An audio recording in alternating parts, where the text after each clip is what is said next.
2 minutes!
Good morning, everyone. Welcome to Sync with Phillips Hue. My name is Aya. And I'm Jack. And it's another fantastic day this morning, Jack. It always is, as the race has been heating up once more. Nexus King has gone down for both Liquid and for Echo, and now we're getting on to Demensius. Yes, now we're really in the thick of the race to world first. Things are heating up, and it's starting to get really close. This is when you start to see those guilds slingshot around each other, Jack, and it gets a little scary. It does. Viewer. It does. Splits are done, at least for now, and we've also gotten Reclear done by all the top guilds, and now we just get into Mythic Progress all day long. But first, they got to start off with a nice healthy breakfast. Certainly do. They're going to have to get their food in, of course, as well. That food buff, Chef Josephine was here bright and early cooking up breakfast burritos this morning. Jack, along with roasted potatoes and fresh fruit. I mean, they might also be rusted. We don't even know. Yep. For lunch, we got the grilled pollo asada with rice and beans, guacamole, pico de gallo, and chips and salsa. Oh. I am very excited about that. Dinner, pineapple, adobo chicken, rice, mushrooms, spinach, gratin, and salad. I think it's gratin. Gratin? Mm-hmm. Gratin. Gratin. Spinach gratin. What did I say? Gratin. Gratin. Something like that. Yeah, you knew what I meant, right? Right, chat? Right, chat? A lot of food words that we don't know how to say here on the show, but you know, they taste good. We don't need to pronounce it to enjoy it. Very, very true. Speaking of enjoyment, we also have a very exciting Zenni THD of the day, Jack. That's right, and it's all about precision when it comes to the race to world first, and nobody has exhibited it more than our resident rogue, I'm Exile.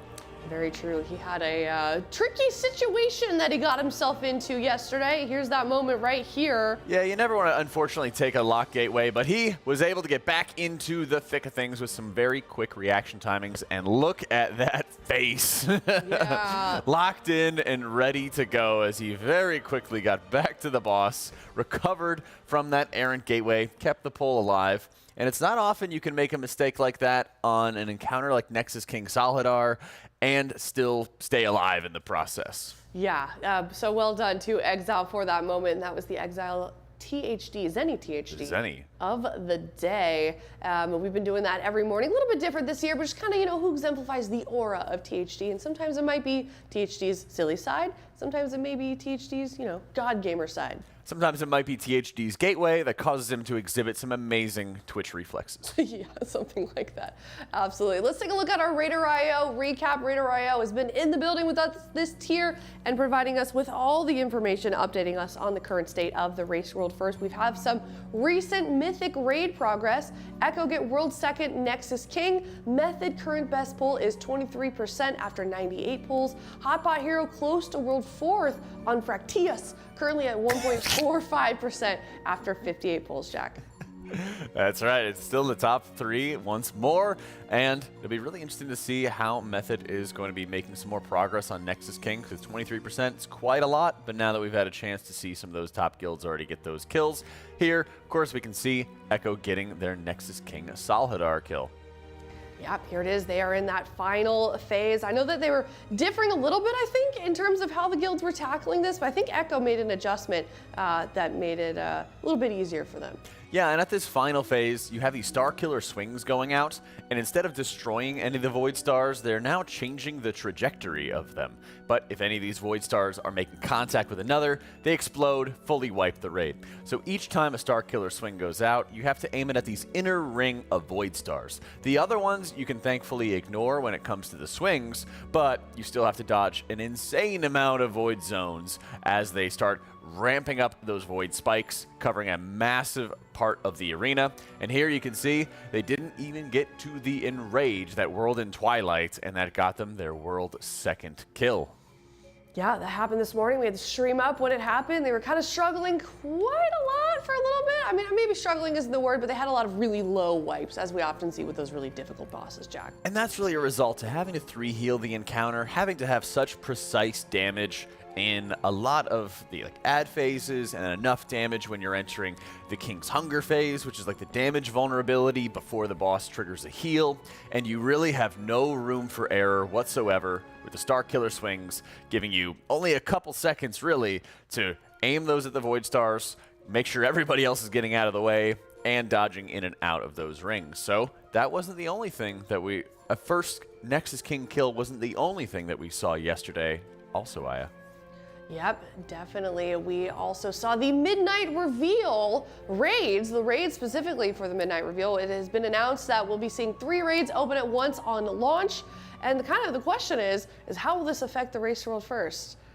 I don't know. We don't fully know yet. I don't know. It seemed like they presented it as a 6-boss raid, a 1-boss raid, and then like a 2-boss raid. Yeah. And so I'm not sure if you have to kill it in order of once you clear the 6-boss raid on Mythic, then you can go to the 1-boss raid, then you can go to the 2-boss raid. Something like that would be really interesting. Or maybe they'll open up the first 2 raids and let players choose, but then they have to clear both of those in order to go to the 2-boss raid. Because that 2-boss raid, they said it was like heavy spoilers, heavy storyline spoilers. That seemed to be the Sunwell raid. That's sort of getting set up for it. Yeah, so, it seems like the main catalyst is lore progression. Yeah. For the reason for doing it like this. So that should definitely be interesting. Apparently it's how it used to be done also. Well, we had some areas in the olden times. We had some areas like Heart of Fear as the opener raid for Mr. Pandaria as an example. And it was like Mogashan Vault's Heart of Fear and then Terrace the Endless Springs.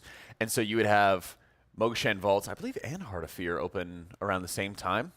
And then Terrace the Endless Springs didn't open until later on down the line. So something like that could always come into play as well. I wouldn't be surprised, though, if they just force you to clear the 6 and the 1-boss raids in order to go to the 2-boss. I think that would be the better way to do it. Yeah. We'll see. But that's part of the excitement, is they're actually doing something different. Yeah, because all throughout Dragonflight, all throughout the War Within, it's been 8, 9 boss raids, and feeling, kind of samey. Yeah. There's been a lot of good boss quality throughout, but there hasn't been anything really different or feeling very off what we're used to. It seemed like we were kind of on a schedule. Okay, here's the raid, here's the progression, where we go.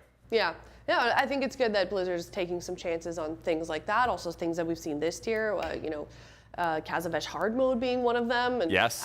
you know, the delve, the question mark boss level in the level 11 delve. So I feel like there's a lot of cool things that it's been fun to see develop. There's more experimentation now, and I feel like the more risk taking coming into it. Because I mean, we've already seen how Tazvesh hard mode's been really important for World First Raiders, getting some additional gear.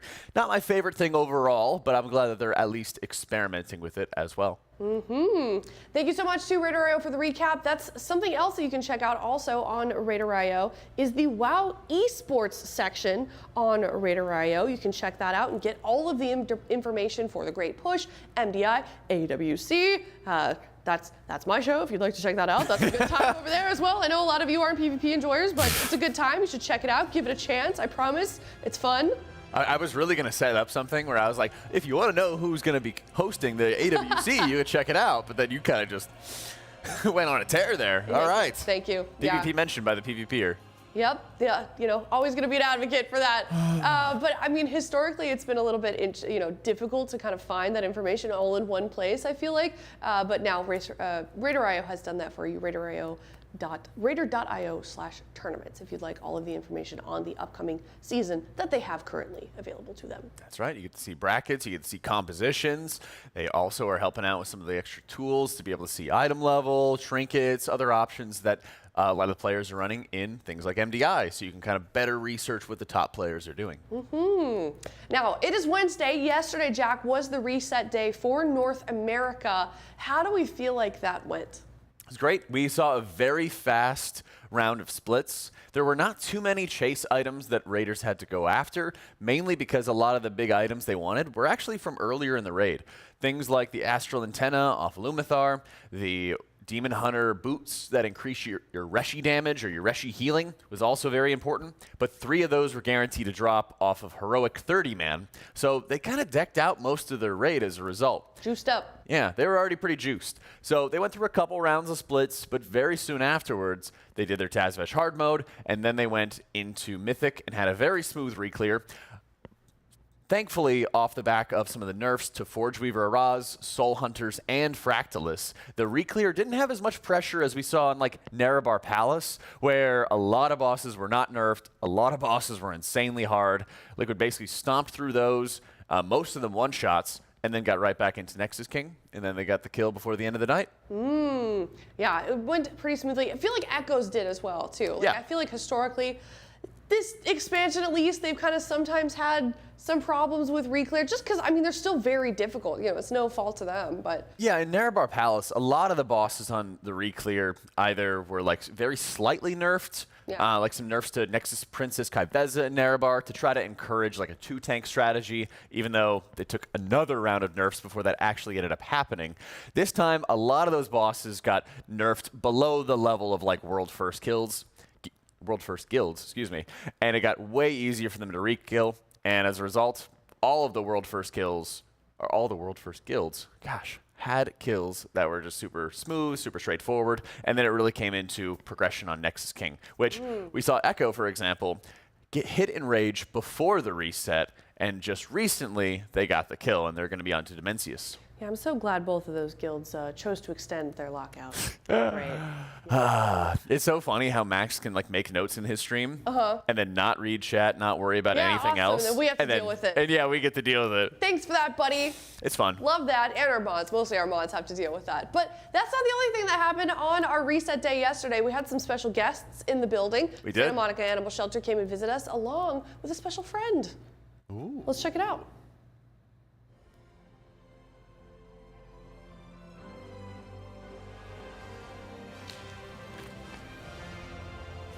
What's up, Bull? Lightforge Elves? Oh shit. What's happening? How did I do that? How did I mess that up so badly? The Sunwell will not fall. Not while we draw breath.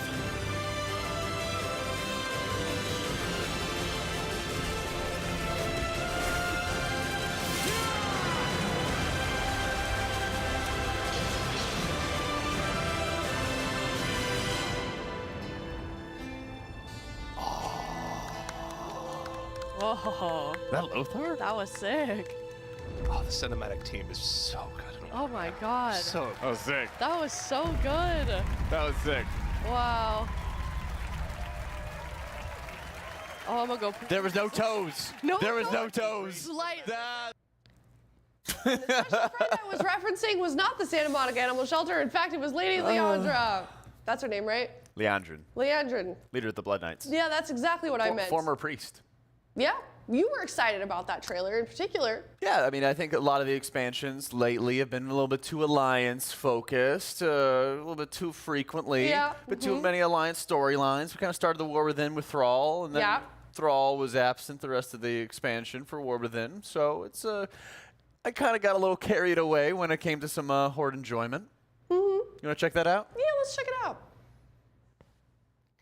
Thunder, where he went from this kind of like backstory leader to him like fighting in the front and getting to be a badass, and then they like shelved him for the longest time. We went through like extra war chiefs, extra stuff like that, and then we can finally have a story where he gets to go do cool stuff. Okay, I think Leandra was one of like the first Blood Knights, if I remember my lore correctly, and she gets to go do cool stuff too.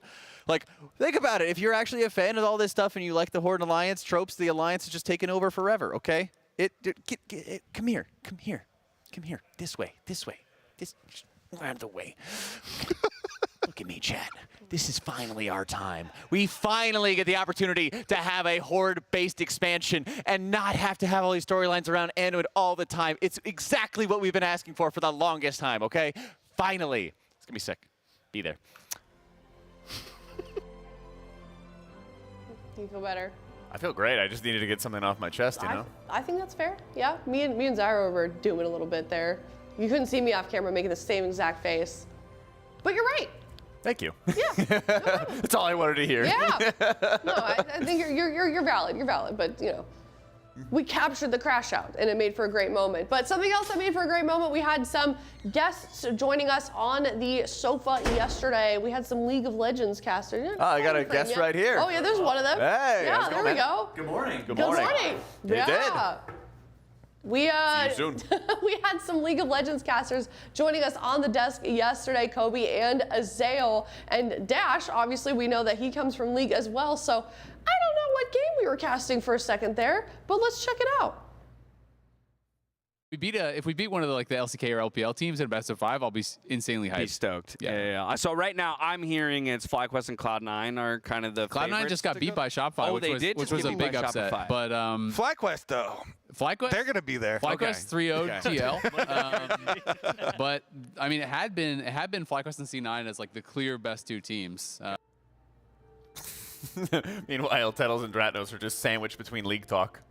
I mean, I think Tettles is really into League of Legends, so I think he was. Is he? I don't know about Dratnos, but I think Tettles at least was maybe fangirling just a little bit. He's into Thunder Focus TFT quite a bit. Yeah, no, I mean, it was really cool to see them come in and talk about World of Warcraft. Both of them big WoW nerds. Azael comes from the WoW community, and then he left us, but it's good to see him come back. That's right.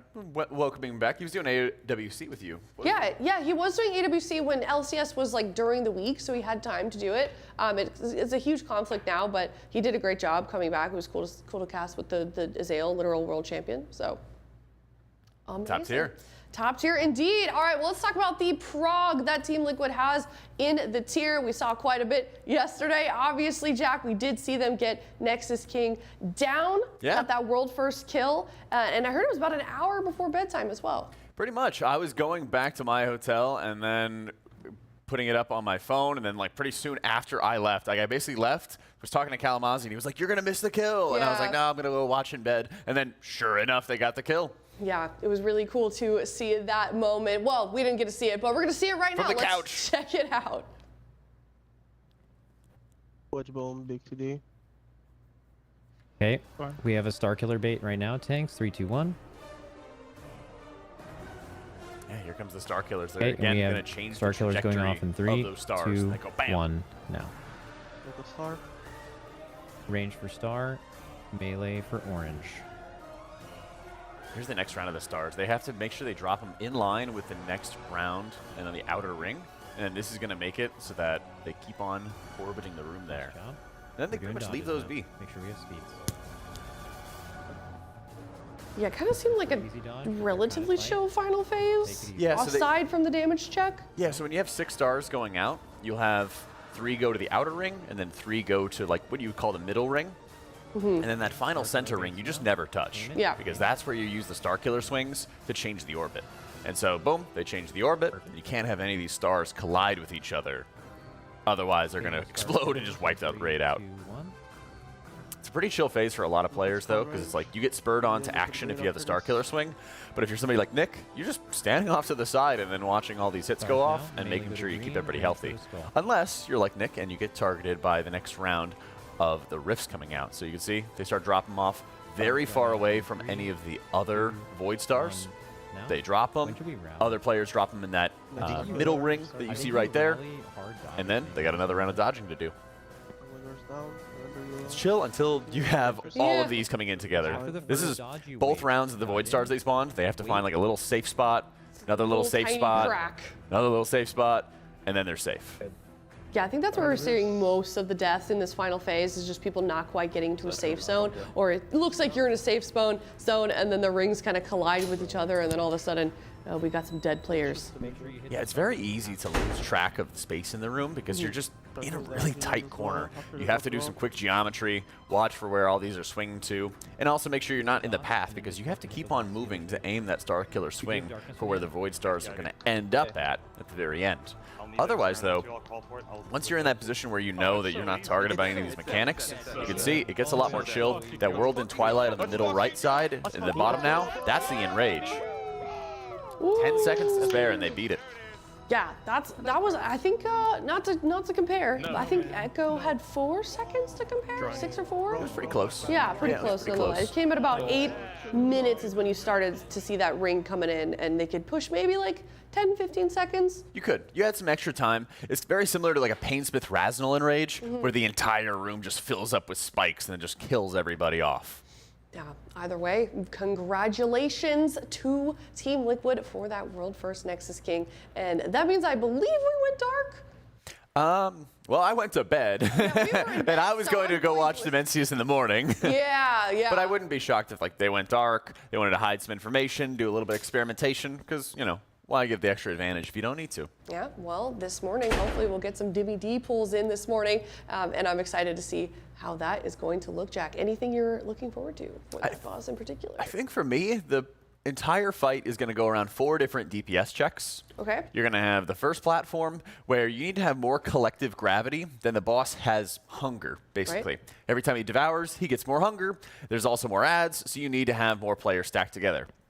What's going to happen, I think, is if you have 3 rounds of Devours, you're going to need the entire raid to go from the left and right sides and actually go back into the middle of the room, just like the start of the fight that we saw in Heroic, in order to survive that final Devour. We'll see if we get there or not. That looked like it was going to be a factor for the encounter if it went way too long.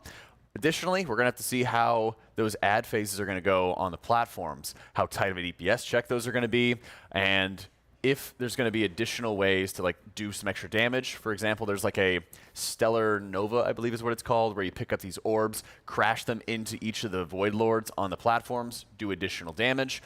If there's going to be some extra ones, if there's going to be any sort of different additions to the fight, kind of like how we had Gallywix have some extra mechanics or retooling some of the mechanics. We'll have to see what's going to be thrown out our way. Yeah, we will have to see, and hopefully that will happen shortly. Raiders getting in the building, logging in, so we should be starting shortly, but we've still got some things to get through here on our morning show. Of course, this is Sync with Philips Hue, and that means Philips Hue is being super generous, and they're giving away 10 starter kits. You can go to teal.gg/Hue, enter the sweepstakes, and you can be eligible to win 1 of 10 starter kits courtesy of Philips Hue, and that includes 2 E26 60-watt light bulbs plus a dimmer switch, and you can have up to 50 devices on that dimmer switch as well. So if you're a streamer, you're a content creator, or you just want to do some cozy maxing in your space, Philips Hue is definitely the place to go. You can also go to teal.gg/Hue and use the code RWF15 for 15% off, Jack. Yeah. If there's anything, whether you're a content creator, whether you just want to make your home a little bit nicer and have some mood lighting going on and everything like that, they have a lot of different options.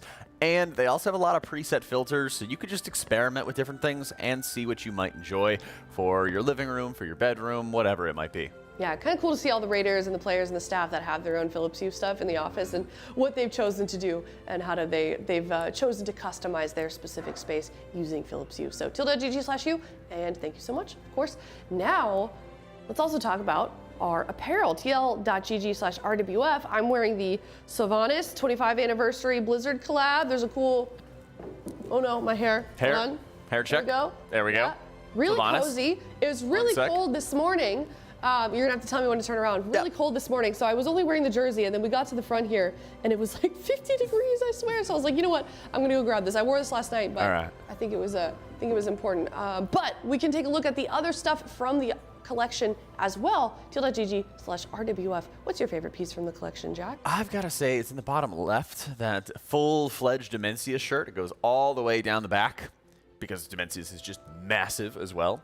And I mean, I'm currently wearing our victory shirt from Erebar Palace. And so hopefully with Liquid getting the win, we have a special edition three-peat shirt in store. But check them all out at tl.gg/RWF. Yeah, take home a piece of the Race to World first and support your favorite guild in the race as well with some awesome looking apparel. Now, with something else we've also been doing is a charity. Absolutely. Santa Monica Animal Shelter, like I said earlier, they did visit us yesterday. They were so thankful. A couple representatives came over and kind of talked to us about how everything is going on there. And we're at almost $14,000, teal.gg/donate if you'd like to continue supporting the cause. Here are some of our incentives as well. We hit 10,000, which means we're going to be doing a delve with a DDR pad, Jack. That's right, and then soon after that, if we hit our 15,000 goal, we have the IRL Uma Musumi, which is going to be casters racing on hobby horses. Yeah, that'll be interesting. Yeah, Aya's going to be banned from that because she's probably the best runner out of all of us. After that, we'll have to see if, Dash lives up to his name, if Kalamazi's kind of like Bowser in Mario Kart, where he just starts slow but builds up a lot of speed over time, has low acceleration, and I don't know where I'm going to land in the whole mix-up with the casters. You're tall. You've got long strides, right? Yeah, but I walk more than anything else. That's Not fair. too much of a runner. And then also, like I said, they did visit us yesterday. We can take a look at the clip from that moment. Animal Shelter here with Taylor and Mr. Ree. Hello. That's the name of your dog, right? Yes, it is. This is Mr. Ree. He is about a year old, 90-pound shepherd mix. We're here with the nonprofit foundation for Santa Monica. They're raising a lot of money for our animals right now. They've spent thousands of dollars this year that has been raised to assist with medical needs for the animals at the animal shelter.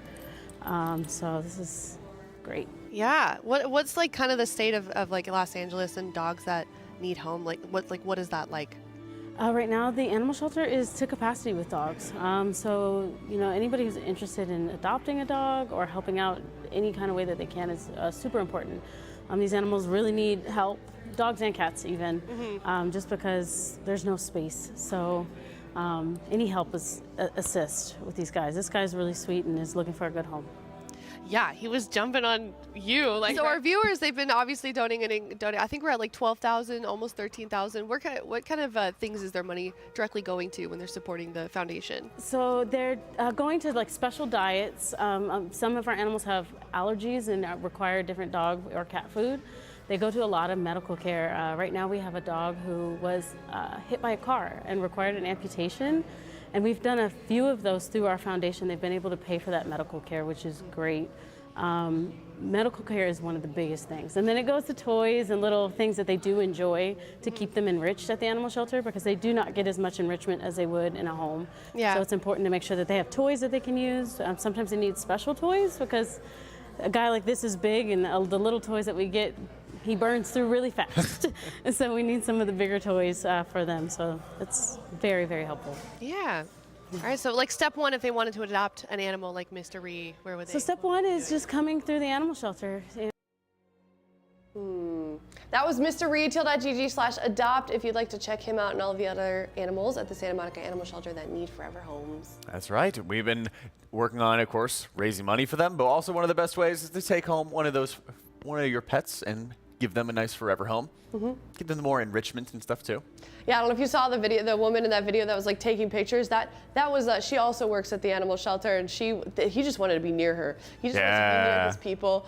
He loves the handler as well. What wasn't shown is like 10 seconds before we actually went live with the cameras, he was jumping on Taylor, the handler, and like pushing the chair back because she was in one of the Blacklyte gaming chairs, and she like it was almost disastrous. But that dog is such a snuggler and very, very sweet. He was very, very friendly. Yes, and with that we got to $14,000. Oh, let's go. Thank you so much, chat. Something else you can do with your money that is optional, $35, and we can take a look at your Transmog as well as your pet on stream if you send a link to an image hosting platform or a link to your armory, and we can get that on stream, and you can be a part of this compilation with your pet. A lot of kitties, all kitties. Ooh, two dogs at the bottom. It's a fancy cat on the right. Yes, look at that. It's That like is a Cruella de Vil type cat. Oh my gosh, yes. It's a Norwegian forest cat, maybe. Maine Coon, something like that. Ooh. Very sweet. Teal.gg/donate. We would love to see your kitties as well, or your dogs, or any kind of pets. Oh, I just noticed that dog or that cat only has one arm. Oh. At the top. Yeah. And it looks, I wonder the squash. Yes, the squash gourd. cat. I hope its name is actually Squash or something. Very, very sweet. But also something that we're doing is featuring an adoptable pet of the day from the Santa Monica Animal Shelter. And today is Willow. She's a spayed female black brindle cane corso, age 1 year old at the shelter since May 24th, 2025. Wait a minute. I get it. Wait a minute. I think it's a song. Okay. Left her consciousness in the 6th dimension. She's a singer. Will Smith's son. She made a song called Wait a Minute. Okay. She's Willow. Yeah. Tilda.gg/adopt if you'd like to check out Willow and all of the other animals. I did meet Willow briefly. She's very sweet. Cane corsos are a lot of dog. That's a big dog, but they're very, very sweet. She's very cute, obviously, as well. So, Jack, something we've been really good at this tier. Some of us have been. You have, not me. You're carrying me. As long as there's talk about healers. True. All right. Well, maybe we can get some good guesses in this morning with Guess the Guildie. We're going to be guessing a Guildie based on some limited information. Are you ready for round number 1, Jack? I am ready. What do you got for us, Aya? I don't know. We will find out. Let's check it out. Round number 1, LA/EU. Okay, so they're EU. Okay. Okay. What's the next tip? I like how chat's already guessing before we even saw a clue. Okay, yeah. What would you wish for 10% aura buff? Okay. 10% like The buff to their class. Their class, or like aura, like their, like the aura of their persona. Nah, it would have to be damage. Who is not in that often? I'd have to say Riku. Riku? Yeah, I'd have to say Riku. Let's see. Ooh. Well, we've already seen Tobo. And Dazer's in LA with us. Star sign is Pisces. That definitely doesn't do anything for me. Wait, they're EU? Yeah. What EU have we not? Splat? Splat? I'll go with Splat. He's a warlock, though. Oh, yeah. I mean, I don't know. He doesn't need Just more buffs. Yeah, you're right. Okay. He doesn't need more buffs. Wolf Disco. Okay. We'll go with Wolf Disco? Or do we want to look at more? Oh, he's professional Walter White impersonator. Professional Walter White impersonator. Do we have anybody else who's bald? I was just thinking that. I don't think Not we anymore.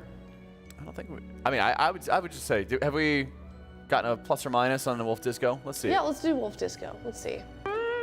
Oh man. We've already seen Scott, guys.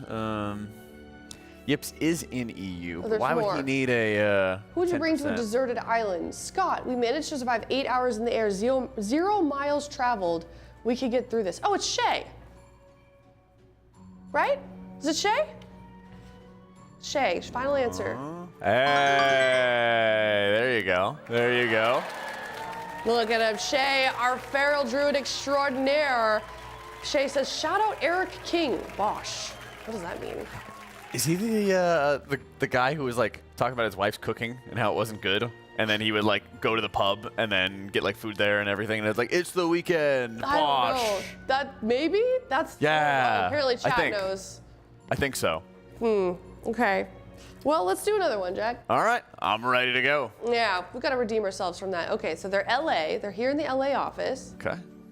Good to Okay. Good to see. What else we got? Don't want to guess just yet. Who'd you bring to a deserted island? Atlas, because I feel like he would take care of everything and make sure I don't die. That's fair. Okay. Okay.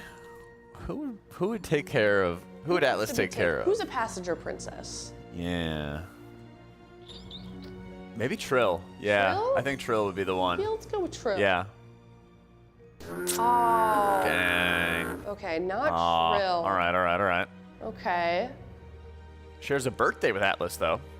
Shares a birthday with Atlas. So when is Atlas' birthday then? I don't know. Huh. I don't know. We've already had don't remember. Nick. We've already had a lot of the healers, guys. Why don't we go with Nick? Have we had our Nick? Yeah, we've had Nick. We had Nick. Yeah. Okay. I got that on like the second try. What if it is Atlas? No, I don't think he could do it himself, We've right? also already had him, haven't we? With that cursed dream. Yeah, we had the cursed We've stream had with Atlas on. already. That would be funny, but Yeah. Unless Okay. he went in a second time. fired up? I don't know. Let's go. Yeah, with let's try fired up. Wow. Okay. All right. All right. We need more. We Let's need another lock in. tip. Weirdest Let's lock dream. in. Weirdest dream. Had a crazy one as a kid where I was running away from a bear and couldn't run no more. Couldn't run no more. Couldn't run no more. Shaq? That's Yeah. bad English. Yeah. Quebecois. Let's see. Let's give Shaq. Wow. Oh Really? my God. We suck at this. Okay. One more clue. I think stay-at-home dad. Home dad. Who the heck? Who would have good dad vibes? Siori? Can we? I don't think we would guess. Siori's a man that analysts. needs to be taken care of. Yeah. I Bart's also, been in here a few times. that's true. Bart has been. And so is Bubba, I think. Maybe it's Bubba. Do we want to guess Bubba? I want to guess hopeful. Hopeful? Okay. I want to guess hopeful. I like that. Hopeful. Let's go with hopeful. Yeah. All right. Hopeful. Oh, there it is. Done. Hopeful. Keep up the great work. You guys are killing it. Thanks, buddy. You too. Dad energy. I Yeah, can see it. yeah. I can see it. Yeah. I think you'd be a great dad. Yeah, I think Yeah. so. Okay. All right. I think we did better. We did. We did. We're making some progress here. Yeah, right, chat? We did great this time. Whew. I Crushed think it. so. Yeah, we did. All right. Well, thank you guys so much for watching. This was the Sync Morning Show with Phillips Hue. My name is Aya. And I'm Jack. See you in a bit. Bye.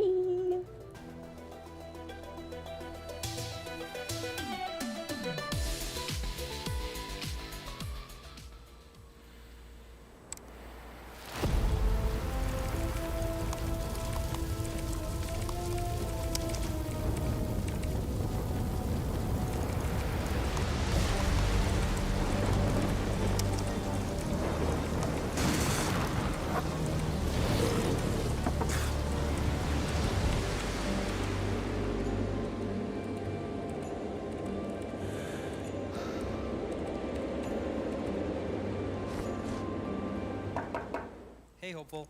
Want to look at an idea I have for Nexus King? Awesome. I'm almost done here. Just give me a couple more minutes.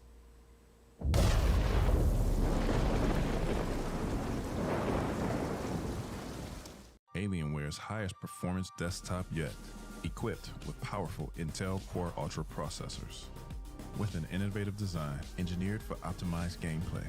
Encounter the return of Area 51 at Alienware.com. Ever since humans first walked the Earth, they've searched for one thing.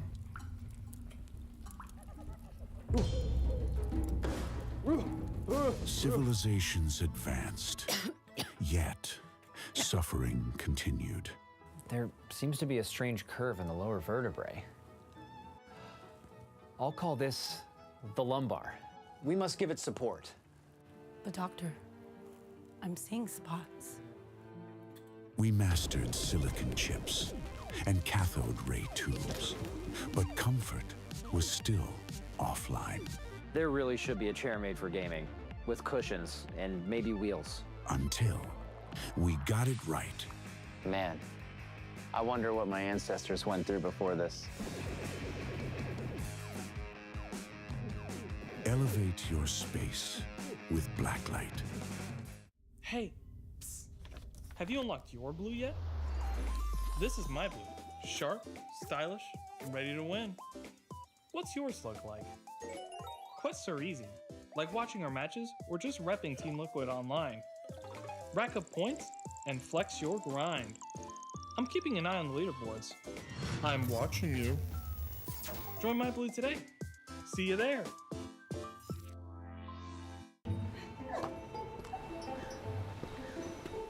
Hey, what's up? Why'd you want to meet all the way up here? Do you ever think about your future? How people might remember you? What are you talking about? You never know what tomorrow brings. What if I told you there's a way to see? Why would I need new glasses? Just put them on. I don't see anything different. They're just regular glasses. Huh, that's weird. It's almost like I'm Seeing the future? Whoa.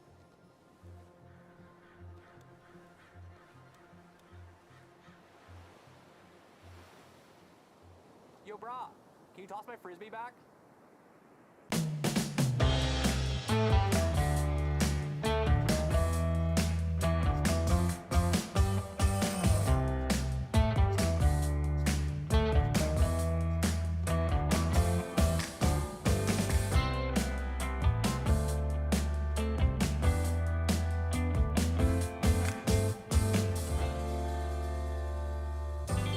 There's someone I'd like for you to meet. Don't be a third wheel. Enter the sweepstakes and meet your perfect match.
Sounds like sounds. Sounds like voices.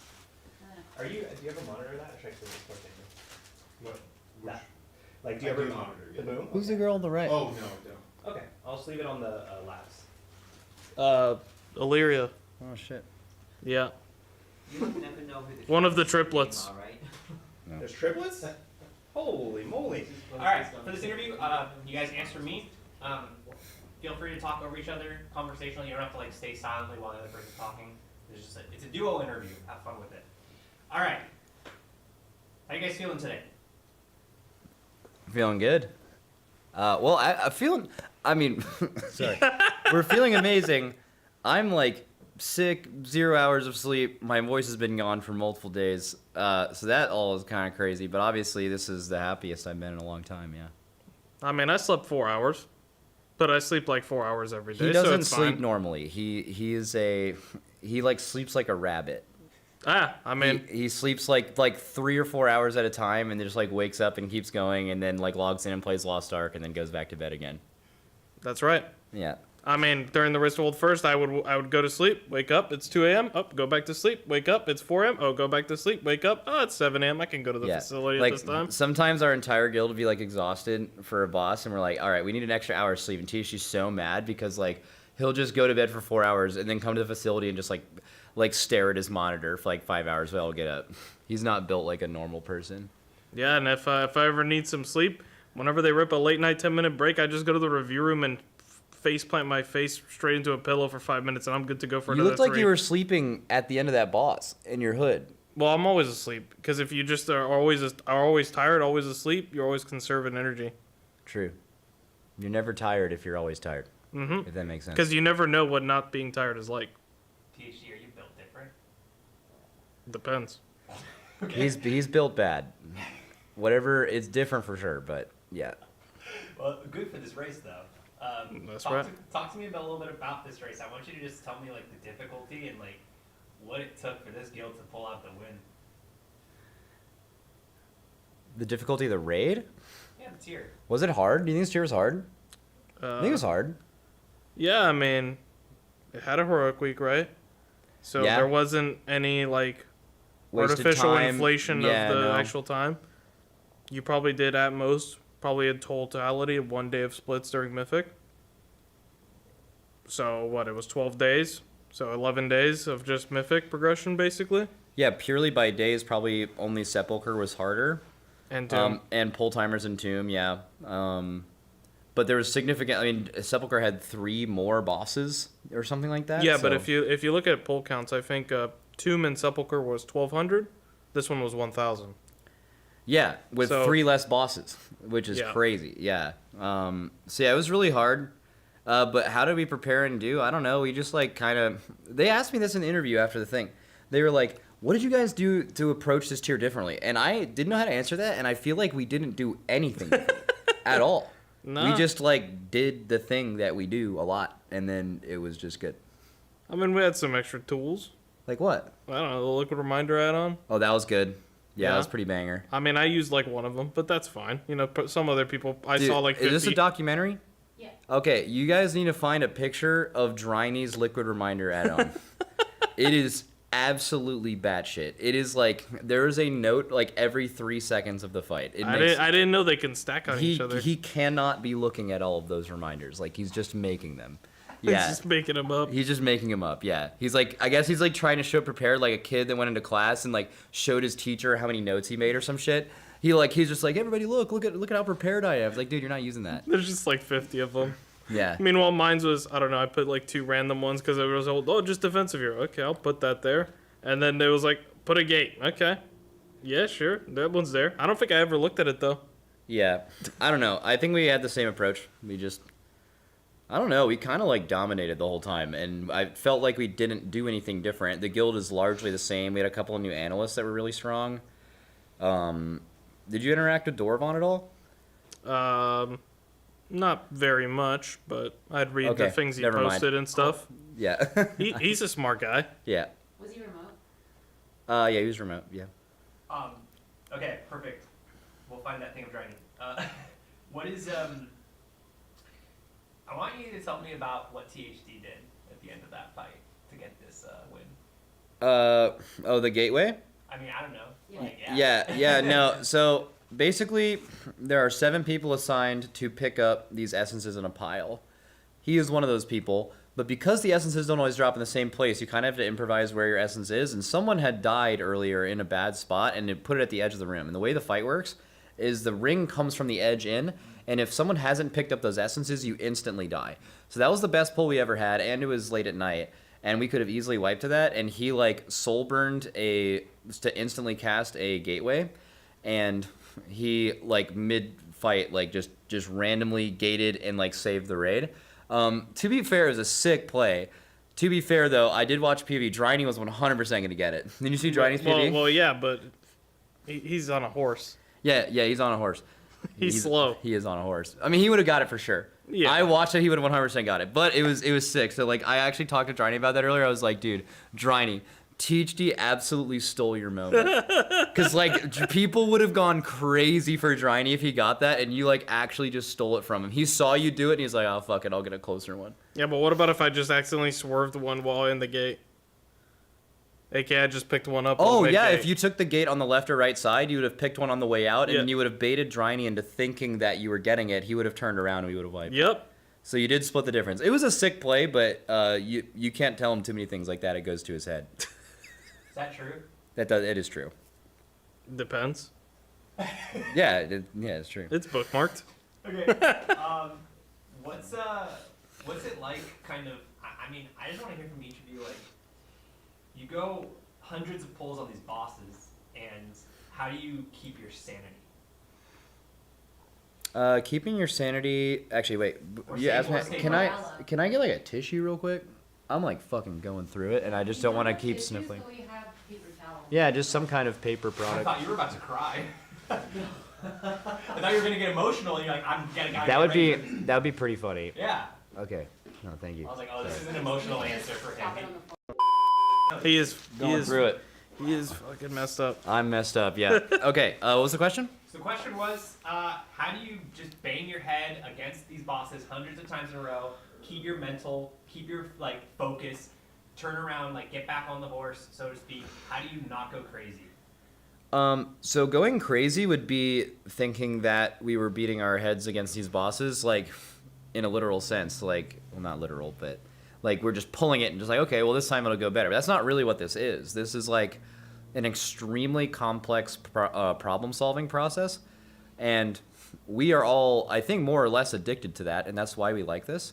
So the harder the boss is, how long it's going to take for the boss to die, that is just extends that process. So I'll tell you the only time we're ever really like upset and not, or going insane from doing this, is when we feel like there's no problem to solve. Like we have everything solved, but it's just impossible. We're actually beating our head against a wall until it dies.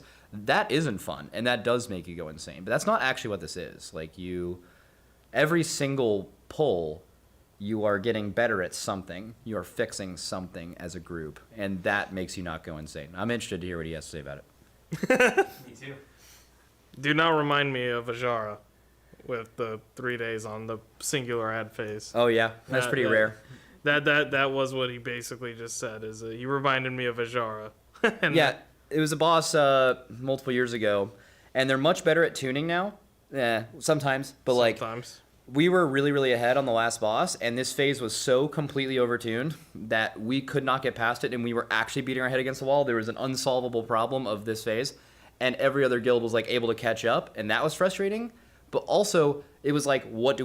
We can only keep pulling this boss, and it's completely bullshit, and then eventually it did get nerfed. So for those 2 days, it did feel like you were beating your head against the wall, but that's pretty uncommon. I don't know if we've really felt that way since then. No, there's been like rare ones like Razageth, right? But oh yeah, actually multiple things on Razageth. Yeah, multiple, but that's okay. That's okay. Talk to me about this race, THD. I mean, like. You want this race? Well, yeah. I mean, I want to know about. Well, he's talking about solving problems. True. I'm the guy that takes a nap mid strat talk. Oh, that's a good point. Yeah, you're interviewing two distinctly different people. Like in a guild like this, I am not the only one who is like figuring this stuff out. But you also don't have 20 people doing it. That would actually probably be crazy, right? Like that's not a good workflow. You guys could imagine that in any job you're doing. If you're trying to come up with a good idea for a shoot. If it's you and a couple other people and a producer and a director, that makes sense. If it's literally 20 people, it'd be like so many different directions and stuff like that. It could be a problem. It's the same thing in this. And THD is a very good soldier, you know, someone who literally goes to sleep while I'm talking about this stuff. And then he's like, what did we change? And then we pull the boss, and then he does his job, right? That's right. I mean, when we're about to pull, it's like, all right, so what do I do? Oh, okay, yeah, all right, cool. And then like if the break goes on for too long, I'll just sit in my chair like this, just knocked out, just hearing the noise. I hear my name or a gateway, and I'm like, oh, what's going on? Is someone gonna give me some assignment? Am I good to do something? And then we have then I just do it. We have an interesting. I'm all about pulling. You know, you let me have the wheel. There'll be a pull 10 out real quick. Yeah, we have an interesting like duality of players who like figuring the boss out and like taking breaks to really think about the boss, and we also have players that are just like, bro, just slam a pull timer. Like, let's just go, keep going. And I think we've evolved a lot over time of learning when to do both of those things. Yeah. I love it. THD, are you addicted to problem solving? No. I mean, he is. He actually is. He just doesn't know it. He just does it on a personal level.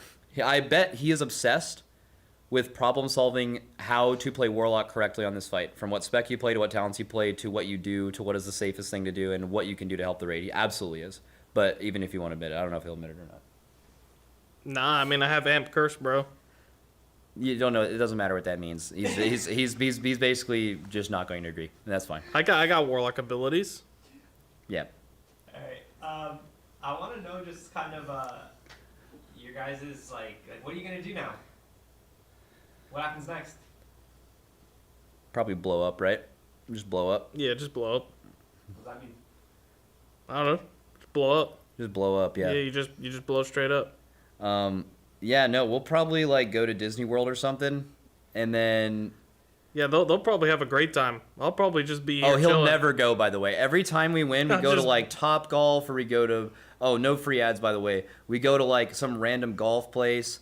We go to like a bowling alley or something like that, and every single time he's like, "Will you all have fun?" And we're like, "Dude, just like come, you know." Just well, like I came to the bowling alley. You did go to the but you were mad the whole time. You were. Well, you know why I went to the bowling alley. You were right? throwing a fucking fit the whole time. What do you mean? The whole bit of you being at the bowling alley was like, I don't want to be here. Why did you even go? You could have just stayed back. So I went to the bowling alley to get food. I was hungry. There was no food at the place. Yeah, so he went there to get food and was actually like telling everyone how much he didn't want to be there. It's like, dude, just fucking go home, you know? Well, I was hungry, man. I didn't want to pay for food. Yeah, I'll take some free food. He is a gamer through and through. He goes home.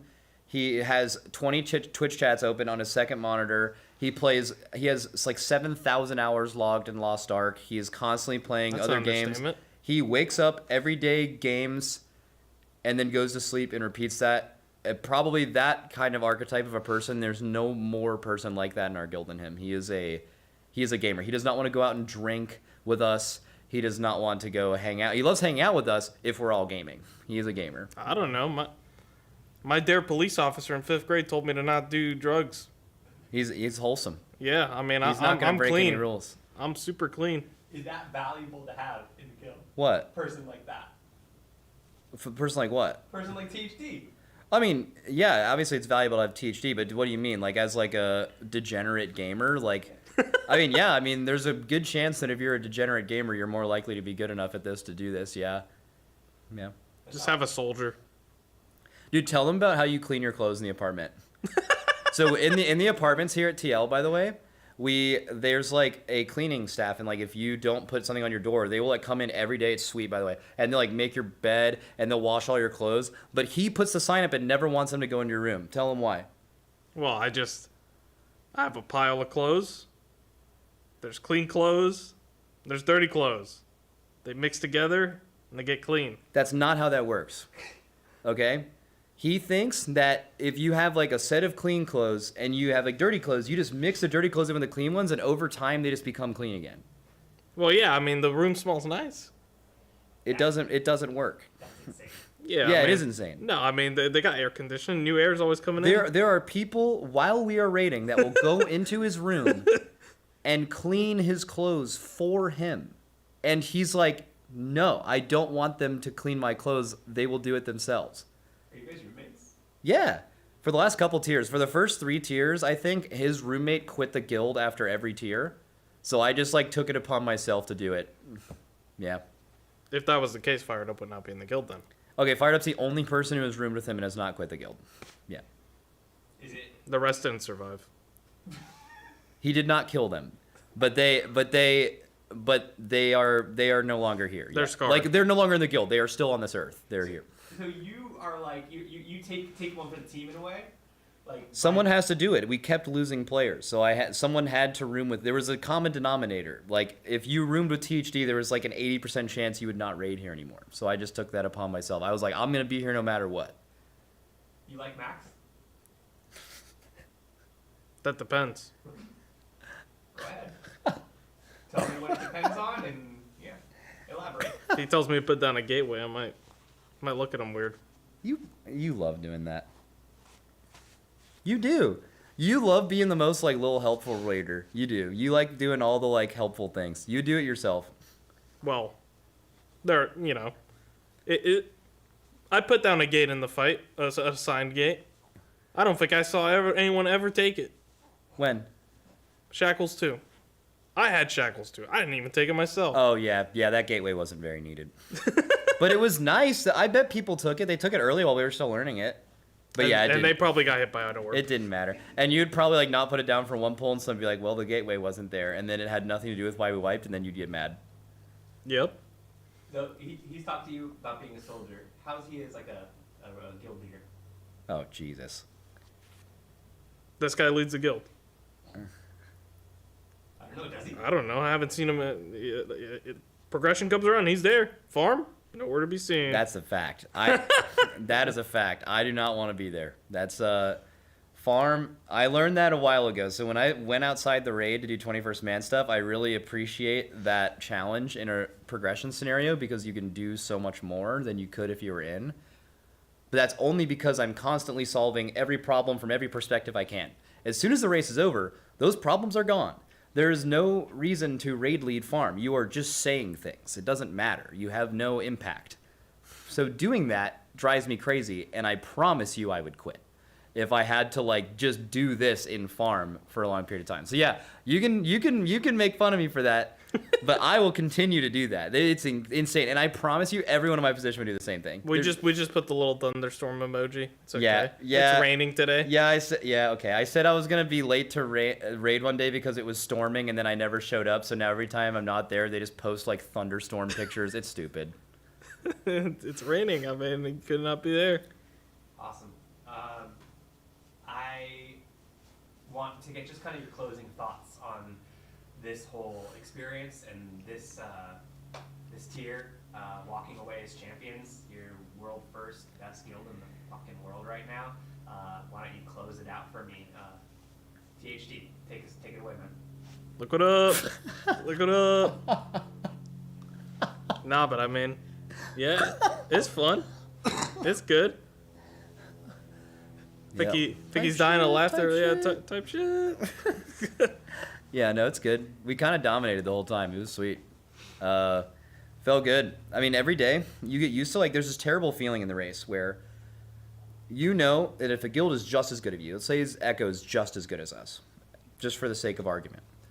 When we raid for 15 hours and then they start their day at the same point we did, you expect any guild that's just as good as us will do what we did in a little bit less time, because a lot of the time we spent was troubleshooting and figuring out a finalized product, and they wake up with that, right? So usually you just wake up and you have this pit in your stomach, like, I hope Echo didn't get too far. And that never happened. This whole race, for 2 weeks, we never woke up and were like, oh, Echo went farther than what? They actually usually ended their day behind where we ended ours. So yeah, we absolutely popped off. I don't really know why. Like, we'll probably get into it. It kind of just felt like a normal raid. We didn't really have a bad day. Like, in every tier that we've lost, I can point to a day and it's like, man, we really fell apart on that day. That didn't happen this time. Maybe it's that. But there was more than that. I don't really know. What do you think? What do you think? Extreme passion. Extreme passion. Yeah, I mean, they were thirsty for blood. Who's they? Us. Why did you say they? Like, that's us. Because it could be anyone. It could be anyone. Yeah, anyone's thirsty for blood. Yeah. Oh, I love blood. Yeah, he's crazy, man. Like, we'll kill bosses, and then he'll just say, like, fuck every other guild and just, like, turn his stream off. Just like whatever. He's a very angry little guy. He gets mad. A lot of anger. Built up. He uses it. Yep. He thrives on it. I love it. I'm good. Is everyone else good? Good. Killer. Cool. Thank you guys. Yep.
Hello, everybody, and good morning. Welcome back to the Team Liquid Race to World First. Shout out to our sponsors, Coinbase, Alienware, Philips Hue, Blacklyte, Monster Energy, Zenni, RaiderIO, and Wowhead. And of course, we are still raising money for the Santa Monica Animal Shelter. It is a great day.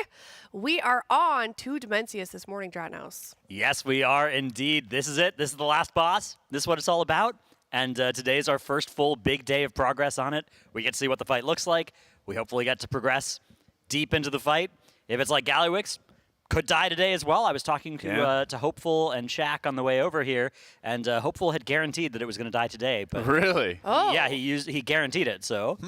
Well, anything that guy says is should be taken very seriously. Always correct. Hopeful has been a paragon of truth and things working out properly so far this race. So I think we can put full faith in his guarantee. I think so too. You heard it here. Clip it. The Hopeful guarantee, yeah. Full guarantee, seal of approval from Hopeful. All right, well, we're seeing a lot of them logged in and ready to go very shortly here.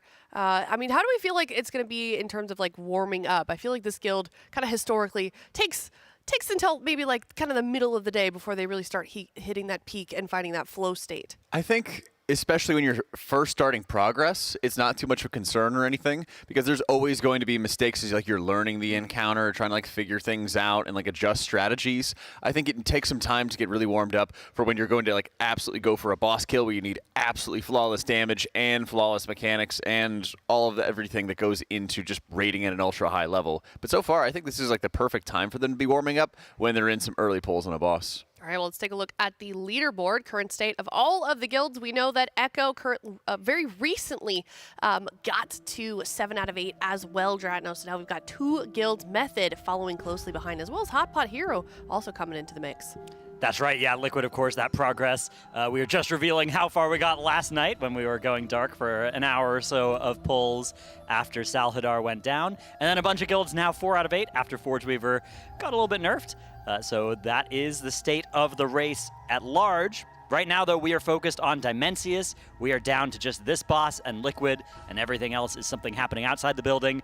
We don't care about that if we're one of these raiders, right? We are focused on what's in front of us. All of the other bosses have fallen. Liquid having taken the lead on Forge Weaver, dropped it on Fractalus, but reclaimed it here on Salhadar, and hopefully able to get over the finish line on Demensius. Yeah, nicely done. Just one thing now standing between Liquid Guild and the end of this tier and hopefully sealing World First here are all of the bosses that we have downed. And as Dratnos mentioned, just Demensius left. So what are some of the early things that we're going to be kind of working through, Jack, as we hit this encounter?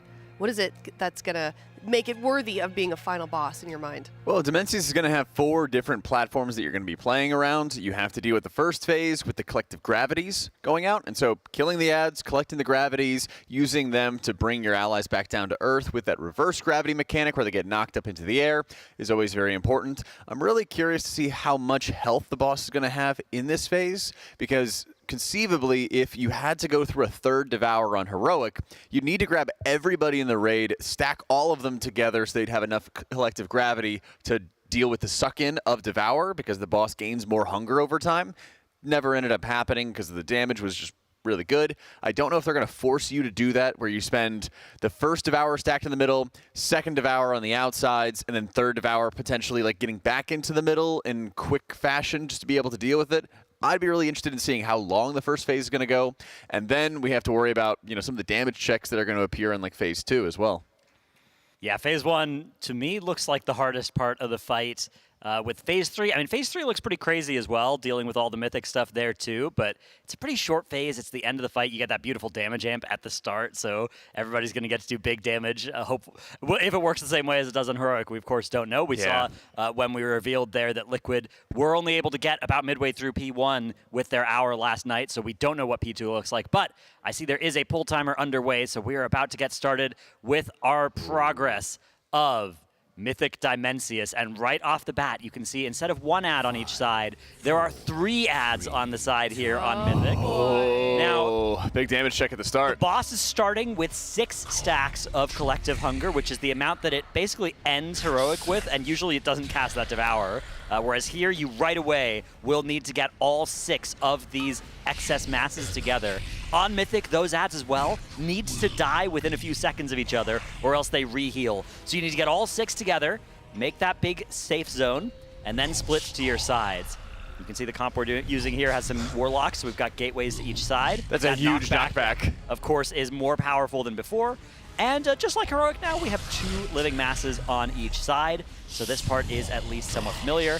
We have that spread, and a little bit of a bigger, massive void zone here that needs to get soaked down.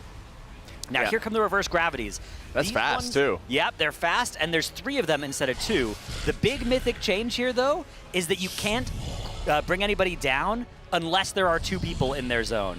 If there's only 1 person gripping somebody down, it does not actually pull them down on Mythic. So you can see there they had a weak aura that was calling front, middle, and back. And they're trying to just set up a line, and then you just soak down the front person, and then you only have to step a little bit to get into the middle and the back. Either way, though, very hard to cast while that's going on. Wait, it doesn't pull you down if what? If only 1 person is underneath. You need both the people there.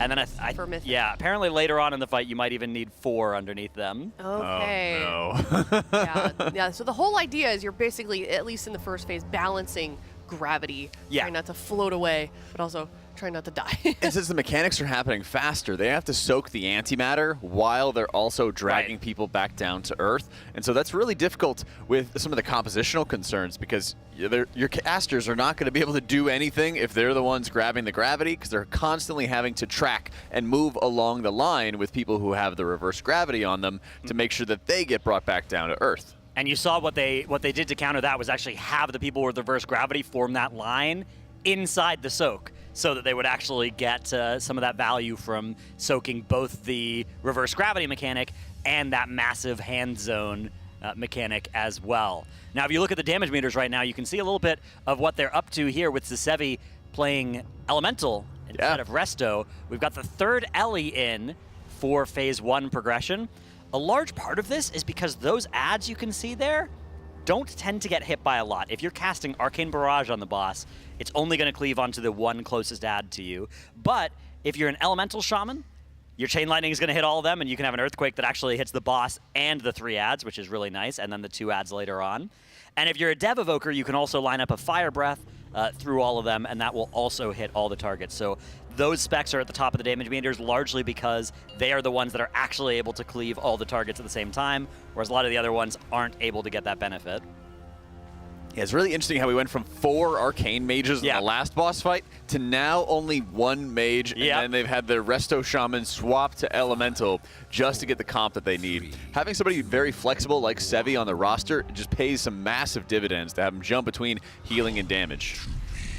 What are the other notable things that we've noticed about their comp so far for Demensius? Double Prez. We have Timbermaw here on Preservation as well. That's a big asset from the latest round of splits they did on Tuesday, of being able to get some more gear onto Timbermaw's Preservation, because they were kind of on the fence as to whether he was going to be playing some Priest. He was in a little bit on Priest, and then he was in some more on Preservation.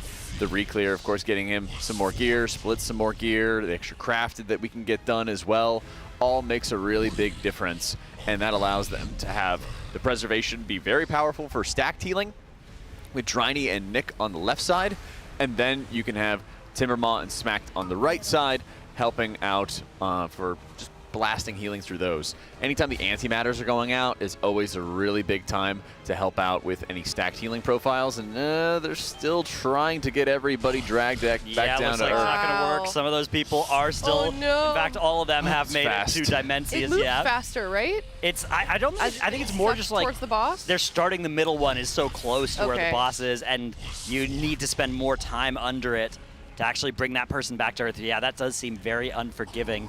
But yeah, another notable comp change here is those Evokers swapping over to Dev from AUG, which they swapped into for Salhadar, back over now to Dev, which means Anarchy's out and Goop is in, because they have 3 DPS Evokers. One of them, Sang, is able to play both Dev or AUG. I mean, they're all able to play both, but Sang is geared to play both because they have different gear constraints. And then Anarchy is kind of fully committed to AUG, and Goop fully committed to Dev. So if they want all 3, then they would be able to bring that in. But if they only want 2 of a spec, it'll be Sang plus the one that's sort of all in on that spec. I like how they've been able to adjust between the AUG and the Dev when Dev's profile hasn't been too beneficial, or somebody's is very beneficial, like Arcane on Nexus King. Then they're able to swap to AUG, further juice up those guys. When it's really beneficial for Dev, they can immediately swap. There's a lot of spec variety we've been seeing throughout this race, because there's just a lot of different damage profiles that have been so beneficial. Now, we've talked a bit about the DPS and the healers. Of course, I know all the tanks out there wondering what's going on there. It's going to be the first Progress boss where Yips is going to be playing that Blood Death Knight. We've seen him gear it up on some of the easier fights near the start of the raid, both this and last week, but played Brewmaster, dabbled a little bit with Prop Paladin, and this time around, though, it's all in on this Blood DK for Demensius. This thing is eye level 709. It is ready to game, and this is the fight for it, they think. My suspicion here is that the thought process is, we need death grips for this fight, for phase 2. If it's anything like heroic, we need death grips, and if anything, Blizzard would make it more death grip intensive rather than less in Mythic on that phase. But if we don't want DPS DKs, then we're going to need a Blood Death Knight to fill that role, and the Blood Death Knight might even be able to better handle what they throw at us in P2 because it does have access to Mass Grip, which DPS Death Knights do not have. But yeah, this is an interesting tier because there's been some fights where DPS DK has been very valuable. Thought about being stacked, a couple copies here or there from Race to World First guilds on some fights. But Liquid's plan here is to drop all the way down to 0 and instead fill with that tank. Yeah, I think that was something they were looking at going into this season of how much value would you be getting out of like Frost DK, and they kind of got some like last minute nerfs, right? They just did. Shot them down. It was the biggest nerf to any spec in the last couple of weeks was to Frost Death Knight. It was looking really, really, really, really good. And now it's still quite good, but it's also got some really annoying mechanics on this fight. So you have this projectile and Empower Rune Weapon with the redesign, and you don't get your resources until that hits. So on a boss like this that's 30 yards to its hitbox from where you're standing, you're a couple globals from that actually happening, which is remarkably cringe. Now, what are those green auras on the little ads? You see them where they have like the -5, -10%? So these ads on Mythic need to be killed within a few seconds of each other. So that weak aura they have on those nameplates is telling you how far ahead or behind that ad is compared to the highest health ad. So it's sort of like the Arcane Collectors and Forge Weaver where you want to make sure they all die at the same time. Although they only have about 150 million health. If you look at the damage meters there, those Elemental Shamans are basically soloing those now that they have 3 in. A little secret from last night's Go Dark. They weren't initially on this many Ellie Shamans, and those ads were dying a little bit more slowly, but with all these Ellie Shamans, those things are getting lit up. Do we know how that compares to Echo's composition? So I saw Echo had started progress on this with they hadn't opted for the Blood Death Knight, they still had the DPS DK. Okay. And then they were on a little bit of a, I would say sort of a testing comp of 2 of everything. My guild calls that the Noah's Ark comp. We use that sometimes. Yeah.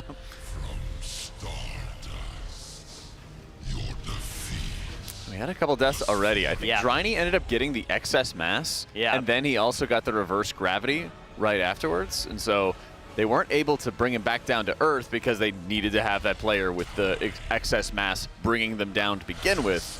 So they got a quick res on him because he's still holding the mass, in fact. They're doing 2 blood DKs on their last Wow, so they've swapped over to that. Yeah, when I was watching their prog an hour ago, they were on 0, so. Yeah, they've got 2 Ellie Shamans, 2 blood DKs, 2 Prez. So, yeah. Still 2 of a lot of things. In addition to the death grips in P2, another nice thing about Blood Death Knight on this fight, you are tanking the boss out of range of the healers pretty often. Both in P3 and in P1. So a tank that relies on getting healing from your healers, which Brewmaster actually, historically that was the most true for Brewmaster. These days it's a little bit less. Brewmaster has a lot of self-healing tools, but still nothing compares to Blood Death Knight's ability to sustain itself without needing a healer in range. So you also have that benefit in addition to the AMZs and the Death Grips and the Mass Grips, which we think those are probably going to be getting more value in the later phases of the fight rather than here in P1. But yeah, the problem that you spoke of, the excess mass and the reverse gravity, it's one we run into in Heroic as well. The way that mechanic works is you can't be targeted by reverse gravity if you're already holding the excess mass, but you can pick up the excess mass if you are targeted by reverse gravity. And if you're not careful, you can be picking it up just as the reverse gravities are going out, and then you just see it land on you right at the same time as you're picking up that excess mass buff. And it's a bit of a disaster if that happens on Heroic. On Mythic, I assume it's not salvageable.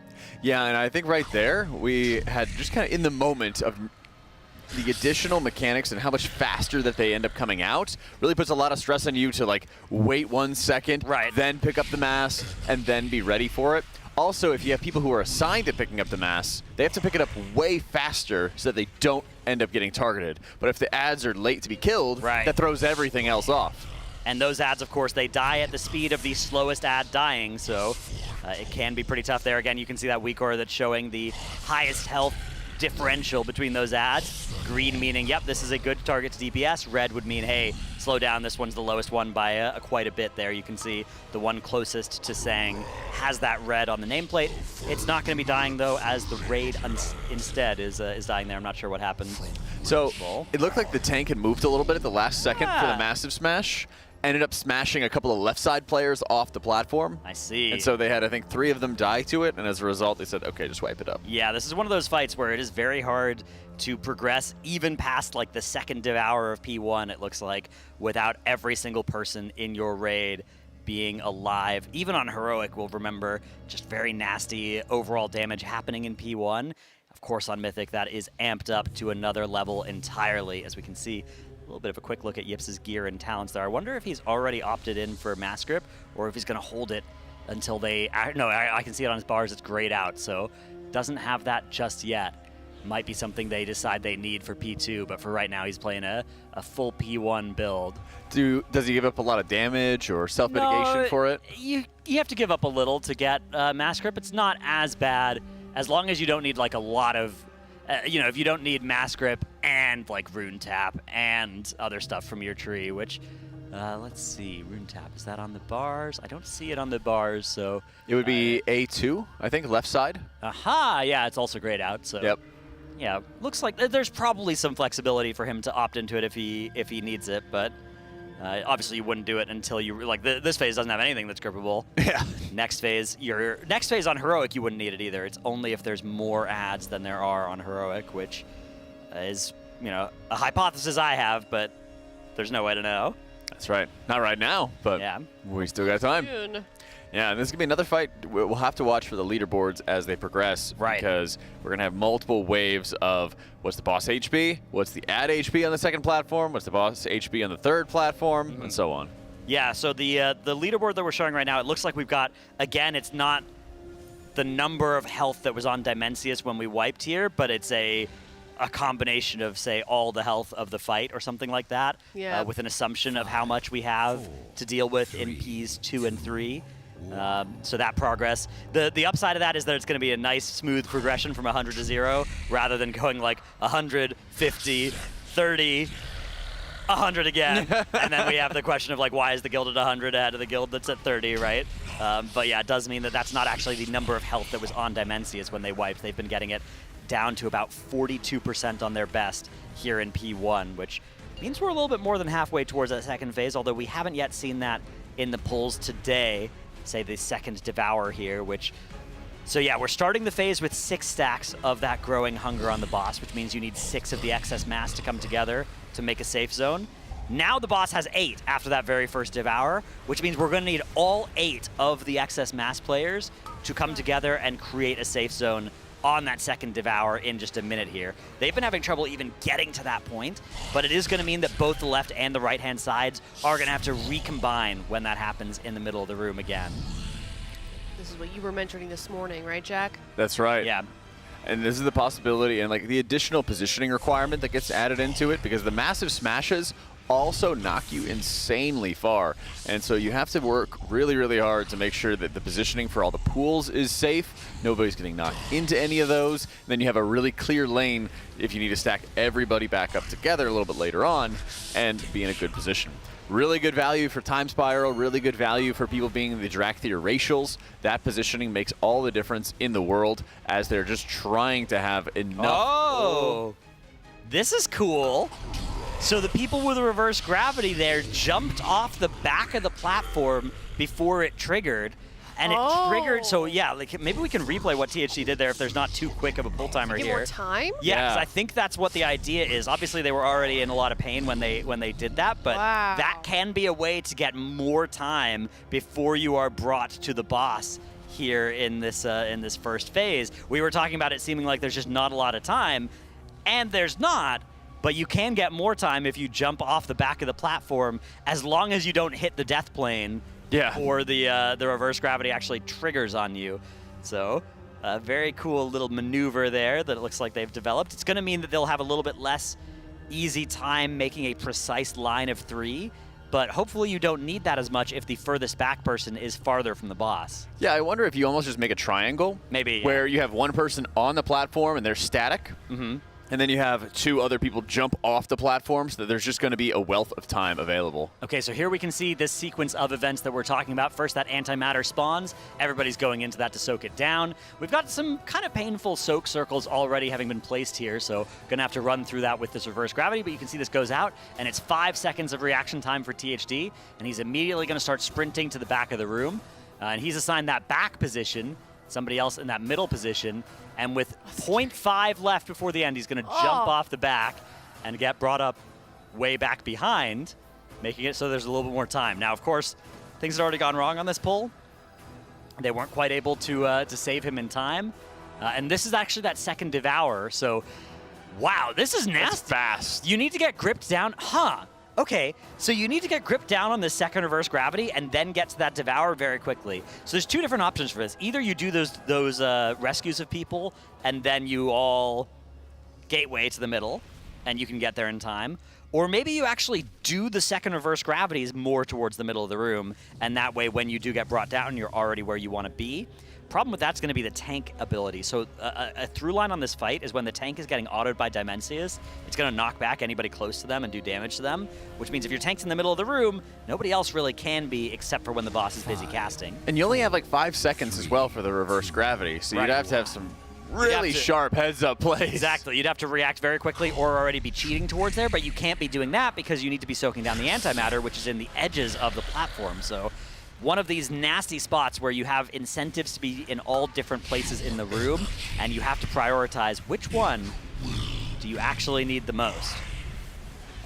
It's a very tough spot to be at. And I mean, even from the healer side, there's so much damage on every single one of these devours that they have to use so much healing just to make sure that they properly survive those moments, that then it feels like on these pre-spread moments for the dark matter going out, into the antimatter going out, that you just don't have the resources that you need to easily heal through those setups. Here, you're going to have another round of the excess mass, antimatter, reverse gravity combinations. Let's see if THD is going to do it again, or if he's only trying it when he's in the back.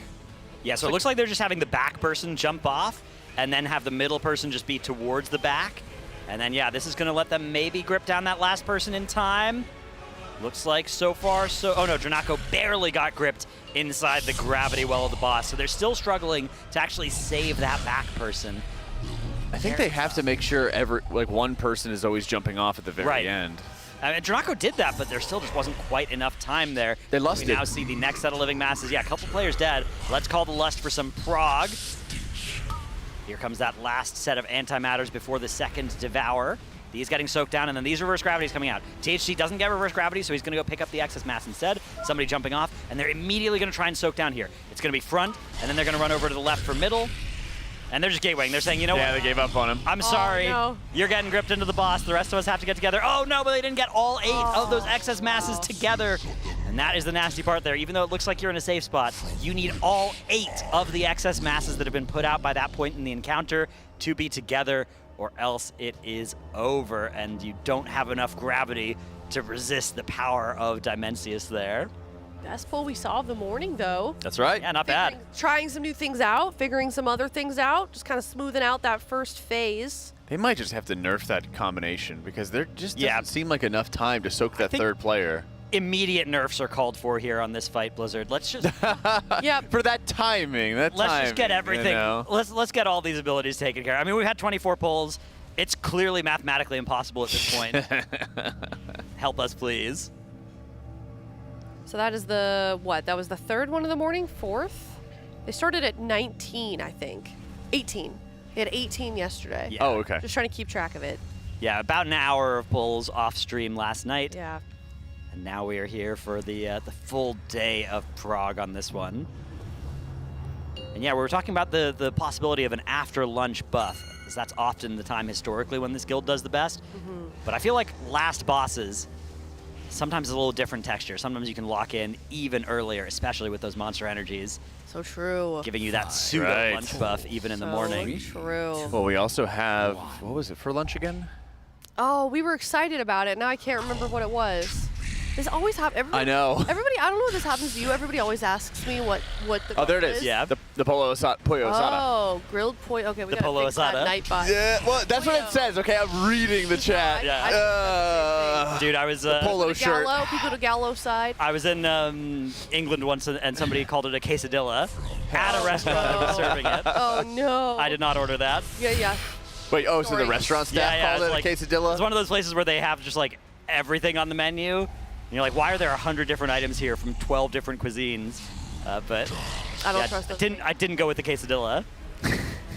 We're triggering chat. Why do you say it like that? Yeah, there was one L in the Nightbot. Yeah, that's right. I Jeff read it. got Ron Burgundy. I read it as you read polo. I read it as written. Yep. That's fair. Yeah. You know, I Ron Burgundied it. Yeah, exactly. Exactly. I'm just a reading bot.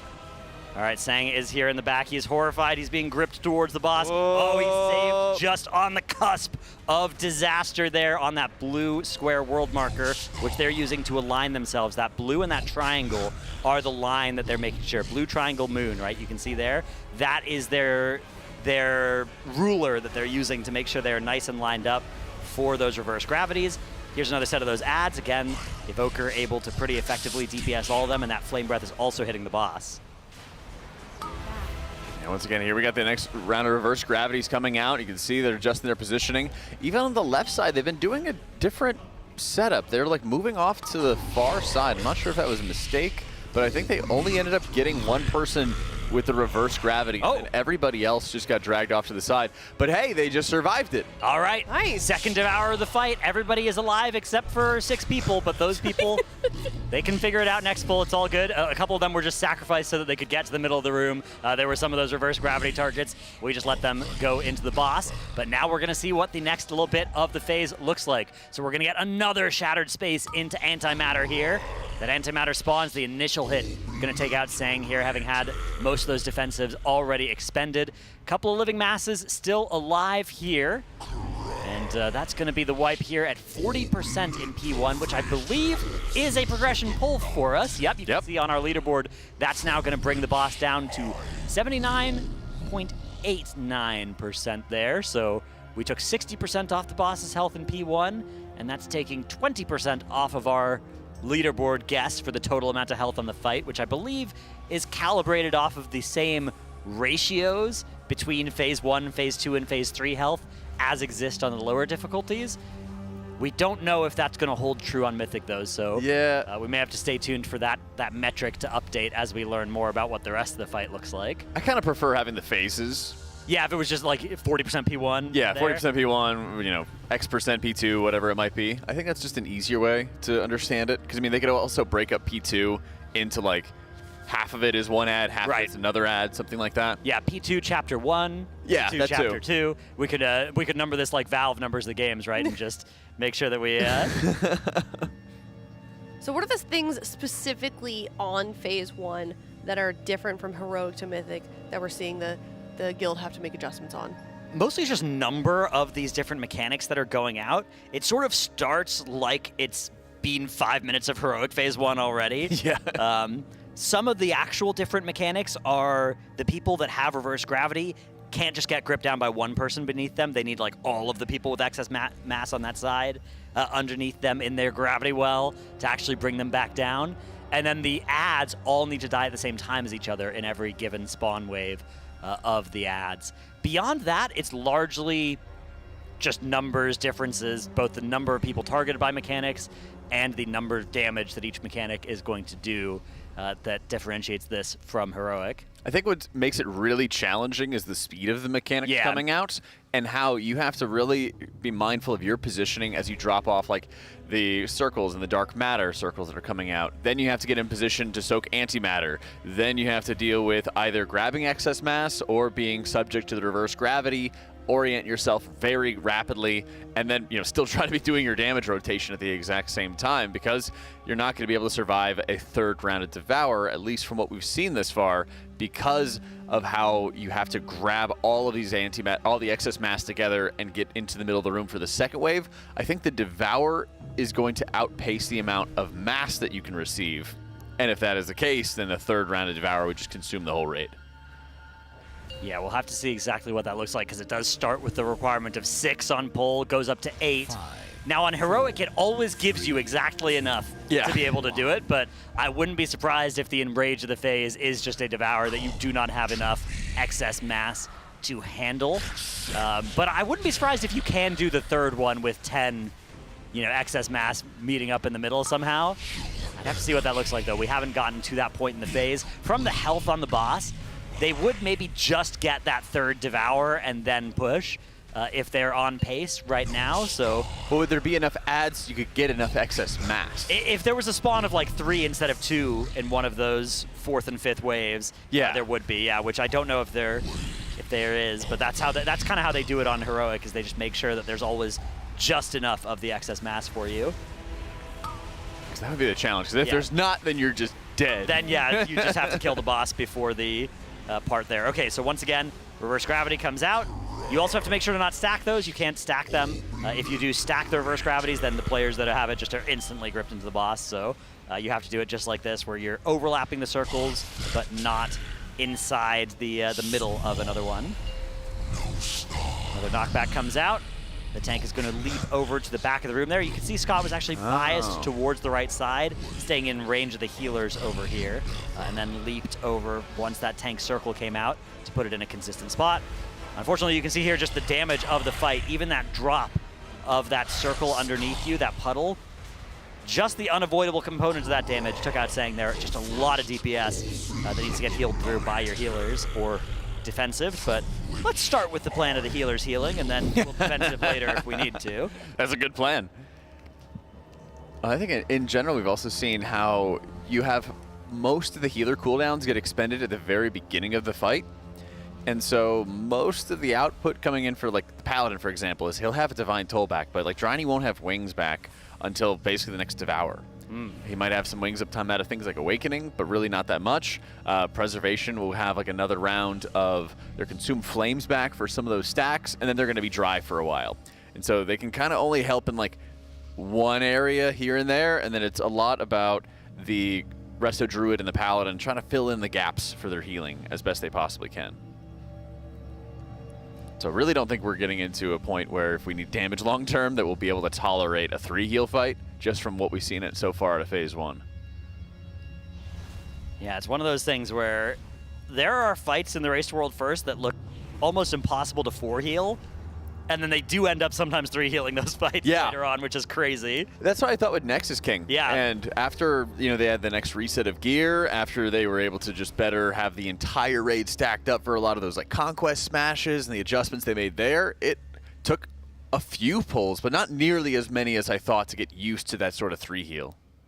I think a big reason for it is just how strong personal defensives have gotten and how bountiful that they are. I think that's one of those things, is if you have 50 or more progress pulls on a boss, your ability to just know when you're about to die and press a health pot at defensive goes way up, and that can mean that a fight that looked impossible to 4 heal now becomes doable to 3 heal later on. Of course, the extra set of gear does not hurt at all. The extra stamina, in addition to the extra healer power, really potent for making that check look more doable. I will always wonder if Salhadar could have died with week 1 gear.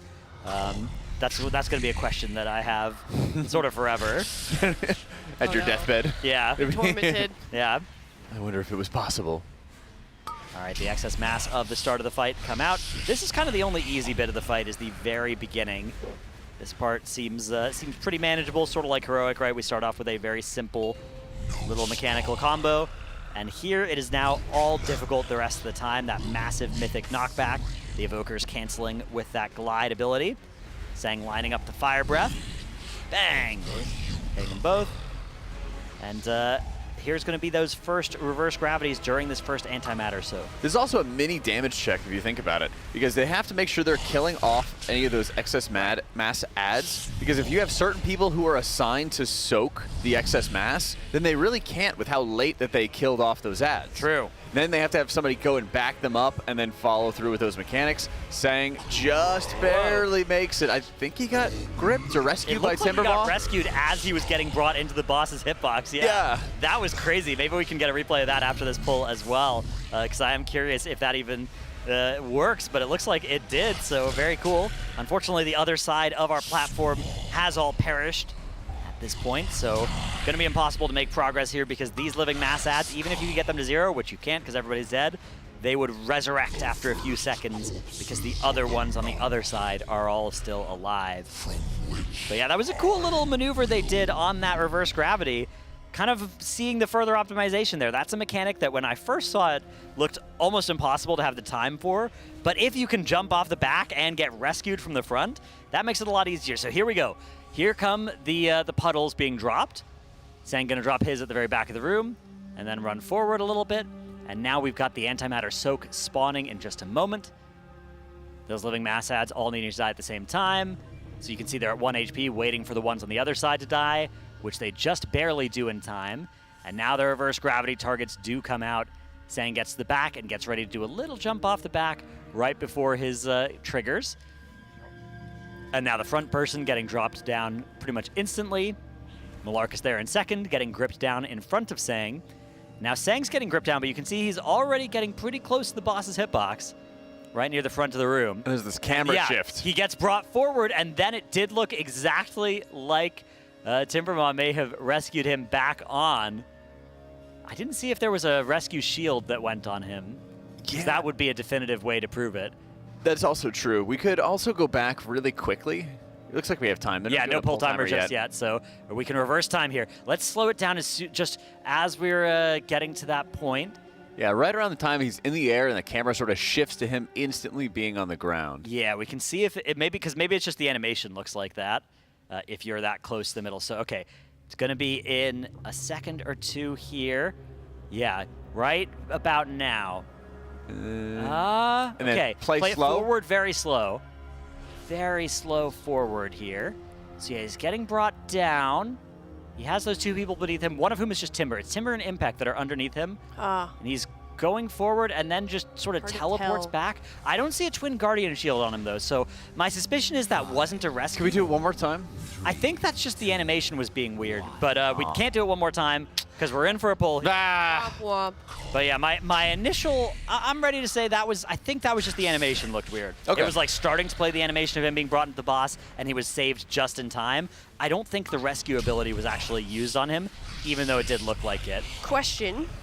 What happens if they stack reverse gravity? So if you stack the reverse gravity, all the people in more than one reverse gravity circle get instantly eaten by the boss. Okay, so you couldn't stack them. Yeah, they thought of everything. Those rascals. I figured as much. I just wanted to know. Yeah, because otherwise that would definitely be what you do. You'd stack all of them, and then you'd have everybody get underneath and bring them all down at the same time. Those rascals. Those rascals. Okay, here it is. Next round of the reverse gravity's coming out, and they always have to, or they often are having people start basically right in the middle of those antimatters, that the people with the excess mass are bringing them back down to Earth, are also soaking the antimatter at the exact same time. And it means the people with reverse gravity are still soaking the antimatter up until the point where they are lofted into the air, so definitely some value there.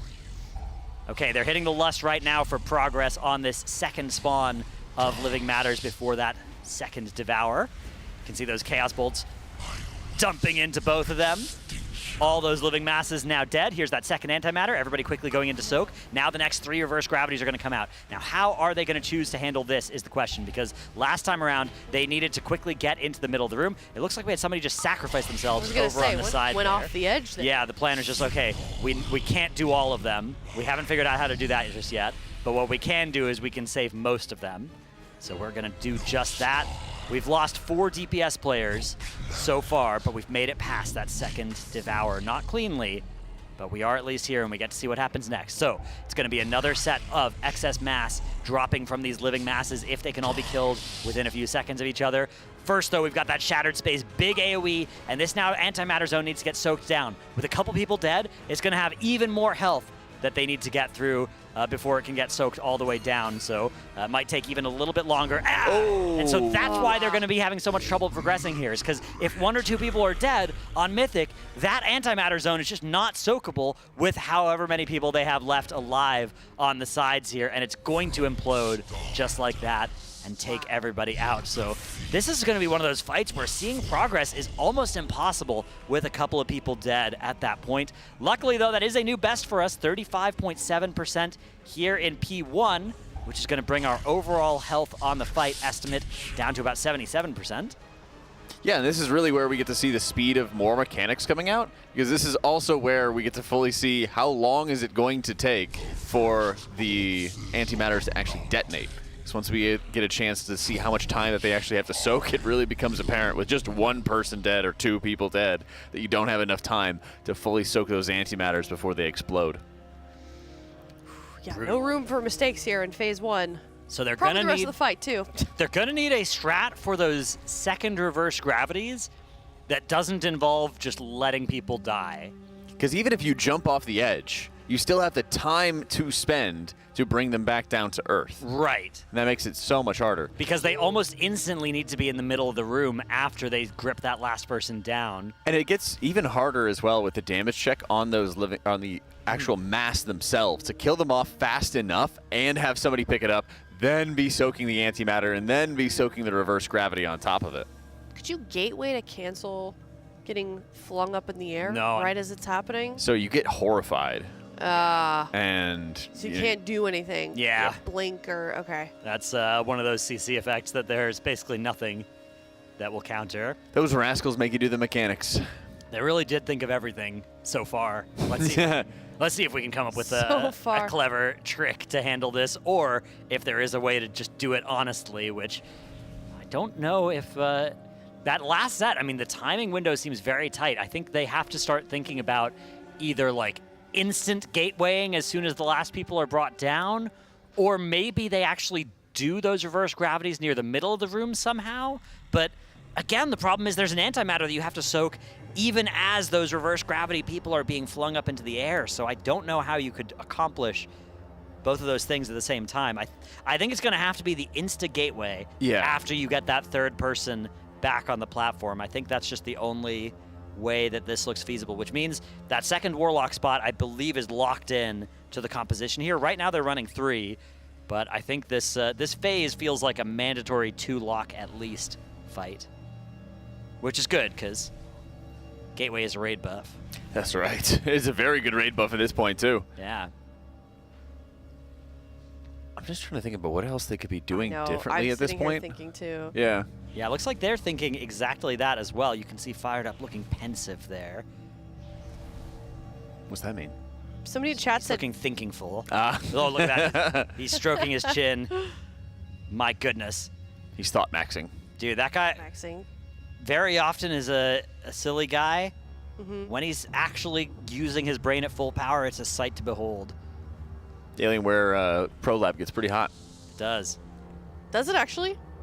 Because he's thinking. Oh, okay. Yeah, you can see well, you can't quite see it, but I'm sure there's a little bit of smoke coming out of his ears. The steam. Yeah. That's why his hair's so good. Yeah, that's right. Yeah, this is definitely tricky. Right, Aya? What's up? What? What? Don't worry about it. Nothing. What's going on? Oh, I was just gonna keep people in tune of kind of what's going on. If you're just now tuning in, we are still progressing in P1 here, dealing with that anti-gravity, reverse gravity. Oh, you know. That is causing a lot of the deaths. What's up?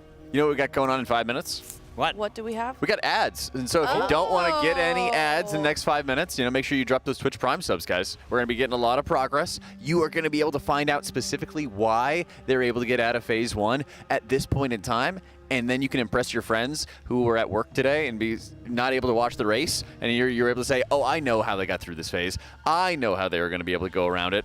I Twitch primed the Liquid stream, and then I didn't get any ads, and I was there when they made the progress in phase 1. Look at that. You're farming for them. Got to stay employed somehow. Longer break time between this, although not actually a break timer up. So I think this is just a strategy discussion.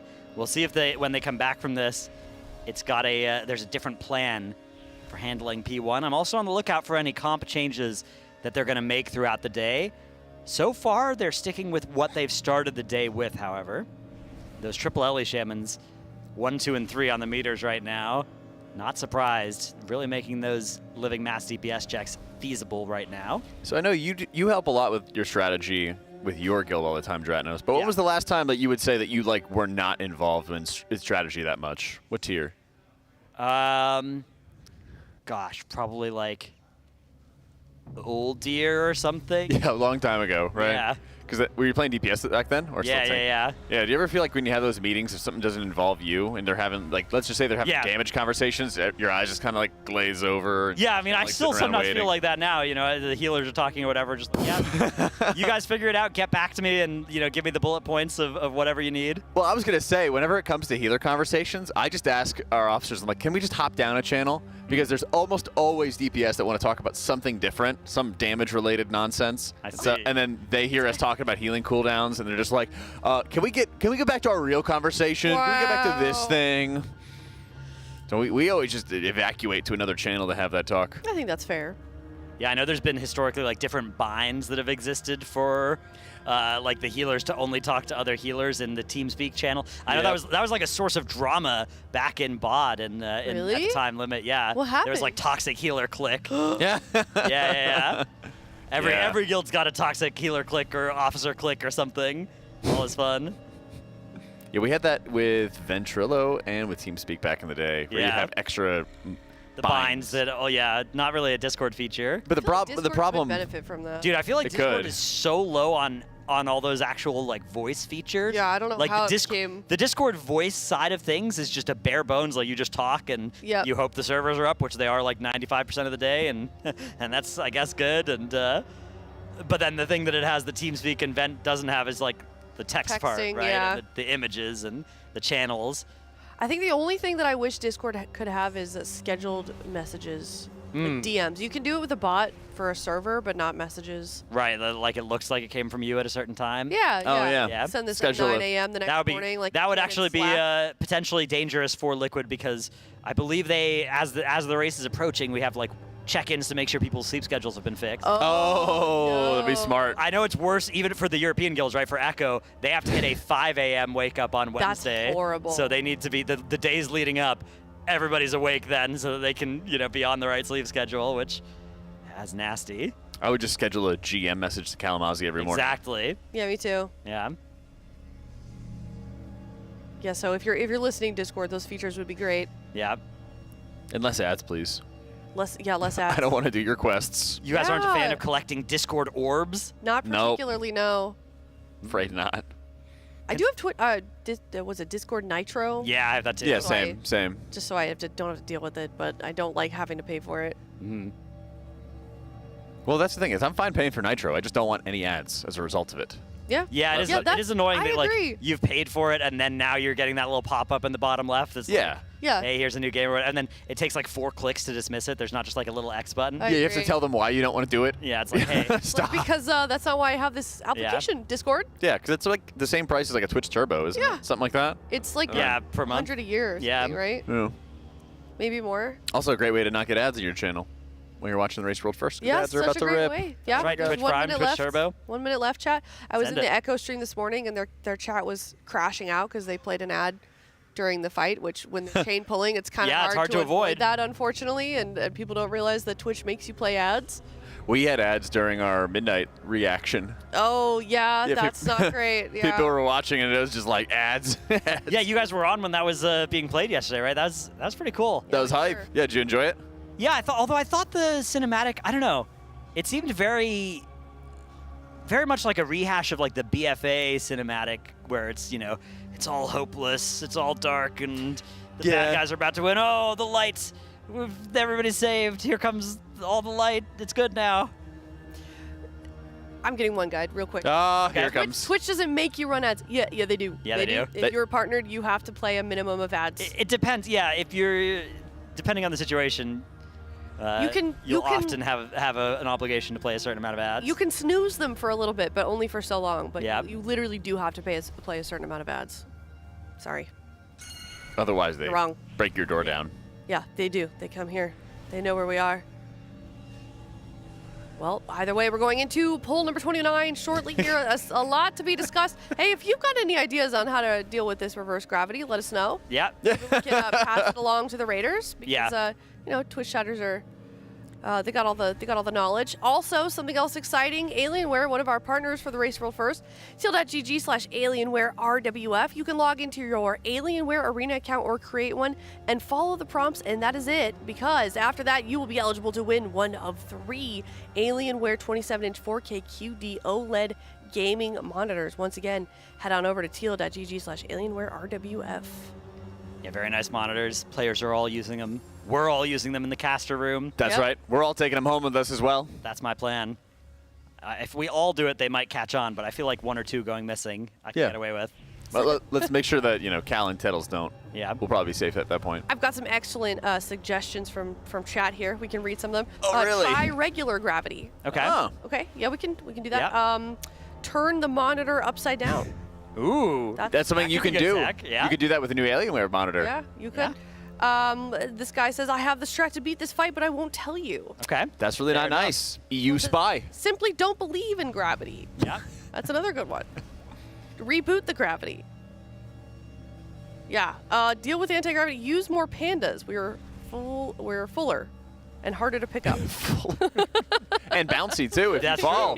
Yeah. There are less fall damage taken. I don't think you take fall damage on this fight, but that racial has benefited in PvE before. It was Theater of Pain. There was a strategy with the bouncy racial that the Echo MDI team employed a couple of MDIs ago. So that race has gotten benefit in the past. I don't think this is going to be the fight for it, but maybe if you want to dismount in P2 well above the platform. Yeah, that's what I was going to say. Darren, and get that bouncy value.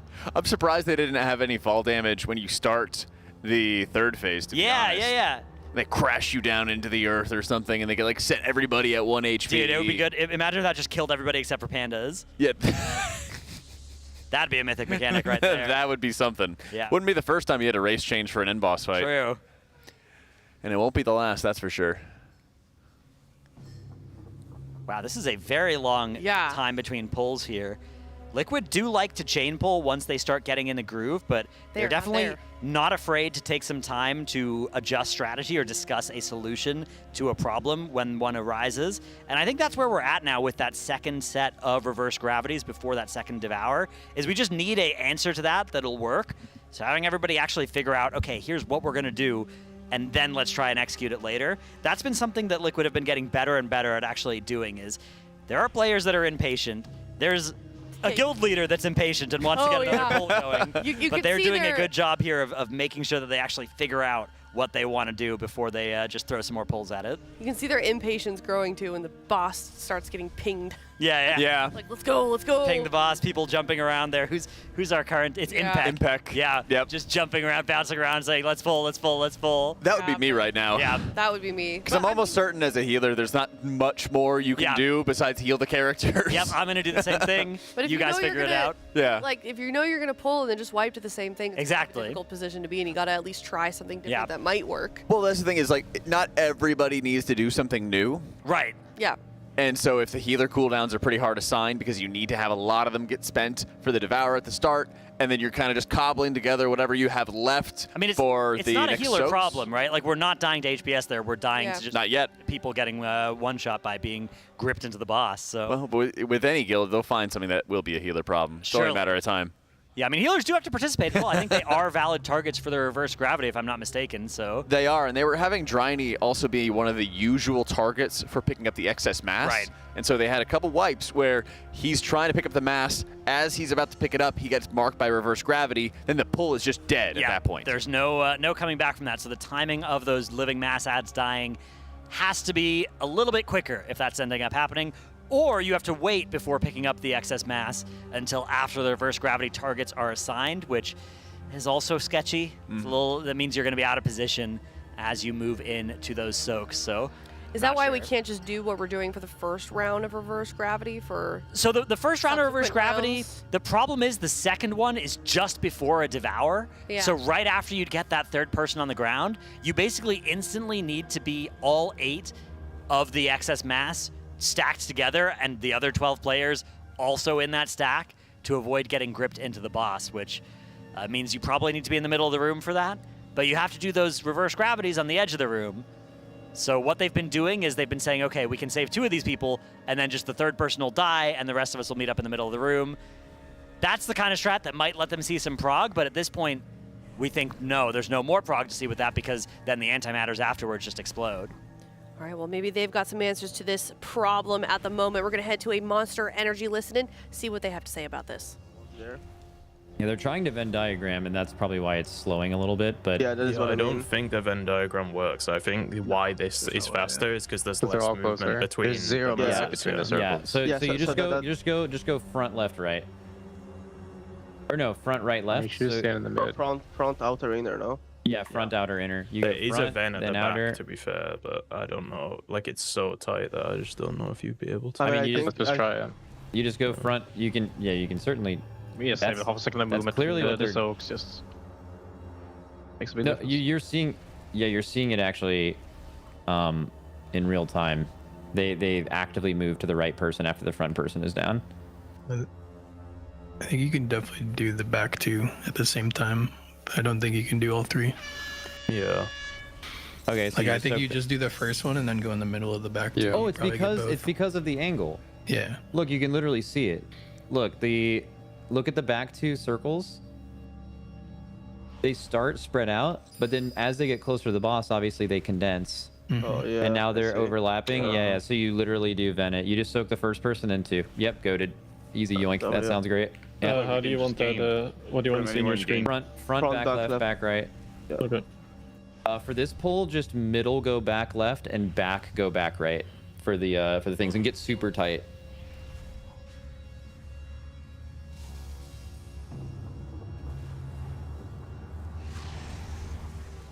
That is fucking nice. When they're dropping it, they're basically on each other's like line of the circle. Yeah, it's really tight. 3, 2, 1. Come to me. Accept.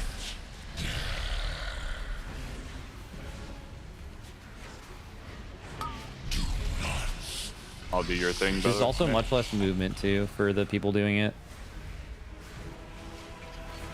I didn't think about the angle, bro. Knockback Oh, it's soon. just physics and geometry. Knockback in 3, 2, 1 now. Reminder for these circles that are coming up, you cannot put them behind the gate. You can put them on any edge though. Behind the gate band. Personal now. Big AoE in 3, 2, 1 now. Okay, triangle. If you get back left, middle, back right, and front, right in front. Yeah. Get real tight. Soak the first person down, then you should be able to Venn. You should be able to Venn. Wait, quickly. Oh, the Venn fucking turbo owns. Oh, the right side. Onken res. Don't take it yet. Knock back in 3, 2, 1 now. Free spread for ads. Do not place in front of the gate. Do not place in front of the gate. Didn't we place 2 right in front of the gate? Oh, yeah, that's the gate is changed. Just change the gate. Change the gate if you can. I think it's all. Get in here and soak this. Just try to game this. The master one. Yeah. Soak the thing. Soak the first person down, then Venn. Then everyone else. As soon as they're done, just gate in. We don't need to be in the front anymore either. Can't go here either, right? Yeah, the gate. I just died it. Now that we're not sucking people down, the safe spot can be back here again. Yeah, and melee can drop in the front. Melee, yeah. So correct puddles are being updated. It's like That's like say you should change the markers. Yeah. Where the gate is. Yeah, where do you want the endpoint of the gate? It should be middle in the gem. middle. direct center of the room. Yeah. Oh, you still Like want the okay. middle? Okay. Yes. Yeah, not the front. The middle. Oh, what are we doing on the right side if Smack gets reverse gravity right there? Right, we're going to Devour. Can we just prioritize him to always be front? Is that the play? I guess so. I mean, it's still gonna suck for him, but I mean, it's the only way it's not going to suck is matters if... all that much. Because he's going to Devour. Kind of carrying that anyway. Okay, cool. So you're nothing. Yeah, basically. Do you not think taking a mass on that set is better? It could be, because I did take marks, I think, by accident once, and it was fine. Like, because, I mean, at the end of the day, like, there's two things you have to do with that mass. Stack for Devour, which you have to do anyways, or take people down from reverse gravity, and you would 100% prefer to take people down with reverse gravity than you would be to be the one. I mean, yeah, we already talked about that, though, and then he said he still didn't want to do but it. he was doing an earlier one. Like, if you put him on that set instead... Yeah, because that one they evoked with a actually, carry. yeah. No, that's W call. That actually makes a lot of sense. We'll remove Shaq too. Really? I think for now, Shaq as well, just be quicker with going to the back with reverse gravity. Like, don't... Well, there, How long I was until just used to the old line Are you thing, guys so I was- did the back left, back right, middle thing get fixed? Yeah. Cool.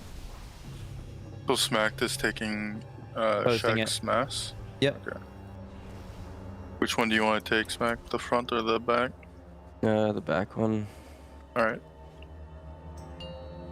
Time for serve then, Mark.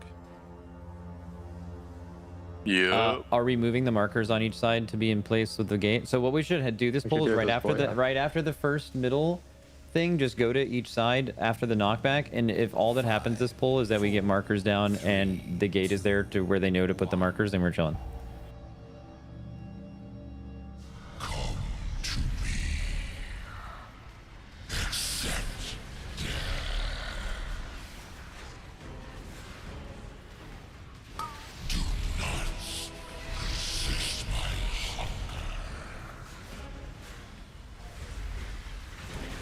Okay, getting knocked back soon.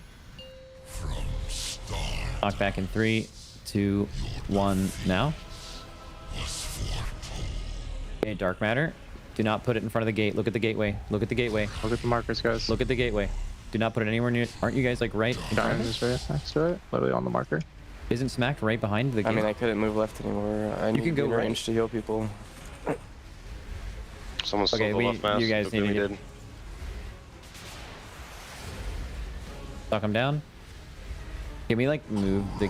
we're just gonna do it to the right of the gate. It's fine. Just do not place the puddle to the right of that one, okay? What happened on that side? Did you get Zevi up? Get Zevi up, get Zevi up. We cleaved. Rebuff Zevi. Knock back in 3, 2, 1 now. I moved this bad in the diff. Don't place in front of Okay, dark matter here. Do not place to the... Yeah, that's fine. Finish these ads. We're down in dev. This might be hard. Full-time hit. Full-time hit. Okay, this is not big AoE 3, 2, 1. And reverse gravities. Triangle formation on the right. Soak this first, guys. Good. Now suck them down. And then we're gating in 3, 2, 1 after the sucks. Some of our sucks left early, right? Oh, yeah. Yeah. I was calling the gate for the other side, but There that was still good practice. There was like a weird puddle where we cleared right goop. It was fucking awkward. Yeah. Because they couldn't go all the way back. Yeah, I mean, those puddles are it's so banned. It's so banned on that line. Can you give me a gateway icon, Telegon, on this sheet? Yeah.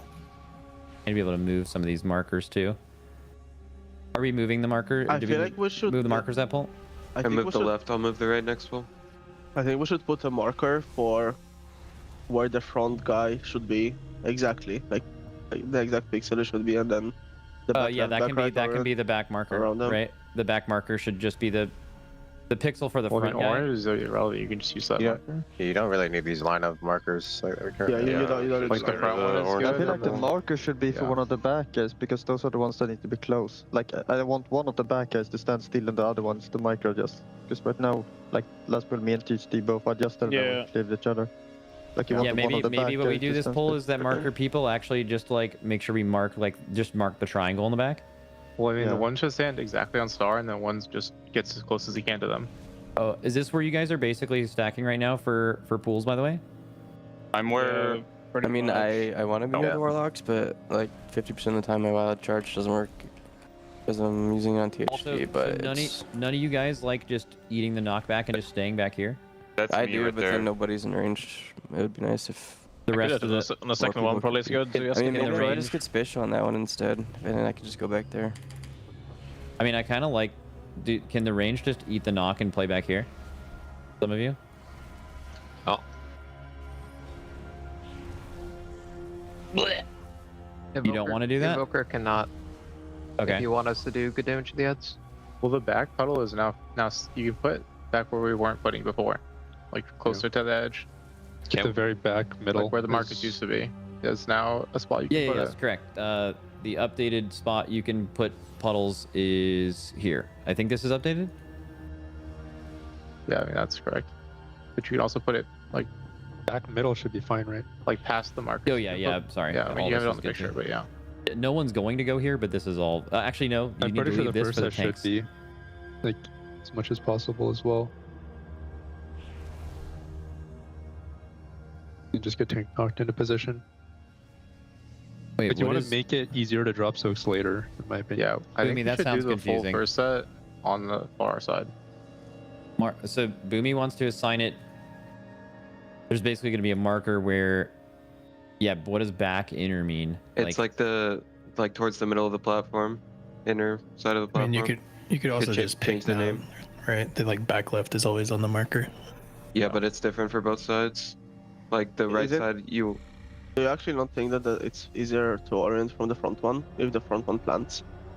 Yeah, because the top two are trying to get close to each other. I mean, the front one doesn't even need to be like near the other front one be is wherever. important. Yeah. I mean, couldn't you just like? put it I mean, back to where isn't this really easy? Like, since there's a wall of puddles anyway, couldn't you just put the left one just goes right next to the back left puddle, and then everyone forms into place? Yeah. Oh, that kind of works, I guess. Yeah.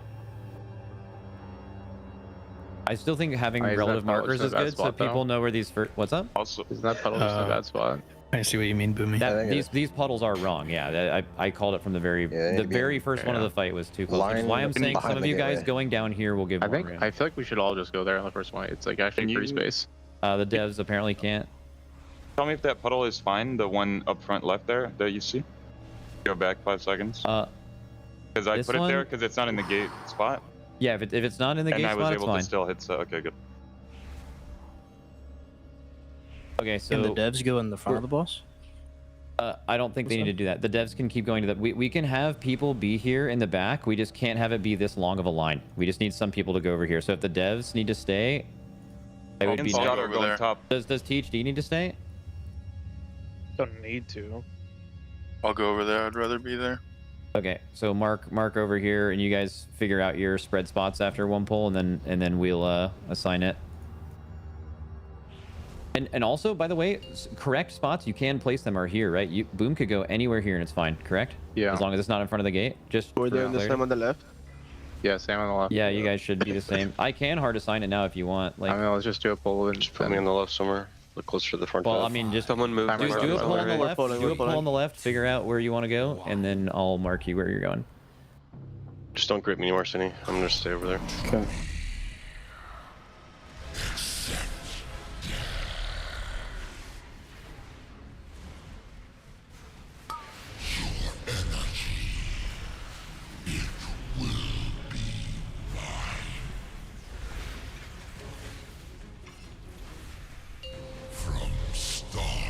Lock back in 3, 2, 1. Now.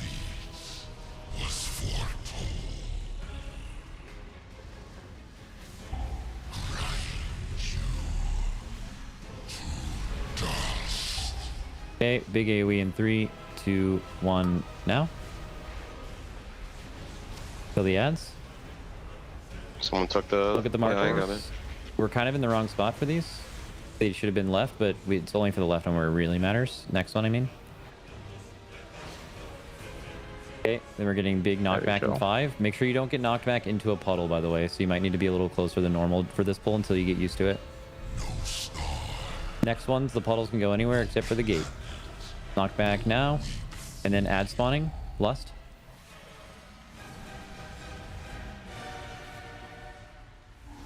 Kill them. Kill the ads. Need help on the back one. Left side. Good. Personal. Get in. Look at your assignments. Back left goes right next to the puddle. Good. Lock them down. I'll call the gate. Gating in 3, 2, 1. All personals gate. Everything. Every CD get in. 7. If the Ven's that, we just suck one and leave. Timber died, yeah. What do you say, Nick? If the Ven's that, we should just suck one and leave. We can't get both. Like if there's no Ven. Yeah, was their position bad? Let's see. I mean, look at our side. They're on the other side. They're right in everything. I had it, so I have a pretty good POV. Also, I feel like this puddle is bad. Left. No. We need to have the markers moved. We have bad markers on this side. Can somebody on the right please mark? Maybe Boomy and Shaq just swap positions. Yeah, and you do we it. can, yeah. Pull, I mean, yeah. I can bind them, but it's not. I'll do it. I'll swap. A tank mix on like. Alright, people who got knocked here, do you guys like this the edge is this so much spread better. that you did? I swear it's so much better. Yeah, this has some range issues on the close side that I want to cleave, so I want to be a bit closer ideally, but I mean, I'll just stand up. That's fine. I can just assign you. Where you So put it Impact, at where do you want back. to be? Here. But like, yeah, there's This fine. is fine. Mark where? Doesn't matter. The quicker you guys tell me here, we I'm can where go Boom faster. is on the pick. Okay. On the first. I've been going there every time. Okay. Who's left of? I can just look on the thing. This is gonna. I can mute for a poll and do this while you guys. I was supposed to time spiral like a knock. Didn't happen now, or we were out of range. I think you guys were in range. Actually- I'm like walking like to the right. I don't want to get like too close to the tank in the middle because otherwise we get. So we're fixing the markers on the right side. Can we get You should get as close as possible. I did. Can Telegon or Yuri watch a PUV of last pull on VOD review and just make this be where they spread out on each side? Can Thank the you. time spiral on the first smash be like 4 seconds faster? Would be really amazing. 4 seconds faster. Yeah. It's like happening like right as the knock is happening right now. I would prefer to have it like if I can hover and cast while I'm in the air, you know? Also, just a reminder, I know it's like, if we get there, it's nice, but it is definitely, at least for now, an empty the bag moment on that Devour, right? Yeah, as you're running there. Once we're stacked, we're probably safe, but it's like when we're empty running, before, it's yeah. absolutely fucking Before is the hardest part. crazy. As soon as we get stacked, you should be full safe. I also think we might want to change the gate, but I'll say after it's full. Never full panic during the first ads. Like right now. Yeah, perfect. That was bad. Remember your stack spots last pull? 3, 2, 1, knock. Back to try if you can. Perfect. Okay, I think we fixed the markers on our side. That's good. Do not put things on a marker, or even next to them. Makes it shitty. Okay, personal, get in. The right side markers are bad, or their markers are fine, but we placed a terrible pool. Just do it natty. You have to do it natty. You just have to do it natty. Yes, you get them, I think. I don't think you can. That goes for the time Okay, spiral. yeah, but, mid journey. Yeah, that was good. Yeah. so am I correct in that the people want to go near the markers? Like, Yeah, one of the back people needs to plant on the marker. The other one goes next to him. do we have like speed for it? Circles here? You can personal now if you have one. Resang instantly. Back has to be. Big AoE, 3, 2, 1. Kill these ads.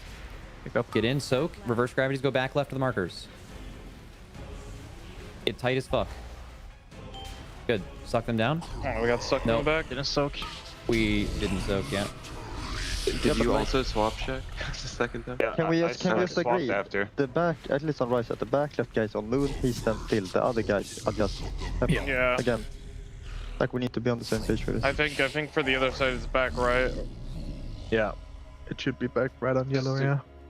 So what we could do for the weak order for that then is that someone gets, if you are someone who's on the right. Hello, everybody. Welcome back from that Monster Energy listen-in. Looks like they're still kind of poking through how they can make that reverse gravity work, and they're trying a couple of new things during that listen-in. One of them being trying to start sort of side by side, so by the time that they're pulled in towards each other, maybe they're overlapping.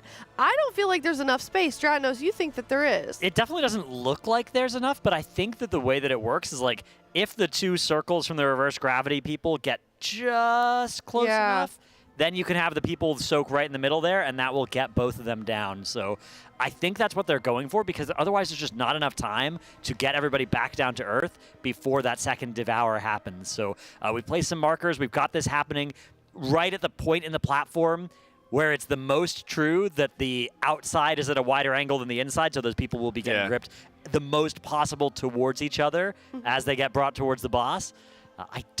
I also am not sure it's going to be possible to do it consistently, but it looks like the only answer to this mechanic that anybody could think of so far, so You'd almost have to like hold hands and jump off the edge together. It's yeah, like, but you can't, again, they can't actually be, they can't overlap their circles still. Yeah. So or they can overlap their circles, but they can't have the midpoint of their circle be inside the other person's circle. So they have to still be very careful about how they handle that.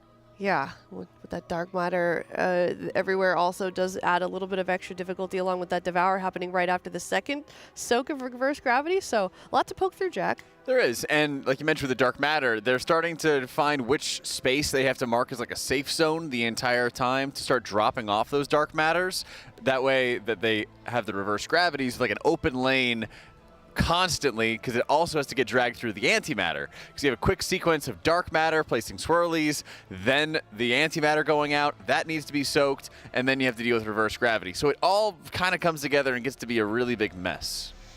And this is only phase one. That's right, yeah. Ooh, been about For 2 now. hours. What time is it? 11:30, so an hour and a half of pulling on this boss, and still kind of seeing everything that we're going to see in phase one, but still trying to figure out how to get through it cleanly, because basically every single person has to be alive to be able to make it to intermission. The good news is most of the other mechanics they've cleaned up now. We're still seeing these odd spot deaths as they're dropping those puddles from that spread.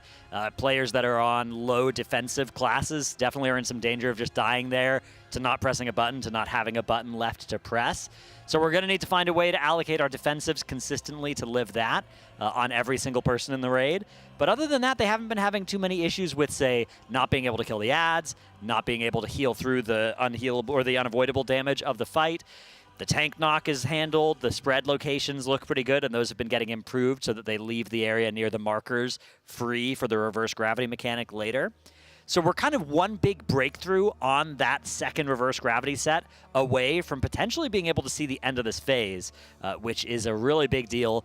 That'll start giving us an idea of whether we're looking at another Ansarek with, you know, a lot of really hard phases that have a lot of difficulty to get through, or it still could be another Gallywix situation. Gallywix had some very hard overlaps in P1, and then once you solved those, you collected your loot. Yeah. We get to see a really big difference with Gallywix compared to, you know, Demensius so far. Having the initial impression of, like, maybe we'd be able... Sorry, just... Hold on.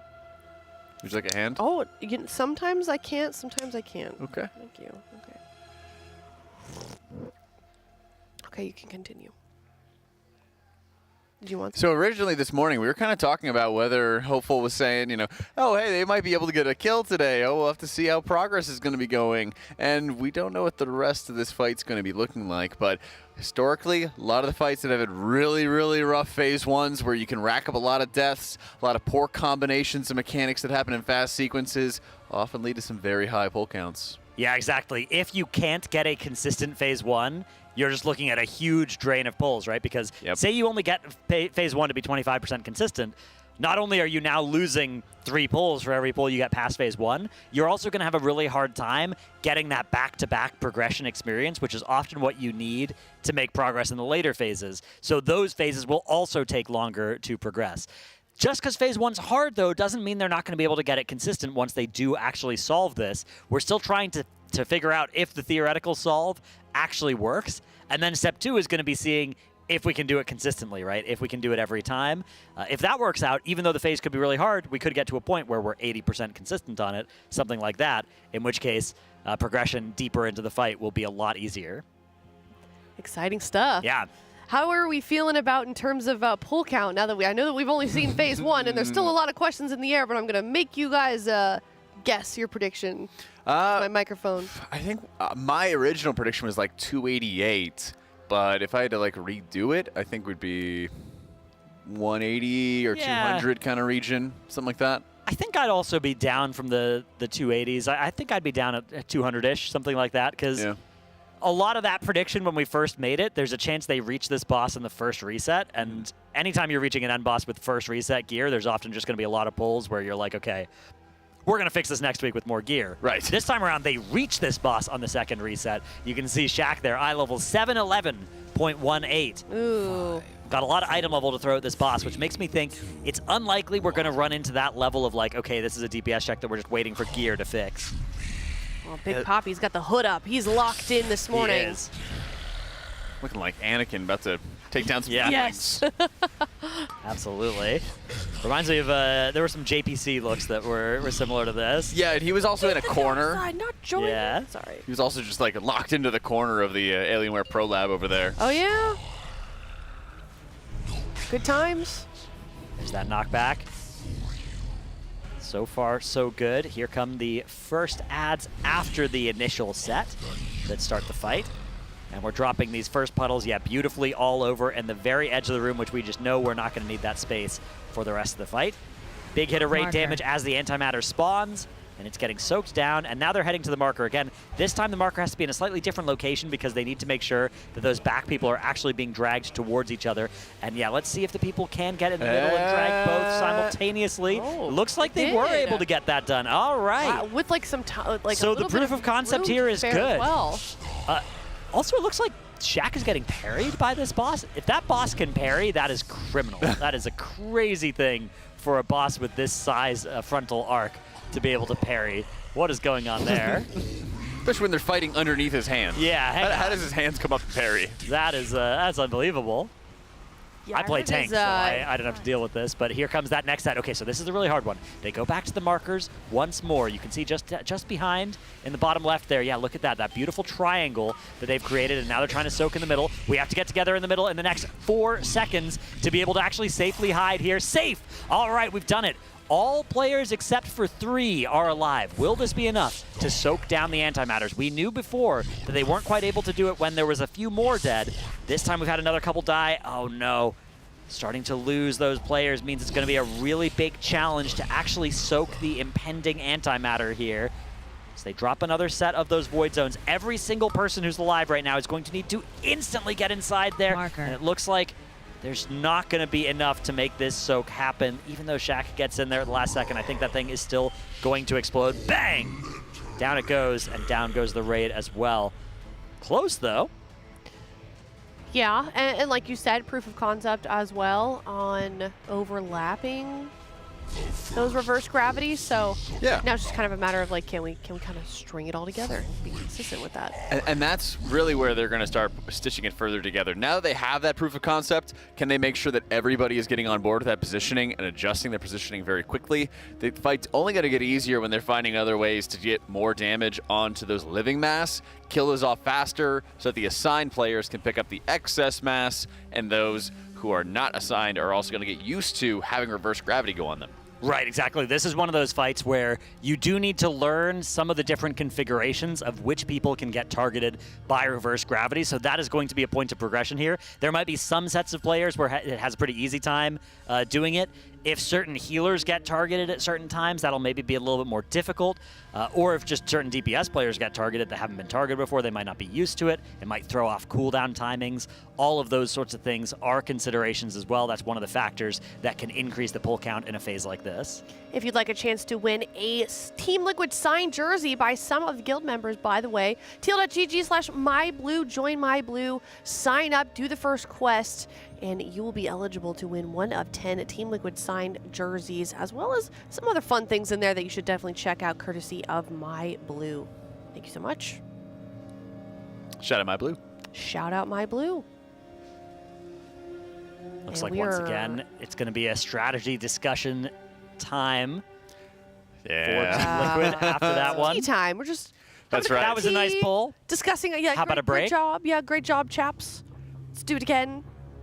Nice break, guys. How about another break? I suspect this time it's probably going to be a little bit less long because the strategy that they were using seemed to mostly work, but there may be some adaptations that they can talk about. I heard them in that Monster Energy Listen-In talking about strategies like having the front player plant and then the back people orient themselves based off of where that front player plants. And those are the sorts of things where maybe somebody else has come in with an idea of like, okay, here, how about we try this instead, right? Here's a way that, here's a problem that I had with how we were orienting these reverse gravity soaks.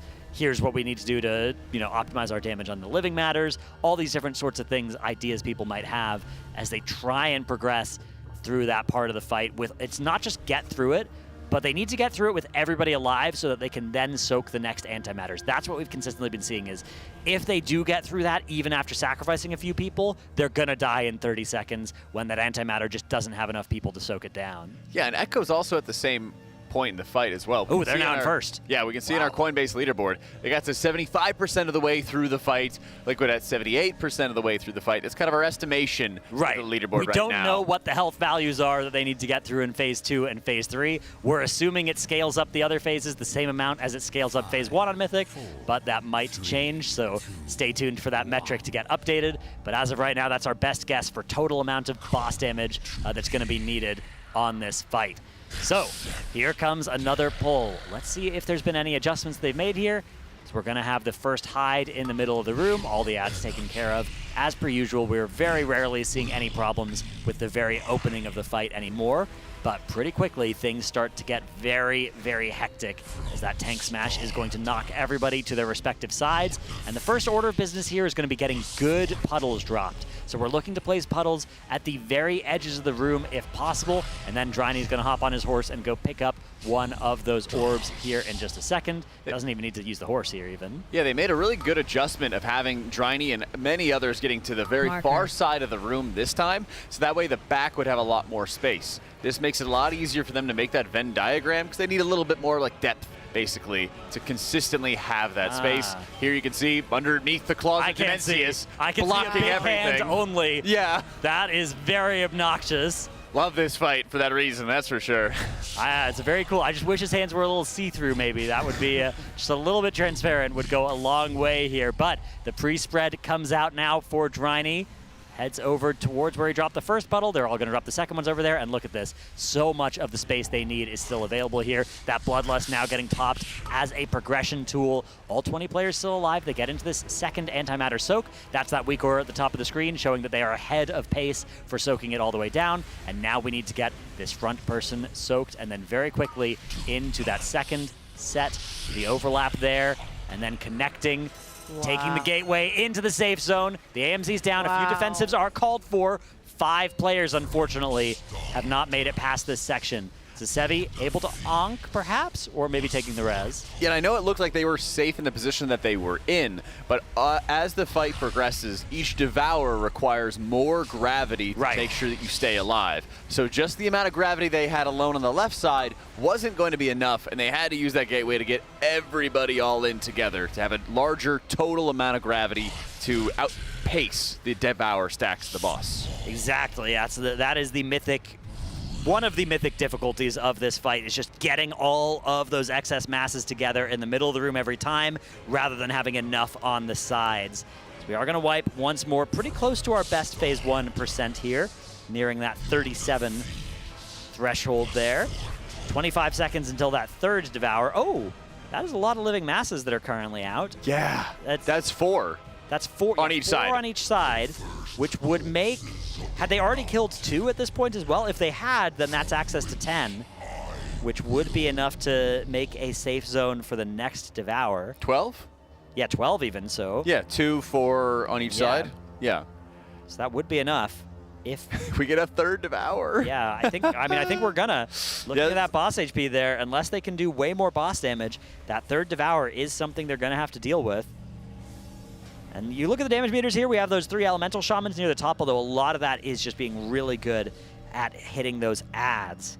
A lot of the reason why we're using so many of that class right now. Something that got dropped a little bit on several of the earlier fights this tier, but we're indexing back into here for Demensius. We're scaling back into the position of more Elemental Shamans. Even bringing a Resto Shaman in and having him play Elemental too. Yeah, Zevi. It's meant to be. Famed multi-role player. Switching between those DPS and healer versions of his classes at will in multiple races to World First now. That's right, and he was just barely behind the DPS mains as well. Yeah, some of these pulls he's in the lead as well. Yeah. All depending on some RNG and which things happen to which side. It's such a given pull. It's such a big advantage for World First to have somebody in the position like Zevi to play in that flex role. Because there's a lot of times, are there other people who could play Elemental? Sure, but are they also geared as well through Mythic? Not necessarily. It's not the first time we've seen that even this tier also. No, not at all. Exactly. Switching to red. Exactly, and in both those cases, you get to put gear on one character and you're gearing up your first Ret and your first Holy Paladin on the same character, or your first Resto Shaman and your third Ellie Shaman on the same character. Yeah, we saw Nick last season was also playing Boomkin for Styx because they just needed to have 3 Boomkins. I think a lot of Resto Druids played Moonkin on Styx in the top few guilds last year. Didn't Tettle say that people were hitting him up for that? I wouldn't be surprised. Yeah, it's a lot of guilds, don't have access to that many Moonkins anymore. That spec has been pretty weak now for like 6 raids in a row. So sort of like Ellie Shaman was up until this tier, there's just a lot of guilds that don't really have that much experience on it anymore. It's hard to have people that are playing a spec that just doesn't get brought for an expansion or more. Steadily going extinct. Yeah, which I was sad to hear about that one as it was happening to specs like the Ellie Shaman. Happy to hear about it happening to Moonkins, though. True. Couldn't agree more. It's been a minute since we've had Ellie. Yeah, the last time Ellie was like actively good and brought by as more than one of was Unat, when we saw 5 of them on the first kill by pieces. Also helped that you could reset the cooldown of Ankh. That was the main, one of the big things. Yeah, you could get summoned to the end time dungeon and click the hourglass. I was an Elemental Shaman on that fight. I got to do that every pull, get summoned to the end time in Ankh, and then on our kill, we didn't use any battle reses, could have just used those. Well, after this tier, I'm looking forward to never seeing Ellie Shaman again. Probably. That's a possibility. Back to the shadows. Yeah, although with the advent of the Sky Fury buff, now you do always at least need a shaman. So historically, it's been the Enhance has been the most common one since that change got made, but it could easily be the Elemental in any given tier. There we go, pull number 35. Still looking to get progress past phase 1, but that's kind of looking like we're close to making a breakthrough. Yeah, it could be any pull now where we actually get through that second reverse gravity, and not just get through it, but get through it with everybody alive. That is the big thing here. In order to do that, though, we're also going to have to live all these puddle drops. Look at Shaq here, even with Blur dropping to half health on that first drop, and that is one of the easiest ones of the phase. It only gets harder from here. Out come those first set of reverse gravities. These ones are hard, but at least there's nothing overlapping right afterwards, so you have a little bit more time to rescue these players. That's right, and here you can see they're just getting that Venn diagram working really well, and at this point, they've been able to get it down to a T, having a lot more space. They have a few feet of extra runway, basically, before the players are getting dragged into Demensius itself. Do you think they're even going to employ the jumping off strat anymore, or have they figured it out with this triangle formation? The triangle formation is a better one because it lets them soak 2 people simultaneously. Right. And you can't really combine it with jumping off because it requires getting right next to somebody else's circle, and if you're both moving, the danger of both of you actually overlapping is too high. So I think we're going to not see that used for the next little while unless they decide to switch back to that. Shaq in that front position, going to be getting gripped down right away. And now those next 2 people also being brought down. Zenni is dead, as now are Boomies, Asevi, and Nick. So here's another problem with this strat. while you are doing all of this finicky, getting everybody down and taking the gateway, the boss is also dealing 6 million cosmic damage per second to the raid during that Devour cast for 5 seconds. So you are having to heal through about 25 million total damage per person. So 2 health bars on every single player in the raid in the span of 5 seconds while you are also doing all of that movement. Almost impossible to do, and it's very hard to imagine not losing to people each time, but we are seeing at least this right side soak has worked out. They've managed to get through the entire antimatter on this side. Unfortunately, the other side, not so much. Yeah, and a huge challenge for this is how the Preservation Evokers are able to set up their Consume Flame and their Burst Ramp while they're basically moving and constantly having to help with the excess mass mechanics, having to set up their echoes in advance, get the entire group left together, and then just start blasting tons of healing. It's a very, very narrow window of time where you're constantly moving, setting up echoes, and making sure that you have all your healing ready. You also can't really do a lot of spot healing or support at that time, and you have to lean on your co-healer to do it. Then you're taking the Warlock Gateway, getting everybody stacked, and just smashing healing for that 5-second burst.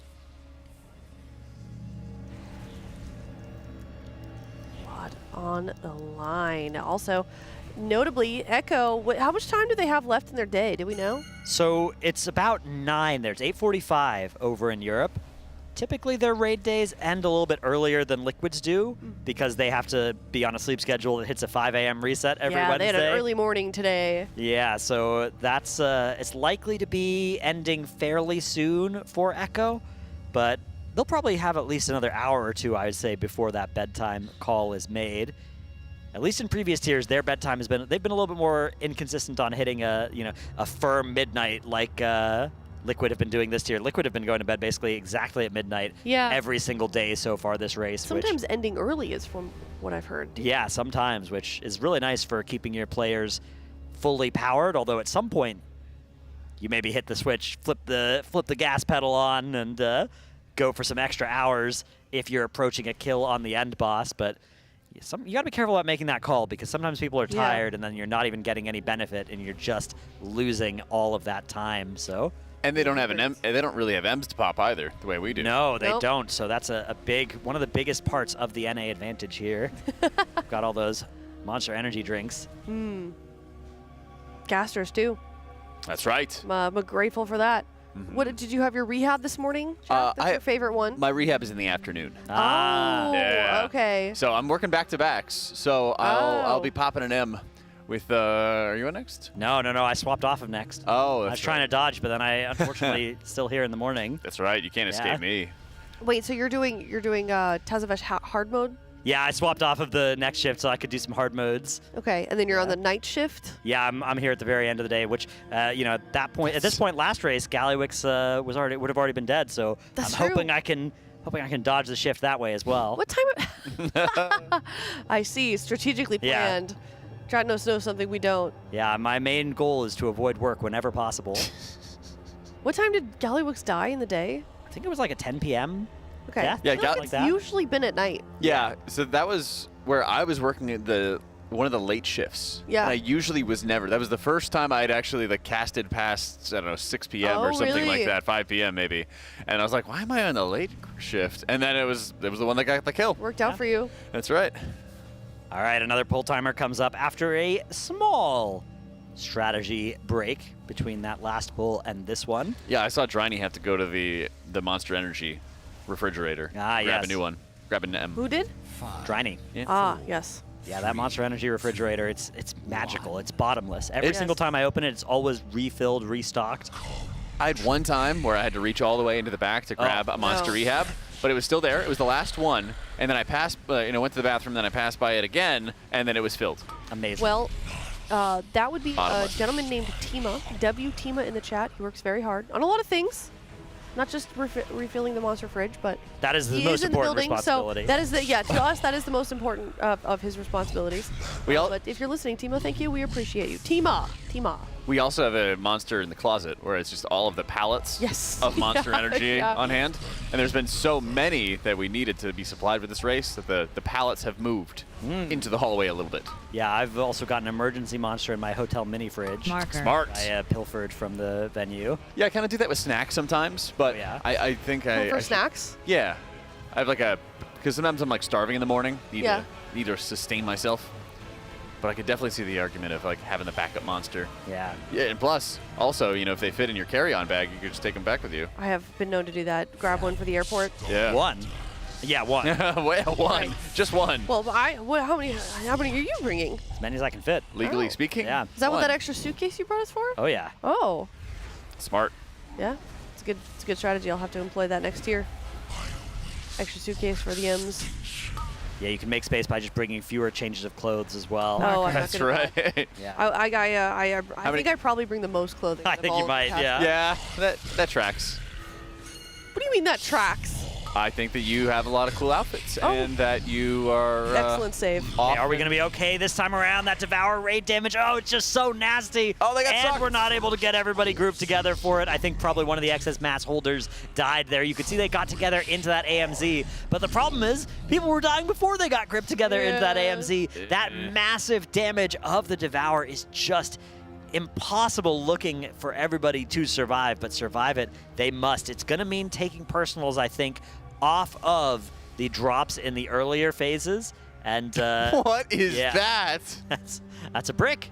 That You know exactly what that you know is. exactly what that is. That's from, a yeah. that's a We've all brick. seen that clip, Yeah, Smolder on. unfortunately. Yeah. That's just that's just something to get you excited. Yeah, he was excited. He was very Also. excited. That's right. All right, that pull did not work out. We're gonna go into pull number 37 here. This time We for started sure. the day at 18. We've doubled our amount of pulls. Yeah. Yeah, least progress has been seen today. We've made it to that second Devour. We've made it through, but not through cleanly just yet. Also, do want to remind everyone in chat, one of our sponsors for the Team Liquid Race World First, Phillips Hue, new to the race as well. Tilde.gg/Hue, 10 winners will be eligible to win 2 E26 smart bulbs, 60 watt plus a dimmer switch. Up to 50 devices can be connected to that dimmer switch, which means you can cozy max your setup, your gaming setup. You can feel like you're in the game, in the movie, and really kind of tune it exactly how you want your space to be. You can set schedules too. Schedules. They have a bunch of different little palettes that you can choose from. Yep. Voice commands. Oh my gosh, somebody just gifted 50 subs Whoa! to the Team Liquid channel. Oh my gosh, look at all these non-ad havers that we will be having now. That's right. Perfect timing, Bandit Man. Thank you for the 50 gifted going into it. That also means in the next 8 minutes when we start running ads, that 50 people are not going to be getting any ads. That is so generous of you. Can we get some W Bandits in the chat real quick? And huge thank you for dropping all those gifted. I wish I could play ads right now. Like, oh, do you guys want an ad? You wish you had the probably want button. an ad right now. Yes, give me a 30-second ad button, please. Need one of those. That's right. And if you're getting that 30-second ad, you could also Twitch Prime so you don't get those ads. Or you could follow Bandit's example and gift subs to your friends in chat so that they don't get ads. Right. That with that hype train. Or beg somebody else to gift you a sub. yeah, That's right. Always a good option. Gifters is always a good Kick one. off a little hype train that we got. Joysticks, thank you for the new sub. Look at that guy. Cohesity with the Prime. Okay. Now we're getting some progress. Big fan of typing in an emote and have it not work and then acting sad. Yeah. Gives me a sub. That's You're like, nice. oh my gosh, I cannot believe I just did not have the access to the emote. Oh, that's just so embarrassing. Dexterous Ched. Also, now you get emotes. We love to see it.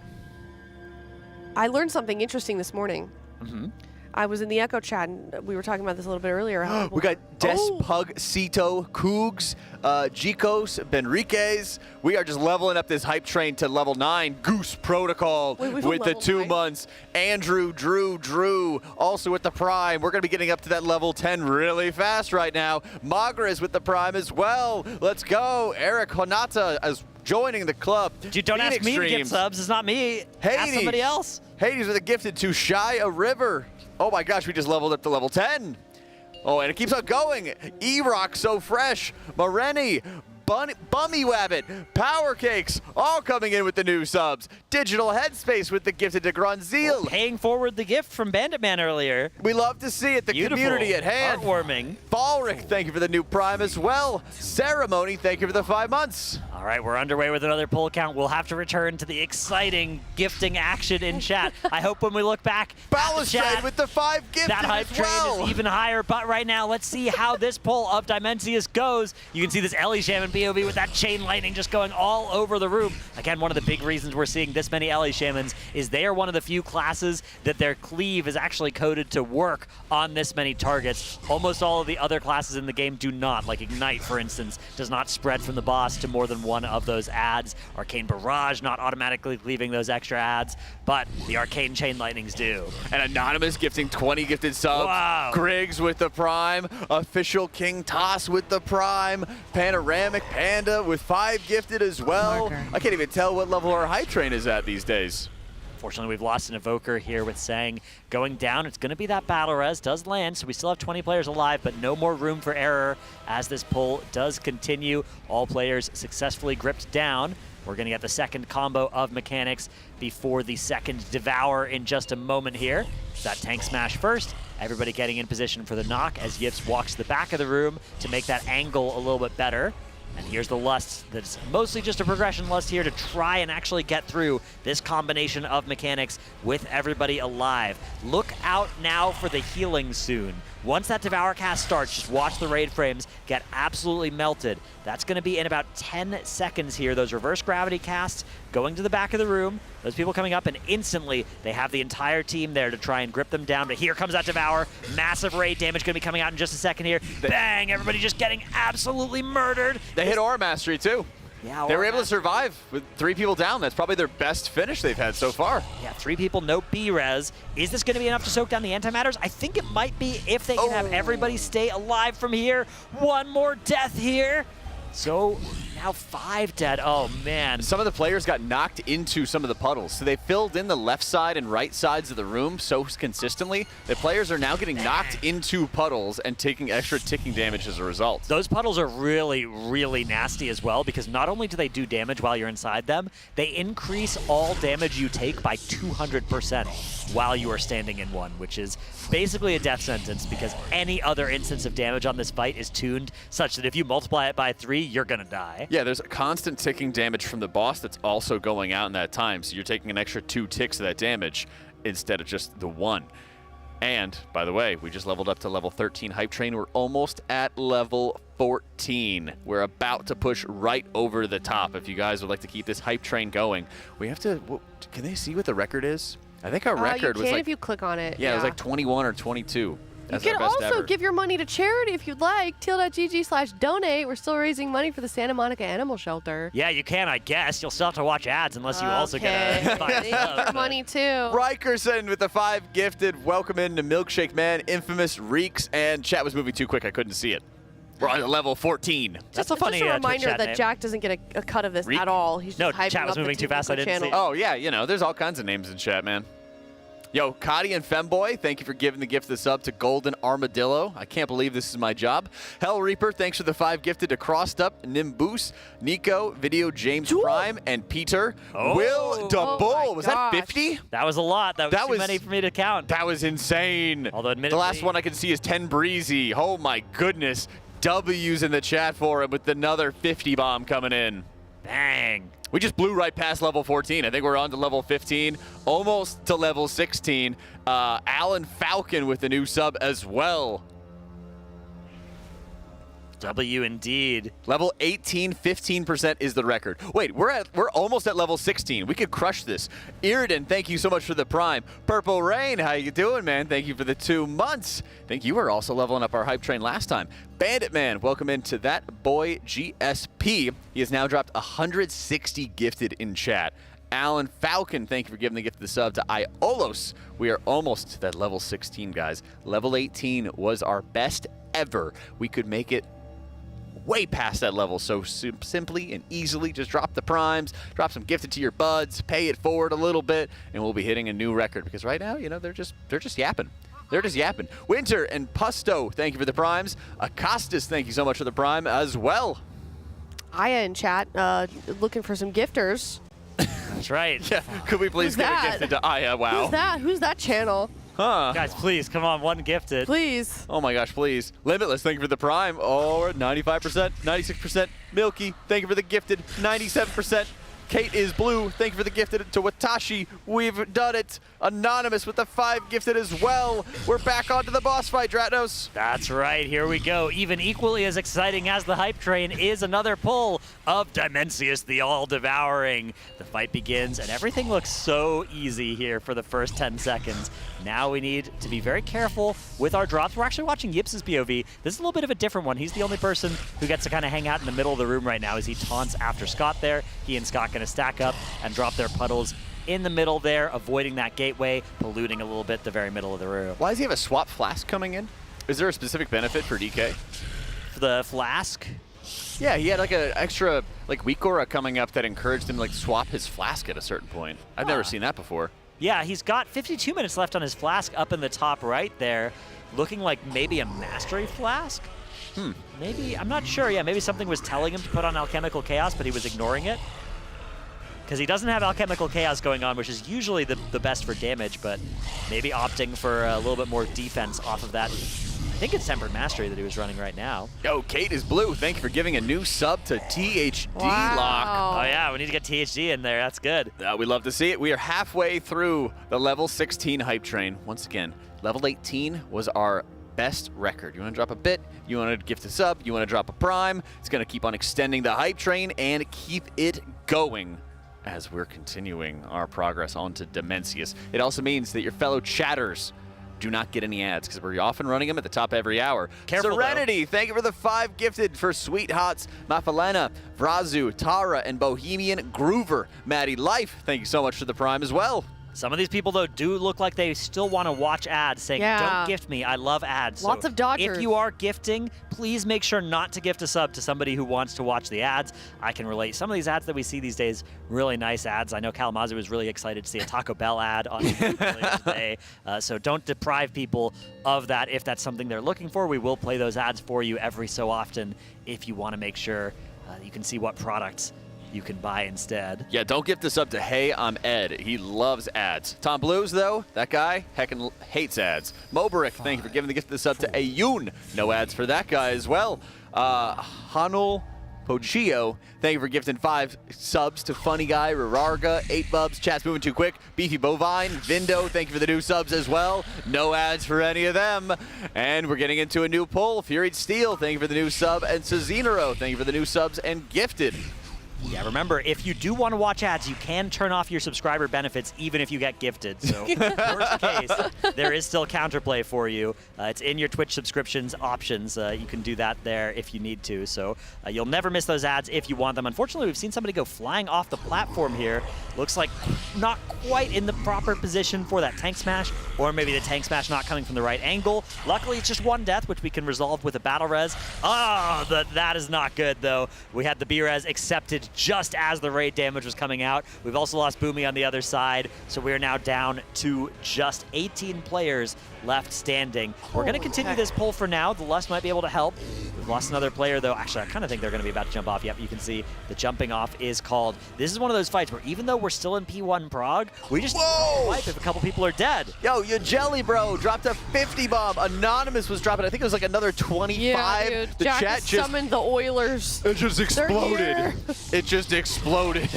We have just been crushing it, and we just set a new record for the hype train. Let's go. This is our all-time record for the hype train. Can we even get to 20 at this point? We just have another 5 minutes left on this hype train. We have Quick dropping thousands of bits at this point. Bandit Man just dropped another 50 in the chat. Bandit Man, that's the guy that started this all, right? That's right, Bandit. You started it all. Phone poll. Thank you for the gifted as well. I think that was another 10 coming in there, but the chat just explodes so quickly. We just crushed past 18. Not only did we set our own best record, but we just blasted past 18, almost to 20 at this point. 85% of the way there to a 20 level hype train. I think we should play an ad right now. I don't think anybody's going to have it. Nobody is going to have it at this point. Not a single person. Woof. You guys are insane. Synchronomy, thank you for the new sub as well. Eggs Tony, thank you for the gifted to Heyo Peter. I can barely read the subs with how quick chat is moving. Radkeys, thank you for the 5 gifted. We're at 97%. We're almost there. Glaric, thank you for the prime and the 3 months, 98%. Oh, good ads. Nice. Here we go. Let's go. Enjoy. Oh, the ads are running, but the hype train is leveling. Bad decision. Dan dropping 5 gifted as well. We've got it, guys. We got to the 20 level hype train. Okay, no, now we're done. No more. It's fine. Don't worry about it. Fork, Fork, I see you gifted subs. We're already at the level 20. We've gotten it. Mission accomplished. We get to keep our jobs. Chat. We get to keep our jobs. You know, unfortunately, Tettles does too, but you know, it's fine. No, he's not on the ships right now. He has to get his own. It's all over. Thank you for keeping me employed. Yeah, We've done it. That was part of our contract. We had to help get a level 20 hype train, so. We've done it. Chilling. Yep. Whew. That was really close, Jack. We got to find the brakes on this train. Yeah. Yeah, surely we can stop gifting. No more. Scorp. LCG Scorp. Stop. Disregarded our instructions. We've turned it off. Welcome, Proton 123. Sub button is actually broken. No further ads. We need to, now we need to serve ads to players, okay? We need to serve ads to the viewers. Yeah. They've all got their sub now. They're good to go. Level 20 is the maximum? We've done we it. don't know. I don't know if it goes past there. It definitely goes past. Stop, Aztec. With the 5 gifted. You're going to push us to 21. We don't want that. Licton. Dude, with the prime, I get that you don't want ads, but at this point, we cannot go to 21. We need to find the brakes here. All right, looks like we've got a little adjustment here for how we're denoting which players are going to which locations for this. Instead of there being back left, back right, we have marker as one of the assignments, and that person will go exactly on the marker. Here's that gateway together. Oh, that was a good one. Okay, pretty good. We've lost a couple players, one of which was resolvable with a B-res, the other 2 shack and fired up. Unfortunately, both dead. 2 of the 2 players that went together get the very silliest, both on the ground right now. Both go together to the grave. They will indeed. Sang also now down. THD dying too. Unfortunately, this raid damage is just becoming so difficult. And this is the problem. If you empty the bag to live that devour, now all of a sudden you're going to die to this next bit. Yeah, and they just had nothing in the tank at that point. But somehow we have something in the tank for their chat right now. Guys, I said we're done at 20. We're halfway to 21 Send your at this money point. to the shelter, please. We're trying to put the brakes onto this train, okay, guys? We have completed it. What are we going to pass through in the next season, in the next Race to World First? Won't you guys think of that? Yeah, exactly. We need to set each new record needs to be just above the old one, so it's not too hard to break next time. That's right. That way we can say, oh, well, you did a little bit better. It's kind of like Usain Bolt, and you're just like, I did a little bit better this time. Right. Okay, we do have some money that got sent to the shelter during this hype train. Nice. $100 from Kazargar. No pets or mog, just some liquid love. Thank you so much. We got some transmogs as well. $100 from Greg, LFG, and $25 from Anonymous. Thank you so much. That's again tl.gg/donate if you'd like to give your money to the Santa Monica Animal Shelter. Aya, you got the chance to go visit there. I did. It was very nice. They take very good care of their animals and their cats. They all need forever homes. They're just down the street, and they use their money for a lot of good things, as like medication for animals, a lot of surgeries that can get very expensive, spay and neutering cats, stray cats as well, to help mitigate the stray cat population. So they definitely need your money just as much as this, if not more than this Twitch channel, if I may be so bold. So let me see. We have 1 minute left of the hype train. 1.5 minutes. Fine, guys. I'll put the accelerant back on. Can we get to level 21 and then we can stop? Okay, then we can stop. I think that we are almost there. We can just get right over that. We can have the train continue just a little bit further. There we go, China. Thank you so much for the new sub, getting us that 51% progress. Bandit Man. Wait, Bandit didn't even have a sub at this point. He gifted over 200 subs to the chat, and we finally have him at a sub as well. Oh, maybe we can get to 69%. We're at 53%, guys. Ari, thank you so much for the new sub as well. Okay, 54%, slowly making progress. We're going to go very nice and smooth. Raja Blast, thank you for the gifted. Vitamin D, thank you for the new sub as well. We're going to get in there slowly, 57%. 50 seconds remaining on this train, guys. We get to 69%, we'll be chilling. We'll have a new record set. None have surpassed it in any of the other previous Race to World First. Rolo, thank you for the new sub as well. Gene Show dropping a huge amount of gifteds. Wait, we passed through 69. We could probably get to 100% in the next 30 seconds, okay, guys? Rex at Fanmail, thank you for the prime as well. 74% with 30 seconds left before the hype train ends. Meanwhile, we've got another pull of Demensius underway, but yeah, we just have 20 of those seconds left. I don't know. Oh! There it is! 91. Wow. 16 seconds. 15. Oh no. 13. Oh no. 12. 10. Quick. 9. Abandon all impulse 8, control. Spend all your 7. money. Oh! We did it! Wow. We did it! We passed 20. We're into the level 21 hype train. I've never seen this big of a hype train in my life. That's insane. I feel like Kai Cenat. Oh, we can only be that way on the Liquid broadcast. Whoa, we passed through to level 21. All right, let's see how far this train can go. I took my hand off the brakes. The brakes are gone.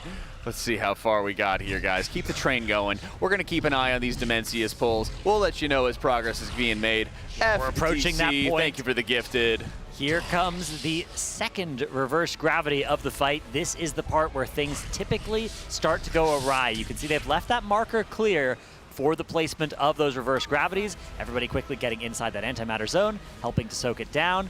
And yeah, Goop assigned to that marker. Looks like we've got, oh no! So unfortunately what happened there was Goop was assigned to the marker, but just to the side of the marker there was a puddle, so the other player had to get too close to Goop, and both of them, that's what happens if you stack those reverse gravity circles. Both of the players do just get sent into the boss, so Goop and Exile both killed. Luckily everything else worked out okay. Goop is going to take that battle res, Exile going to have to stay on the ground for the rest of this pull. 19 players alive now, as we hope to kill off these second set of, well, I guess the fourth total set of living masses, but the ones after that second devour. Down they go and into the antimatter zone. This needs to get soaked down. It's a little bit ahead now of the required check. It's been soaked. Other side of the room as well. Okay, we're in for some progress here, as now we have these soaked down. We've never gotten this far into the fight before. 30% on phase 1, Demensius right now. Yeah, we'll have to see how their healing is going to go for the next round of Devours. They got 44 energy to go before that Devourer starts going off. Means they got to deal with another round of the antimatters. And they also have to get these kills really quickly for those living masks, because they're going to have the reverse gravity coming out very soon afterwards. Wow, 20% on Demensius now. The tunnel, the light at the end of the tunnel is there. We can see how we could get out of this phase, but we have to do another set of reverse gravities first here. Boomy gonna go to the back of the room and just get sent up into the air. Oh! Fortunately, they weren't quite able to soak all of the antimatter there, but here comes that Devour, and this one, it looks like there is just a final spawn of masses that maybe would give them enough. Actually, I wasn't able to run the math on if they can have enough of the excess mass to get through that Devour. Wow, that is a brutally difficult phase, but with that pull, we are now back on top of the leaderboard. Ooh. Liquid once again in first place here in the Race to World First. This is a new record for our boss progress, and we've been hitting new records with our hype train as well. We're at 48% or 42%. 2 minutes left onto this hype train. We're going to try to finish strong. And of course, huge thank you to everybody who has been dropping an insane amount of gifted in chats. You guys are insanely generous. We're so thankful for you guys setting a new record in the hype train that we've never hit before. Let's check out this new best poll. So this is the, is this right before the second Devour? Where are we now in the fight? No, we're after that. Okay. So yeah, we've got that tank smash coming once again. And then the fourth set of ads will be coming out here. And now the dark matter spawning, so the spread's also happening, being placed in a good spot here by everybody. Scott tanking the boss now, so he's away from the rest of the group. Now we get the shattered space, which again, this is the one that needs to get soaked down. We are into another pull here, so yeah.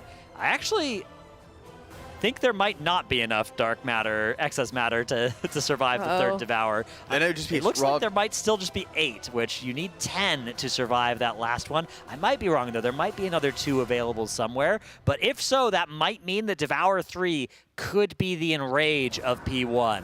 In which case their DPS check is going to be tight, although they're definitely in range. That boss was sub 20% there at the end, right? So it could happen with a little bit more damage. We could continue setting the record for the hype train, guys. We have 30 seconds left. Gamer HCP, thank you for the 5 gifted. Welcome into Smasher OP, Tiz Life, Beowulf, Zeldation, and Sevilla. Thank you so much, guys. We've set a new record. 20 seconds left. I don't know if this is going to be the end of our hype train. I think it might be. There's no way we could get to level 22 of this hype train. It's just not possible here in the last 10 seconds. 12 for somebody seconds. to gift us enough subs to make this happen. I just don't think it could. 7. No way. 6. Yeah, 5. surely it's 4, over. It's 3, over. Oh 2, no. One last sub. 1. It's over. W's in the You know chat, what, though? guys. That was incredible. Wow, chat. We set a new best record. They said it couldn't be done. We never thought we would have hit this level of a hype train with you guys. Let's get some huge W's. The all-time record has not only been beaten at 18, but it has been shattered. So thank you, everybody, for hitting that level 21 hype train. I'm so glad so many of you guys got new subs. Here we go. Devour number 2 in just a second. Subs. All 5 of all players currently still alive. Massive raid damage on everybody. As we see that big cloak of shadows actually coming out, keeping Exiles safe. Everybody's alive except for Fired Up. That's okay. We have a B-Res, so we have all 20 players alive coming out of that second Devour. That tank smash going to drop everybody super low, and they need to be topped super quickly here because the spread is coming out as well. This also does a huge hit of damage. Little Raid Sang in a lot of danger as well is going to go down. Everybody else looks like able to stabilize there, but Sang was just under attack. Goop as well. Drakthir, Brothers in Arms, both unfortunately going down. 18 players should still be enough for us to see progress here as we get those side circles soaked down. The reverse gravity now also being handled. And we're going to have another spawn of ads here in just a second, but first it should be a tank smash that knocks us all away from the middle of the room. This is the part where we think we're approaching the enrage of the phase. 19% on the boss, 18. Will we be able to get this down to 0 in time? We do have a couple of DPS players dead, so it is going to be very, very sketchy. But the boss's health is still going down rather quickly. A Shine does have Ankh if they want to commit that to try and make this possible. Has to wait until after that goes off. Oh, I don't think he can Ankh in that space. They're not even worrying about killing the living mass. No, we're at this saying point. go boss. They're just committing. It dies or we die. Yeah, they have to watch out for the players that are horrified. But there's not really any point in soaking those collective gravities or the reverse gravities at all. They just want to commit to the boss and they'll be able to get out of this phase. The antimatter explosion is going to take them out, so maybe they have to do that last antimatter soak. Either way, though, we are just a few pulls away from seeing what P2 looks like at this point. Almost everything has been solved of P1. Just a couple of spot deaths here or there that's going to make it impossible to handle that last antimatter is all that they need to resolve. And then I think, yeah, they can skip that last Devour pretty easily with the DPS that they are showing off right now. Shaq actually in second on the damage meters on that Havoc DH, doing some huge damage. 3 Ellie Shamans in the top 6 as well. Another spec that is just really shining, or even shining. Phase 1. Good one. Yeah, I mean, that was an incredible pull that we just saw. That's his name pun. That's his rating. That's his rating of your pun. Phase number 1. Yeah. 5.1% the remaining health after 3 minutes and 7 seconds there. We are so close. Just a sliver of the boss HP separating us from the second phase. Summoning Stone going to be going down here. Is this a comp change or is this just a, hey, summon me, actually. I'm going to go send my upgrades now. Yeah, I wonder if it's that. It's like, I pop over to Dornagal. Got to do some retransmogging. I forgot I had to upgrade my weapon. I forgot I had to upgrade one of these little things. Yeah. Oh, is that good? Meanwhile, you can see Shaq forced to I-beam every time it's off cooldown to keep that cycle of hatred going. All right, over or under for phase 2 pulls? I think we'll see it this pull. This pull, okay. This is going to be the one. 3 pulls, under 3 pulls. Can we get some Gamba? Could be. Some Gamba chat for prediction. Phase 2? This pull, money back guarantee. Yeah. No, not that part. Money back. No. or your money, but we will refund all the subs. But we had 550 subs in the hype train. Oh yeah, so we also had some donations to bit. our charity during that as well. We had some transmogs, and then we had $100 again from Kaz. Oh wait, I'm reading this again. I lied. $100 from Jelly. Adopt, don't shop. Your next furry friend is at your local shelter. So true. $35 from Demic. Good luck, Liquid. Tell your dogs I said hi. We will. We'll tell the dogs in this facility. Although a lot of them show up around midday, especially Azula, whenever Dash rolls in at the crack of noon. Yes. I'm surprised that you were here so early, but I understand the commitment. Gotta to lock that in. Tazvesh hard mode done. I had to wake up yesterday early anyways to hit the vaults on reset, so. Yeah, the vaults came out fast, too. Yeah. What time did you stay up last night? Oh, until like 2 or 3. Not too bad. Yeah. I mean, you were here at like 9? Yeah, yesterday. No, today. And today. Oh, yeah. boy. You feeling a little tired? No. No? He's got an M. I've got Monster Energy. True. You have your Monster Energy. Very true. Yeah. As long as that fridge stays stocked, I can't feel tired. Is that how it works? Yeah. I can also see colors. You're vibrating a little bit. Yeah. Okay. I think I'm phasing into an alternate reality here, an alternate dimension. How many monsters do you have a day? A few. Okay. You know? Usually a few is like... There's a hint on the monster 4 or logo more. for how many you should have in a day with those 3 slash marks. So. That's right. Oh, that's how it works. Okay. That's what that means. Is that a minimum? Yeah, exactly. At least. Don't talk to me until I've had my monster. Should print that out on a shirt. You're phase diving IRL, yeah. Oh, Yeah, that's me. a good one. That's a good one.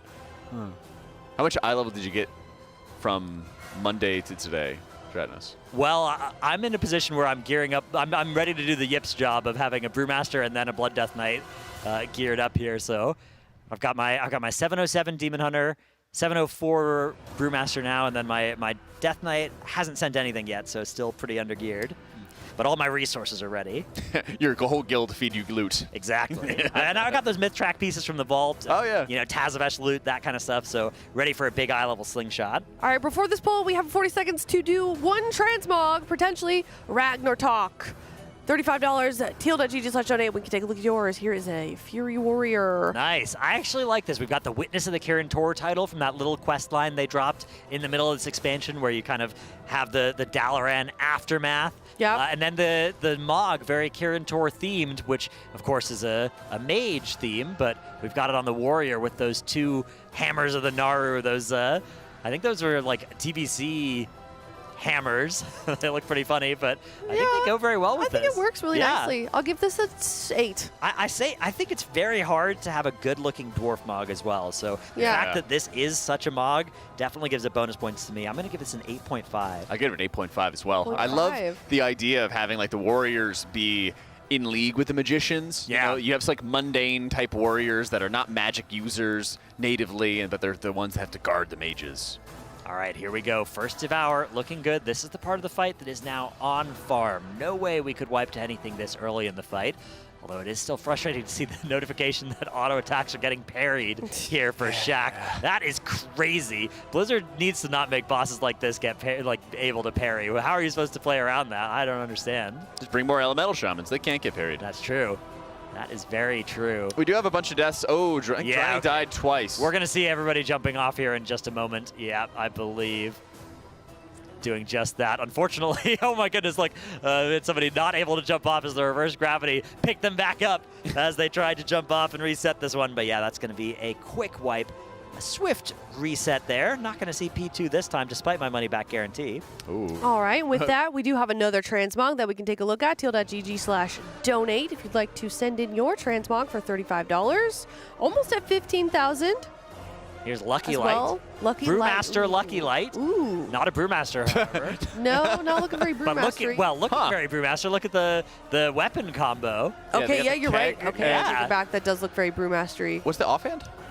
I think it's the shields. It is. Oh, it's like they took up like a table. It's like a or like the like top a bar of a keg table or something. Yeah. Yeah.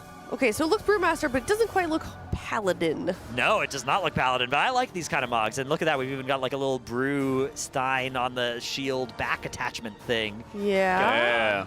Yeah. I like this a lot. They have the sunglasses on because they might have had a bit of red eyes after a late night. I think the Brewmaster title as well, it comes from, I think that's like a challenge mode, like rank 1 brewery, whatever. Oh, where's it from? So they had titles like that, but they removed all of them at the end of MOP and replaced it with a Mistwalker title. I see. So I think it's like the Brew Fest Club or whatever the it is. Brew Fest Club. I see. The Brew of the Month Club? Yeah. Interesting. Brew Fest gear. I see. Okay. I like it. It's thematic. Right. I'll give it a 9.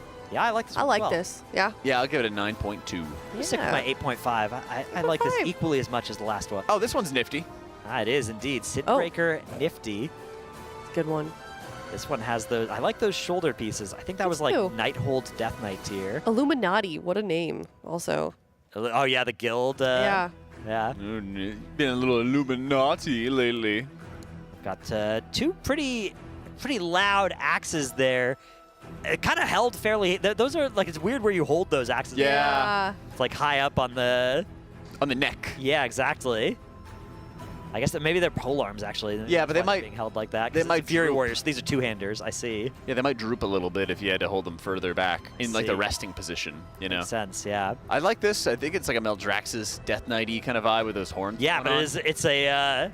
it's a warrior, not a Death Knight. I like that. Yeah. I like the ones that, you know, subvert class expectations. That's always one of the things I give bonus points for. So I'm gonna go with an 8.5 again. I'll give it 8.3. This is an easy segment. I just talk about things for a little bit and then give things an 8.5. How does he do it? I'll give it a, you know what, I'll give it an 8.6. Huh. Yeah, thank you so much for your submission. Teal.gg/donate, $35, and you could have your transmog featured on the broadcast, or you can just send in a nice message. I have Tiltify pulled up here at the as well. Yeah, I will read your message. I will. I will do it. All right, we get another pull here. Ooh, this one maybe not quite possible to double soak here. Looks like they're going to be able to try, but no. Nope. Somebody has been brought into the hitbox of Dimensius. There was Shaq. AKA the Shadow Realm. Yeah, unfortunate there. It's a through line of the entire fight is if you ever touch Dimensius' hitbox, you will be consumed by his ever-growing hunger. Dryny also dead now. The B-Res having already been expended on Shaq. Not going to be able to bring that healer back up. He dropped his mask, too. Yeah, the mask does become pick-upable in the middle of the room, I believe, if you die with it. So possible to recover this. I don't know if they ended up picking it up, though, because it's going to be tough to... the antimatter was going off. It had a little explosion. Sydney's almost dead. He's probably going to die to this devour coming in right now. Getting gripped into the middle of the boss. Yeah. Everybody trying to save it, but alas, not all of that excess mass able to get together, creating that gravity projection. Not quite enough. So, going to be another early wipe here. I say early wipe. It still was a 41.7%er, so the damage on the boss is getting pretty good, especially for the amount of time they spent in this phase. They are doing way more damage than even 10 pulls ago at this point. Yeah, early for them is now getting better and better. Exactly. Before you know it, early is going to be any phase 1 wipe. That's true, yeah. That could be in the next couple of hours. That even could be true. Phase 1 wipes could get banned. Okay, so I said under 3 pulls, which means... this is going to be the one. This is the one. Echo back in first place as well with a, what is that, 67.12. So they also, is that they probably would have just to be like, barely not getting out of P1, or did they actually see P2? 0.4%. Good golly. That is so close. Which guild will be the first to see the second phase? That is the big question we are looking out for now. Also, will we get to phase 2 before Method gets to phase 1? Another question we're watching on the leaderboard here is Method are now sub 2% on Salhadar. Also about to join this fight. It's a question of how far behind they are when they get here. Then we have Hot Pot Hero in 4th. I believe their reset is just coming on right now, so they're going to be busy doing those reset chores for a little while, as the reset is Thursday in China, which I believe we're currently in. And then we have several other guilds rounding out the rest of our top 10, all at 4 of 8, except for ID. Still at 3 of 8, but that's just because they haven't pulled Forge Weaver yet. Once they do, that boss is going to get one shot, as they have progged way more than they need to kill the post-nerf version of the fight. And so is your guild. Yeah, I think every guild that is 3 of 8 with, sub 50% is going to be one-shotting the post-nerf version of that fight. How's your prog been going, Dranos? Pretty good, but of course, new reset, so splits for a couple days before we get back to Prague. One of the downsides, if you're a guild that runs less splits, you have to do splits for more resets because there's still gear that you need deeper into the tier, whereas Liquid, they run 14 splits week 1, and then they only need to do an hour or 2 of them, and they are done in week 2. Yeah, we really saw with this season how much less splits needed to be done in week 2 because they had all those chase items off the bat. And they also had a lot of guaranteed items like the Reshi boots. Yeah, almost everybody already had those. Yeah. So there were a couple people that had normal ones that tried for a heroic upgrade, but that's all they, and not even all the characters that needed that, I think, bothered spending the time. Yeah, made a huge difference. Now, what I really like is this adjustment in that they're having the tanks off to the side so that any of those smashes are off to the side, and then they can let the rest of the raid get into the middle of the room and pre-position. Yeah, very very nice little adaptation. They were doing this with their heroic strat as well, but most guilds just have their tank run straight to the middle over the whole time. This one is, though, a little bit more optimal. Now for the rest of the phase, their 2 tanks will play near the middle of the room, and then head over to the sides when it's time to do mechanics on a side, as they can help out. Whichever tank isn't actively tanking the boss can help out their side. Yeah, even though we're not really seeing phase 2 yet, not at all.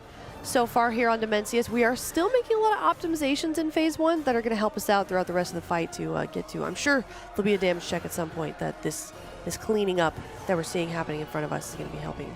Well, it looks like we have a slight damage check, I would argue, in phase 1. Yeah. It's such that you can't have anybody really die, or if you... Well, ideally, you don't lust. Here's the biggest thing. Exactly. Ideally, you don't lust. And so right now, they are committing the lust, and so it's going to be a damage check of some kind, but that's something they're later on going to have to move. Long term, there is... The damage check looks very doable, though. Right. Even with the lust, they were still so close with some deaths, and with I think that the damage isn't going to prove to be too much of a problem here in P1, unless they need to switch off of some of these good P1 specs, right? Right now we're playing 2 Dev Evokers, 3 Ellie Shamans. These specs look great at this phase, but will they be good at the second and third phases, or will they need to swap them out, thus making P1 harder? As you can see, they just gated and made that safe zone in the middle of the room at the very last second, and we're able to survive here, but unfortunately, we have lost Shaq and Fired Up. Shaq going to be taking the res this time around, leaving Fired Up down. Timber also going down. That's one of our healers, one of the people we really don't want to see die. Maybe it's still going to be possible to see some progress here. Goop down as well, and I think this is very rapidly going to turn into a wipe. Very little way to recover this. There's just not enough people to soak these antimatter zones on both sides. Bang! Down goes the raid.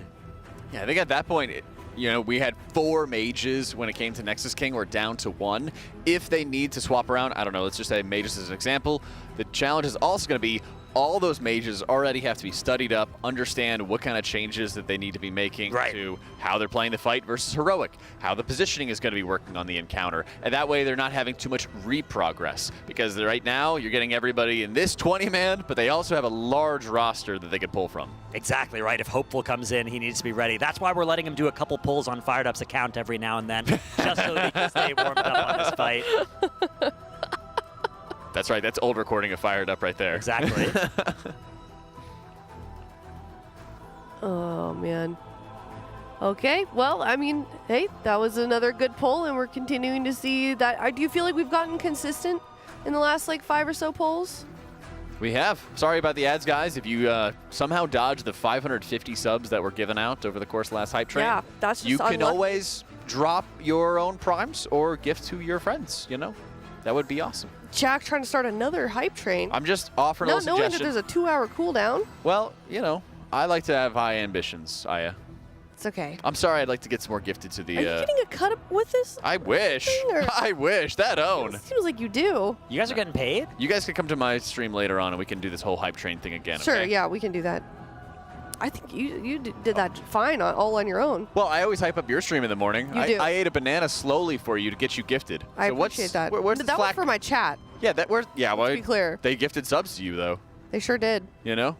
How do you guys feel? Okay, not that this really... I'm just here to hype I like others. the start of this boss, that you click a gateway and then you start. It's kind of unique. It is. I can't think of another boss fight that's similar to that, where you're not just walking up to it and hitting it. Instead, you're using your... Yeah, boss fight where you start by dropping in. Yeah. Boomkins are just punching the air right now because they can't pre-pull the boss with Wrath. Yeah, that's true.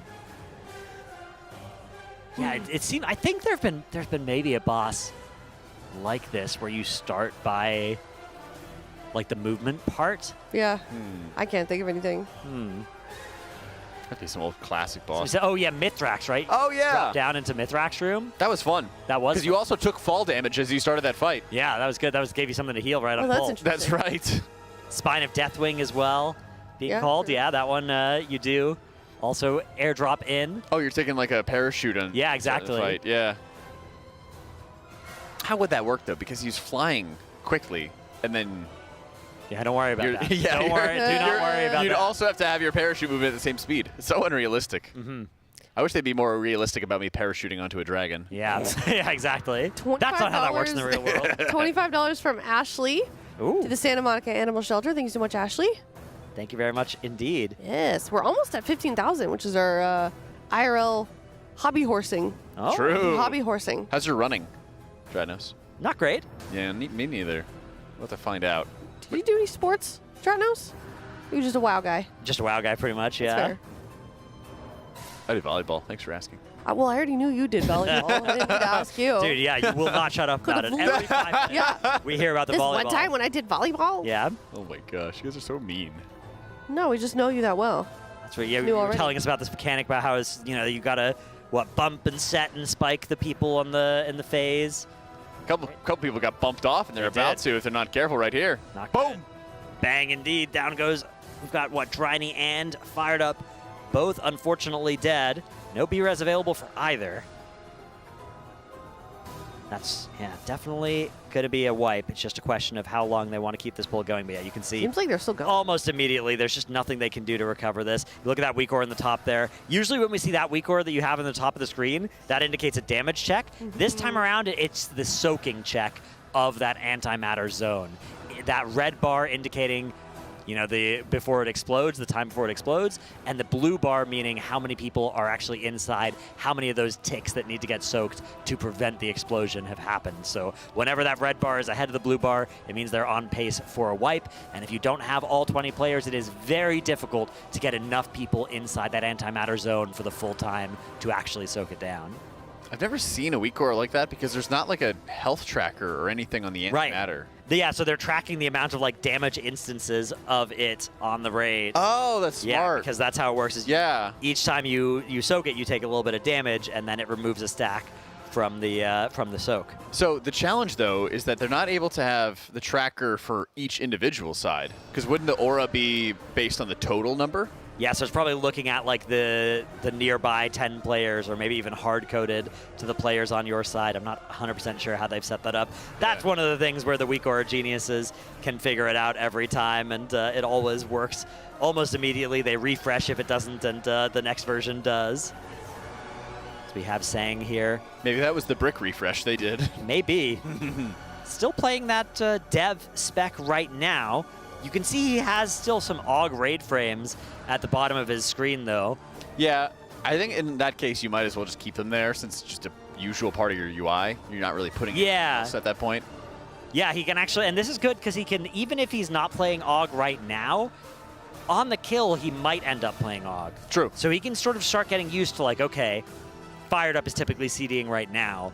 The PI is usually going out right now. And those sorts of things. Like who's out of range. Right, which is very good to track. So yeah, that's what's going on with the raid frames you can see at the bottom there. Is those are sort of the people he might ebb and might, he might prescience are down there at the bottom, and he can keep track of it. I like what he's doing with his positioning. Since he does have the double jump to counteract the knockback, right? He's standing really far away from others, so he's not taking up any space with the shattered space onto his right, any of those puddles off to the side. He's dropping him very far away in a position that's going to be very easy for him to get to, and he can also line up his fire breaths extremely easily as well. Exactly, and nobody else cares about there being some pollution in those zones as long as he gets it far enough to the left that it gets away from that moon marker, which indicates where they want the reverse gravity soaks to go. Of course, it's a lot easier to do it the first time. He's going to use the rescue this time for a rescue shield, dropping his circle again and lining up another flame breath here, hitting all the targets and Demensius, one of these specs that gets to do that. And then switching over to that back living mass, all of them dying very easily at the same time here, getting inside this soak, and then targeted for reverse gravity. He's going to be the very back person. The other person has the marker soak, and then there's the front person. Front person taken down, and now both he and the person to his side there are getting soaked down as well. They're going to gateway into the middle, and just barely getting safe in time.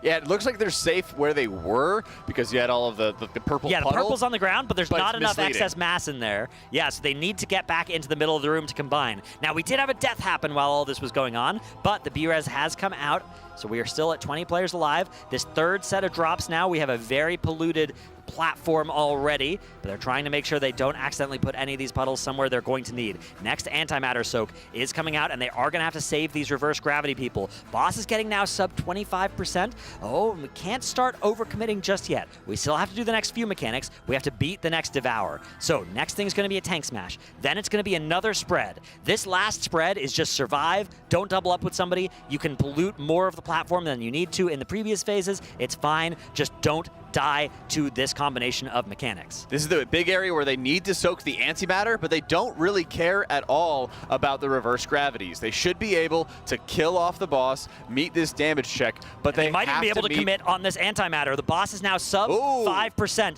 Can we commit? Anyway. They are soaking 1%. This could be it. This could be progression. There it is. 0%. Okay, here we go. Wow. Phase 2 Demensius is about to begin. Scott's dead though. That's okay. We can still make some progress here for a little while. All right. Here we go. So it's just like Heroic at the start. Let's see what this looks like on Mythic difficulty. Everybody able to mount up, and there are a wall of asteroids being thrown at the raid. They've gotten through those, again, just like Heroic. We have Sang looking down to the side, trying to make sure that we can see where those extra debuffs that they can pick up are. Looks like there's maybe a few more than there are in the lower difficulties hanging out behind those rocks. Yeah, there's Stellar Nova that they're able to pick up. Right. You want to grab that, crash it into Artosian or on Pargoth. You can see that 8% of the boss's health just got knocked off extremely quickly there. Now we're going to have the Conqueror's Cross. Look, there are four ads. I knew it! 4 null binders here. Oh my goodness, and there are multiple players targeted by the frontal here. All of them are going to leave behind gunk on the ground. Those null binder casts are super fast as well. They're like 3-second casts. Okay, that's gonna be difficult. Woo! It's a 4-second cast on the null binding there, but I think we might need more Death Knights. I'm not 100% sure. Maybe you can do it with Mass Grip, but yeah, you can. Not at that range. We have a talent change coming out here. Let's take a look at the replay. So, we have the Conqueror's Cross, and there are 4 null binders, 1 in each quadrant here. And then we have, instead of just the tank being targeted by this frontal, there are 4 players targeted by this frontal, and it leaves behind gunk on the ground after it shoots. That null binding cast goes out here, and that's why everybody dies. You can see those projectiles coming in from those far null binders as Yips was going to try and grip them. But yeah, that unfortunate cast from that one over on the right. Yips was able to grip in one of the ads, but one is just free casting over to the side. So you could solve this with grip into Mass Grip, maybe. Maybe you could grip the opposite quadrant one into the middle of the room, and then maybe Mass Grip targeting it will hit all the other ones, and you can get them there. I'm not sure if the range will work on that. Otherwise, you need another Death Knight so you have enough grips for this. Okay. Yeah. Have we adjusted our pull count prediction for this after seeing that? We're 46 pulls in, right? Yeah, 46. And we've now seen phase 2. Yep. I think around 200 is still pretty on point. It's still pretty fair from what we've seen so far. Dratnos? Yeah, I mean, this looks crazy, but it's not that much to do here. So what you'd have to do is you'd have to grab Artosian. Instead of having him right on top of that Void Warden, you would instead have to have him off to the side, or like near the point, the north point where the boss is going to be firing off at. Fire 4 beams up into that corner, and then, I mean, actually, no, you'd fire them backwards, because I think you can only kill one of those Void Warden ads before all the rest of them heal and become immune. So what you'd have to do is you'd have to aim all 4 of the line attacks downrange, because you're not going to actually get to use the south quadrants. And then you would have to kill off that Void Warden. You can move laterally side to side, dodge the planets, and then you have to fight the knockback within that one quadrant. I think you might be able to fight Toshian right there, and then just aim the lines such that they're going through where the other Void Wardens are going to be, right? Because you can't use that space anyways, right? So yeah, away from the middle of the room. The question is, can you stack them with a defensive, right? Can you have, because you have 4 of them going out on DPS players. If they have a defensive, could you stack 2 and 2 and then just aim them both kind of up at towards the front of the room? Or do you need to actually have all 4 of those players not get hit by each other, in which case you probably do need to move it closer to the front of the room so that all 4 of them can not hit each other while still also not polluting the room too much. We have had a break timer go up as a huge amount of information has just been gained by this poll, so they need to make sure that they synthesize all that information and come back with a plan. maybe we need to call in Atlas as well and get another DK in here, or maybe we can see, okay, the range actually would work for one Death Knight, and you don't actually need Death Grip, right? You could use, Malarkus could play like High Explosive Trap, you could use Ring of Peace to try and get things closer. There are other options for these Void Wardens than just another Death Knight or using Mass Grip, but those are the ones that jump out to me as being the most obvious. But do you for sure have to get them into the same quadrant? I think you're going to need to, because I think you're going to need to bully them with stuns, right? Okay. They have a 4-second cast that they just spam at you. I think you're going to need to get all of them grouped up near the main ad We don't very have enough quickly. long-range stuns. You could do some stuff, but then their problem is they're just going to still be a problem in 5 seconds. You haven't fixed You it need to kill them. long term, Okay. whereas a grip does. I mean, you might be right though. That might be the way that they end up doing this, depending on what the incentives are of the phase, how tight the DPS check is on those actual mini bosses as well. They might have to also start swapping off of the P1 comp, right? If there's something like the Ellie Shaman is really good at P1, maybe now we're like, okay, we can actually get through P1 with one less of those and play another Death Knight, or maybe an Arcane Mage for burning, because an Arcane Mage could probably CD both P2 platforms, would be really nice. So you have a few different options too, because you also want to work with what is still strong in that in the P1 comp of like the Elemental Shamans. So grabbing all of those Void Wardens in, having them all stacked together is going to pay a lot of dividends. Like I said, I believe the Mythic mechanic is you can only kill one of the regular Void Warden ads, and otherwise everything else is going to clear out. Nice. Hey, buddy. He's ready to go. He's locked in. Yeah. He can see clearly with those Zennies. Oh, yeah. Teal.gg/Zenni. Code Team Liquid 10% use that, off. Use that code, Team Liquid for 10% off. I remember that because THG tells us every day. He sure does. He reminds us. Somebody asked me if those moments were scripted this morning, which is a ridiculous question. He just loves his Zennies. And he just wants to tell us every day. Yeah, every day. Multiple times a day, in fact. Got some players taking a little walk around here. There's Theory. Is that the Drinester on one of those massage chairs? Yeah, it is. So, yeah, he's been a big fan of that. He was on those yesterday. Yeah, I think he's hanging out. There's zero, actually, fittingly, there's zero gravity chairs. Yeah. They go all the way back so that, I don't know, I guess you're supposed to feel like you're on zero gravity, but they're pushed up against the wall, so you can't really use that Really makes feature. you think. He's hanging out with Dazer, I think, the Pally brothers. Days are behind him. Brothers in arms. Sure, if you switch to his camera, you'd be able to see them yapping. Wonder what they're talking about. I think he's playing a phone game. I've seen him a few times. You know, a little de-stress. He deserves that. He's had a lot on his shoulders this tier. Always nice to have a good phone game to play. Yes. Yeah, it kind of sucks playing Paladin in this fight because you have no knockback protection besides Bop Bubble, which is very valuable and very limited resources. You can't just like play an Evoker Paladin and just be able to double jump every single time to reposition. Absolutely. We'll see how they decide they want to attack this phase that we've just seen for the first time here. So I got a question then, if you don't mind. Go ahead. What do they drop? What do they bring in? So I don't know if you need to adjust the comp just yet. Okay. The question is, can you do it with just the grip mass grip? Because if you can, then you don't need to actually change anything yet for that phase. You know, obviously they wiped very quickly there, but they weren't ready for it. Yeah. Now they are, right? Now they can assign a stop rotation to those null binders. They can assign, like, okay, you single target stun this one first, you do this one. So we have, again, that POV of the Drinester there, taking a sip of his drink. Where are on those his slippers phone. from? Those look cozy. I want some of those. Dude, That's some Minnesota chic right there.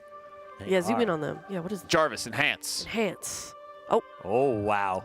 Want to know. I've got some nice Team Liquid slippers from the Oh, yeah? last Did you race. bring those? Oh yeah, I have No, those I've too. got them at home. Those are good ones. There's I have a spare pair in the caster room. Ooh. You have two with you? Yeah. Oh, you have I two? brought one and then they gave me one, or at least there is a pair sitting next to me, which I just assumed they gave to me. Yeah. Wow. It's pretty accurate, They I just think. they just kind of appeared, so I think That's that they're awesome. legally mine. I love when free things appear on my desk. I know. Right. Happens every couple days here. The merch fairy comes to visit. Literally. Merch fairy, yeah. All right, still taking a break. Got about 2.5 minutes left. Yeah. This is one of those breaks where the smart people are talking about the strat, Yeah. and then people like Shaq get to have a snack. It's Yes. nice. It's The healers are just getting to chill, and the healers are in the massage chairs, relaxing. Yeah, we don't have a camera in the analyst room, but I'm sure For good reason. their heads are down. Yeah, Yeah. that's going to be the brunt of the work right now, is figuring out how they want to attack this phase. That's one of the things where if you're in any other guild in the world, you reach a phase like that and you know what's coming, right? You know what you're going to do. Even even if half the people in your raid haven't looked at it and don't know what's going to happen, at least the information is out there, right? This time around, that is not true. Liquid were the first people to actually see what that looks like and what the mechanics are, and they're going to have to take the first swing at how to solve it. And it's very likely that their first idea isn't going to end up being what actually kills it as well. And they'll have to try a few different things, do some trial and error, but it is a big, valuable thing if their first idea can be the best possible one, right? And sometimes the analysts are able to just one-shot it. They're able to look at something and be like, yep, here's how we're going to handle this. And that just actually ends up working and being the best way. Or sometimes not even the best way, but everybody else just copies them because everybody else wants to come up with their own way. Okay, do you know if Exile is a Drakthir? I don't know if rogues can beat Drakthir. Oh, that's actually a good point. Never mind. I'm silly. I do know that this is a fight where Rogue Shadow Step can get you into trouble, at least on the lower difficulties. I've seen Shadow Step you into places you aren't meaning to if you are Shadow Stepping off of Demensius. Wait, they can. Definitely something to be careful of. Oh, they can be. Okay, so I was going to say, you have the ratio for Drakthir. Yeah. So he can land. Step. He can knock. step, knock. Yeah. Cloak and run through, or some combination of those things. Yeah. So you can have a knock for that. They can have the Hunter Explosive Trap knock the other one closer. Then you grip another one, and then everything else is close enough for a mass grip. You do have 2 grips, so you could even grip 2. Okay, then that works too. Mass grip can hopefully get you. Yeah, I mean, I think that a DK can do it all. Something that was challenging on that pull was Scott was dead. I think if your DK is trying to do it all, your other tank is holding the mini-boss while that's happening. Right. Which wasn't possible on that pull because we went into it with just 1 tank. And I'd like to take this opportunity to complain about A-Bomb Limb being deleted from the game.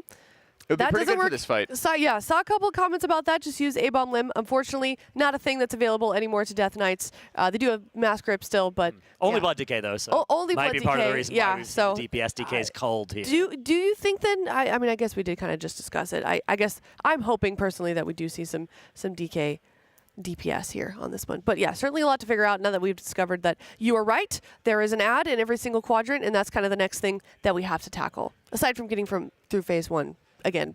Okay, so we saw that multiple times. The new mythic mechanic for Artosian is 4 ads and also 4 lines that are coming out. Mm-hmm. And they're not at the tank now. They're at other players, which is a big twist from that fight on Heroic. So on Pargoth. Heroic, it's just the tank to worry about it. What are they going to do for Pargoth because he has the Stellar Nova? I bet there will be Novas centered on players. Yeah. I bet that's what's going to happen because on Heroic, it's just around the ad.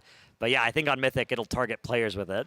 I think that's probably going to be easier than Artosian, don't you think? Because then it's less dependent on tank positioning. True, but that does deny a lot of space. Those things are big AoEs. If you can't stack them, you are going to have very little space left in the quadrant after you try and fill the edges with those. Did we notice anything different on the intermission? It looked the same to me. Were there Like just the more flying orbs that section? you have to pick up? I thought I saw a double set of the orbs behind Yes. where there's usually a single on Heroic. So the Stellar Nova, I think is what it's called. Yeah. And it's like these dark orbs that are around the They're basically hidden behind the rails. Yeah. Yeah, they kind of blend kind into of like the background, unfortunately. along the path that you want to go on. You have to go off the path, pick up these Stellar Novas, which you can crash into Artosian or Pargoth, the Void Lords. And Stellar they even core looked orbs. They looked back at it. I think Dryany's POV, he even peeked behind a rock as he was flying away from it, looked at it, and then kept on going along his path. Okay, so this is the platform, as we talked about. There are those 4 null binders. And again, these frontal lines aimed at players, which, unfortunately, the other problem with this is that it leaves behind gunk on the ground where they hit. So you have to be, this is not going to be the way that it looks when they actually do it, but the null binders was the proximate cause of the wipe there, that cast going off. The flying section, though, is definitely, I think it does have more of those stellar cores than Heroic does. So maybe more people will need to go and actually collect them, as you can see THT there.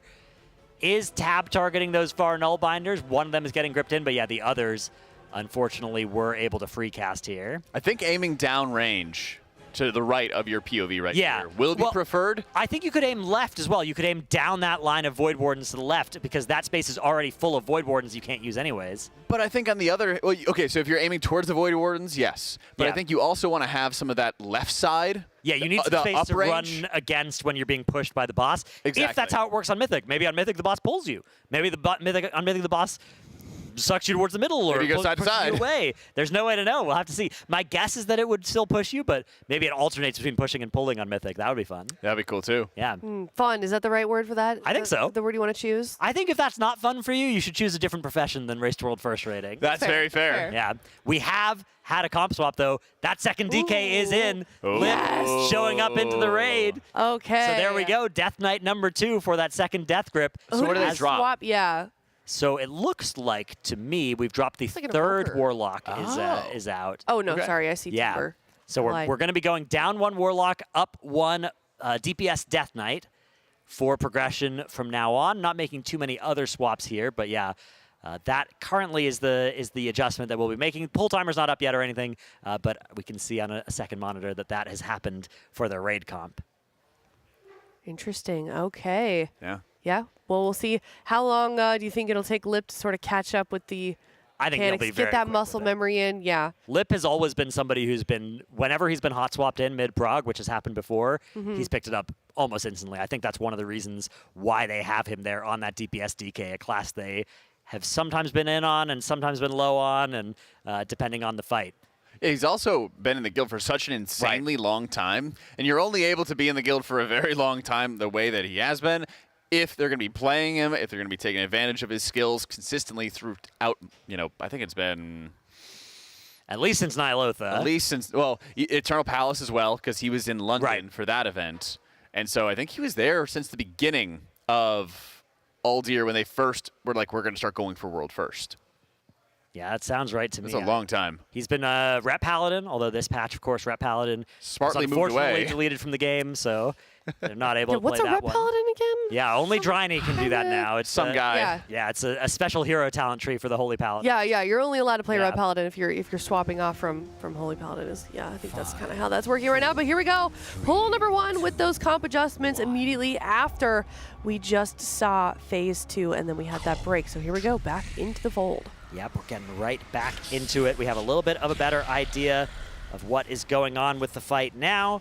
We estimate about 68% left of the total boss and mini-boss damage that we've needed to do has been done. Unfortunately, it looks like little snafu on the very first pull with Lip in here, not getting all that excess mass collected. I wonder if the Warlock we swapped out was doing one of those excess masses and needs to be fixed. Sometimes like that. Sometimes weird, funny stuff like that happens when you make a comp swap. You're like, oh yeah, that really easy mechanic. We actually have to change something to now make it work with a slightly different set of people.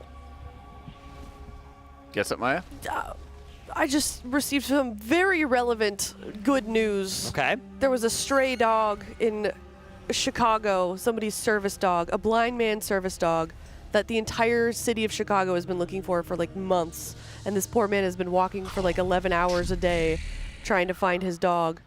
And they found him. All right. Bam Bam has been returned. That's very exciting. So is this fight, but also I just thank you for the person that said that in chat. I'm so happy. Okay. Looks like somehow we early pulled the boss or something. What? How did that I thought we got the boomkins out of the raid. Yeah, that is crazy. I thought this was one of those bosses where we wouldn't have to worry about that sort of thing happening, but it did. That's okay, though. Even though that's a little bit of bad news, that's not going to overtake how nice that good news is you've just shared with Asaya. Yes, that's, you win some, you lose some. Okay. Yeah. Ooh, here's some Uyghur updates also. Yep. Not surprised. Yep, time to reload here. Yeah, some new assignments, perhaps. Yes. Getting those excess mass players correctly redistributed, if that was indeed what went wrong with that previous pull. And hopefully we can get back into that second phase soon, because that looks really cool. And I'm excited to see them sink their teeth into it. I think we should get some Demi progress for Bam Bam. Let's do it for Bam Bam. Yes. All right, pull timer, here we go. 20 seconds. We're just gonna forget about that last one. No biggie. These things happen. Yeah. No harm, no foul. So I think on our fight progress leaderboard, 70% is like the break point for getting into phase 2. Yeah, something it looks like like that. to me. Since Echo had like a 0.35% health in phase 1, something along those lines. Yeah, so yeah, okay, so right here. I prefer this leaderboard a lot. I prefer this one way more, because then it just gives you the context of like the phase 1 problem is, to phase 2. Where it says 89% P2, there's 2 different mini bosses in P2. So like when we get to the second mini boss, what are we gonna do with that? P2A, P2B, P2.1. Yeah, I'm fine with that. I mean, it's Artosian and it's Pargos. Right. So P2A, P2P. Okay.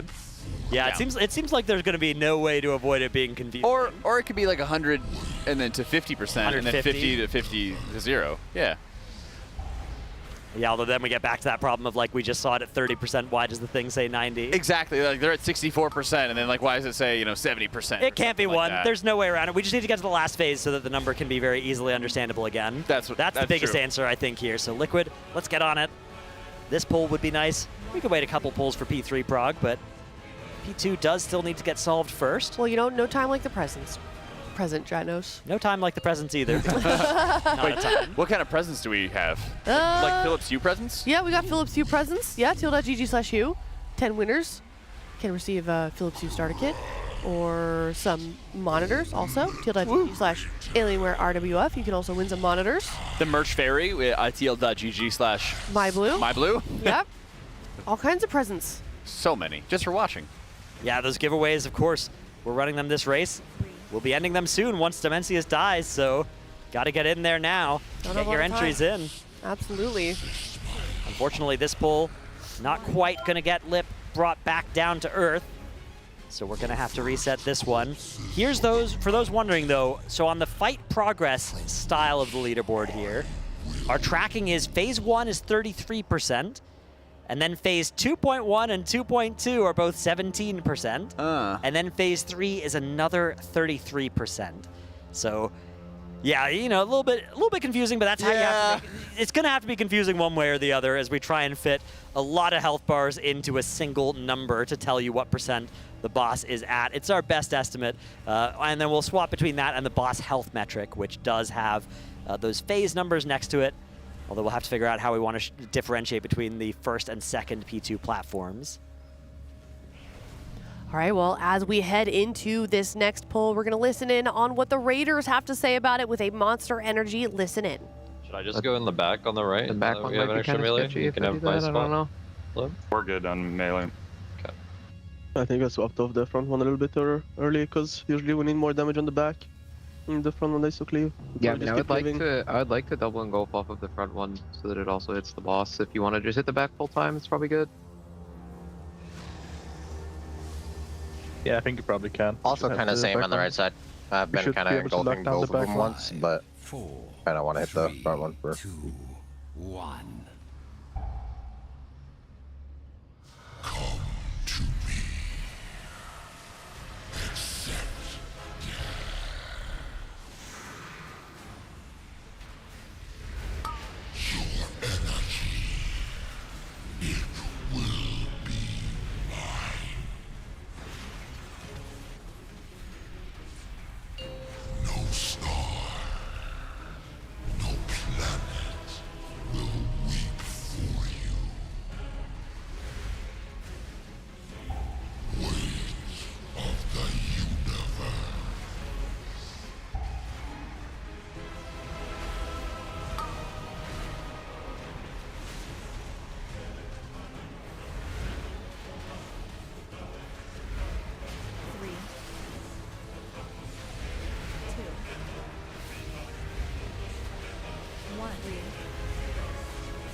4, 3, 2, 1.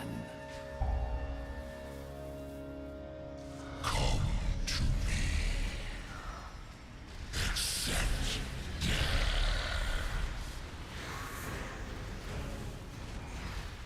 Do not resist my hunger.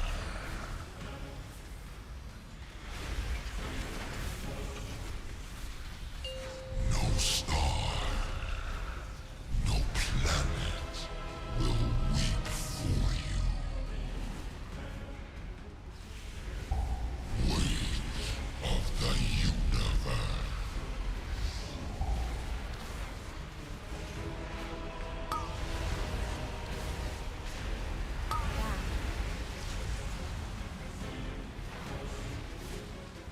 Three, 2, 1, 3.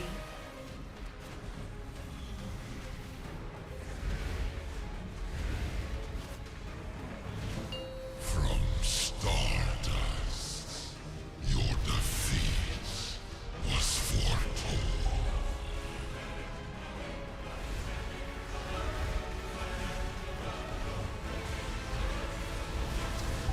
I await your extinction.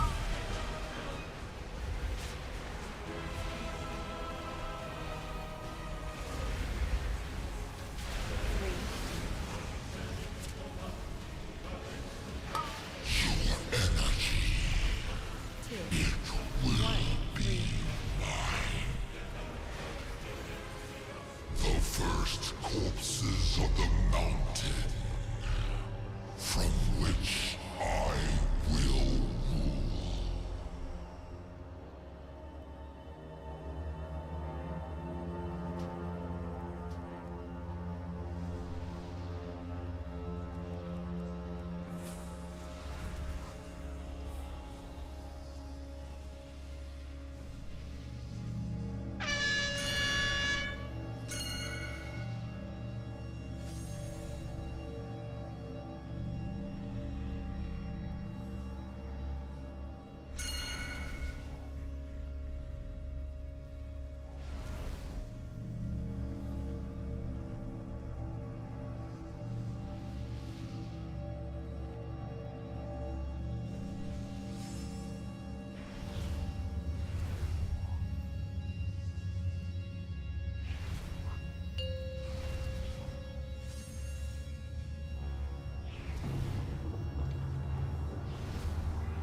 Five, 4, 3, 2, 1. Come to me. Accept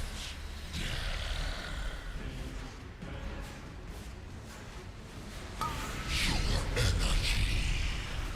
It will be mine. The first corpses of the mountain, from which I will rule.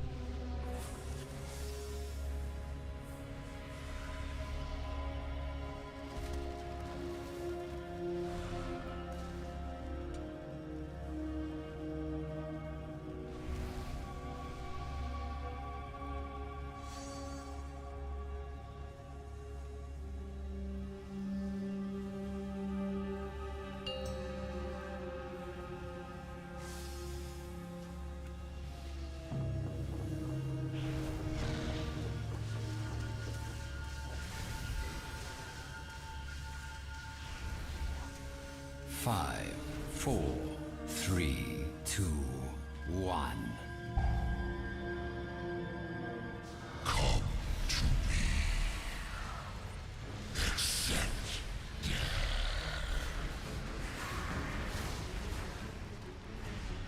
Do not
1, 3.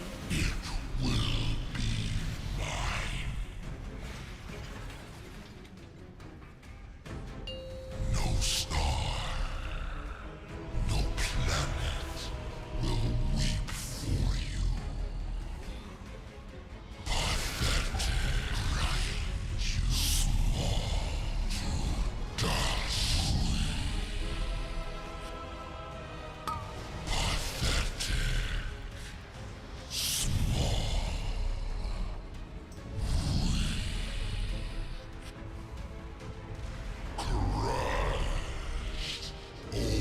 Obliterated corpses of the mountain, from which I will rule.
Five, 4, 3, 2, 1. Come to me. Accept death.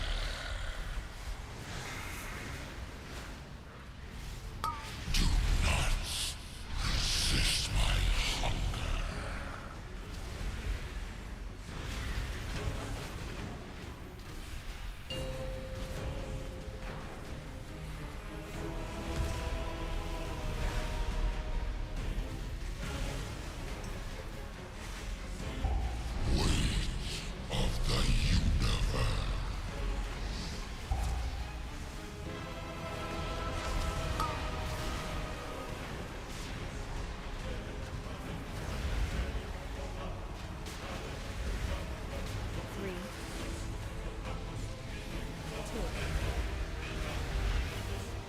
Three.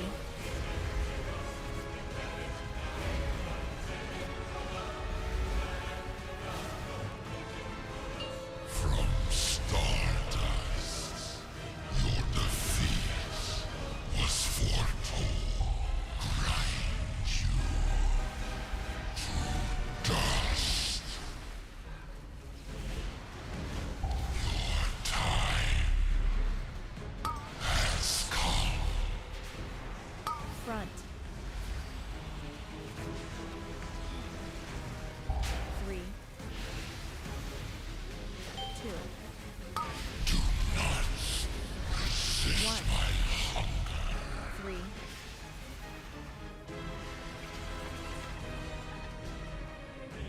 From Stardust, your defeat Personal on these drops if you have it. was foretold. Billiards.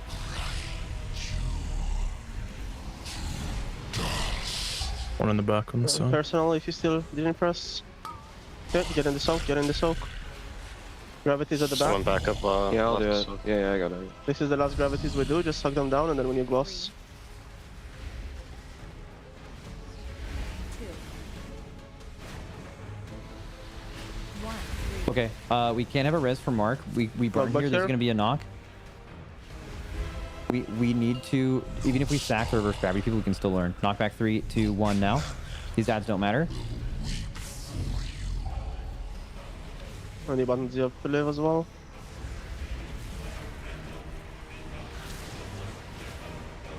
So ready to get into this soak though. We need to do the soak.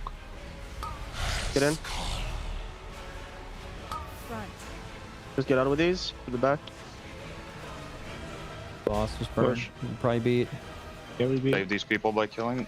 Okay, do you guys, when you're looking at the, this is fine. When you guys are looking at the platform, we normally start in the top left quadrant, right?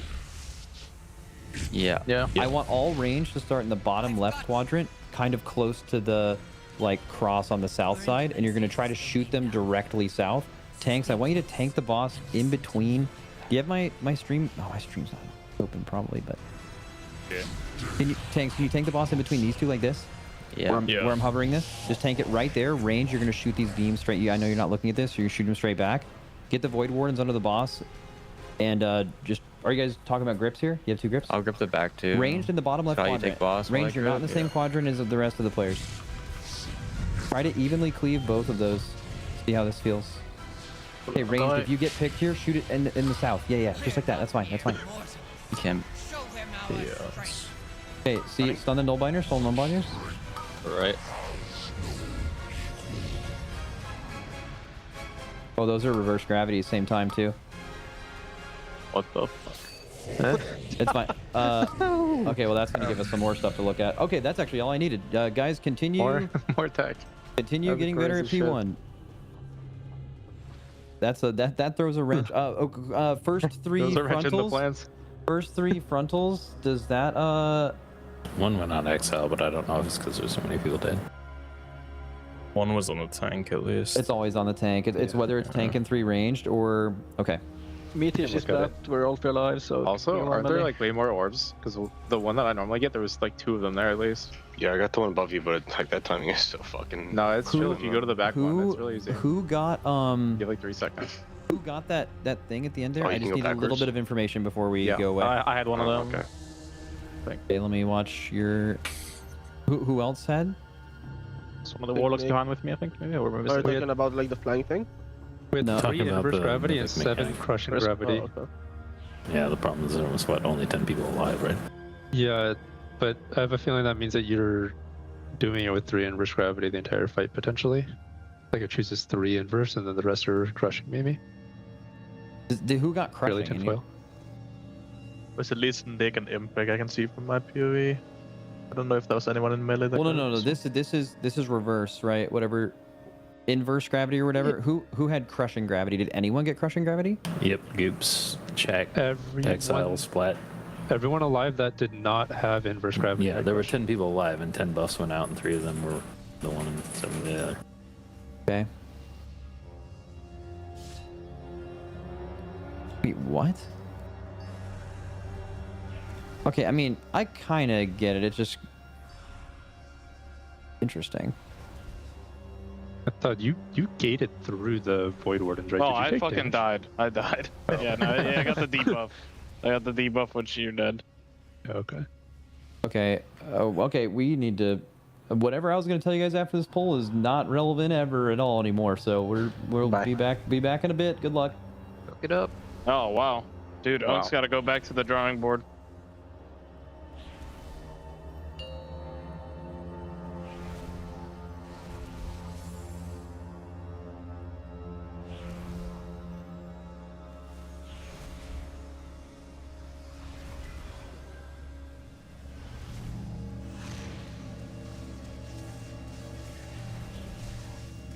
Five, 4, 3, 2, 1.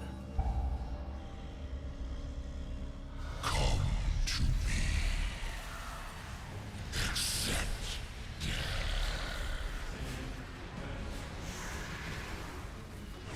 do not resist my hunger.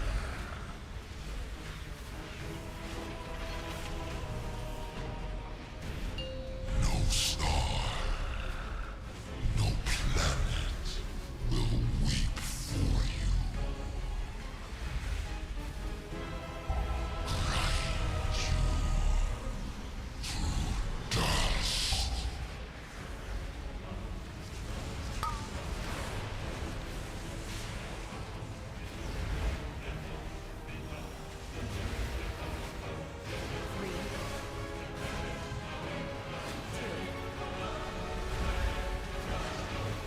3.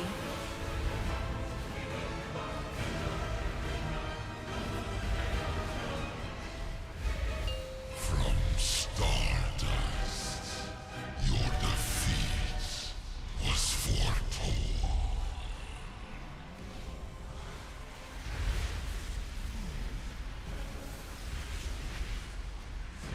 Your time has come. Front. 3.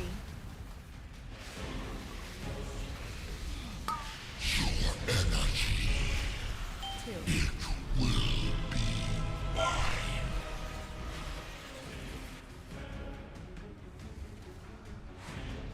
The first corpses of the mountain, from which I will rule.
Five, 4, 3, 2, 1. Come to me. Accept death. Your energy, it will be mine. No star, no planet will weep for you. Grind you to dust. Your time has come.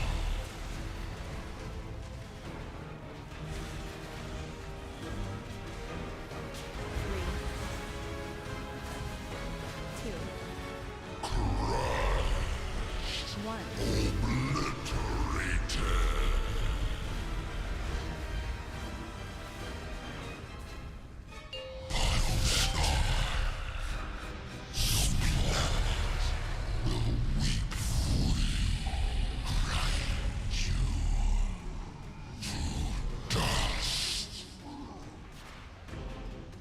The first corpses of the mountain, from which I will.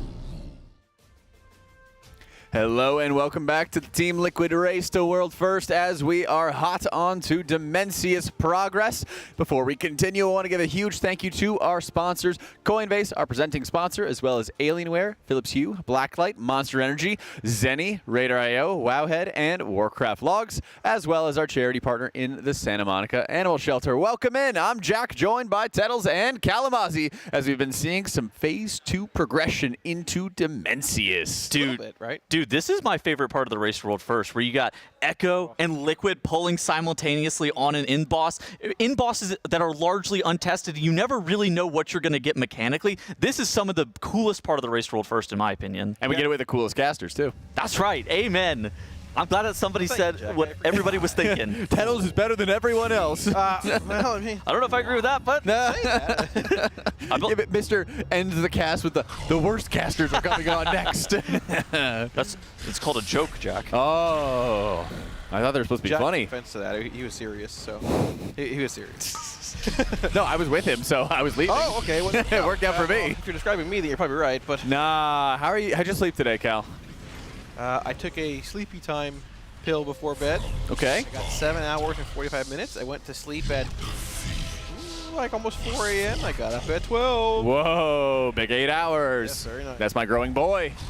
This fight, this is the first time that Kalamazzi and I are on. This fight is super interesting. I've had an opportunity to be able to like listen in on a lot of the Liquid comms as they've been looking to do this fight. With Monster Energy. Yeah, and the progression on this boss has been kind of insane. A lot of it comes down to the zero gravity mechanic that you're going to be seeing, or the reverse gravity mechanic that you're seeing on screen right here. The fact that they have 3 of those at the exact same time creates this weird situation where it's hard to actually get the players pulled out of the sky in time. Now, the first strategy that Liquid deployed involved people jumping off the edge. And as it turns out that is not an effective strategy to be able to kill the boss because you are either sacking people or delaying the time that it takes to pull them down through reverse gravity. But now what they're doing is instead they are going with like a Venn diagram strat is what it's described as, to be able to grab multiple players out of the sky at the exact same time. So we're going to have 3 of those anti-gravities on each side, Tettles? Is that correct? So like a total of 6? Yes. So a total of 6, and you're getting a lot more adds, so you have more players with the antimatter.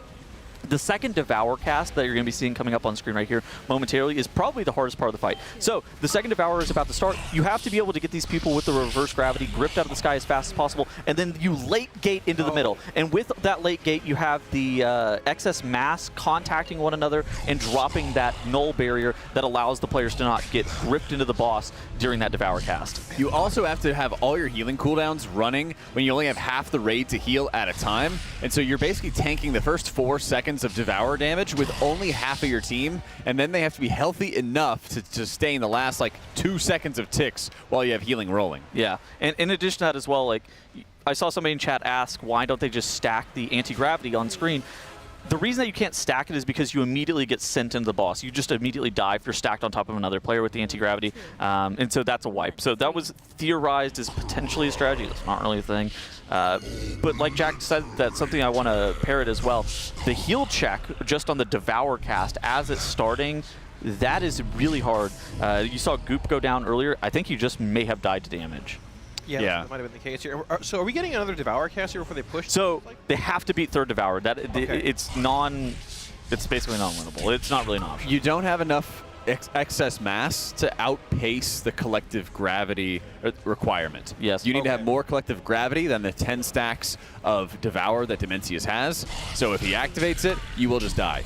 They can tank a good bit of this damage since it lasts for 5 seconds, and if they were able to push further, then it would drag them into the next phase, but 1.3% there weren't quite able to make it. They're lusting this phase, though. Yeah, so that's the problem, is right now they're having to lust the phase to get out of it. There's still, of course, some inconsistencies and the things they have to figure out. They had just recently swapped Lip in instead of a third Warlock, so missing that insane Warlock damage, of course. This is the progression lust. This is what I would describe as the prog lust, where you are lusting phase 1, but that's because you can't keep all 20 players alive. We saw it on Salhadar as well, where they were prog lusting the intermissions whenever they were down players because they couldn't meet the DPS check on those intermissions, and it just allows you to continue to see further in the fight. There's a lot that's still to progress. There's a lot more to learn. So lusting in P1 and just making that damage check on that third Devour easier, it's fine. Like, as long as they're able to wean themselves off of that in the future and be able to make this push before the third Devour without lust, it should be okay. It's not the end of the world. Sure, but the question is, how easy is it to pull that lust off of phase 1 once you get later on the fight? They sounded confident in voice whenever we were doing some listens, but you're going to want that lust likely in phase 3 when Demensius is stunned, taking extra damage for that final phase 3 burn, right? So yeah. How are you feeling about the comp, Kalamazzi? They had 3 Warlocks in initially. It's a bit of a change from what we saw in Nexus King, where there's those 4 Arcane Mages, only 1 Warlock here. I mean, I don't think Arcane's damage profile is anywhere near as suiting for this fight as it was Nexus King, so it's sort of interesting. Did you think they were going to just employ like a 4-healer strategy here, Jack? Or oh, yeah. More of a... Okay. Because you're going to have half the raid split on each side for such a long period of time on this encounter that you need to have 4 healers minimum. The 5th healer kind of, like, just doesn't really have a place, basically. What up, 3? We have going on. Well, you'd have to have one person solo healing aside, and that's just going to be impossible. Dryny is a great example of this. He's already popped wings to deal with the incoming Devour damage. Paladin had a lot of power shifted from Sun's avatar in their stacked healing, but they still do pretty good stacked healing. And that also means that he has to do a lot of healing without wings at very high damage moments when you have to deal with antimatter, when you have to deal with the dark matter, which is those puddles off to the side, and doing so without wings, even if you're only healing 10 players, can be extremely difficult. And as a result, you're seeing the sort of stress that's getting placed onto a Paladin Evoker combo, where Evoker has a lot of setup and a lot of preparation needed to do the brunt of their healing. They're gonna carry really hard during Devours, but since that first Devour doesn't give them a lot of time to set up from the beginning, it's a lot harder to get good output beside it, and so that's why they had to distribute the Paladin wings for that as well. The second Devour that goes off, they will have Aura Mastery, and wait, I think he even ripped it early. I think he's supposed to be having it around this time. So maybe change. So he's gonna have Bubble Sack coming in to help. I believe he had actually ripped it before a couple times at this second Devour. And yeah, you see Sang going down to damage right there. It's so difficult because they're taking about half their health a tick over the course of 5 seconds. Yeah. So they need to heal like 2 or 3 health bars for the entire raid in that period. And it's so easy if somebody gets to like 45%, they can just get instant tick down. Dude, it's so interesting too because these ads that you see on screen right there that are casting fission, more often than not, you kind of don't really think of those as like a point of conflict if you're just watching the boss naturally, but whenever you start doing the boss, every single time that those ads are out, they just do that fission cast and they tick on random players, and it just does so much damage over the course of phase 1. Additionally, it's a really big damage check that they have to do to kill them off, not only because of the damage they deal, but by picking up those excess masses, you're then excluded from being targeted by the reverse gravity.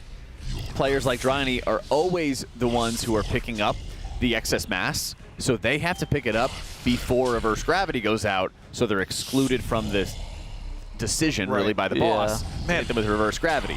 Then you're going to have a lot more consistency in who gets selected every time. Also, there are 3 Ellie Shaman in. Zevi's on Ellie at this point. That is surprising, but they are the highest simming target output spec in the game. Yeah. They are cranking this fight. They do so well with these living mass ads and killing them off fast. That's I think that's a decision point that has to be made as well on this boss, is like what specializations are good at killing the ads. Arcane Mage, notoriously awful at killing those ads, where in comparison there are other specializations. I think Destro Warlock probably one of the best at being able to kill off at least a couple of them. They may not be the best at killing off all of them, but one of them is getting killed. I think the Dev Evokers are also doing a lot of heavy lifting in that department. I feel like Dev, every single tier we go into is like, oh, it looks okay, and then they're doing all the heavy lifting on these fights. Dev looks good every single tier. Well, I don't know why I'm playing a Warlock at this point. It's called Power Creep, Kalamazoo. Have you ever heard of it? Yeah, that's why I'm playing a Devourer next expansion titles. We've already decided on that. You've been playing a Devourer for a very long time. 34 years, baby. Yes, he slaps his stomach. No. Hey, at the same time. I heard that through my mic. You know what? There's 2 gates needed in this fight. I'm excited. I'll be on the last boss this tier. Perfect. 2 Warlocks. That's right. I'm proud of you for not getting benched. Okay. Okay. You're already going to be in because you deal so much damage anyway. Well, your class does. Yeah. Well, when they get you some gear, maybe you'll pick it up. I am 700 eye level. I have not crafted. I haven't upgraded a single thing. Get on it. We are waiting. The other Warlock sent to 706. I am waiting for reclear. I am going to ascend to 710 plus. We are sandbagging the eye level. You're going to be devouring all the raid in that, all the loot in that raid. Everybody already crafted staves and stuff tonight. We're reclearing Soulbinder. There's a Void Glass Spire on the boss. What did we do? That's true. That's true. It didn't drop for our guild, but I crafted anyway. I still got 90 or so gilded to send and some rune to send, so I'm like 704. Did you make a 2-handed weapon? Or yeah, I made a 2-hander. Because the only other thing I would replace it with, or the only other option would be like getting a Mythic Void Glass Spire. Right. What a hard mode Taz weapon? That could be good as well. We can't rely on that in my guild. Then I'd have to go find a squad for hard mode Tazvesh. I'll go with you, Jay. Yeah, I'm down. Oh. I have 2 Warlocks I can bring in there. Or I can tank it on Ronnie. Ooh, I think we'd do pretty well if we had Ronnie Coleman. That makes one of us. I think that dungeon would be lightweight. Yeah, so we only saw one phase 2 push technically, correct, Tittles? Was that at we've seen 2. There have been a second. There was the second one. 3. Oh, was there 3? One was like everyone was dead. Oh, okay. Actually. So we've seen 2 with people alive, and then 1 2 with real ones. not people alive. What is the main difference between heroic and mythic? So the main difference is going to be those ads that are spawning in the quadrants. You end up having 4 of them. They're the nullbinders. They are still grippable, so that's why the first time that Liquid had made it into the intermission, they realized immediately, we don't need this Warlock, we need this DK. Then, so they swapped Lip in. That was like Global 1, the first thing they did whenever they saw those ads. On top of that as well, after 18 seconds, those nullbinders go CC immune, and so that can cause potential problems. There's going to be a pretty steep DPS check on those. We talked about Devoker being good at killing the ads in Phase 1. Devoker probably going to be the specialization that's going to have to contribute a lot of the heavy lifting to those nullbinders in the second phase. Getting them stacked up is the DK's job, but then beyond that, there's like some minor differences with the big blueberry ad, right? Where there's like a tank beam. Yeah, so the tank beam is no longer a tank beam. It's now a 4-pronged laser that goes out onto 4 different players, and it still leaves permanent void zones. So I think they're going to aim it what I would call south, like downfield away from where Demensius is facing the platform. Okay. Because I believe the other mythic mechanic is you can only kill 1 Void Warden ad. Those are the ads that are blocking your path. And I don't only think kill 1? Per cross. So you know how on Heroic... Oh, I see what you're saying. Yeah. So you know on like Heroic, if you kill 1, you can't kill any of the other ones bordering it? Yeah. I'm pretty sure you can only kill 1 period in the entire cross. So they're going to have the lateral space, the side-to-side space, so that they can dodge the planets that Demensius throws at them, and then they only have that 1 square quadrant to dodge the knockback and deal with it. I don't think that that's going to be that big of a deal. You're just basically going to put a skull marker on whichever one you're going to be killing. You're going to grab those ads and then just cleave everything at the exact same time that you're cleaving off the other ads. And that's why I think that you aim downrange, basically, with the laser beams from Artosian. That way, the south side you're never really going to use, and you're not going to be in a bad position for it. Yeah, well, speaking of that, let's find out. This is going to be the last mechanical overlap we get in Phase 1. The boss is going to push here to 2%. We're going to see a pretty clean. Oh, some of the people are getting sacked with the reverse. Yeah, no. They can push. They can push. They can push. I think they can beat it. Oh, they did beat it. Yeah, they just they don't worry about those people, and they just push the boss, and then they get through it. They're going to have to worry about those people whenever they're not lusting, I fear. Well, that's a problem for tomorrow. That's right. I was going to say that. But we are in okay. So and here we go. One of the big things that was known about this fight on Heroic is that there are these orbs that you can dragon ride to during the intermission. Whenever you land on top of the ad, it does an insane amount of damage. It takes like 7% of that ad's HP off of it per orb that you go and pick up. There are 3 of them per intermission platform. So specific players are going to have to go grab them. It's kind of similar to like Tendril. If you guys remember the Tendril dragon riding scenario where you'd have to fly up in the air and then like crash back down on top of those. They got all 3? Ads. Yeah, and so they got all 3. And then look at this. Oh, yeah. This ad has already taken 40% of his HP. Here come those 4 nullbinders too right now. All 4 being gripped in here. All 4 lasers coming out here as well, though. You have 16 seconds to kill these, correct? That was before they go. 18, I think, yeah. That's so much space getting taken up, and they have to cross right now. What are these soaks? Wait, what are these soaks? Oh, what in the... Wait, what are those? That's a great question. They looked like a spread mechanic, didn't they? That looked like a soak beam. That was a soak animation, I believe. Oh, no. Oh, wow. Well, those were anti-gravities, right? Correct. They looked like anti-gravity, but it was on player location. I could not believe that they have anti-gravity on this fight, right? That just has to. Is it another wave of nullbinders? Oh yeah. Oh yeah. Oh yeah. Nah. Let's bring it back real fast. Let's bring it back. Oh, no way. Okay, so this is the start of the actual Phase 2 here, where all 4 crosses are spawning in. We're going to have 4 nullbinders spawning as well. They're gripped right there. And we're going to see these 4 lines coming in. This is going to leave that debris on the battlefield here. So right here, stop this right here. Scott's positioning looks great for the line attacks, and then the other 4 lines look very, very rough. If they ever have to go back to that positioning, they're going to be in an immense amount of danger. Plus, the entire raid has to run through those, so we can go back to it now and start playing. When they have to run through that position, it's going to be incredibly difficult. Look at how much space just gets taken up by those line attacks. I'm not making things up. They spawned 4 more nullbinders during that at the very end, right? Every cross is spawning 4 nullbinders. So here, it's the here it is. Here it is. Floor Touch of Oblivion. Are there 3 here? There's 3 that Touch of Oblivion on you. Looks like they were prepared for it because they have here's the inner, here's the outer for the players that are getting marked by it. So this is something that they know about from data mining. Yeah, 3-player soaks. Or 3-party soaks. All right. Crack open Wowhead, Touch of Oblivion. What does it do? Let's see here. Wait, Touch of Oblivion's a tank stack. That is so it's Okay, probably so not it that. That's not the. There's that's not the another serve. mechanic name. I don't know if it goes out. If we could reverse just once again and then see what might be going in for it. And yes, right around here should be going out onto Scott, because then it goes and says inner on his point of view. Oh wait, no, we have to go back a little bit further. My bad. Right here, right here. Yeah. So let me see if the boss is actually casting an ability. It should be good to roll. This is so cool. Fight. See. Oh my god. So it just says inner gravity, inverse gravity, inverse gravity. Yeah, that's the name of the mechanic. Okay. So it's anti-gravity phase 1, inverse gravity here. It is a different visual as well. All right, crack open Wowhead. Find it for me, Tettles. I don't know what the journal's actually had on Wowhead. I should know this. Well, I was just I was just gonna Google the ability. I was gonna look up the ability on Wowhead, man, from the spell ID. Okay. So you think it is inverse gravity? That's what Jack was saying it was called. Yeah. My reading hasn't failed me yet. But okay, but then we saw four more Nullbinders spawn. Is that real? Yeah. So right after this is when he does the Conqueror's Cross once again. No, Scott. Yeah, and let's go, Scott. Okay.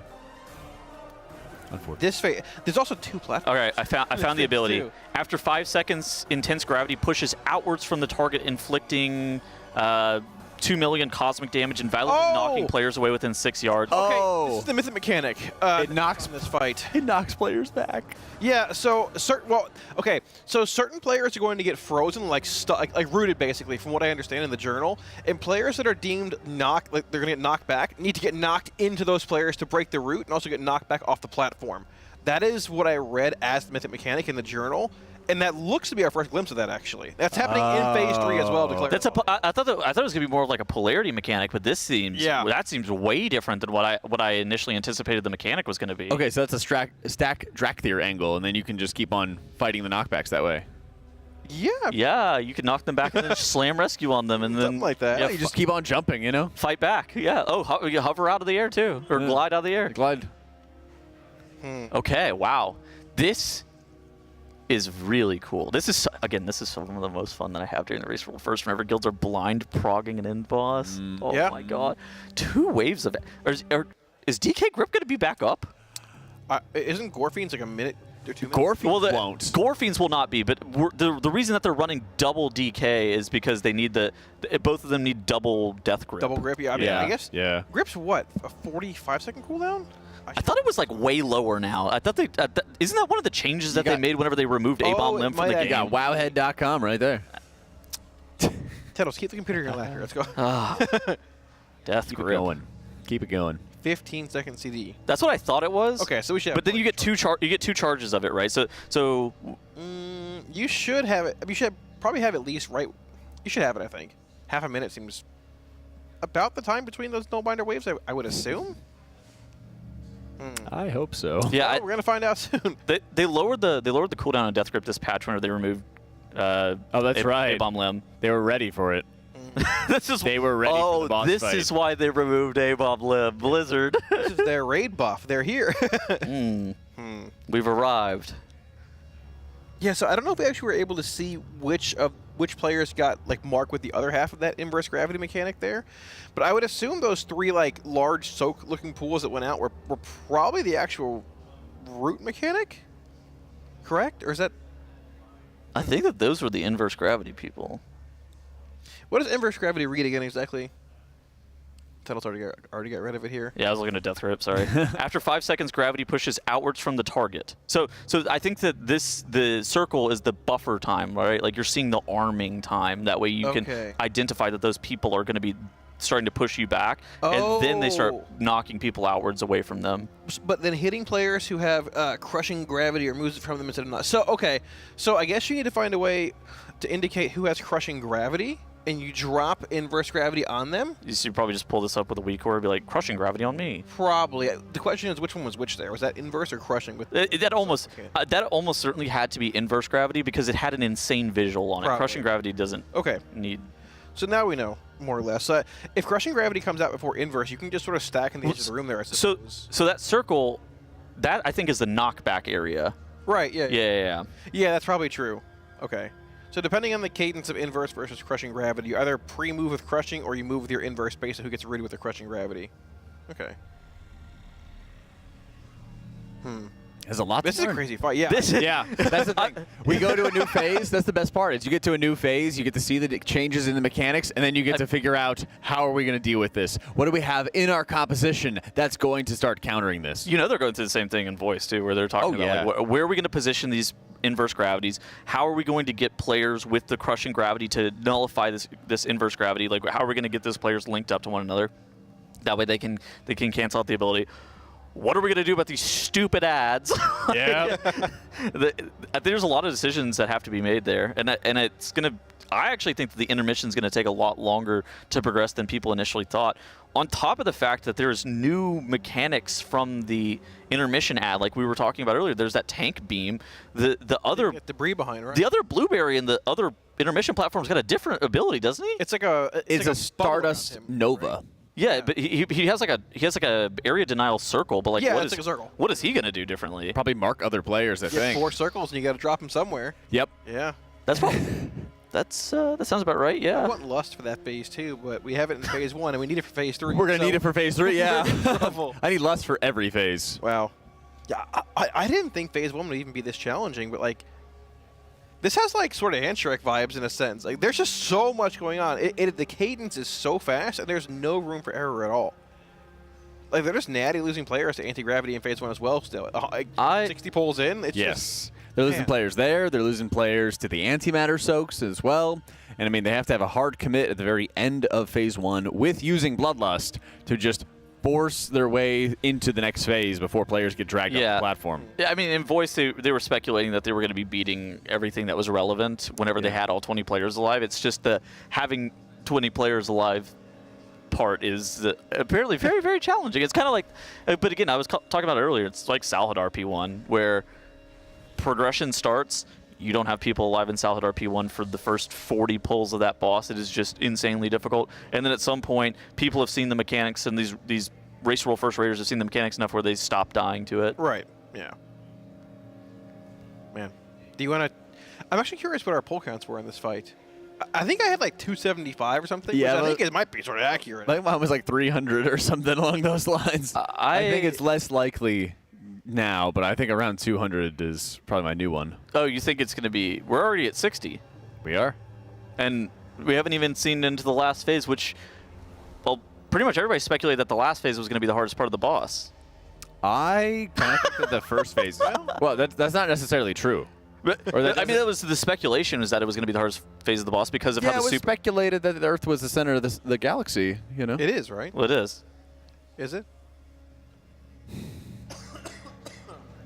Man. I mean, we'll find out. That's for sure. I've been in a plane and, like, the Earth is flat. Yeah, I would believe you would fully believe that, Tuttles. If you take a boat, actually, you'd fall off the edge eventually. Look out to the horizon. Try it, actually. You should try. You should try it, Tuttles. Yeah. Man. These are the people I get to join me for the next 3 hours. These are the best casters, though, right? Yeah, something. The best something. That's rude. We need a new best pull. I got to see more. That we do. I crave more knowledge on this boss. Wish you had more knowledge about the universe. Don't need it. The world that you live in. I put all my points into World of Warcraft. But I didn't have any points, huh? Teddo's low roll of his points at birth, but it's okay. It's all right. What stats is he short on? Height. True. Yeah, you join me in the morning show. Intellect. Oh, I need to get a screenshot from the morning show. Teddles is like kind of looking, and he was like looking at the morning show real quick, and I grabbed him. Well, he stood in like arm's length of me, so I like grabbed him. I pulled him onto the morning show. I was like, "What's up, buddy? Good morning." Nothing is worse than the screenshot we had from Vault of me in the middle, you and Zeronic on my left and right. I'm like yes, look like I'm 4'2". It's still floating around. It's thrown in my Discord once every 6 months randomly. Like, oh, that's great, thanks. What are the most important parts of this fight that we're seeing in Phase 1 so far, Jack? I think the biggest issues in terms of what kills people is often going to be the combos like dark matter into antimatters. Okay. All the healers are pretty much expending their cooldowns for devours, and so what you really have a big issue is not having the output required to kind of save people through all of that incoming damage. Also, if somebody drops a dark matter and stands in it, even for a second, they start taking like 200% more damage from all sources. And so even the ticking damage from the boss or like the ads can really quickly just get out of hand. I feel like this part right here, this Devour reverse gravity combination where you have to gate into the middle at the last possible second to beat out the Devour, and at the same time it's some massive heal check on top of that. So that to me feels like insane overlap. So you spend like 3.5 seconds of the 5 seconds of Devour healing everybody on the move. So this is not so much of a Disc Priest fight. You'd have to like get reverse gravities, or you have to get excess mass to guarantee you wouldn't get reverse gravities. It's much more well suited to Evoker's profile and their mobility and how much healing you have to do on the move. They do an extremely good job of healing 10 players alone and can absolutely just pump huge amounts of healing. But even still, you are having some players kind of bleeding out. You know, Malarkus did go down there, and they get a battle res out very quickly. I saw somebody quote us and goes, dies to damage. That's a fun. And they were like, don't they always die to damage? And whenever we say dies to damage, we kind of just mean bleeding out to damage while healing is occurring at the exact same time, just because the amount of healing that is required to be able to meet that check is so incredibly high. Hey, speaking of meeting that check, we're going to meet that check again here. It looks like Jack phase 1. Yes, it is. This is the titles. Here we go.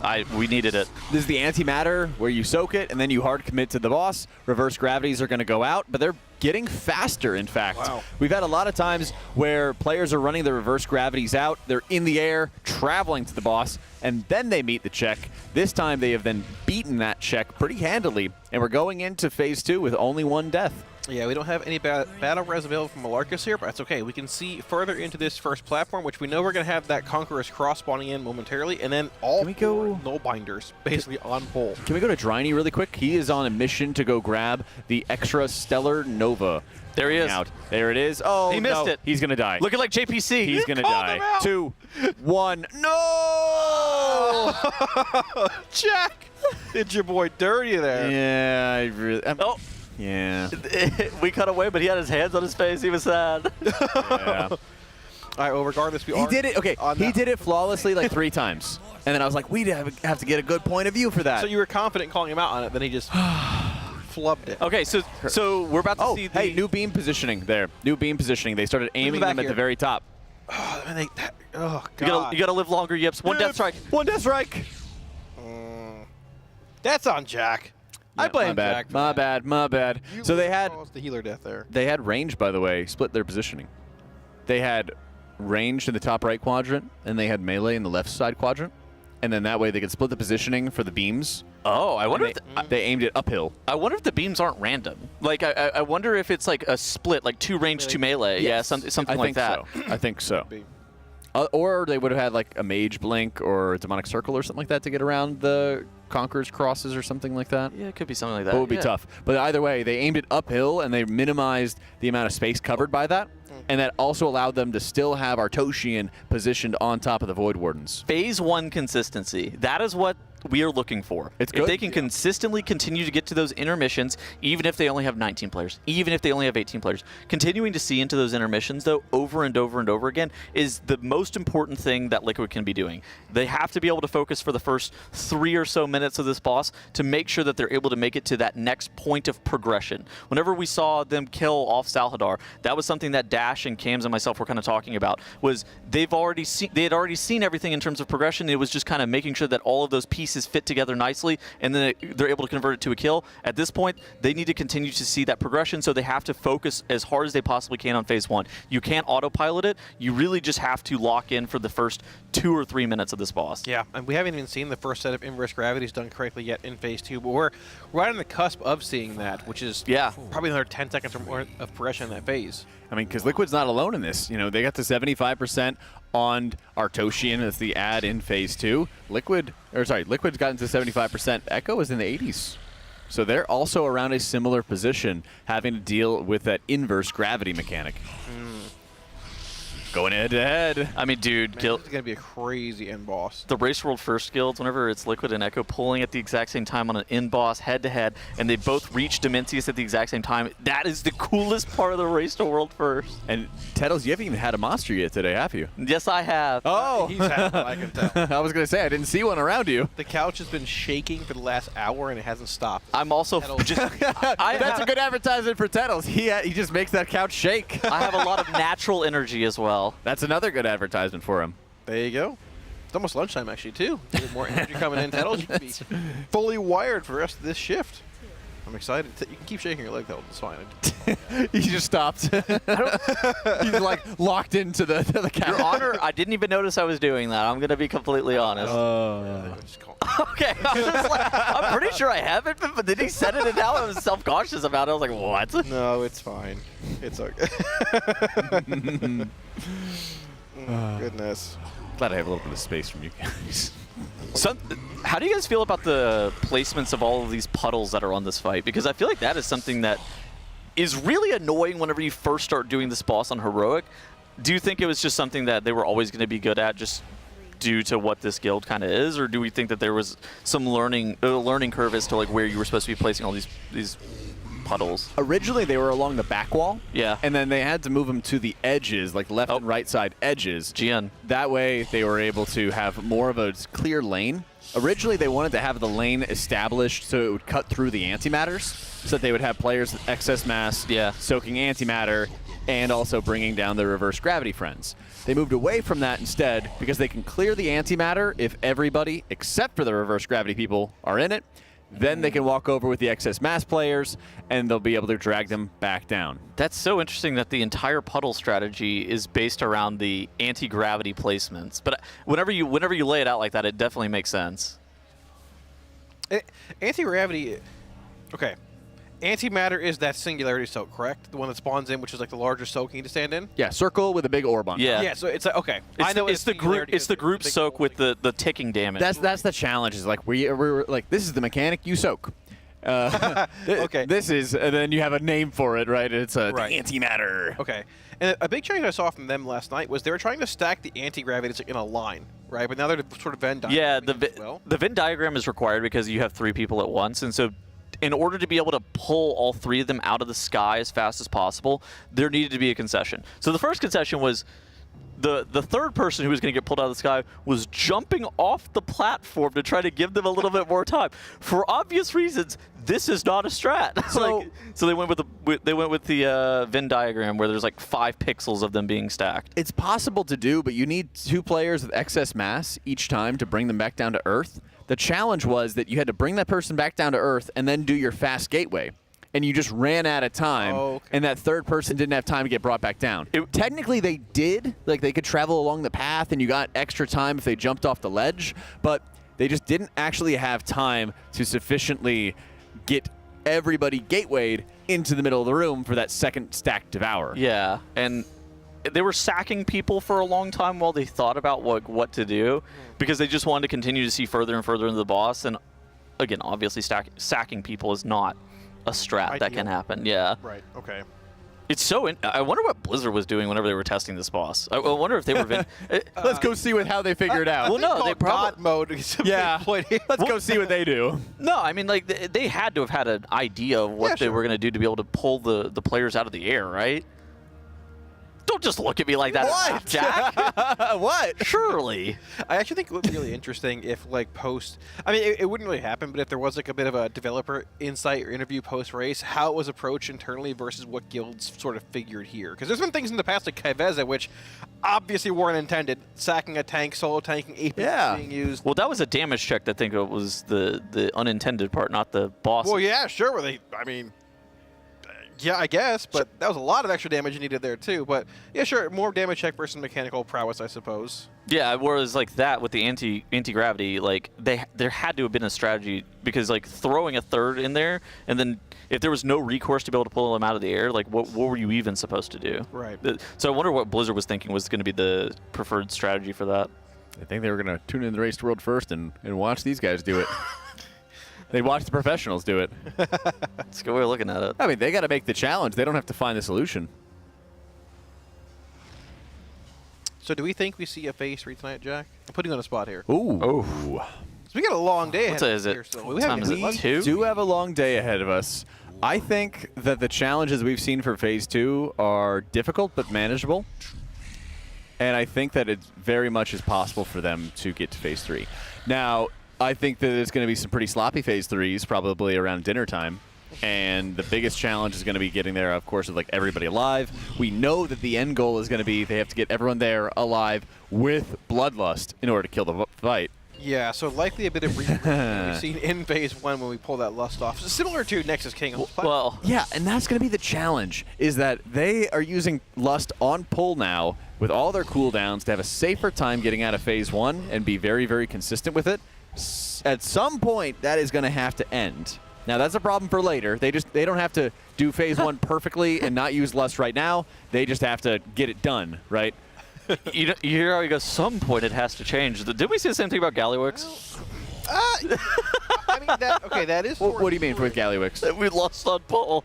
We thought they were going to have to take the lust off of it because we thought there was going to be a damage check on the health of Galley. Well, we didn't know what was coming there. I think we know more about phase 3 Demensius than we did about phase 3 Galley.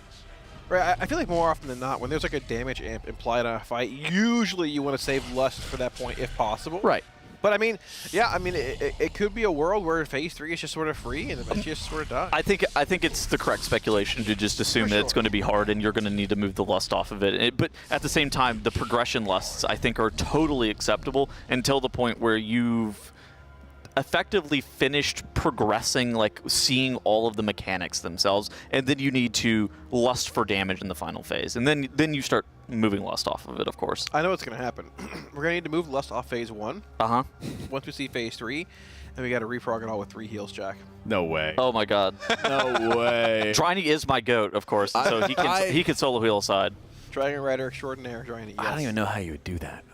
Very carefully. I don't even know how you It do sounds that. incredibly convoluted on a fight like this. At the same time, Nexus King felt sort of weird too, and Dryny was able to pull it off, but... Nexus King, I think, was a little different because he had wings there and 10 players. I love wing. And it was also like one 20-second phase or 30-second phase where you could have wings up the entire time. That's a little bit different than spending about, what, 2.5 minutes?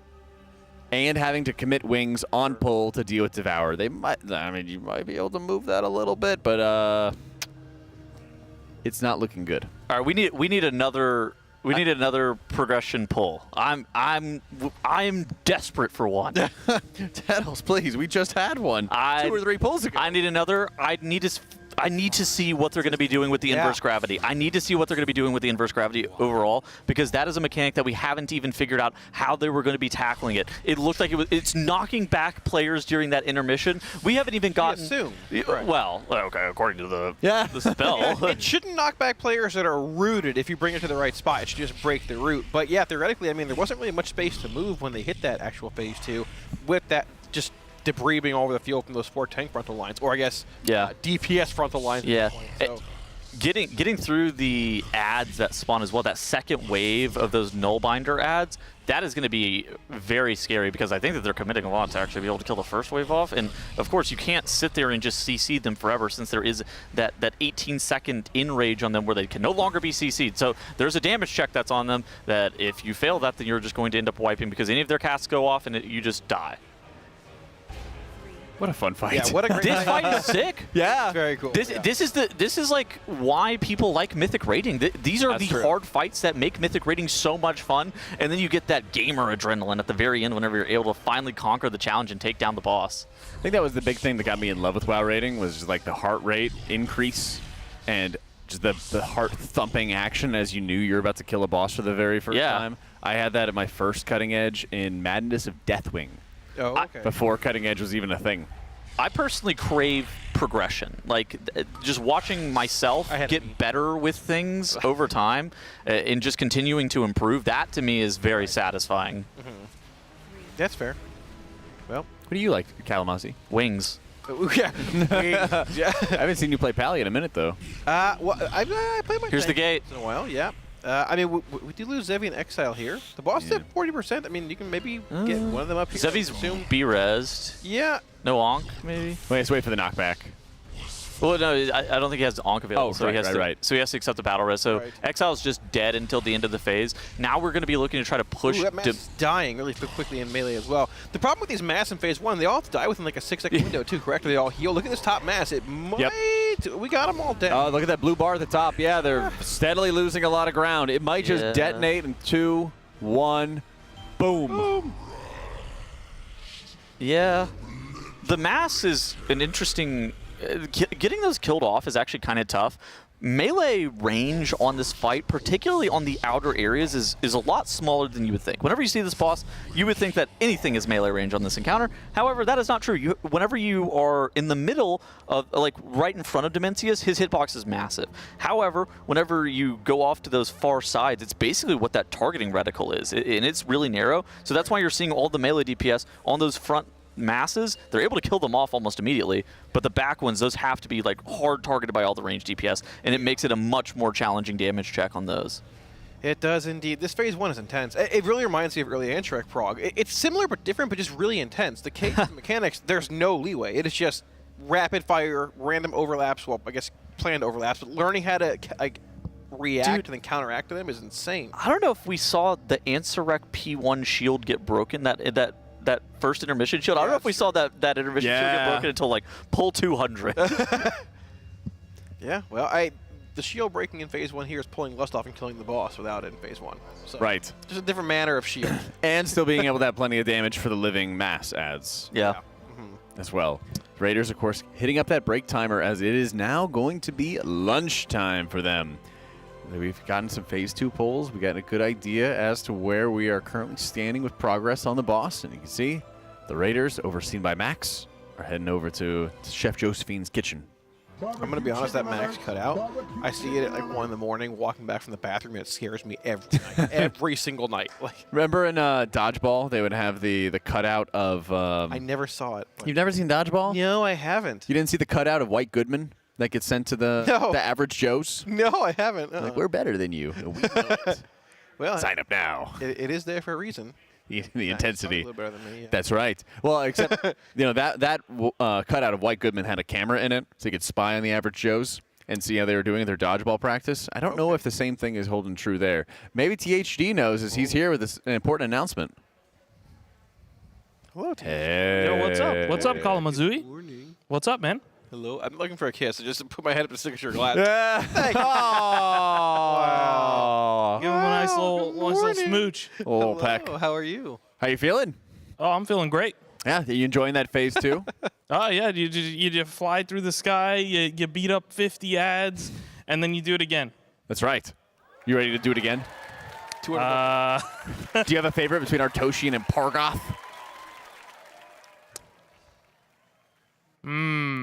Pargoth. Ah. Yeah, I like him. We have to see what Pargoth's going to give us. That's the second one. That's the second one. It is. Yep. Because we already have to aim those Artosian beams. Yeah. That was a lot of fun. How has progress been for Demensius overall? Boss fight, enjoy it, love it, hate it? It's pretty good, but there's something better. What's better than that? Better than the boss? Yeah. My Zennies. Whoa! Oh, man. That is crazy. I bet. I haven't seen you with them off. I mean, I feel like you're like Batman. I haven't seen you without the mask. Well, he needs them on because during the dragon riding, he's got to maintain his aerodynamicism, which the Zennies grant him. Yeah, that's right. Without him, like, I'd be lost. Wind in your eyes, even. He'd be like Driny a few pulls ago. Driny in the air. You guys cannot say that as he's walking by. Sorry, Driny. I love you, brother. I got to apologize. Yeah, Driny in the air, bro. So I saw you were doing the Stellar Nova or the pickups and stuff. Yeah. So I was like, oh, we haven't had a chance to see Driny do the shooting star yet. Let's cut over to him. And you're circling it and try to get back. And I was like, no. I think Driny needs himself some Zennies. That's right. That's right. And Driny, you can get him at tl.gg/Zenni. And if you use the code Team Liquid, you get 10% off. Oh my God. Well, yeah. Well, what are we waiting for? Yeah, what are we waiting for? Yeah, that's right. He needs them. He definitely needs them. He needs the aerodynamics. Dragon riding, for sure. I appreciate it, THD. 10% off at tl.gg/Zenni. Use that code TEAMLIQUID to get your 10% off today. That's right. All right. Gonna go get some lunch. Yes, do it up. We got our pollo asado That's right. Rice and meat in the pie. That's right. We get the rice and the meat for Kalamazoo. Also, tortillas, chips, salsa, guacamole. Oh, some pico de gallo. That sounds good. I like pico with little onions. Yeah. If you like grate the onions like almost a paste, it's really good. I don't like raw onions in it though. It's sort of a. I like onions a lot. I could eat that like an apple. But let's not do it on cast. I don't want to have to. But afterwards, sure, have fun. Sure, sounds good. Tettles is over there. It's fine. Yeah. What are you, Tettles? Food? Yes? Are you one of those like sleep for lunch kind of? No. Sleep for dinner. Sleep for dinner. What's for dinner? I cannot believe you're like, yeah, I just like didn't eat this day. Could not be me. Oh, I had a few of those years. Well, yeah, in the past, but now. Bed. Yeah. Bread and ice sandwiches. Yeah, in the past, yeah, but not and now we're eating good. I'd rather sleep than eat a raw onion. That's true. That's very See, true. I'm telling you would take one bite for charity? No. No? That's unfortunate. Would you be interested in seeing a replay of our best pull? I would be interested in seeing a replay of our best pull. Okay, well, it's going to come up in a little bit. First, we got to check out our RaiderIO recap as all the events of the day. He was so excited. I think I offered him. I told you I put all my points in World of Warcraft. That he did. And fine dining and breathing in this guy. Let's check out our Raider.io recap. Liquid and Echo right now facing off against Demensius and at about the same prog point in Phase 2. We've gotten to see Artosian, the first of the Void Lords in Phase 2 on these platforms going around, and we've discovered the new mythic mechanic. So Echo has recently just gone to bed. They've ended their raid day. They are going to be going to bed. How do we kind of expect Liquid to be progressing over the next 8 or so hours? Flying ahead. That's one way to put it, yeah. I mean, I would venture to guess we see at least a bit more of Phase 2 tonight, probably on that Pogoth platform. I mean, Phase 3 would be ideal, but whenever Echo gets up, there's a lot of things they can say, okay, we've seen this in Inverse Gravity, we know how to handle this, we can replicate this, but replicating it and actually doing it are two different things. And that's been the case for both guilds when they've traded back and forth in that first position over the course of this tier and many tiers. So we'll see how it goes, but this is shaping up to be a really good end boss. Really good race. Possible to see into Phase 3 tonight? I mean, I think it's wishful thinking, but I hope so. Okay. Yeah, it's entirely possible. Meanwhile, we've been looking at how this race has been shaping up. Method, still working on Nexus King. They're still using the same composition at Liquid and Echo are right now. And we have been looking at that nice roster comparison, courtesy of Raider.io, to get a good insight into some of the roster differences, some of the comp differences, and what's also been looking very much the same as those compositions mirroring each other on Nexus King Solidar. Any difference in item level that you think is notable on that screenshot there, Kalamazoo? 0.3. Not really, no. They're actually all very, very close. I feel like typically Method or Echo are ahead of Liquid a bit eye level-wise, but not this time around. Yeah, and they even were messing around with quite a few comp changes. They were trying Disc Priest in their early pulls. Oh, interesting. Went back to Holy Priest, went back to Disc Priest, kind of shuffled them around a little bit. Dropped the Priest entirely, went to R-Druid and Shadow Priest, and then made some very deep swaps to a lot of their DPS. I'm not super surprised to see Method here. When the reset hit, Arcane Mage was known to be just the best DPS in the game on Salhadar. So you see at pull 107 there, swapping out that Destro Warlock for that Arcane Mage. That's after the reset. I think that you need that Arcane Mage to be able to kill the boss. Liquid and Echo ended up running 4 of them. There are very obvious reasons as to why. That's right, and it's just tough to be able to put together a third roster that's able to compete at a world-first level. And now they're getting really put to the test. But to their credit, there's also so few guilds that are getting past Forge Weaver Araz. They will start getting to it now. Then they have Fractalists, then they have Soul Hunters, but the fact that they're also one of the guilds that's killed it pre-nerf is something to be said. It's impressive. Yeah, and the RaiderIO roster graphs, that is a detailed roster graphic that is available on the website. Something that you're going to see if you go and look at Liquid on Demensius is that they would have started with an additional Warlock and had to swap it out for a Frost DK. I think it's totally understandable. The grips in Phase 2 look very, very strong in those Nullbinder ads. You're going to want at least 2 DKs. We'll see what that goes later on, comp-wise, but I think we're in a solid spot right now, at least to see some more progression into Phase 2. Yeah, we are. And I think the challenge is really going to be about how they're adjusting their positioning, because we'll have to take a look at our best pull when we get a chance for it. I know they're getting it ready for us. We'll do a nice full recap, of course, of all the parts of the encounter. But we've seen really steady progress. I was here in the first shift, and all throughout, they got out of phase 1. They adjusted their positioning for reverse gravities. Now we're getting into phase 2, and we have to see how they're going to start adjusting some of that comp, and also how they're dealing with the null binders, those heroic and then mythic ads. Doing a second wave of them is going to be insane. I think that getting all 20 players out of phase 1 with good consistency is going to be one of the most pivotal points of this fight. All right, so real quick, if you've never tuned in ever before to Demensius and you want to see what's going down, tune in right now, okay? We're starting the fight with 3 living mass on each side. Each one drops an excess mass that you need to collide with another excess mass player in order to make a safety field. But in order to make it truly safe, you need to have a larger total amount of mass, of gravity, than the boss has for his Devourer stacks. He had 6 stacks of Devour there. You had 6 levels of mass. That means you're going to survive. Here, we're going to start off into the first of the knockbacks. Yep, so we're getting that knockback, which is much stronger than it is on Heroic.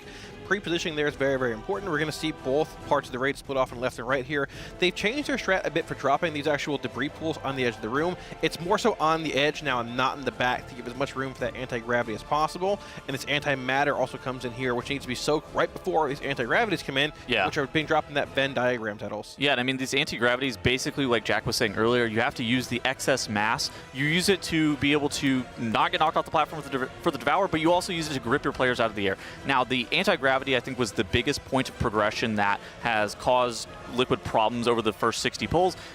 They basically came up with a strategy where they Venn diagrammed those anti-gravities together to make sure that they're able to pull multiple people out of the sky at once. And then it's kind of a rinse and repeat of those mechanics over and over again. There is a little bit of a damage check of phase 1. Liquid's trying to beat the third Devour, but we're going to be seeing probably the hardest part of this phase right now. Yeah, and here, if we go to Nick's POV, you're also going to see the huge healing check coming out, as they're going to have to soak through that antimatter, help with all of the excess matters, grabbing the reverse gravities, and then a massive heal check as you're trying to heal through about half of the Devour cast, and you can see the rewind going out by Nick right there to keep everybody safe, doing so much healing on the move as they're trying to quickly stack everybody together. That was the second round of Devour, and now they're going to beat the third. Yeah, there's no chance to beat that third Devourer in this fight. You just don't get the right amount of antimatters to live through that. And we know that at this point. So like you saw there, both sides of the actual raid are going to be converging onto that center point. AMZ being committed for those 2 gates to negate that damage. And this is going to be basically the DPS check in phase 1. You're going to have this antimatter soak coming out, these anti-gravities coming out in the back of the room again, which there's a bit less space looking at all the debris they've placed already. But we know at this point, the boss needs to essentially die here to phase into phase 2 before the next Devourer cast, which is coming out in about 35 seconds from right about now.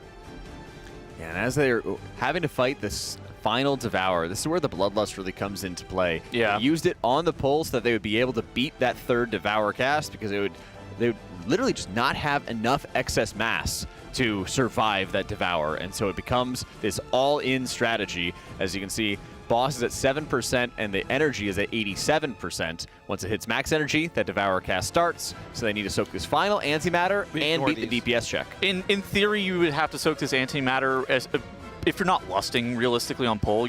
But with this Bloodlust, they're able to beat Demensius. Demensius ends up dying, in quotation marks. He's basically going to phase, and we are going into the first intermission. The first intermission, all of the players are getting dragged through space and time, and they're going to have to be dragon riding and flying down to these platforms where there are waves of ads that have to be killed off. There's also kind of a unique feature of this dragon riding scenario where you're able to pick up the shooting stars, and these shooting stars are like these purple orbs that allow you to, whenever you land with your dragon riding, do 7% of the mini boss's HP per orb that you pick up, and there are 3 of them. Scott is going to grab one. Fired up is. Okay, sick. There's one underneath that platform, as you just saw, and then there's 2 others that are behind one of the asteroids that they had passed. They got all 3 of them dunked into Artosian right there, and then the boss at 65%. Yeah. Boss has some big casts. It's the mass destruction there as those line beam attacks that are going out. They also leave some permanent void zones. Yeah, they're going to leave 4 debris lines on the ground here, which are going to be there for the remainder of this actual phase 2 on this platform.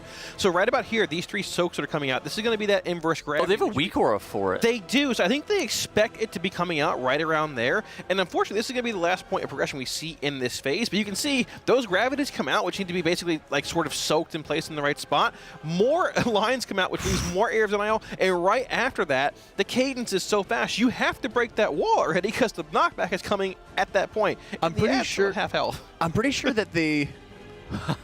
I'm not sure if they're able to. Let's see if we can go back real quick. Another wave of null binders right here is demonic, which means that both your DKs, Yips on that Blood DK and Lip on that Frosty here are going to have to grab these null binders and stack them right back up on Artosian. So if we go back to the full knockback, I wanted to see if they were even able to deal damage onto those ads at all, because I believe once they had killed one pause of... here?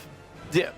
Dude, that's the debuff that you cleanse the anti-gravity with, or the inverse gravity with. Yeah, so it looks like so Fired Up is marked with Diamond, which it looks like he's being assigned like the front in the Venn diagram there, and those green markers I believe is going to be the 5 players that are marked with the other part of the debuff to clear the stun. Yeah. Okay. So they're going to form like a weird like clearing. Yeah, look there. Oh, so, I see it. Yeah, so this is perfect. Those little purple circles need to be within that larger, like, blue circle to clear the effect, essentially, is what I believe is happening here, right? Yeah, you can see in the middle right side of Fired Up Stream, you can see that there's a purple icon, and then it's surrounded by 5 green icons. That's how they want to position themselves, all those players that have the purple effect right underneath their feet. So he's not in the right spot, it looks like. I don't think there, but regardless, it's the first time seeing it. But that is going to be that effect that's happening for the duration of this Phase 2 on both platforms.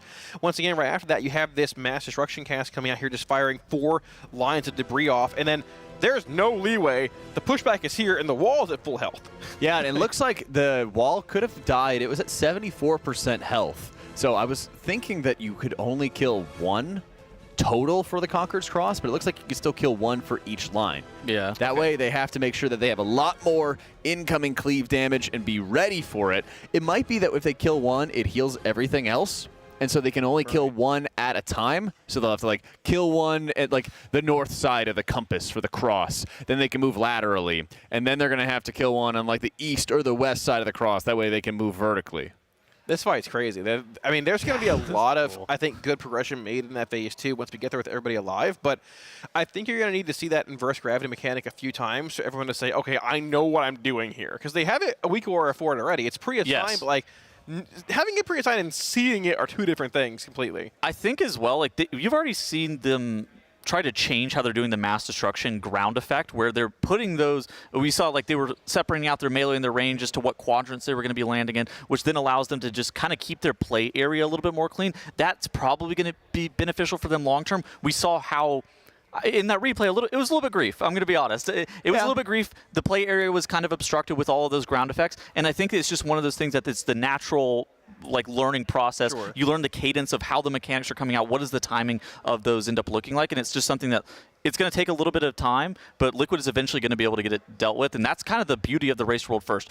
Are they going to be able to kill that second wave of null binders? I don't know. Probably, though. Hopefully at this point. But the answer is probably. They always find a way. Yeah, I mean, they haven't seen this fight ahead of time. The journal's all they've seen, so what you're seeing, what we're seeing is them seeing it for the first time, too. But unlike my guild, they have 12 analysts or so in the back analyzing everything. Your guild does? Well, no.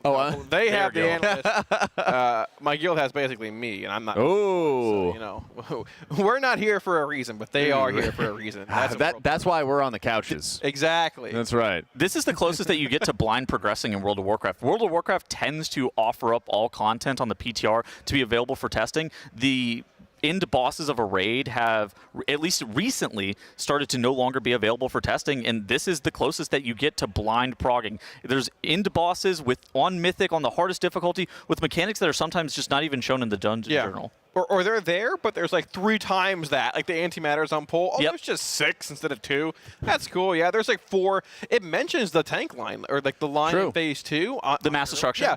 Doesn't say it's on 4 players in Mythic, though. You get there, oh, this is new. That's cool. Had no idea, right? So it's pretty cool. It's always a little surprise what's going to happen here. Oh, there's 4. There's 4. What are the little ads called in Phase 2? Null binders. The null binders. 4 null binders, and they respawn in 20 seconds, and you got to kill them all within 10. And we've only technically experienced half of the fight. if you think about it, we still have another platform with Pargoth, what additional mechanics he might be throwing out, how his Stardust Nova might be looking as it targets more players, and then we have to see the entirety of Phase 3 as well, and possibly have some reprogress in Phase 1 for moving around Bloodlust. Yep, you got to pull Bloodlust off too, likely. So this is not going to be I don't think this is a 10-minute encounter for Double Lust. So yeah, that would be biblical, but we'll have to see. And you know what that means? It's also time for us to get some lunch. So want to give a special thank you to our sponsors in Coinbase, our presenting sponsor for this event, as well as Alienware, Philips Hue, Blacklyte, Monster Energy, Zenni, Wowhead, Warcraft Logs, and RaiderIO, as well as our charity partner in the Santa Monica Animal Shelter. We are going to be going out to get some lunch, and then we'll take it into a Monster Energy listen in when the Raiders get back.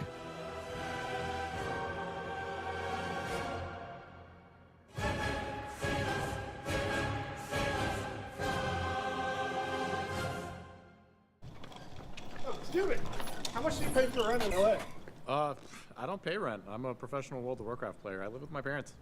Oh, can we see your place? I can show you where I game. So this is my setup.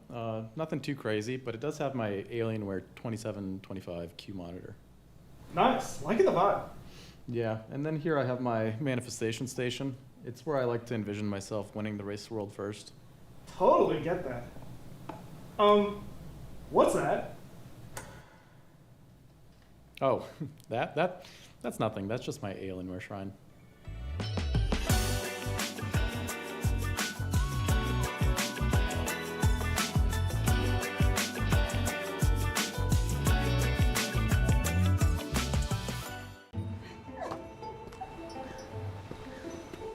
Hey, what's up?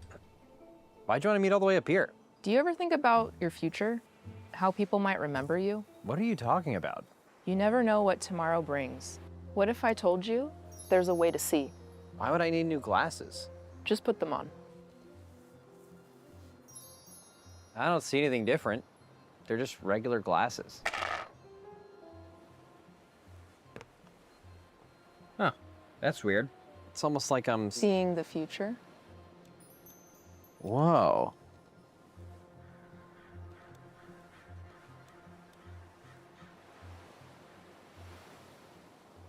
Yo, brah, can you toss my frisbee back? Ever since humans first walked the Earth, they've searched for one thing.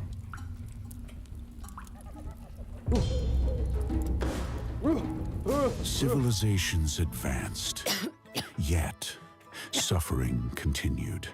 There seems to be a strange curve in the lower vertebrae. I'll call this the lumbar. We must give it support. But doctor, I'm seeing spots. We mastered silicon chips and cathode ray tubes, but comfort was still offline. There really should be a chair made for gaming, with cushions and maybe wheels. Until we got it right. Man, I wonder what my ancestors went through before this. Elevate your space with Blacklyte. Hey, psst. Have you unlocked your blue yet? This is my blue. Sharp, stylish, and ready to win. What's yours look like? Quests are easy, like watching our matches or just repping Team Liquid online. Rack up points and flex your grind. I'm keeping an eye on the leaderboards. I'm watching you. Join my blue today. See you there. Hey guys, we're looking at the new Race World First Apparel collection. Let's get started. Shadow Tee, new design. We have the Alliance jacket, blue and clean. Had the Void hoodie, super warm. Had the Horde jacket, new style. We had the Sylvanas Sherpa, very soft. Had the new race jersey, has Demensius on it. We have the Derp hoodie, great for raiding. We have the Void tee, new print. We have the mouse pad, slides real smooth. And finally, we have the Derp tee. If you guys want to grab any of this, you can at tl.gg/RWF.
fix heavy.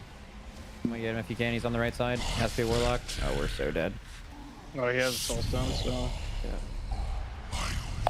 Jump off and die.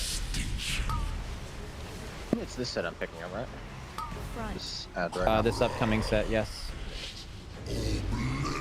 So we're saying everyone there to hold their personals, but saying you're out of range, and if you need to be out of range for damage, that's fine. You just have to use personal. You just don't belong to the same group as everyone else. But luckily, your cooldown has an extra charge on it. So give me 2 seconds. Yeah.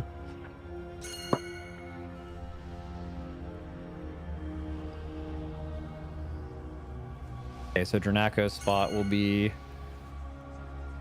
think it's kind of next impact a little bit. I'll let you guys figure that out over the next few pulls before I write it down. I have the same one I had just there.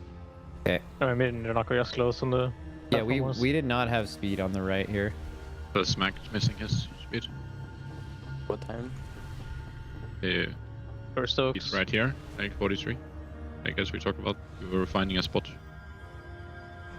Some wind rush in the next ones. Yeah. Yeah. I mean, if It's I like- pressed it there, like 2 people died, but I mean, yeah, I'll just press it.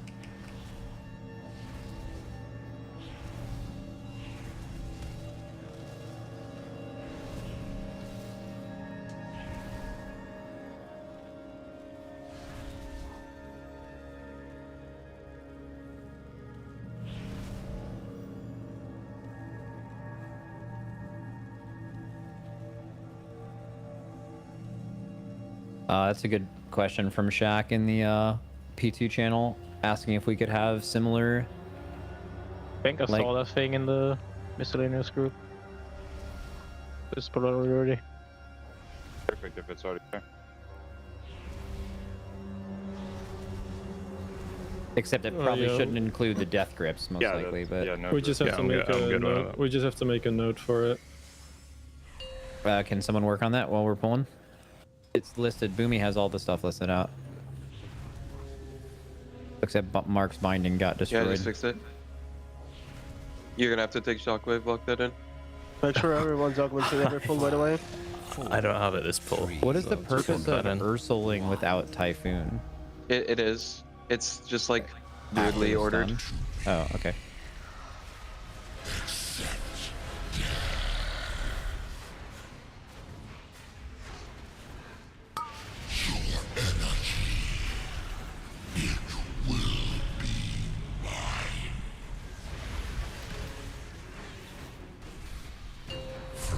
Knockback in 3, 2, 1 now. One is healers holding us for this spread and this thing later. Save Percy's. Decent amount of people are still using. Maybe means that they do need them. The ads are not dead. Oh. Doing the soak, rest splat. We need to do anything. Yeah. Yeah, after this again, I can't do it right now. Done. Yeah, get spot up.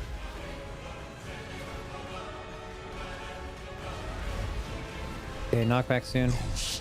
Knockback in 3, 2, 1 now. Okay, and spreads. Okay, and this one is a rally in AM.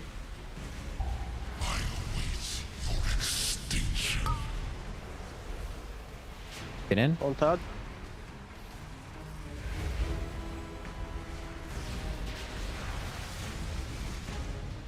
You guys are gating at 3 seconds on the thing. Left side is fucked. Okay, we're all fucked. What happened last side? Anything to talk about, or just goof? We killed the ads too slow. We lost a hunter and gained a warlock. Oh, I guess that's not on that side, right?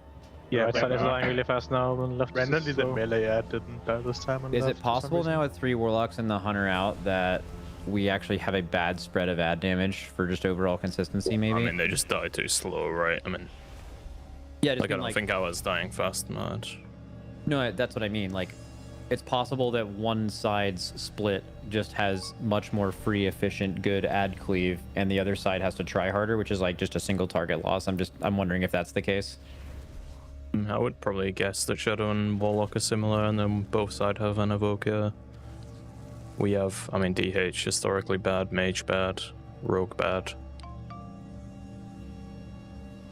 Don't know how Windwalker is. I feel like they're pretty even. Where's that log you linked, Boomy, that kind of showed this stuff? It's an officer, I think. Yeah, I'm looking. This is damage to ads over all of our wipes. That's not a great thing, but yeah, I mean, you're right. Warlocks and Shadow Priests are kind of similar. This is damage to all the ads besides on full. Yeah, whatever. But the, like, P2 That's the pulls. point, yeah. To the living masses. That's fine. You know what we're gonna pull? If someone smart could look through our like pulls now that Dranaco is in and just see if like there's a look at them side by side and see if like the damage to ads is kind of similar, and see if there's like a swap we could make to make it more consistent. This is one of those things where like you want to be all about P2 and you can, and we could be in P2 very consistently, but honestly the main goal right now is still making P1 as consistent as possible. Like, if we get to P2, we'll fucking figure it out. Oops, sorry, it's on then.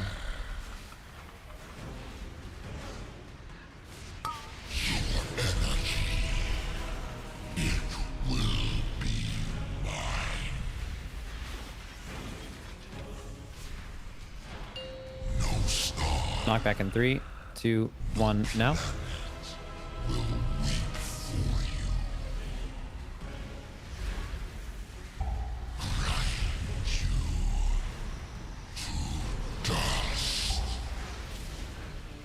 Let the healers hold you. Get in. Front. There's a pool in the soak on the right, by the way. You need to do these natty. Impact and timber. All right. Oh. Good. Save him. Done. Res smack. That was terrible. I mean, that's total. Dude, what is happening with that? We have a healer dead. We should. I mean, we're just fucking cooked, right? They're gonna get shit on. Chat. Maybe try it. I don't know. Timber. That's so good. No one's picking up the mass on the right. Oh, it's Max and he's dead, right? So we have, dude. These pools are fucking terrible. This is P1 consistency I'm talking about. These pools need to be fixed right now. I mean, I dropped that because I thought we were. Honestly, I thought we were dead. Wasn't me because I thought we had wipes. Okay, what about like the this one was mine. What about the one in the thing? I don't know who even placed that one. Yeah, I never noticed that one. I mean, you pre-immune level? Usually I can't do do it, but I think Shaq like bait. He's probably the double, right? Like, yeah, I also got doubled that pull. Like when it happens, it just drops like the pull instantly on dropped on me, but Okay, why did mine drop that quick?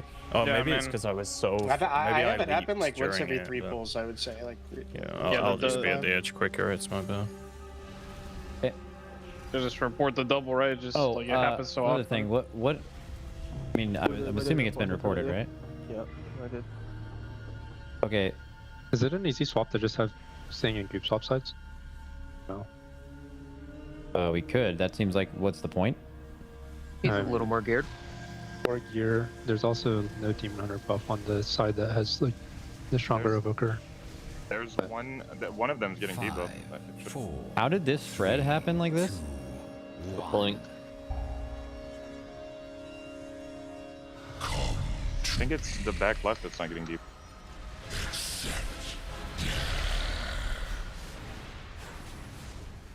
You're not able to Proglyph and have it hit that one. No, that doesn't change to the back left.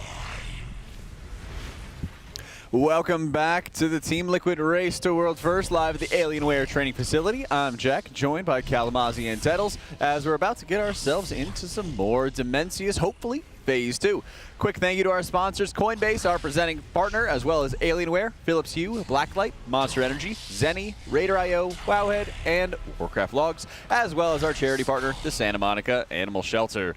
Here we've got another antimatter soak, and we have a few seconds before we get another Devour, Tettles.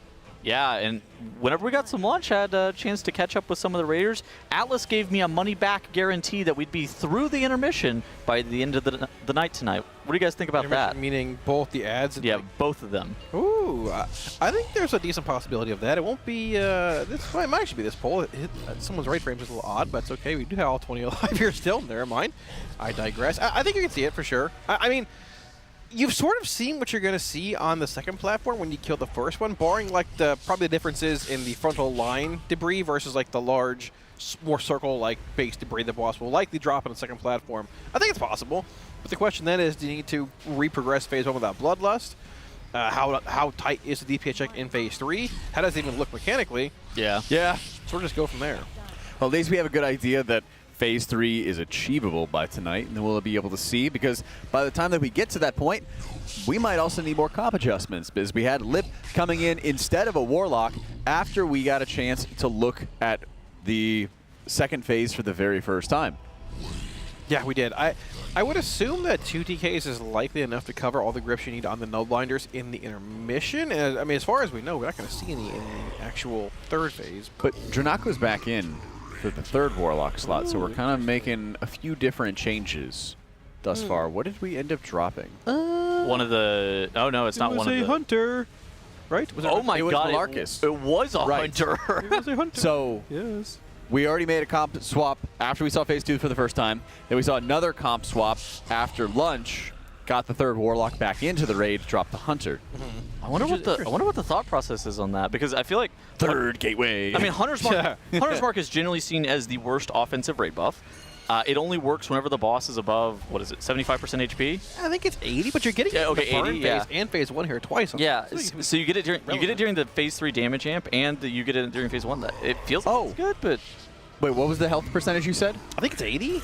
Okay, well then that means they never have access to it whatsoever on the ad phases in Phase 2. Because once you grab that Stellar Nova, those dark stars that are around the railing, I guess you could say, or along the pathway, if we go to a Dryny POV, we'll watch him pick one of those up. Here we go, Jack. Jinx him again. Let's go. He's got it this time, okay? He's got it this time. I have confidence in him. But the big thing is, if they do this correctly, then Pargoth and Artoshi and the Void Lords in this phase should start sub 80%, so you wouldn't really get any Hunter benefit anyway. They are shielded, so I think it's maybe a little bit higher HP. I mean, look at Dryny here. He's going up, he's grabbing that shooting star. Now here's the thing, you have to be able to make it back through this ring to be able to refresh your buff, otherwise you get dismounted and just fall straight into the void and die. And we saw Dryny expertly navigate through these meteors, making sure to not clip one of those and just falling out of the sky, and he lands. See? Oh yeah, you're right, 70% even. Yeah, so I guess Hunter's Mark would not be relevant there at all. But what is relevant are these 4 Nullbinders spawning in on this phase. Unlike Heroic, where you only see 2, at the same time, look at them taking those frontal lines towards the edge of the room there. Sort of like blocking off the irrelevant parts of the arena. They're going to be killing this actual ad and this crosshair to head through with these anti-gravities coming in, but we don't make it through in time. Nullbinder killed us off. Yeah. And we didn't kill off the I think portal. the Void Warden was still pretty Yeah, the Void Warden was still there, and they kind of had like the mass move. They're like, everyone move! And then everyone ran into it. And then they instantly died. We were down a few DPS there, but I mean, at the same time, like having a Phase 2 pull coming out of lunch is good. We want to keep getting back to that point, right? It's pretty rare that Hunter's Mark gets dropped. I feel like since it's been added, the only time I ever saw it actually get dropped was like Roshanon, and now we've seen no Hunter on Soul Hunters and no Hunter on Demensius. That is crazy. That is. Some raid buffs aren't raid buffs. All right. Like Grip. like not having a raid buff. Well, you know what'll cheer you up? We have some new blind box figurines that we're going to be checking out right now. And in honor of Team Liquid's 25th anniversary, we have a Pop Mart giveaway going on right now. Type hashtag Team Liquid 25 in order to enter. This is going to be just for Twitch and for NA only for our viewers, and we're going to start opening them up. I'm gonna go first because these are also going to be a little blind opening. Apparently, you can get a secret one. I hope I get wheelchaired Khadgar. You're ridiculous. So there's a secret one. Gosh. I got Sylvanas. Okay. All right, I gotta open mine. Wheelchaired Khadgar, I'm praying. Oh, is it glowing purple? I don't know. Let's see, Tettles. What is this? What is it? Oh my gosh. That is Sir Varian. Varian Rin. Wow. Let's show the Careful. camera. Yeah. Everything's falling apart on you. Stands and stuff here too. Yeah. That's pretty Yeah. Cool. Maybe I am the recipient of the chair. Let's see. The chaired Khadgar? Yeah. Yeah. We're opening it. All right. My leg. If you get him, can we trade? Even though he's a secret, Awesome. so he should be maybe a little bit more rare. Sure. Here we go. You ready, Tettles? You ready? I'm ready. Try not to break the box. Don't break the box. I gotta move it. You dweeb. There we go. This is the only one that wasn't pre-opened, and it's for Cal. Well, no, I opened mine. Oh, did you? Okay, mine was pre-opened. Oh my gosh. It's Khadgar. No way. Khadgar. No way. Tettles. It's wheelchaired Khadgar. I hope it's Kel'Thas. Looking, Tettles. It's Jaina. Oh, Look, Jaina Tettles, your favorite. God, I love mages. That is very cool, actually. I like that. I put it on my shelf at home. Yeah, there's at least 6 different options, if not, I think, a secret 7th option as well. Oh my gosh. That's how many days a week that Dratnos raids. That's true. I thought that was 8. Can I take it out?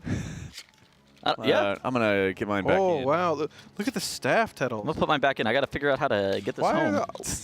Wow, look at that. Again, hashtag Team Liquid 25. They also have a number of different figurines that you can get in these blind boxes thanks to Pop Mart. All right, Team Liquid 25 in chat. We'll get it for you. Here we go. Here's all our options. You can get Kel'Thas Sunstrider as well. Kind of going to be a big deal. Oh, that guy's kind of cool. Kind of going to be a big deal next expansion, just saying. The Lich King. Not Kel'Thas Sunstrider. Well, you could get one or the other. Yeah. 2. The staff. Where does the staff go? In her hand? I don't. Well, I'm not sure. that's for right here. for most people. That's how it goes. Well, okay. She puts it. It's in her offhand, like the. Oh, it's face down. Yeah. Oh, okay. See, Kalamazzi and I are figuring this out. It takes Hold on. two Race to World First casters to be able to open a Pop Mart box. Yeah, there it is. Set it up properly. Wow. As they say, those who can't do teach, and those who can't teach cast the Race to World First. That's said the couch of Wowhead writers. Well, I can't teach. That's true, actually. Look at that. Wow. That's pretty sick, actually. She's streaming. Her eyes are closed, like most mages. It's okay. Thankfully, they have cheat immunity. Turn that sucker around, Kalamazzi. Look at that. Very cool. I like that. This is sick. Yeah, it's very cool. She has the same color hair as you, Tettles. Look, it's white and That's blonde. right. But you're just losing your hair instead. Or what? Did you say I'm losing my hair? Well, I'm not balding. there's some white hairs in there at least. Very cool. I like this. This is cool. How's your mustache, Cal? Oh, I'm on death's door. It's over. Oh my god. I've accepted it. It's all right. It's kind of known, I Very guess. cool. I like this. Can you place it on the couch? Actually, I won't sit there. Here, I can have it on the lamp. Yeah, sure. Oh, that's a good idea. Yeah, be careful. There we go. The Can you Philips change the color of the Philips Hue lamp? Nah, jeez. Change the color to blue, though. That'd be sick. Oh, cool. All right. One. Come on, Jack. Boom. Give it the program. Boom. That's close enough. Close. Needs to be Jaina blue, yeah. Nope. Soiled it. There we go. Oh my gosh. That is Very cool. Mage blue, Jaina Proudmore. Shout out Philips Hue. Oh, look at that. That's sick. Easy. Can you enter for me?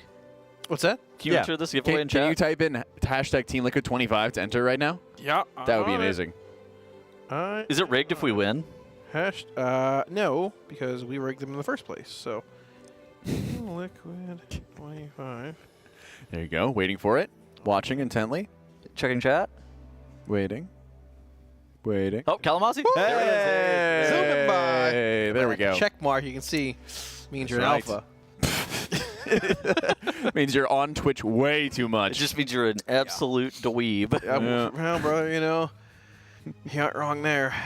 Yep. Guild is still talking. Of course, we haven't missed any polls. Don't worry. We still have a little bit of time before they jump into another attempt. We are monitoring the situation, and we've seen, of course, them get into Phase 2 a number of different times.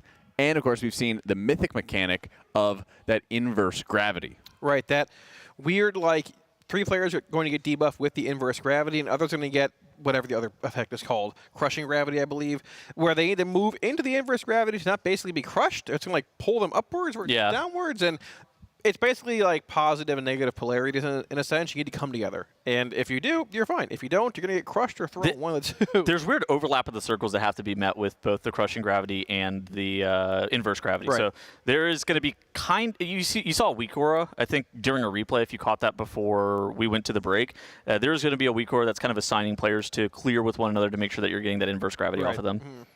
Yeah. I mean, it looks cool, but you also got 4 null binders to deal with, killing an admin across, the planet being thrown at you. The pacing, right after that, it does it again. So the pacing of the intermission is just really fast, and that's kind of what Alice and I were talking about during lunch. Was that the mechanics themselves, they seemed pretty doable in isolation, but then whenever you have them thrown at the guild with such a quick pace, it's hard to prog because they also need to be able to make it back there with good consistency. And I think that that's one of the main focal points that I want to just express today is Liquid needs to be very consistent with their phase 1. The more intermission pulls that happen, that's going to make it increasingly likely to be able to make it to that final phase today. Yeah, and I think that's part of the stress with Race to World First is getting enough consistent phase 1 pulls, because this is also where like leads are built or they're lost, and getting deeper into the progress onto the encounter, because it's very easy to have, I mean, we've added it with our own raiding experiences where you waste half an hour, on something that you should have mastered by now, and that just eats up so much of a raid day if it's not kind of like nipped in the bud. It definitely does. And this is the last boss. I mean, this is Demensius. We've seen in the past, it was Fireack. It was, I think, Fireack, and before then it was Cyrus and Athreus, like both guilds pulling side by side basically in kill range. This is setting up to be a race just like that, where you very well might have Thursday evening, maybe even tomorrow, we don't know, but at some point in the near future, probably the next 48 hours, both guilds pulling side by side in kill range, and it looks to be a really, really close race right now. It's only going to get better, because we'll also be able to see how far Liquid's going to go today, because they still have over half of the raid day, really, and maybe even more if they want to go late. And then we'll be able to see what's going to be progress for Echo when they wake up tomorrow. The slingshot effect is really at play here, where whenever a guild wakes up, the other one's probably ahead, and then once they go to sleep, the other one passes them up, and then it's just kind of a tug-of-war, the slingshot going back and forth, basically until the boss dies. I feel like this is sort of a hard fight to replicate, though, even with seeing one guild get ahead and try and copy their strategy. It goes both ways. I'm not throwing shade at anybody here. It happens both times, but there's a lot of, you need to see this to get there. You can see phase 2 with someone else doing it a bunch. Until you get there and see all those overlaps and deal with them, it's still incredibly difficult to just map out ahead of time, right? It is, and it's tough to know where your opponent is going to be in terms of progress, and like what are you going to wake up to, and having the iron mental really to sustain, hey, they might have gotten ahead of us at this point, how far are we going to be able to get, what are we going to learn from as well, and it makes all the difference in the world. How is your mental right now, Titles? Is it iron, or is it more like I have fragile mental, generally speaking. He got very angry at me a minute ago for scaring him by sitting down. No. Tettles, Tilter, Tettleton. Always due for a crash out whenever things aren't going great. Or you get one guy on Twitter. That was deserved. I mean, I enjoyed how you liked your own tweet and then made a video showing that you liked your own tweet. That's asserting dominance. I'd do it again, frankly. I like all my tweets. I retweeted his crash out. He sent it to me in Discord. I felt bad. Me too. I felt bad retweeting it. Like maybe he didn't want this, but well, it followed suit with the Tettles. What Tettle? You did good, Tettles. Yeah, that's definitely where you were going with that. Yeah.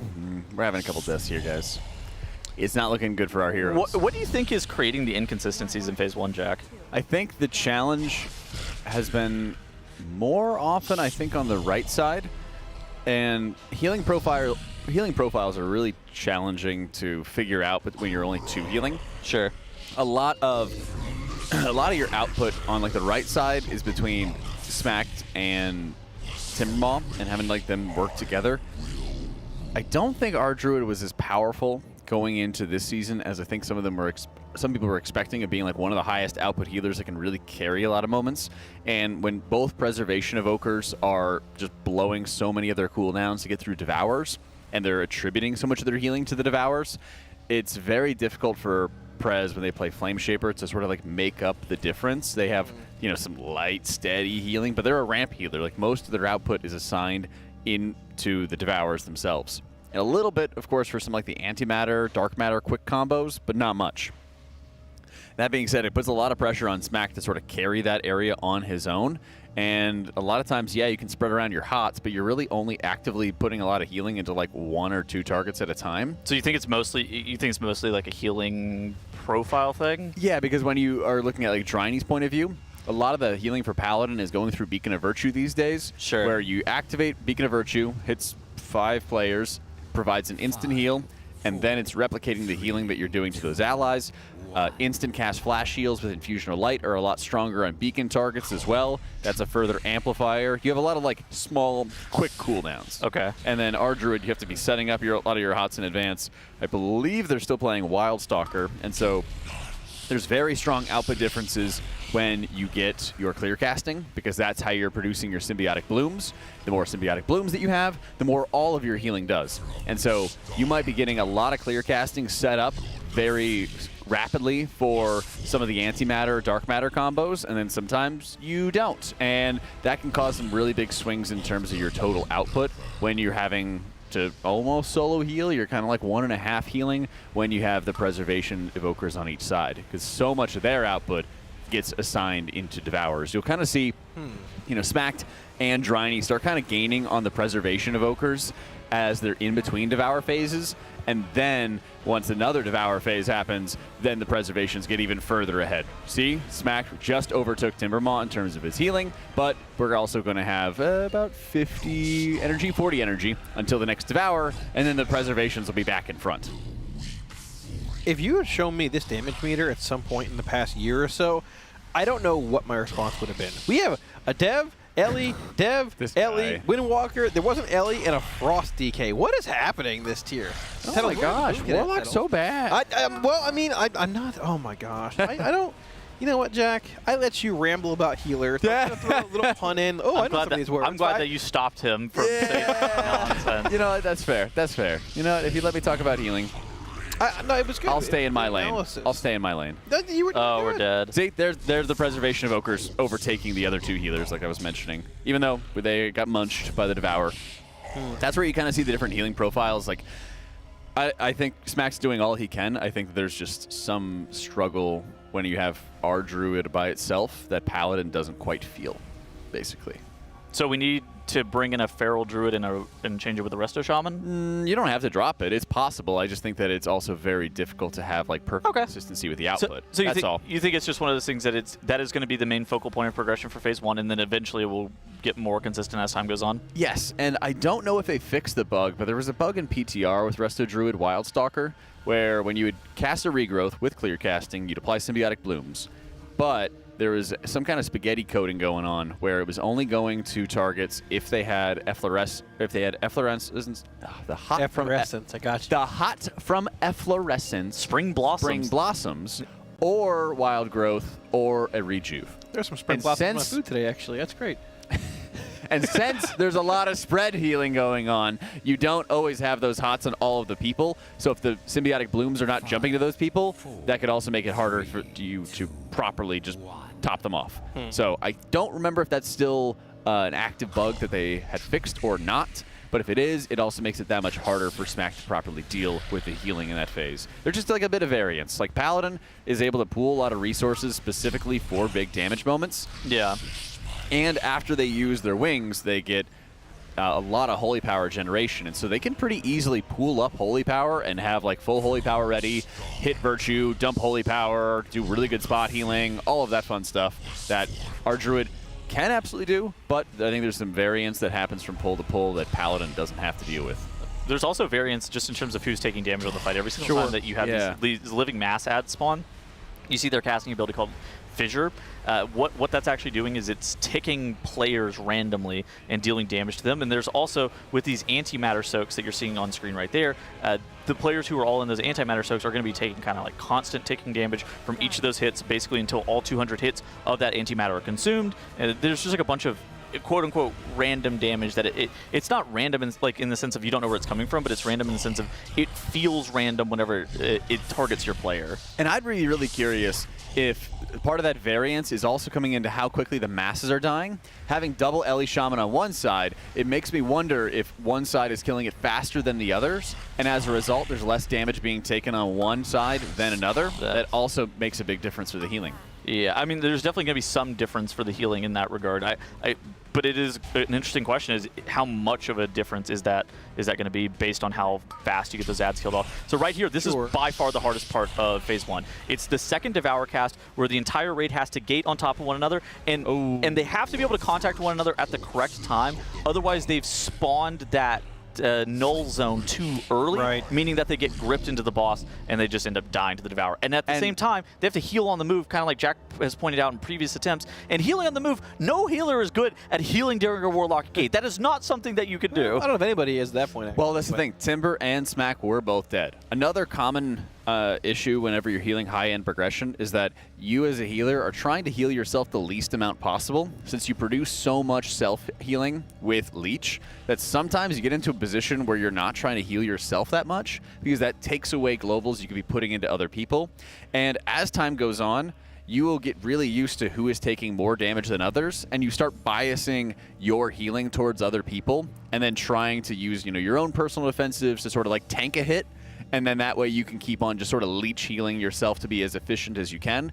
That also means you get into some moments where if there is variance in who's taking the damage, at some pulls you might have to heal yourself more, some pulls you might have to heal yourself less, and you can kind of get caught out at those specific moments. Like the most dangerous area is definitely when you have these Devourers coming out, and it's so insanely easy to get killed by just not healing yourself enough, and then you're topped everybody else off, and then you're in danger. It's a very, very challenging part for like ultra high-end progression. From a meta strategy level, is there anything you would change about this fight for P1, Kalamazoo? I'm not really sure what you really even could change, honestly. Do we know the logic on the anti-gravities? Is it DPS only? I assume healers can't be chosen by it? Healers can be chosen. Can be. That's so awkward. What they're trying to do is they're trying to make sure that they're killing off those ads fast enough so that the healers can pick up the excess gravity. Yeah. Downside is it means that they have to be the ones to walk over the players and pick them up. The upside is it means that they're not getting spawned up into the air. And it's really important to be watching for those. Right. And that's why they have those Alienware monitors. So we'll be doing a giveaway for 3 of those Alienware monitors. If you enter into tl.gg/AlienwareRWF, you too can enter the sweepstakes, log into your Alienware Arena account, or create one, and follow the prompts, and that's it. To enter, you have to be in the US or Canada and above the age of 13. These are the 4K QD OLED gaming monitors, and they're 27-inch, just like the Raiders are using in the Race to World First. That was clean. Thanks. Sorry to walk. No, it's okay. Here. Going back to the masses that you were asking about in regards to them picking them up, depending on when they want to go up or have the possibility of going up in the air with the anti-gravity is when the healer is picking them up. I think that, like, initially, for example, Dryny did not want to be picking up the first antimatter of the fight because he was like, I cannot, or it's like, it's problematic if I get the second one. It actually makes me lose all of my HPS. And so it's one of those things that, Timberwall is going to be picking up one of the antimatters at a specific point, Dryny's going to be picking them up at a specific, or the excess mass rather, at a specific point to make sure that they don't get the anti-gravity. Okay, I wasn't actually even sure it worked that way. Yeah, yeah. Okay, I guess it makes sense, though, because you can't really be pulled up with the that'd be grief on your character as well. Right, yeah. So that does change the cadence a bit. I don't really know what you could change a whole lot here, though, honestly. It seems like they are going with the Venn diagram strategy, and it's working out pretty well for them. I think that's the only effective strategy for this. The alternative would be, again, people were jumping off the edge and stuff like that, and that's not really a thing. Look at this right here. So now everybody's going to be gating into the middle. This is a very interesting way of dealing with this fight. Whenever they were progging this boss last night, they made it to this point a couple of times. They were like, how are we even supposed to have this happen? They came up with the strategy, 2 Warlock gates, we gate straight in the middle, everybody's stacked up for this Devour, and you have to be able to press a very large defensive at this point. Right. Health Stone and Health Potion are defensives for these purposes as well, where they are all committing Health Stone or Health Potion here. And a lot of immunities, too. Yeah. We saw Bubble, we saw Cloak, we saw Sack going out onto people, and most of Dryny's healing during that movement was actually just healing Nick, because he knew that Nick was setting up for his ramp, and he's not healing himself actively at that point in time. There, antimatter. Yeah, just an antimatter detonation. Yeah, okay. Man, this is a crazy phase one.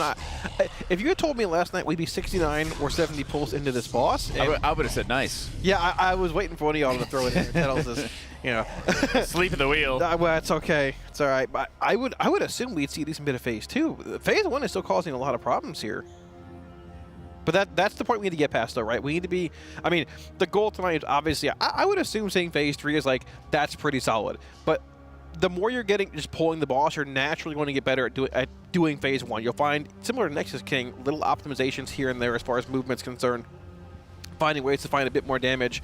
And while they are lusting phase one still, which seems like it's almost an impossible task to pull it off and meet the DPS check, it was the same thing on Nexus King, where it's like, how are we going to find a whole boss's health of damage? And they found it. I'm less worried about their ability to be able to do damage and meet the DPS check, and I'm more concerned about the survivability check and the strategy step that's going into this boss just in general. The DPS check, those are those things that we start to worry about once you actually are done progging a boss. And when you're comfortable with the phases. Exactly. Right. So they're moving Lust around for progression moments. I mean, they are going to be lusting for progression first and foremost, just to make sure that they're continuing to see throughout the fight. And then once they have seen everything, they're starting to get more consistent with the boss itself, then they'll start moving that Lust to that kill spot.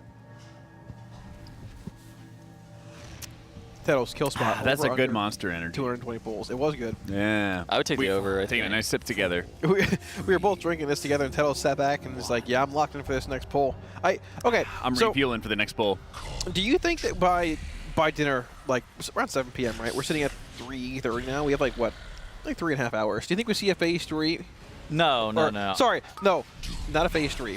A second Pargoth platform, yes. Ooh. I would still probably take the under on that. Okay. I think that the answer is, I think they're not consistent enough with phase 1 yet. I do think that by the end of the night tonight, they'll be more consistent with phase 1.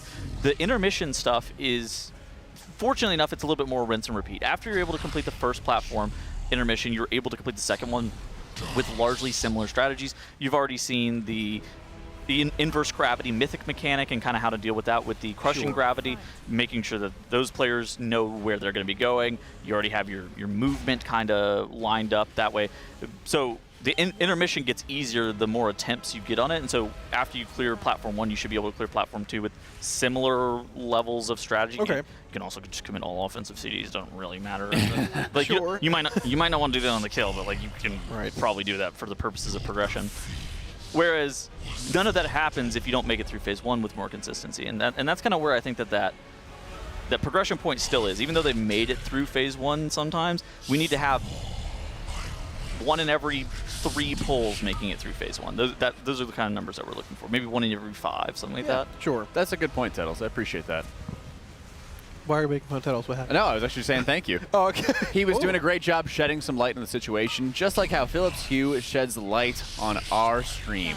If you guys want to check out any of the Philips Hue giveaways we have going on right now, check out tl.gg/Hue, as we have 10 winners who will receive a Philips Hue starter kit, which will include those lights and the control center where you can have multiple devices all connected to your phone. Check it out at tl.gg/Hue. Entries are valid for US only. These are going to be the E26 smart bulb, 60 watts, plus the dimmer switch. That's our host right there. Just go along with it. I got excited because we're making fun of Tettles. And then, just go along with it. I'm driving the train. You guys are just in the passenger seat. So what the chat doesn't know is like we'll gesture to one another if we want to speak next. Jack was gesturing that he wanted to say something. I was like, where's he going with this? Yeah, he's sitting there cooking while you're yapping. I'm going places. Okay, just play along. I think Tettles and I are here to be the lightning rods of the casters, and we're both on the couch together. It's like, oh, this is actually sort of crazy. Like, who's gonna get chosen next by Jack? Who knows? It's a spicy couch. It's good. It's all right. That's what makes it fun, you know. That's what makes it fun. Place your arm with Tettles. You never touch you with my arm. It's. I know you guys are just kind of like invading each other's space over there. It makes me pretty happy to be over here. I thought I was a plug as well. I thought you were setting it up. Okay. Yeah, let's go with that one. You're never going to know when I'm setting something up. I just caught it. What do you mean? No, you didn't. You thought I was going somewhere, and it wasn't. when I'm doing these, you're never gonna know. It might be a flame, it might be an ad read, it might be letting you know to donate to our charity at tl.gg/donate as we're helping out the Santa Monica Animal Shelter, helping out some pets in need, and we've hit $14,693.21. At $15,000, we will have the casters racing on hobby horses. That's right, grown men running around with a stick with a horse head attached to it, running around in a parking lot. What more could you ask for? 300 and something else dollars that I'm not going to do the math for is all it's going to take to get us to that level. So check it out at tl.gg/donate. I'm going to ram my horse right into your horse. I don't want you to ram your horse anything. Yeah. You're going to what? My what? I mean, we're basically $300 away from the goal, right? It was $307.70. $306. Yeah, $6.79. Yeah. Yeah. That's math. Nothing. Yeah, see, I didn't... Oh, that guy did math wrong in chat. Get him. Wow. Yeah, well, I live in Florida, so, I mean, being able to do basic math is an accomplishment in itself, but... All right, here's my cope question. What are the odds of there being a secret mythic phase on this boss? It's been a hot minute since we've had one. Are we due? I don't think so. I feel like we're due. Kind of like Kalamazzi and his gambling. One of these days we're gonna hit big, I promise. What do you mean by that? It's on the horizon. You don't know about this? Chat's gonna take that seriously. Well, I mean, they have to watch my streams lately. No. But I don't know. I do feel like if there was a hidden phase, there'd be something alluded in the journal. I feel like when there has been hidden phases in the past, they've alluded to it, sort of. Yeah, that is true. Jailer wasn't really alluded to. It was data mined, though, and it was kind of like known, yeah? Wasn't there something in the journal that was like Azeroth might perish, who knows, or something like that? Yeah, there was. Yeah, maybe. There was like the Azeroth might perish, and then Nathria had to Nathrius, where it was like they'll enter into the mirrors where nothing is what it seems. So, to your point, they do give a little bit of a hint as to what's going to happen. All right. Unless you get a galley where there's nothing in the journal and nothing in the fight. Let me DM Squishy and ask if there's a secret phase on this encounter. That guy would know. All right, hit him up. Let's see what happens. Wowhead's always got the in-depth knowledge, I fear. That's true. We love our partner in Wowhead, where you can check out the best class guides as you have 3 class guide writers here. I write for Priest, Kalamazzi writes for Warlock, and Teddles writes for the spec that's not in the raid. Well, I guess I can't say that because Priest isn't in the raid, too. Priest is in the raid, but not that Priest. Atlock's not in the raid either, actually. We're getting nerfed. Not either of those. They nerfed. All 3 of our specs not in the raid, huh? Yeah. That's why we're on the couches. Let's go. That's fair. Oh. Quick little reset, no problem. Just get the blood flowing. It's all right. That's right. Will we distract them a little? I actually got yelled. Well, not yelled at, but someone tried to call me out on my guide. Oh yeah. In the lock Discord about half an hour ago in the guide section. Oh yeah. What did he say? Well, they said one of your sections under the Rishi wrap says Enhancement Shaman, and then it suggests a verse fiber. My response was, well, the template we're given is Enhanced Shaman to everything, so you might miss, a change to X at some point, but the verse fiber is the BIS fiber in the sim. So you just look at the sim or sim your own character. Oh yeah. And leave me alone. So the advice was correct. Yeah, basically follow the guide. But if you're playing an Aflock and considering Enhancer, some kind of Shaman, I mean, well, we got nerfed and Illy obviously didn't get nerfed. So maybe a bit of a poor decision by you, but regardless. That's tough, man. Well,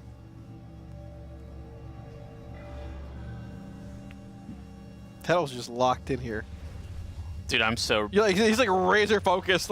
I'm so ready for the next intermission poll.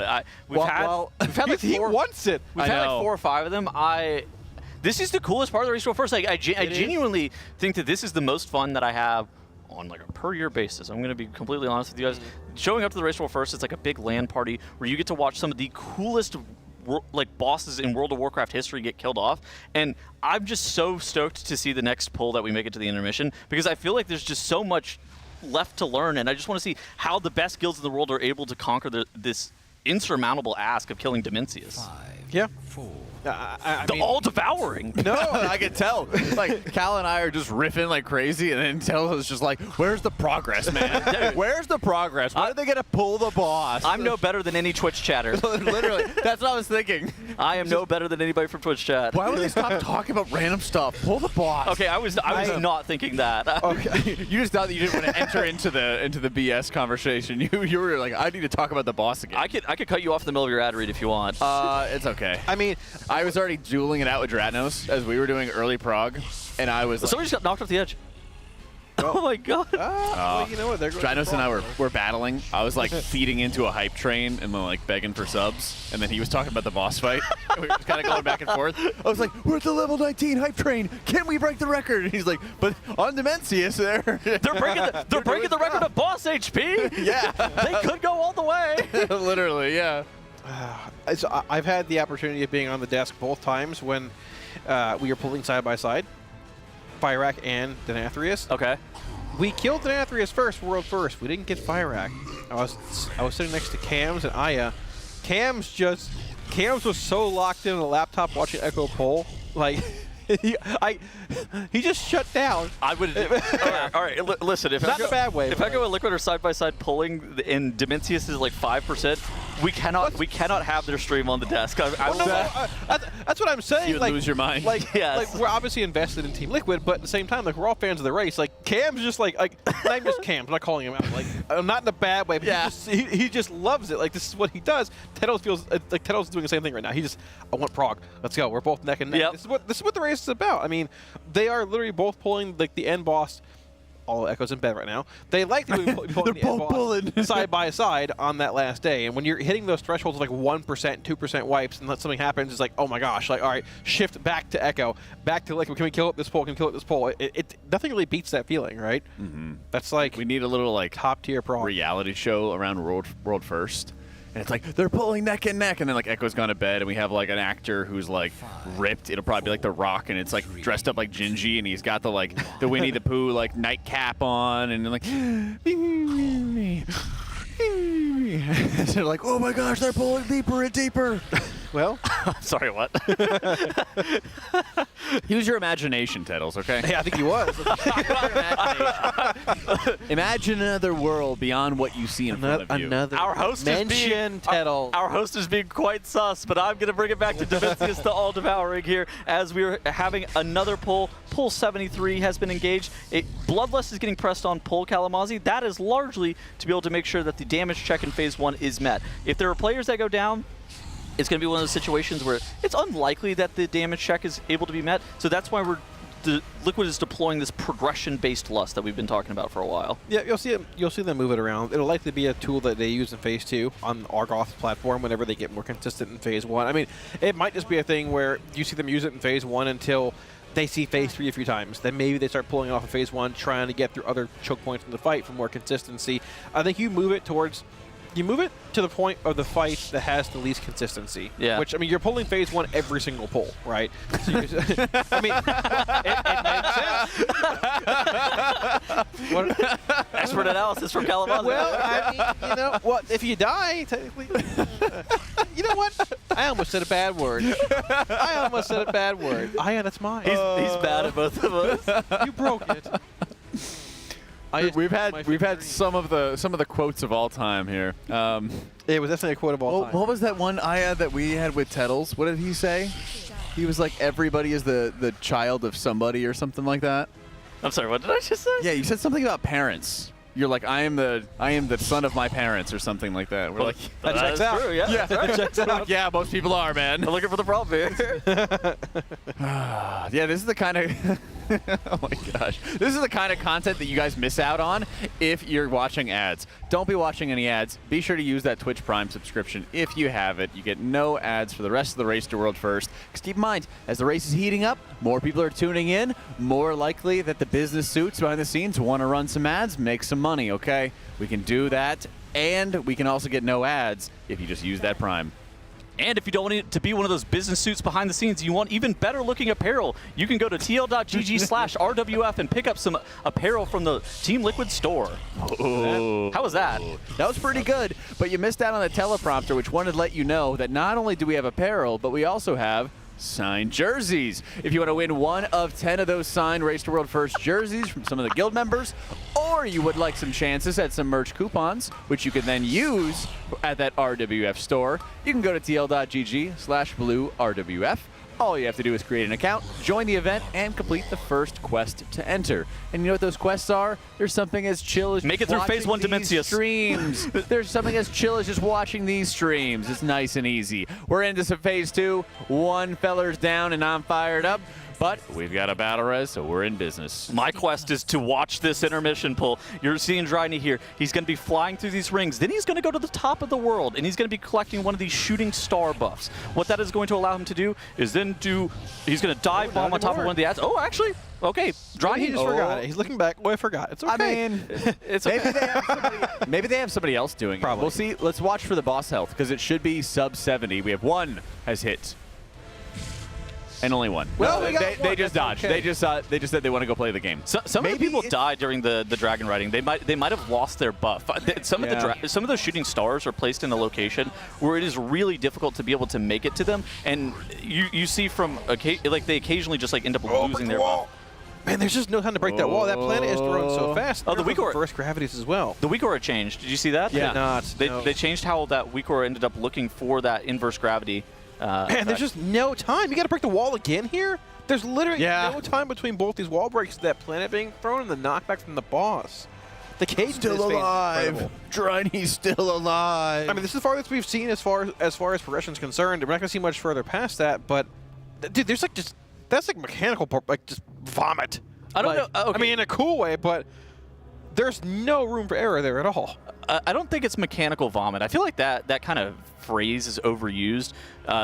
Whenever bosses tend to machine gun mechanics on Mythic, and it makes it pretty hard, I feel like that isn't mechanic vomit. That is just a lot of overlap happening in a pretty quick kind of series of events. Mechanic vomit for me is like Soul Hunters, where they're literally spamming visual clutter at you over and over again. Yeah, that'd be a bit of a negative connotation with vomit. That's not a bad thing. That looks cool. It's like machine Soul gunning. Hunters, yeah. That is a fight where I will begrudgingly progress that fight, because it is sort of a mechanical vomit, just overlap of not very exciting times. But regardless, I mean, brief break being thrown up here, 3 minutes. Tettles, to grab another monster. Do you have a sip over there? Can you sip with me? I got a water. What? What? Tettles. The water's the foundation of life, Kalamazoo. How many monsters have you had today, though? I hear they use one. I hear they use water in Monster. Mm-hmm. Yeah, most drinks do. Delicious. Here, Kalamazoo and I are in rehab together. We are. Monster rehab. Yeah, so it's actually coconut water, Jack. But well, what do they make coconut water out of? Coconut. And? Coconut. And then? I don't know. And then? Listen, Jack. And then. Listen. This is my, I've had about 1.5 today so far. And then? And then what? Do not. And then? Or you and I could talk to one another and ignore him. I don't get this meme. It's some SpongeBob bit. No, and then. No? Dude, where's my car? Oh, I never saw it. I'm not a fan of those kind of like weird humor movies like that. What do you watch? Dodgeball. What do you watch? Well, I know Tettle's watching. He watches twitch.tv/Team Liquid. Yeah, exactly. Ad-free. Because, of course, he is subscribed with Twitch Prime. True. Yep. Yeah, I am subscribed with Twitch Turbo. But Prime is the superior subscription option. Or Tier 1 actually is pretty good too. That'll auto-renew. That's even better. I guess all we did was just watch movies growing up, I guess. I don't know. I feel like you're the movie guy on the cast. I don't watch TV nowadays. Like, well, this was even like 10 years ago. This is, well, oh my gosh, it might have been like 15 years ago. Do you watch TV nowadays? Occasionally. Not much. Do you, Tettles? I'll like watch. Not. Yeah. I'll watch like new shows that I think are neat, like Andor. Andor is really, really good. But you'll watch it all like in a sitting or two, like sort of binge watch? For any Disney show, I wait like 3 or 4 weeks and then watch like 2 or 3 episodes, and then I watch 2 or 3 episodes, because you can't like watch. If you have any sort of Disney show, they always make the first 2 episodes like really slow and give you nothing, and it's just like really bad to like watch 1 week at a time. It's it's just bad. Like you have to wait a little bit and binge a little. That makes sense. My father's always like, man, this new show came out. This is great. I'll send it to you. You should watch it. The last show I watched on TV was The Sopranos. Like 20 years. I don't watch TV anymore. I don't even have cable. Well, yeah. I mean, who needs cable these days? That's true. Actually, yeah. I do have to sub again for like watching football, but. Oh, that's true. You know, it's starting up soon, actually. Yeah. It is. It is. I found the. Well, I guess I shouldn't actually say. I found the place to go to watch Commanders games now, because they're actually good now. And I have to. There's always like a bar in Austin that'll have like a different They'll have like a different team that they are like the official bar. The Oh, you're talking about. Oh, in real life, I thought he was saying that he was watching like pirate. No, I see what you mean. Streams. I thought you were saying you're watching. No, like, I didn't want to be like, I'm going to bars. But well, you said I found the place. No. Just like, there's like the official bars in like the town of like where you go to watch Commanders games, where you go to watch Cowboys games, whatever. I know what you were talking about because I was vague in how I. Yeah, I was like, yeah, I'm picking up what you're putting down. Just to watch the Eagles slap them around. Yeah, but I mean, at least the Eagles are a better defending champion than the Chiefs, right? I just checked. Can't we all agree with that? Like, Week 15. Are we good? Making the playoffs? Cool, I'll watch. Otherwise, no, I'm good. I don't waste my time. Isn't your team the Dolphins? Yeah, it's been 20 years of getting pounded by the Patriots, and now they suck, and the Bills are good. We literally cannot win. Whenever we're looking decent, our quarterback gets crushed into the ground and is gone for the year again. I literally give up on this team. They are terrible. I've given up. Don't get me started. Right? I don't blame you, man. This is the loudest I've been all day. I can't take it anymore. That's right. I know. I understand why you can't take it anymore. You're allowed to be a fan of a different team. Yeah. You're allowed to re-roll your class too. Was your father like a Dolphins fan? Yeah, he watches every year. I'm like, why do you do this to yourself? Oh, so does he ever tell you about Dan Marino? Oh yeah. Jack, what is my name? I'm leading up to that point. Are you named after Dan Marino? Yes. You know why I'm I'm also named Daniel? After Marino? No. Yes, because my mom went to school in Florida and she would always talk to me about Dan Marino. Yep. Never won a Super Bowl. That's what I'm saying. We're literally both probably named after him, or at least some credit to it. This is an insanely American conversation. Yeah. Oh wait, come on. Like, surely I'm not named after Peyton Manning. Well, you should be. Yeah. Honestly, man, that guy revived the entire Colts franchise, and he left, and look at what happened to him. Haven't heard of him in 10 years. Literally. There you go. Yeah. Yeah, I mean, my IRL name's out there, guys. Come on. I mean, surely like there's European people who are named after soccer players, right? But like this is an American stream, so there's nobody from Europe in here. Right, so. we're talking about the lesser football, right? Yeah, the lesser soccer? football. Got it. Okay, cool. Got it. Yeah. Football too, of course. Well, there you go. Yeah. See, it literally happens. Like, I don't know. I mean, there's been worse things that people are named after. There's somebody out there who's like named after Game of Thrones stuff.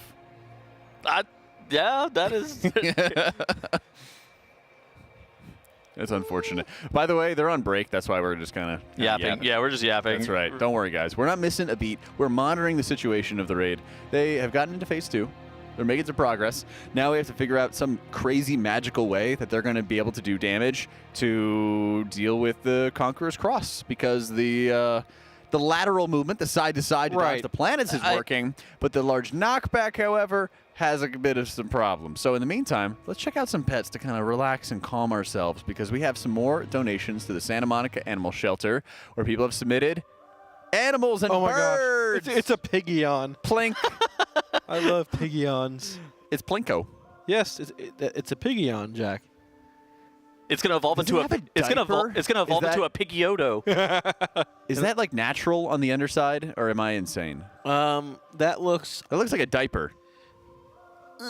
Yeah, I think it is, and it's like chest, like feathers, like down or like covering up the top. I think it's like a diaper. I think. I don't know much about birds. I'm gonna be completely honest. So it's not a bird. It's a Piggion. It's a harness. Don't like harnesses get used to like pull things? Oh, it's like a leash you keep it on. Like a leash. A leash. Yeah. Why'd you get a bird to have it on a leash? Well, it might fly away. Yeah, I mean, if a bird wants to fly away, you should let it fly away. What if you want to take your bird on a walk? That's true. I would let it fly away. Well, or I would get a falcon and I would train it so that it would never want to leave me. All right, Jack, you're not allowed to let awesome. domesticated animals just fly away. You are in Texas.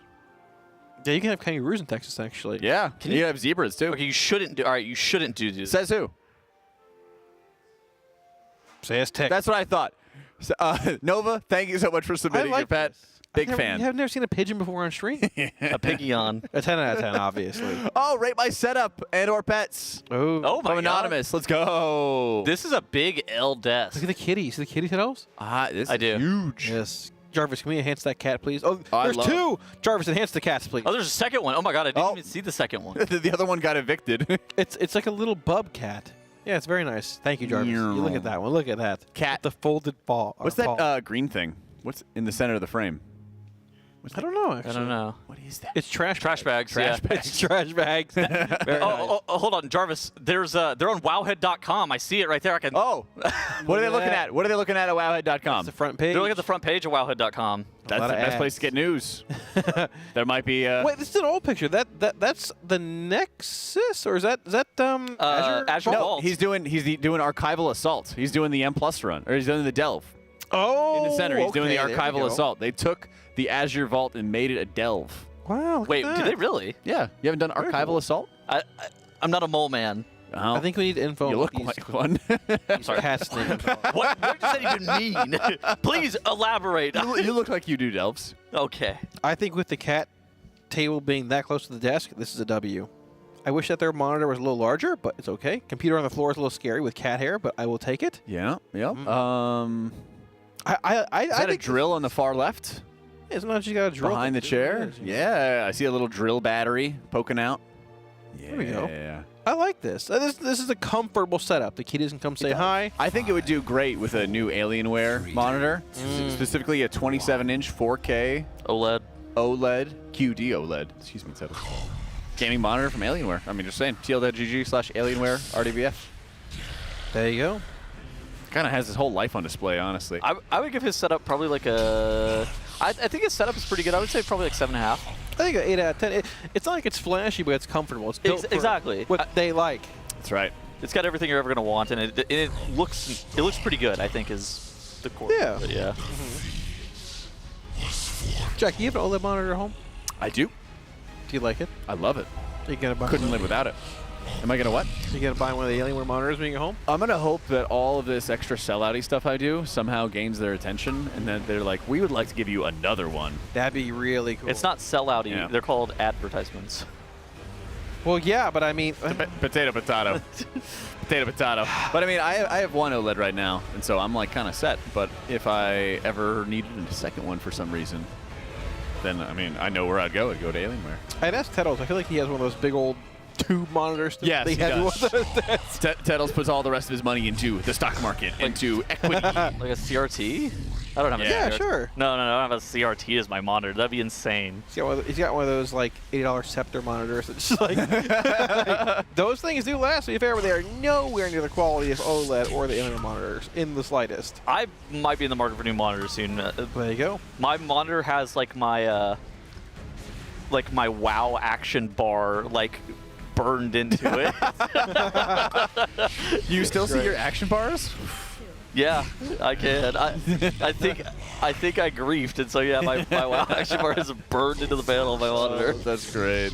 I updated pretty much my entire battle station this year. Got a new desk, new computer, an OLED monitor, and new monitor arms. Oh yeah. Yeah. Well, a new computer too, right? I think. Yeah, I said that. Yeah. Listen, Jack. You're living the high life here. You got new everything, all right? I mean, I'm trying to keep up with you. You had the same computer I did, and you got it before I did. Yeah, but and walking pad, true. That's true. Yeah. I don't know how you walk while playing the game either. You just practice. Very carefully. You walk at like 1.2, 1.3 miles an hour, and then you just walk for like 3-4 hours straight. You just practice. It just takes time. Maybe I should try that out. It's good for you. It's good for you.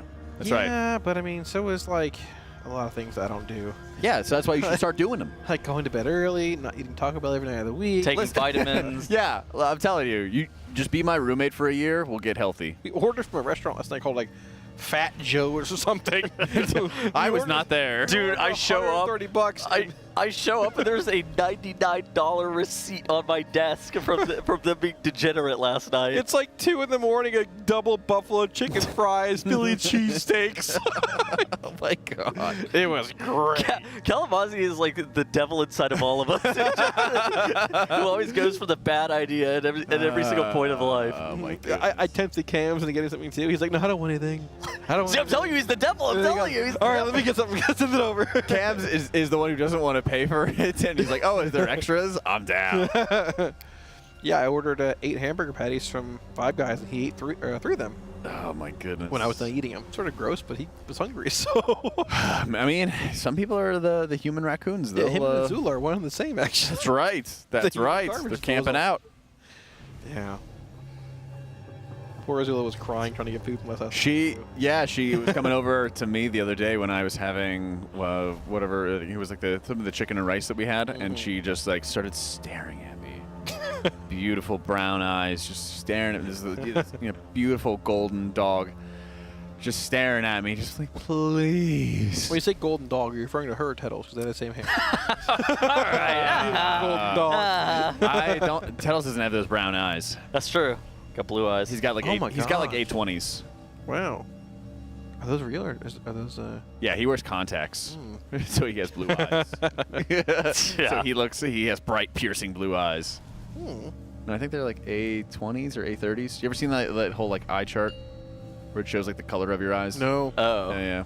I've seen you can like medically change the color of your eyes now. And is that real? Like, you can medically change. Is that real? Well, I mean, I guess like surgically, they don't I heard look that those real at all. All right. okay. Don't do that. Buy Zenni's instead. Yeah. That's insane. All right, let's talk about this boss. I think that we probably have some new viewers who have actually never seen Demensius, even on Heroic, even on Mythic. It's probably a good time to talk about a refresher in terms of what mechanics that we are going to be looking to see. First and foremost, these ads are going to be spawned with the boss, and they drop excess mass, correct, Kalamazi? Yes, just like me, they'll drop 3 on each side, and we're going to converge into the middle of the room here, surviving this first Devour, and then right after that, we're going to have this large knockback spawning from this tank circle. We need to be out of here. The knockback is much worse than it is on Heroic. You're knocked to your sides. This is where the raid splits in two. We have a handful of more living mass spawning in, which need to die within, I believe, 6 seconds of each other, or they spawn essentially back to full health. Yes, and then on top of that as well, they're doing a lot of damage to the raid at the exact same time. This entire phase is a pretty difficult heal check. Now, there are these soaks. They require 200 hits of a soak. They're called the antimatter. Basically, as many players as possible are trying to get into them. And then there's the anti-gravity, which you see there are those circles right there. The players who are like Kalamazi with the excess mass have to go underneath those circles and pull the players out of the sky to be able to get them grounded and bring them back. Now we have another knockback that's indicated by that large circle that's there on the tank, and you even see Goop here rescuing a healer out of the air to allow that healer to plant and cast more on the group. I know it looks like a healer, but it's just a priest. Oh, well, priests are all healers in my mind. Understandable. Yeah. All right, so now we have another one of these antimatter soaks that's going to be corresponding with some more of these reverse gravities. Now, this reverse gravity is very sketchy because the Devour that Kalamazi was kind of shouting out earlier is going to be happening, and you're going to see players getting gripped out of the sky, and then they're going to all Warlock gate to the middle of the room. So they were separated on their sides 10 and 10. So everybody has to be able to make it inside that circle. No. Oh my gosh. Yeah, that overlap's so nasty. Because like you mentioned, you have those 6 anti-gravities going out. The moment they land, the whole raid is gating in. But if you don't get that excess mass stacked up, you don't get that safe zone. So you're just going to get pulled into the boss and die. There's no living that. It's literally a one-shot for the entire raid. Yeah. That's... Also, to clarify, that's the last Devour you're going to see of Phase 1. Now, they are committing Lust to get through the phase fast enough. You're not getting the Devour, the last one. They cannot get the third Devour. Like that is, you can see it, the wipe on the phase. Right. There's not enough excess mass, even with me in the raid, to survive that last Devour. That's crazy. They brought Kalamazi and they got +1 excess mass. Yes, but it still wasn't enough. I've been cutting lately, so I'm trying to maintain this lean 320 frame. But regardless, though, yes, we do see them committing Lust in Phase 1. However, we talked about it a handful of times. That will likely be moved to Phase 2, and then eventually we assume Phase 3 for the damage amp on the boss.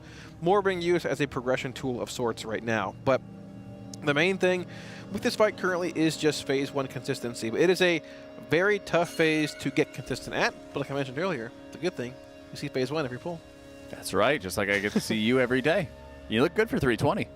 Well, I'm doing what I can. Where do you keep it all? He carries it well. Where do you keep it all? It's hidden. Yeah, it's just hidden. Secret. Just like hyper muscular, and he wears very baggy clothes. Muscle weighs more than fat guys. He's like 12% body fat under all that. I don't know, actually. I've been putting on a little bit extra weight lately. You need to cut down when we get home. Maybe to have 310. There you go. 10 pounds. Whoa. Well, I mean. Ambitious. I love a man with ambition. Love a man who provides. Yeah, well. Yeah, if you're not done providing fast food every night to the other casters. Exactly. Muscle weighs more than fat, in case you didn't know that, Jack. Yep. No, the fat guys. Oh! He's saying muscle weighs more than fat guys. There's no comma there. Yeah, there's no comma. Got it. That's the critical comma. Jeez. Yep. Cal is taller than Tettles, but shorter than me. 6'14". I'm 6'14". Yeah, you know. Meaning 7'2". 6'14". Yep. 6'14", 320. And I was the star of the basketball team. Are you actually? No. No. Oh. Hell no. Definitely not. I do not have game. That's been known. Tettles, it's crazy that you're saying this to me. That's been known. It's crazy that I you're was like, saying Tettles this to will me. go with this. I'm not saying anything. Tettles will go with this. Yeah.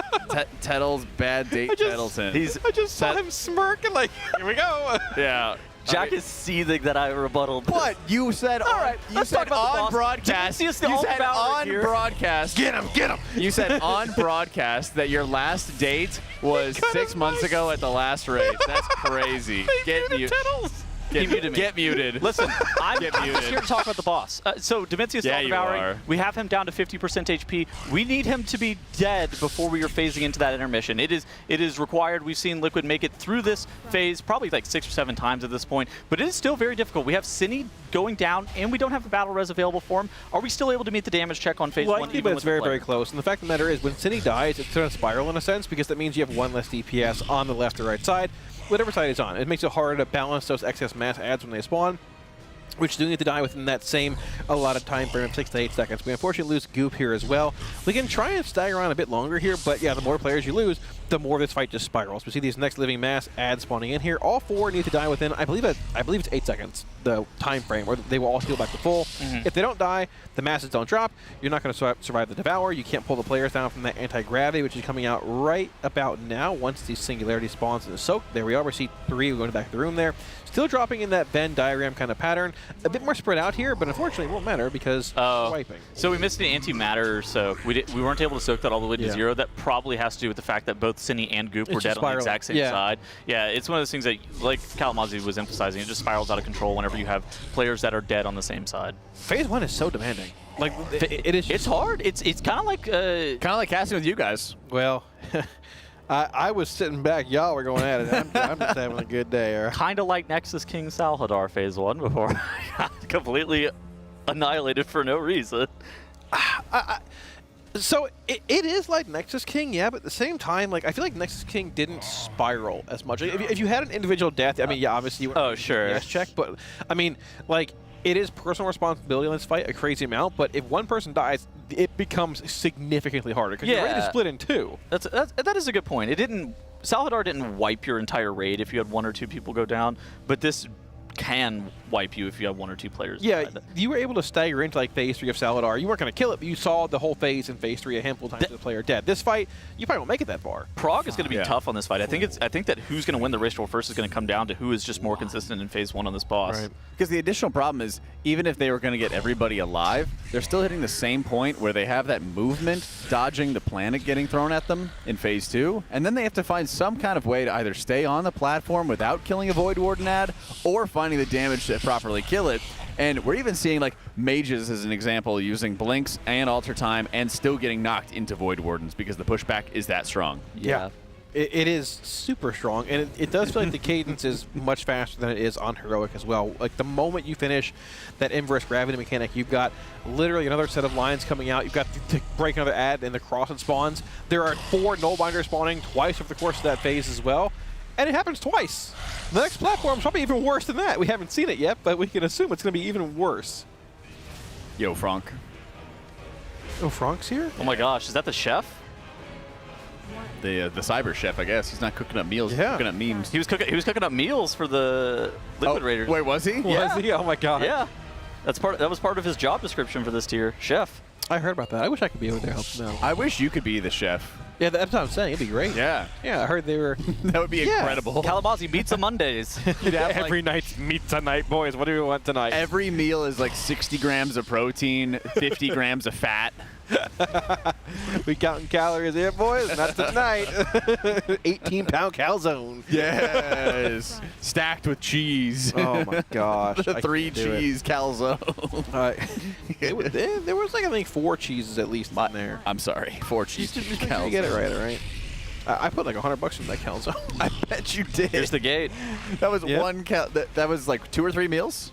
It ended up being like 6 or 7, but I threw away about 7 pounds of it. Yeah, it's right. not bad. So again, picture a calzone. You know, just like the breading on the outside and meat and cheese and everything on the inside, and it was as large as like a. It was like as large as a pizza box. Yeah. It was like a pizza box. Okay, and it was, let's say, maybe taller than your iPhone. Yeah. You had it standing straight up. So pizza box size, taller than your iPhone. That's some NA measurements for you. It was crazy. That is some NA measurements. I'm sitting here looking at my phone trying to figure out like how big this thing is. Well, you're not alone. Many people in chat are probably looking at it too. Yeah, there's pictures of it. But now they know what I'm talking about, okay? There was multiple pictures of the KAL, the calzone. Well, don't worry. I have a new recipe for whenever we get home. So. Oh, what do you got in mind? Any spoilers? We're going to buy about 10 pounds of ground beef. It's going to be as big as Demensius. Yeah, we're going to make a huge 10-pound burger patty. The bread on top is a whole pizza. So 2 pizzas in between a hamburger patty. How are you going to cook this? Carefully. Carefully. Yeah. I'm going to pull the Benihana out and make the meat patty on the Benihana. Oh, that's right. That's right. Is it the Blackstone, the flat top? Yeah, it's like a $20 one from Amazon, but it still works, so. Oh, my God. No. Dude, I just glance at chat and somebody just goes, Kalamazoo is actually Demensius with as big as he is. Yes, I'm devouring as we speak. They call him the all-devouring. Yes, the fist of Kalamazoo is going to be cast at this and knock the players back. Okay, why do they keep getting gripped into this Devour? Are they just proccing their null zone too early with all those players with the excess mass? I think one player ended up dying off. Oh. And then they had insufficient mass to survive. Yeah, okay. So they weren't able to stay grounded. Yeah. Not enough mass. There's no extra leeway with the mass, correct? You have to have every single one together from the ads, or you yes, suck in, correct? that's why they have to gate to combine both sides of the group. And there I don't think they've died to it, but there can be deaths if you have some people who are on like the edges and they're not properly combining all of their mass. Oh, okay. You know, that's another area that you could potentially die to if you're not careful. I feel like the stack. So what Jack is referencing is basically with the excess mass, you have to be stacked up to be able to kind of create that field. I felt like the leeway on that was relatively fine during heroic, but yeah, it could be something that the players are just on the wrong sides of those. They weren't able to completely have a good configuration where they're stacked up. Right. Yeah, and we've had back-to-back healer deaths. Nick got killed, and then Timber also just died. They don't have a res for Timbermaw at this point. The survivability element is incredibly difficult as a healer because you basically have these like. If anything, it's often safer at a lot of moments when Devour is going off. Like that first Devour is actually ultra safe that a lot of people are not using defensives. The second Devour is a lot of people using immunities at this point, and only a couple players really need a lot of direct healing. Nick is running in and hitting his rewind as an example, and then like Dryny is bubbling himself, sacking somebody else, and then doing a couple spot healing moments to like 2 or 3 other players. There's only a few people that take a lot of damage from that. The threat for people dying is the antimatter and dark matter areas, and then transitioning into that second Devour. So as you finish soaking an antimatter, dealing with the ticking damage, and then getting into position is much more likely to kill you than the Devours itself. So they've got a little bit of time to start talking about what's going on in the next pull. We're going to be taking it on over into a Monster Energy Listen In and moving on to a new round of casters. Hit twice at the same exact second. Yeah, you guys are coggy loaded, and you think there's something that could help, like a weak core or something. Also, yeah, I don't know. Can someone like watch? Yeah, watch if anyone's dying in P1. Analysts watch POV, see if they've got some terrible weak aura placement or like not good information or something. Yeah, Blizzard knows about the double ticking bug. There's literally nothing you can do until they fix it. Yeah, I mean, it's just that pulse full grade because I get one shot by and then my side dies because of it. Like mine earlier was 2 puddles from it wasn't a double tick. Yeah, I've sent them a bunch of clips. I can look at next one too and see if there's anything different. But it's a little bit variable because how they're triggering the mechanic. But they are aware of it. Can we see if there's any? Like, can we get a bunch of different clips of it and see if there's something that they are all doing to make it more likely to happen, other than it just randomly happens? Like maybe it's like moving when it's going off, or I've like been standing completely still and double tick. Maybe, yeah, okay. Oh, this is bad. You're good. Just come in. Just. You're good. Just come in. I was safe. Cool. Who the fuck? Easy lift for Scott. That must have been a left side. No, I'm pretty sure that was right. No, that was I right feel side like again, that might have guys. been left, guys. Hashtag fuck right. Hashtag fuck left right. is just completely ass up pull. How do you live the Devour? You fucking just... I had the mass and I leapt in, so I had 6 stacks and no one else did. I see. Yeah, sure. So you were the only one that played it well, if you think about it. Maybe we should all go EU? I thought you maybe just like fucking gated that shit. Yeah, just get the Devour. Gate the Devour, yeah. Yo, boom, I'm gonna take a pull timer. Let's get it. Are you good? Mages need I need 45. yeah, I need 30. Yeah, 10 more. Yeah. Alright, nice. Alright. Alright. Alright. Alright. I can literally see Boom from here, bro. Buddy. Staring him down. Dude, dang, Boom. What's that next to the M? Is this mythic? Yep. Thanks for the sub. Oh, here we go. You got one. Well done, mate. Why not Frost? One of fire. Why Arcane? Oh. Why are you playing Arcane when you can't hit I thought shit? they both fire. 3, 2.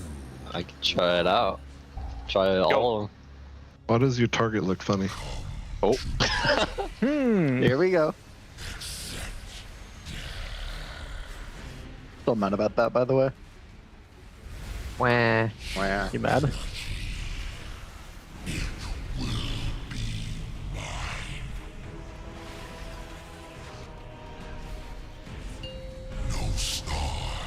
Knocking 3, 2, 1 now.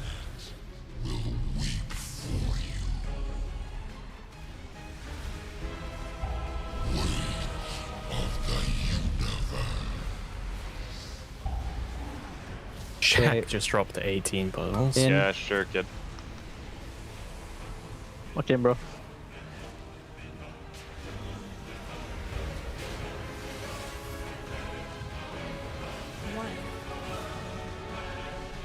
Done. I mean, honestly, we would never fuck up the suck down thing if they just made those random purple circles not spawn during the Devour while you're sucking them down on the second one. You can see that from Hawkins just kicking on and he's just gone. Knocking 3, 2, cancel.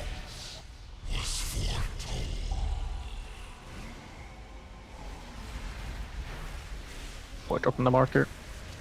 Yeah, We dropped on the marker. We'll Stay right of it, stay right of it. The little hole. Fuck it. Game. Melee one still alive. Game. I need help on picking that. Yeah, someone go it. Are you asking for backup? On it. Yeah, yeah. My Arsock is blowing up as well. No, it's not. Never lie, please. Never lie. Fuck right, fuck right. And that just died slow, so I just didn't want to pick it up as it. Get in there. It's fine. Oh, Press saying now. so close. Fuck. Why are you lost so the scared? I mean, we lost because of the pool. We couldn't get sucked down in time. Mad at me. I mean, the melee was also very high. Just die. Just die. What happened with the pool? I think I got rescued into a weird spot. I'm pretty sure, because I do the same movement every time. I don't know. Maybe saying no if he rescues me. I just rescued in the general area, like to the, like near the marker, like to the left of it. I got rescued here, so it's just awkward because like I'm getting knocked. So Yeah, I feel like you usually get me in the same spot. I just pick like 2 steps to the left, but that time I take 2 steps to the left and I was on the marker. I'll just look for it more. could still have made that work, but like can't move last second with the marker thing. 'Cause I run into the pool and wall, but then you move last second. So Yeah. It was just the pool.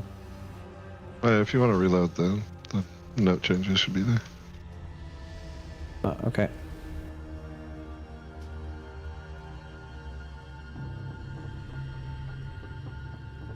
Thank you, Nebula. In time. So just looking at this phase so far, it just seems like this phase is like hardest on healers. Like healers are a lot of first and second deaths, which makes me think we are getting cranked. yeah, exactly. So like don't think our like P1 CDs are done or anything. Like We just should be like heavy cooking to make this as easy to repeat as possible. Hard assigning defensives, anything to make this more consistent, because the more alive we are, also the better they'll play.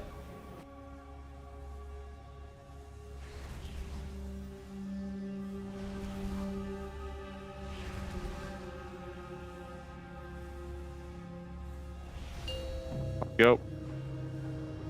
Are you good, Spot? I'm currently on the loading screen. Okay. Canceling. Now I'm good. Okay, doing timer.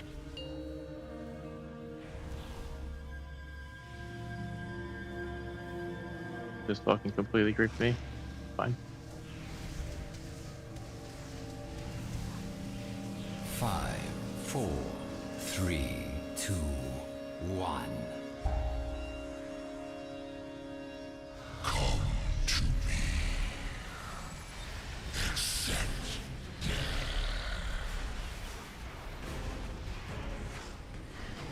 Do not resist my hunger.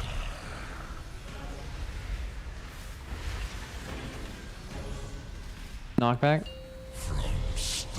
3, 2, 1, now.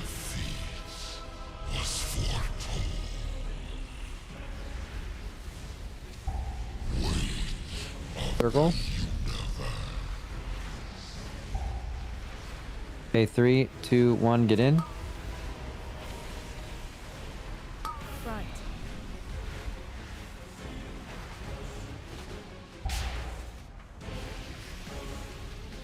One. 2. Done. Canceling this upcoming knockback. And we're not placing pools anywhere near the marker.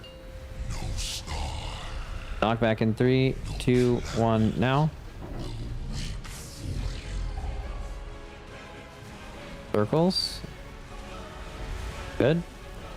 Rallying AM on this circle. Big dam in 3, 2, 1, kill the last living mass. Get in.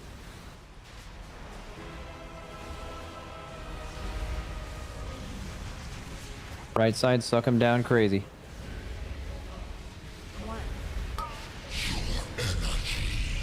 Done. Perfect.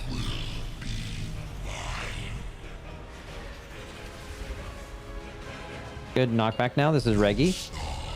Knock in 3, 2, 1, now.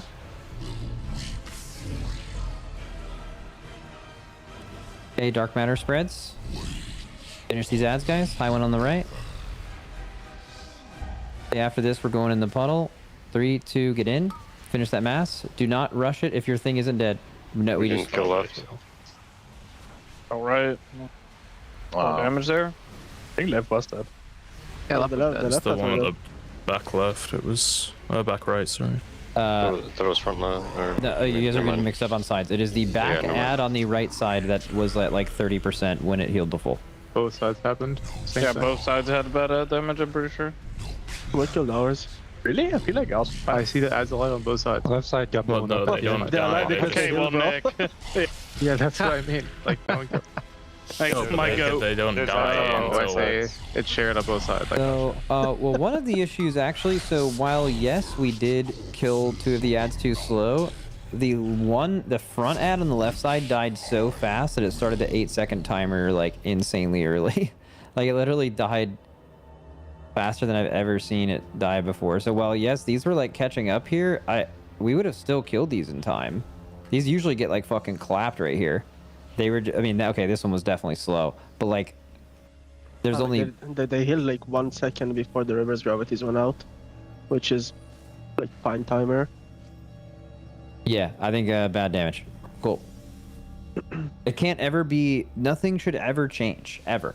If we kill the back ad on any pull, it should die on every pull. It can't happen where... Who did bad damage on our side? Because I had a good put on it. Like, I did something sista lite wrong with samma fuck up. I don't know. I mean, more damage into fully. Fired up doesn't hit the ads really. The spec doesn't really do anything. Is that maybe that's a problem? Like, maybe he just has to like maybe that specific ad. I don't know. I'm in the CDs during execute right there. feel like it's. But are we pretty good worried for about us. I don't know if we're. I don't know. I don't know. We have to take Okay, lust off later. Maybe it's not the right move to do something like that. But like wiping to ads, not dying is. It's fine. Just do the same thing again. Everything else was actually better that pull. And also, have we, with everyone alive, have we ever wiped to just not killing an ad in time and them healing? That happened, but it's rare. 5, 4, 3, 2, 1. Come to me. Accept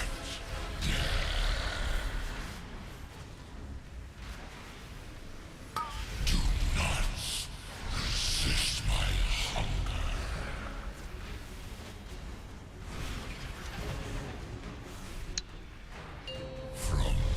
Knock back here. 3, 2, 1.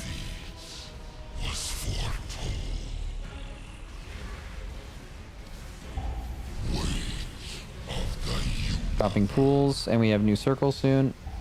Oh, Blizzard has a fix for the double tick. Not deployed yet, though. Get in. Front.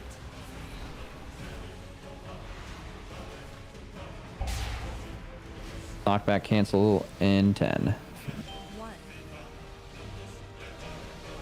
Reminder, if you are ever picking up an excess mass, that it is unbelievably fucking banned to try to get it at the last second if you're late.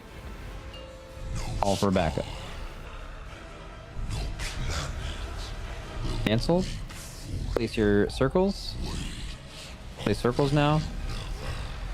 Cool. On these ads, and we're getting in this circle now soon. 3, 2, 1, get in. Reverse gravity's in the back. This is the Devour set. Watch the ones in the back, healers. Suck them down. Use stuff as we're going into Devour here. Good. Nice job. Watch out for the bonus melee. Oh no, when he 3, does 2, 1, knock. Getting pools in 6.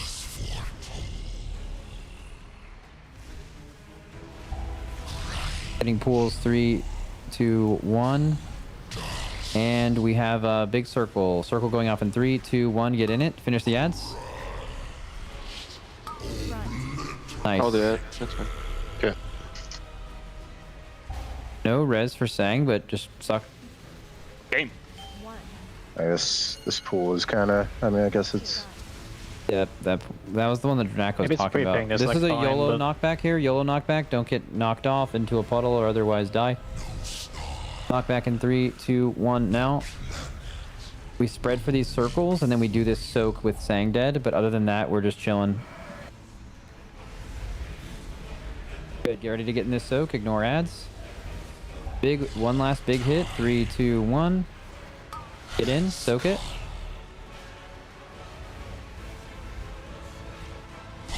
And push. Done. They were down Zenni and Sang. Remember, you go to your sides. I'm going to pull it up on your other monitor right now if you do not remember. Are you getting an orb piercing? Yeah, I haven't gotten to do it yet. I'm removing it. Which one is it? The bottom right, I think? Or top left? My mount just didn't go off. Yes, That's so good. I tried to call it. I don't know. Do you think that's a bug? It didn't mount. Dude, that's I mean, we can report it if it's I just don't know if it's a bug or Careful melee here. if it was I don't know if I maybe I Remember just the positions. Happened to me once too, where I pressed Okay, mount remember, again. go to your after I was correct mounted. positions here. Range, you mark a skull range for which one you kill when it spawns. The non-binders Yeah, need so- stops or CCs. Oh, No and tanks. Oh, we have no Okay, tanks. so Lip, can you grip one? I'll try to do something. Okay, yeah, I got him. I got him. If we had Mark right now, he could clutch up with a fucking explosive on that. Boom, you're next. Right after Nick, don't forget to press. You missed it. Right. Nuke the pool. So we had a pool in the soak that killed someone. I mean, it's like I guess it's fine. I just It was I on hover, purpose. Like, I Dranako talked hover about the doing it thing. a few pulls ago. I know. I hover, like I literally just hover in, and it just like I mean, the distance my hover. All right, goes, so it just- objective decision right now. Now that we know that there's going to be pools in that one, do we still use more spread spots, or do we think that's just not good? I feel like it's probably not good. I mean, Bro, you're my own biased fucking up the opinion goat. is it's good because it makes it a lot more chill for me. And I'm not sure why anyone would ever be there unless it's for the knockback afterwards. I don't see why anyone needs to be there. I mean, I'm spreading on the other side, so it's just like, because Yeah. So I come in from the other direction. They just deployed a fix for the dark matter double hit, apparently. So W. But if you're on the left side, why would you ever cross the entire circle? Because I just hover in, and then like the distance my hover goes the other side of the circle.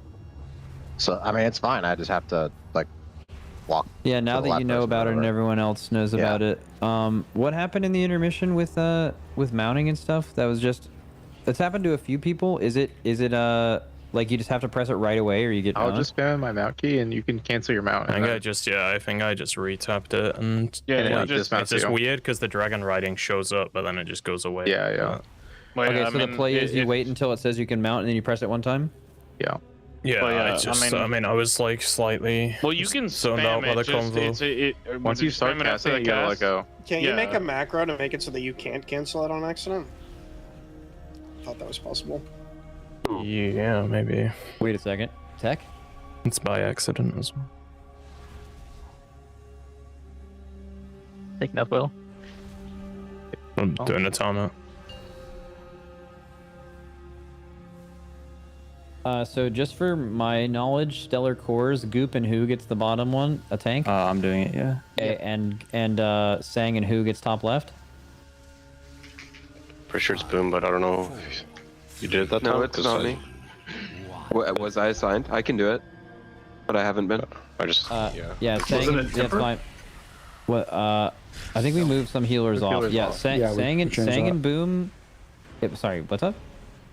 Oh, sorry, we just changed that. Yeah. Okay, so Sang and Boom will do that one, and then who's getting under the platform? I haven't, because I thought I was smacked. Just I thought we changed that as well.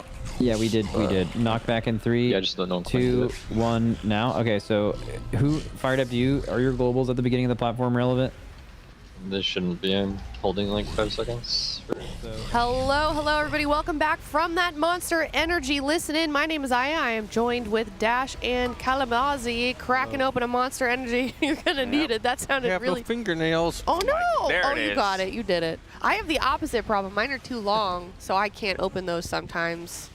Yeah, not very practical. You got to have a middle-length fingernail. But speaking of middle length, we are in the middle of this fight here. 57% on Phase 1, which is currently where we're still trying to clean things up because Phase 1 has proven to be very difficult. Yeah, all 20 alive. Battle Res still in the tank, and we're coming off of a pole where we just hit those intermissions, so we did make it back to a platform there.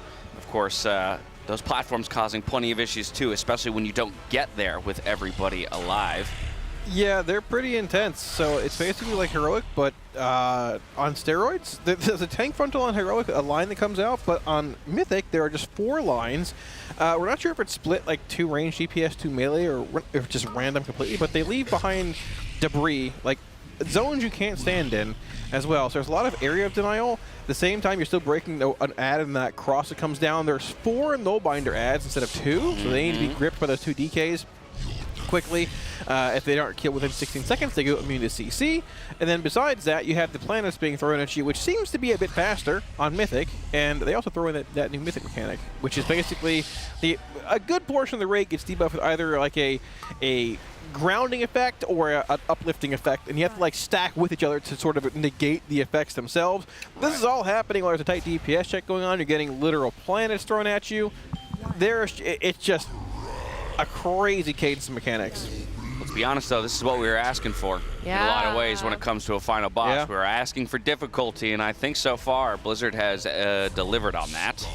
Yeah, I'd say so as well. Even Phase 1 has proven to be quite difficult. There's a lot of just like overlapping mechanics that if the cadence is, the cadence is so fast, and depending on like who gets certain mechanics, for the most part, you have healers soaking the antimatter, which makes them sort of invulnerable to getting the actual effect that gets thrown in the air, the anti-gravity, but there's still like really tight windows on those soaks. You see the anti-gravity is coming out right now. These 3 circles are indicated by that. Only 2 on the site because half the raid is dead, but you're going to have 3 typically being dropped there in a Venn diagram pattern. the people that are holding the antimatters need to run under there to pull them down. There is very little leeway to pull them down before they're just pulled into the boss and killed. On top of all that, right around that overlap, you see that Devour cast coming in. Both sides of the raid need to gate from, technically that's the third Devour, but second Devour, both sides of the raid need to gate into the middle of the room to have all those antimatters come together to sort of negate the boss's Devour. If one is missed, the entire raid is consumed and you go again. Yeah, we've got everybody is alive except for most of them here in... Yeah, that is a primo call right there. Here to the intermission, but it does look like they're still going to be pushing through, which is, you know, interesting. I guess at this point it's kind of just a matter of muscle memory, but certainly not going to be alive much longer. Yeah, I could see two reasons.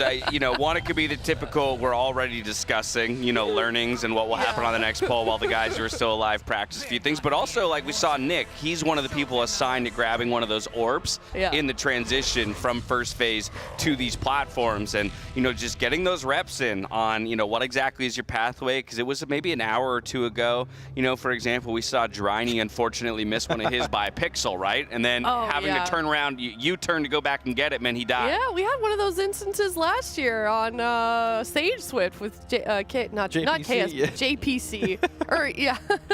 Just making laps around the orb. It's pretty sick. Yeah. Not a lot of differences in the intermission between Heroic and Myth. I think there's more of those orbs.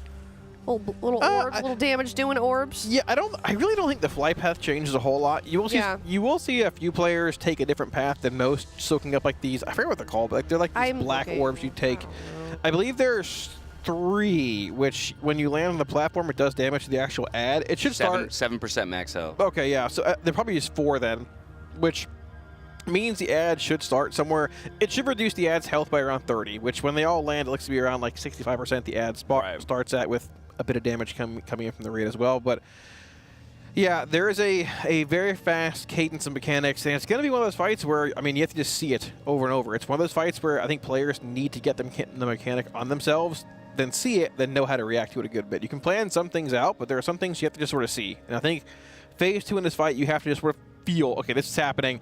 I'm getting the anti-gravity. I'm getting I think it's inverse gravity, the one that pulls you down, and players need to stack around you to not be thrown off the platform. That's going to happen in phase 2 twice. We haven't even seen the second platform, and that mechanic also happens in phase 3. So you're seeing it there for the first time. Hey, you didn't like this in phase 1? Well, how about you have it a little bit more throughout the rest of the fight on Mythic? Good luck. It's going to happen a lot more. Yeah. So, and also, they're still lusting phase 1, which we assume... I'd venture to guess most of the night they're lusting phase 1 still, but yeah, it's a progression lust. They're going to move that probably to maybe phase 2, and if they can get enough damage in phase 1, players aren't dying, and eventually we assume you're going to want to lust phase 3, which is when that damage amp is, but... I'm right there with you, but now let's all lock in for the beginning of this next poll and just see what it looks like off the rip, and imagine doing what they're doing here initially without a lust. You look stressed just thinking about it. I am stressed. Look at your hair. You're pulling it my out. My hair doesn't. No. I mean, that's what this race is doing to me, guys. Normally, my hair is very, it's Were those it's gray working hairs? with me. Were they there before? I actually have a solid patch of gray hair. Oh, I've got plenty. Don't worry. It's probably getting a little bit bigger, as we go. Don't zoom in on it, guys. Making me want to go run back and fix it right now. Yeah, I didn't have any gray hairs in my beard, or I had some right here, but streaming this game for 5 years has done that to me. My face has gotten larger and my beard has gotten whiter. No, that's the food is doing the face. I guarantee that. I guarantee it's the meals we're eating late night that are doing it to our faces. Tunnels did come in. He said, I found a $120 receipt in my desk for fat juniors or whatever. Fat Sal's. Yeah. Tunnels has been shaming us for door dashing this entire tier. I don't appreciate it. Well, I mean... You gotta get a tasty treat, man. Yeah, 2 a.m. Philly cheesesteak was pretty good. It was amazing, right?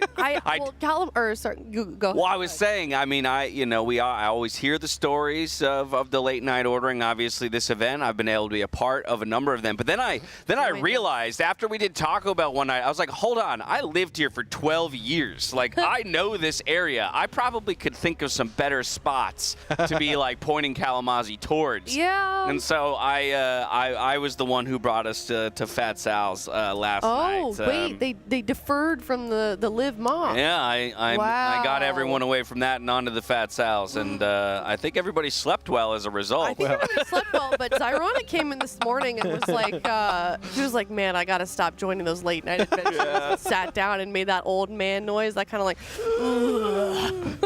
they're all starting to sound like you, Calamante. Well, you know, it's just part of life. You get older and just the noises start happening. I don't know what to tell you. Got a comment in chat for you, Dash. What's up? Sort of. Freaking heck, League is tilting me so hard. Geez, F this community. Yeah, come hang out with us for a while. yeah, we're a lot. We won't tilt you at all. No. It isn't tilting at all. All right, going into poll number 84 here. That first phase, definitely a doozy.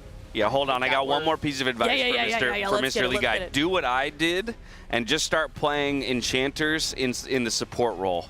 I guarantee you the game is a lot less stressful if you just start playing like Sona support constantly. Just do that. As you get older, remove the mechanics from the entire equation. Just follow people around and rely on your game sense. So you're saying, like in WoW terms, play Augmentation or probably play the new Demon Hunter spec. That's exactly, yeah. Aug Evoker, just become an Aug Evoker. Just not in the world first setting, and twice as hard as everywhere else. Empower the Zoomers. Let the Zoomers do the work. Empower them to do the work. I mean, I'm hoping this new Demon Hunter class has got 3 buttons like the current one does. It does not have 3 buttons. Stop that. Okay. It hasn't had 3 buttons since Let's BFA. go through it. We have I-Beam, Immolation Aura, Blade Dance, and Chaos Blades is just a passive now, right? So that's literally 3 buttons, Aya. It's literally 3 buttons, and they might change. Oh no, you have your green situation. I need to call in my expert witness. That's 4. I summon Jedith to the table. There you go. Well, I'm coming for Jedith next patch because Devourer. I'm making some class guides on that. Jedith, watch out. Stole my class once. I'm stealing it back. Azula heard Devour. She's It's like, what are we really fun. devouring? I promise you. It's Havoc is so fun. I think it's harder. More harder. Wow. All right. I think it's a little bit more complicated than Frost DK right now. Well, you know, I don't know, Aya. I I'm don't having an argument with myself. It's all right. No, Azula's here to support you. Yeah, she is. She's after she got stuck behind the monitor. Yeah, she has trouble traversing these narrow pathways. These narrow pathways. Giant, wide open facility. Somehow she manages to get stuck places. For context, chat, Dash's dog Azula is I don't know if she's stupid or she just like pretends she is like a little damsel in distress. If there's a little tiny wire in front of her and she wants to go past it, she'll sit there and whine. It could be anything. I think they're just self-imposed obstacles, right? They're imagined barriers between her and what she wants. But either way, here we go into another phase 1. Pretty good stack here for the first of the Devours, but really it's the second and the third ones that are causing us more difficulty, I'd say, because this is where we don't have the Lust anymore. Only about 7 seconds remaining on it here. Yeah, so they're going to get second Devour, I think like a minute and a half, give or take here. That's basically the last one to fight. So you actually can't, like the ads that spawn, the little ghosts, whenever you kill them, they drop the antimatters. There's not enough that spawn, which when you kill them, drop antimatters to survive the third Devour. So basically you're getting second Devour, and you're beating the third in damage, which is fine now because you have less than phase 1, but when they pull it off, it's going to be not just like it's going to last a bit longer. It can't last any longer because you're going to die to the Devourer. It's literally, you cannot do the mechanic. It's built to wipe you at that point. So while they're getting more comfortable with phase 1, you see them dropping those pools around the edge of the room there. They were dropping them initially like in different areas, but they've begun to optimize their movement and their strategy a bit more, leaving a bit more room for those anti-gravities that are going to come in right after this soak here, which are sort of, shown by those larger blue circles right there. They're trying to optimize damage, basically, as much as they possibly can. And phase 1 is pretty much rinse and repeat. There's a lot of just insane damage going out every single point in this fight. You can see right here Devour 2 being cast. Right when this ends, they're all getting into the middle here, and they want to try and use all those antimatters to make that zone the safe nullification zone, which they just had right there. At this point, you're beating next Devour cast, the boss is beating you. You're not going to live that one. So we're going to see the next set of ads coming here, these living masks, which when you kill them, dropping antimatters on the ground, which can be picked up by the healers as well. So question on that though, do we need to kill these masses then if we have to beat the Devour anyway? You do, because, so like, I think the healers are grabbing them here. We need to soak the Singularity, but also kill the mass, because only mass players that have the effect can bring these players down the here. reverse gravity. Yeah, which is done by those little blue pools that are on the ground. If you stand in those and soak them, it brings players down. Unfortunately, it looked like Shaq might have overlapped with someone there as well, and if you overlap, you just get killed. There's no bringing anybody else down, so you can't stack them essentially, right? Now right here, there's going to be another knockback coming in from the Smash to Smash, which, you know, players getting knocked pretty far here. You have, I think about, we have 22 seconds on the next Devour cast, and that is going to be the, hey, we killed the boss or it killed us mechanic of this fight. So these ads right here, these can be ignored. Okay. The final gravities to come out, which it might get here, they might not. If they get those right there, which came out for a second, those can be ignored if they're in the air too. They'll pull them down and be thrown into phase 2. So this is actually a pretty good push. Yeah, 19 alive. Great push. Yeah, we've got Shaq down, no battle rest for a minute and a half here. But all right, Dryny. Yeah. All right, Dryny. Do their Let's see bodies it. get moved, I'm assuming, to the second platform? They do once you land. Right. So, like, you have to wait a little bit here. Dryny was initially taking a different path here, trying to soak that dark orb under this planet here. Yeah, he's here taking he it. He's actually not opted to do it here.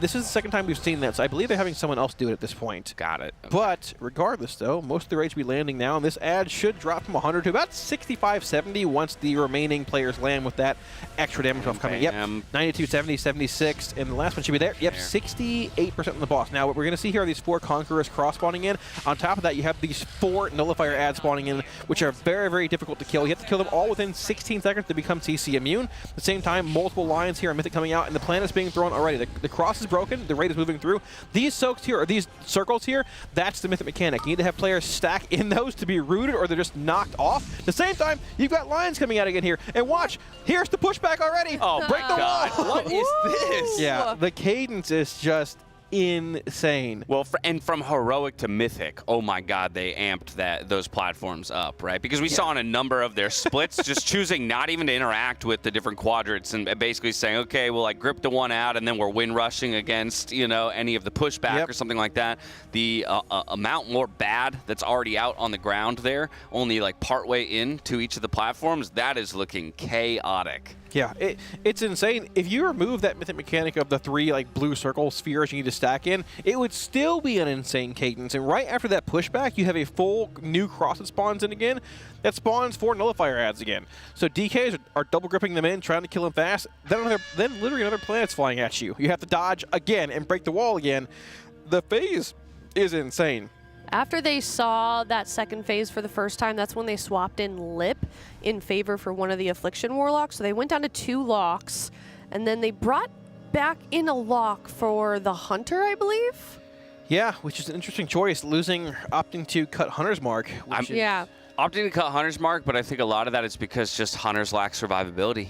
Right? It's a bit of that. The ads in phase 2 as well would just start at like 70% health. Hunter's Mark, I believe, stops at 80. So I mean, you're not really getting the value there, but you would get the value in phase 1, which is a DPS check, and phase 3 when the boss heals and you have the damage amp for a little bit. So interesting choice to cut, but I mean, well, we were theorizing. We were like, it kind of makes sense to a degree to cut the Hunter for now, just to try to prog through that second phase more easily. And then maybe you get to a phase 3 and you realize, yeah, we need that damage back. And then you have to find a way to work Malarcus back in. Real quick, before this poll, do you want to give a quick mention to one of our sponsors, Alienware?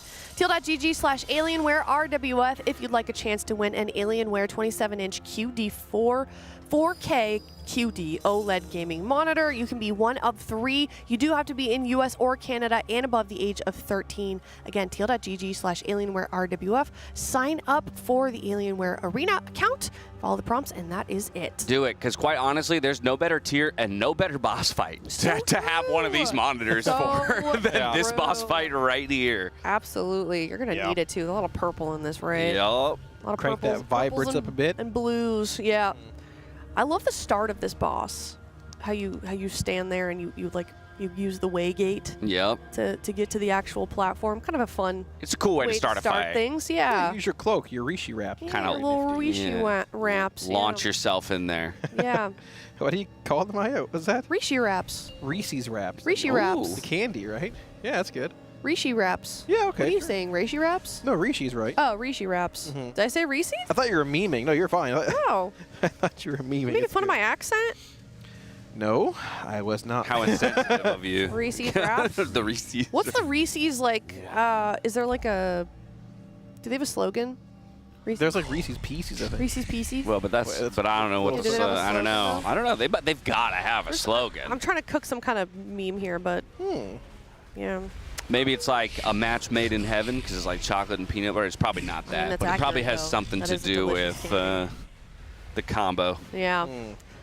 I really love what they've done with the reverse gravity here, how they kind of developed. When they first started, they were actually jumping off of the back of it so that they would have enough room to bring them back down, because in Mythic you have to have 2 players do it, so it's kind of a bigger move that they've got to do. But now they've started this Venn diagram thing where you can see 1 person in the front, 2 in the back. They create sort of a triangle formation so that as it's moving towards the boss, they end up in the same spot and you can grab them down that way, which I think is so cool. It's a really, right here. really brilliant setup and way to deal with this. So obviously the person in the front is going to come down first, and then the 2 behind will kind of come down simultaneously. Well executed there.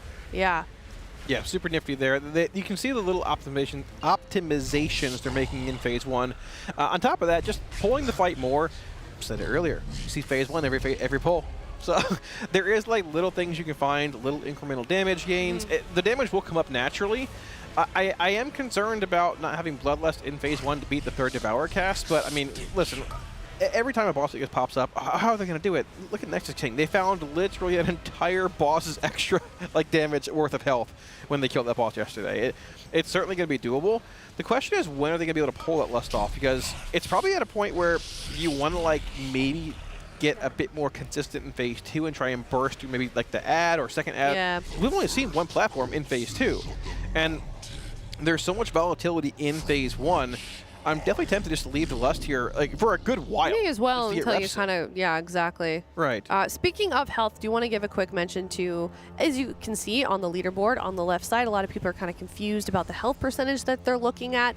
It's kind of flipping between 2 healths. You're seeing the health that they get to in Phase 2 and the overall health of the fight if you add it all together at once, and that's the total percentage of that. So that's why it's flipping, and that's kind of how it's being tracked. There's not a best practice for this, so that's kind of why we're showing you both. Yeah, according to Kalamazoo and Nashor. Killing the boss. Well, that's the best practice in terms of in terms of information. Yeah, I mean, I petition that the percent and phase is the best representation, because that is how people actually view the fight. Gives you more context. But exactly.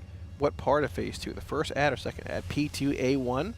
Well, so then I would do I would do a 75% and then put an A after it for the first ad, because he starts with an A. Okay. And then the second one's a P, right? And then you do like or something like that. Like it could be P2-A, P2-P or something. Yeah. But again, like if I'm a viewer and I come in and I'm looking at something, right, and I'm looking at where they are in the fight currently, and then want to compare that to their best, I would very much say, okay, well they're currently in P2, and compare it to that. There is, like, nobody's doing the math in their brain of the overall health of the fight and the percentage of that overall health of the fight that has been dealt. Well, I am. So, yeah, except for Kalamazoo. Nobody else, Man. Who's basically a computer. Brain Man over here, exactly.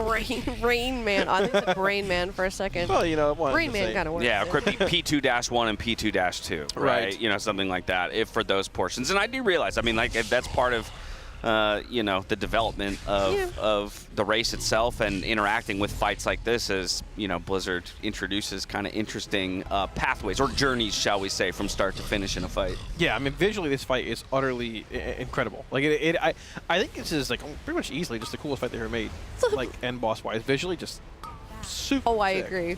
I love this boss. Just the visuals of it alone. Very, very I'm stunning. chuckling at a comment. Rain Man, more like light drizzle boy. No, that's mean. Well, hey, you know. Are you good at math? You got a handful of Echo fans in the chat. It's all right. I see. Oh, that's what it is. That's our copium now. Anytime somebody doesn't, that's an Echo fan. They don't like my casting. That's an Echo fan. I'm good at, like, guessing rough percentages of things. Okay. Yeah, But I also can be sort of far off. It's just. I don't. Is that my gift? I don't think so. I don't think I have any gifts. No, but my gift is consuming excess mass. This is my boss. Wait, in game or IRL? Both. Oh, okay. This boss was made for Kalamazoo. Yep. The first pull we landed, we saw excess mass. I'm like, oh, cultivate mass. Little known fact, Kalamazi's in the raid, you can actually ignore killing one of the ads. You already have a little bit of excess mass. Yep. Yeah. I am going to be the nerf this fight gets. Yeah. My own gravitational pull keep the players down. I am the stack point. I am the math. live mass. Yeah. That's good. He's a Taco Bell gong. Yeah, they knew you were coming, Cal. They made this boss after. They were inspired by you. Well, hey. Your passion for Taco I'm down Bell. for it. Let's go. Ugh, I'm down. amazing. Now, comp-wise, is anything surprising you in terms of what they've brought, Kalamazi? Or does it kind of feel like this is the answer? I actually haven't looked at what Echo's comp looks like as for a comparison or a compare point. So, I mean, they've opted to play 3 LA Shaman here, which, I mean, they're very good at killing the ads spawn in. They're also very good at doing just direct damage to the boss. Comparatively to Nexus King, where we had 4 Arcane Mages in for that damage profile on the Titans and the damage amp on the boss with those Augs amplifying the damage. No Augs, playing Dev. 1 Mage, honestly, I think he's just playing, I thought he was just playing Fire, actually. He's playing Arcane, actually. Arcane now, but he might change. But yeah, regardless, though, a large shift in damage profiles we saw on Nexus King. Warlock is good in this fight. Dev has been good on, like, the majority of fights. You want your 2 DKs for your grips as well. So it's, like, semi, I guess, what we expected roughly, but I wouldn't be surprised if, like, a 3rd lock might morph into something else depending what happens later on down the line. But regardless, we are indeed back in the phase 2 here. We have a handful of players dead. Nick, Zevi, Ash, Goop, and unfortunately we lose Shaq there as well, driving his bird. No battle roses available here, but we will still see like the initial overlapping cadence of this phase 2 for those that are joining us for the first time here. So we're landing on this platform here a little early actually there before the Eclipse cast finishes, which is nice. A bit of extra damage on our Toshian. So it should drop to about 65% with that last player landing here. Might have missed 1 orb, it's okay. This Conqueror's Cross spawns in, 4 Nullbinder ads spawning in as well. Right after that is 4 beams spawn in. These will leave debris in the ground. You have to drop them in some areas that aren't too threatening. Killing the 4 Nullbinders here. Right now you broke the wall and a planet is being thrown directly at you. At the same time, here comes those gravity spawns. So see the players stacking into the actual gravities there, which allows them to be rooted on the platform. We actually make it through there, which is pretty good, but at the same time, we have 4 more lions spawning in here. THQ is knocked off, but a gateway saves him. Unfortunately, the knockback does not. Right into those ads. That is, is that where the gate put him, or did he just run? So, yeah, what happened? That was a demonic circle. I always gate circle same thing. Basically, he knew he was going to get knocked back there, but they're trying to save as much room as possible as they can on the platform. Those lines that go out, there's 4 of them. They leave behind a permanent debris, which just clogs the platform up for the remainder of the phase. So he knew he was going to get knocked off, but he can circle back, which is basically a free bit of room save. But the choke point they're hitting right now is just they need to find more damage on the ad in that cross that comes down to have a free path to get knocked back into, because those anti-gravities come out, and then right after that you have the 4 beams and you have the knockback or the pushback from the boss coming, which the cadence of that is just so fast. Like there's very, very little room to just like really do anything else there. But the good thing about that is they had a handful of players dead, but they still made it to that progression point. That's arguably a bit of a actual progression gain for them compared to what they got in the last few pulls in phase 2. So the big thing here, we need to be consistent in phase 1 and keep getting back to those inverse gravity points, that point where they're getting pushed back into that wall. Yeah. Okay, so I just hopped over to RaiderIO just to check in on the comps that Echo's been running, and on their final poll of the night, where they did hit 62% into that P2.1 first platform, they're running a substantially different composition from us. So both squads here running 1 Blood DK as a tank. We're running the Prot Warrior, though, to their Brewmaster Monk. That's already one distinct difference. Okay. We're running, or rather, we're running a Resto Druid, whereas they're running a Resto Shaman, and they're finding their Druid Mark of the Wild through their Feral Druid, which has been in for quite a few of their pulls and kills. And then, of course, they're also finding their warrior battle shout through a Fury Warrior, of all things. Oh, beautiful comparison that we can pull up here just so everybody can see it. Of course, both teams running one Rogue, running one Havoc Demon Hunter to get those buffs. They are running as well their Monk here as a DPS. Right, Monk. Windwalker, yeah, okay. They are running, we're running Windwalker because we don't have the tank. My bad, it flipped. I was looking the other way on my phone. I had him the other way, so now I'm getting a little confused. But look at this. They're running double mage, one of which is Frost. Interesting, okay. And they've dropped one of their shamans to get there. Of course, they're also running a marksman hunter. We had Malarkus in for quite some time, but they did ultimately choose to bench Malarkus, at least for now. We'll see if he comes back in if we do need that hunter's mark. And then we're running the extra lock there, as you can see on the right hand side. Can you scroll up a bit, Aya? I'll tell you more. Yeah, so they only have one DK in as well, which is really interesting because they had 2 DKs this morning. Well, yeah, is this like for us 2 blood DKs? Yeah, I mean they're only playing one DK. Like unless this is like an earlier pull or a later pull.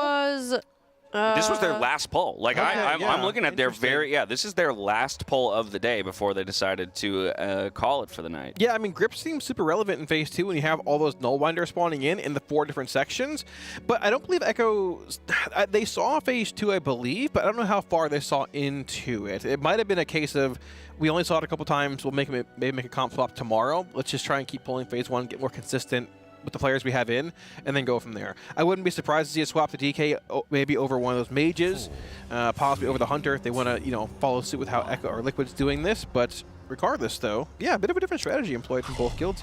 If I am to believe what I just read in chat, they only made it to P2 once, never updated it, and that would have been their final play. So I would venture then that there is another DK coming in because they will probably realize, or have already realized, the importance there of the grips in that phase. So we won't read into their composition too much as as finality, if you will. Yeah, what world are we living in though, where guilds are playing 3 Ellie Shaman, 3 Destro locks on these fights? What world is this? Like, Ellie Shaman has really seen play in a race boat burst setting for a long time, let alone being stacked. Probably the last time was, I think, like Mythic Unat back in Battle for Azeroth when they were actually pretty strong. It's been a long time. It's good to see them getting some time in the light. I got a friend that plays Shaman, and it's cool. He'll have his 1 tier and then be on the bench for the next 6 again. But, that's right. Choose a better looking forward to seeing no more Ellie Shamans. Wait, not why? looking forward to it, but just no, you don't like Ellie Shaman? Happen. I don't not like it. I'm just saying, like you were like, I'm adding to your point, is that like we're probably not going to see them again. Well, possibly, after this. Yeah, they sort of flew under the radar for a lot of PT. Well, okay, let me rephrase that. Go ahead, Aya. It's been in favor of Enhancement Shaman for a while, right? They were both pretty bad on PTR. I heard different things about Enhanced Shaman being like decent, being pretty bad. Ellie Shaman was just down astronomically over the course of pretty much the entire PTR. Then a tuning pass hit like 2 weeks beforehand where they received like, I think it was like 40 or 50% buff to like the majority of their abilities, which buffed their damage significantly. They're currently the highest simming single target class in the game. Very good pushing Phase 1 here. Good on cleaving the ads down while cleaving into the boss as well. I believe Chain Lightning hits them all at the same time. I mean, they just look solid. Like, they just look good. If you need that single target, like, just damage profile, Ellie Shaman's where you want to be. Destrolock's pretty good at it as well.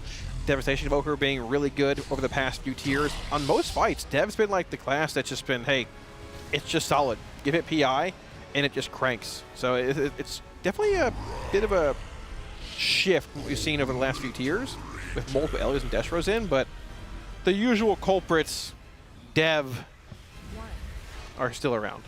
Oh, you sound disappointed. The lizard people? The disgusting lizards, yeah, I can't. I can't. Hold on, can I get a lizard in chat?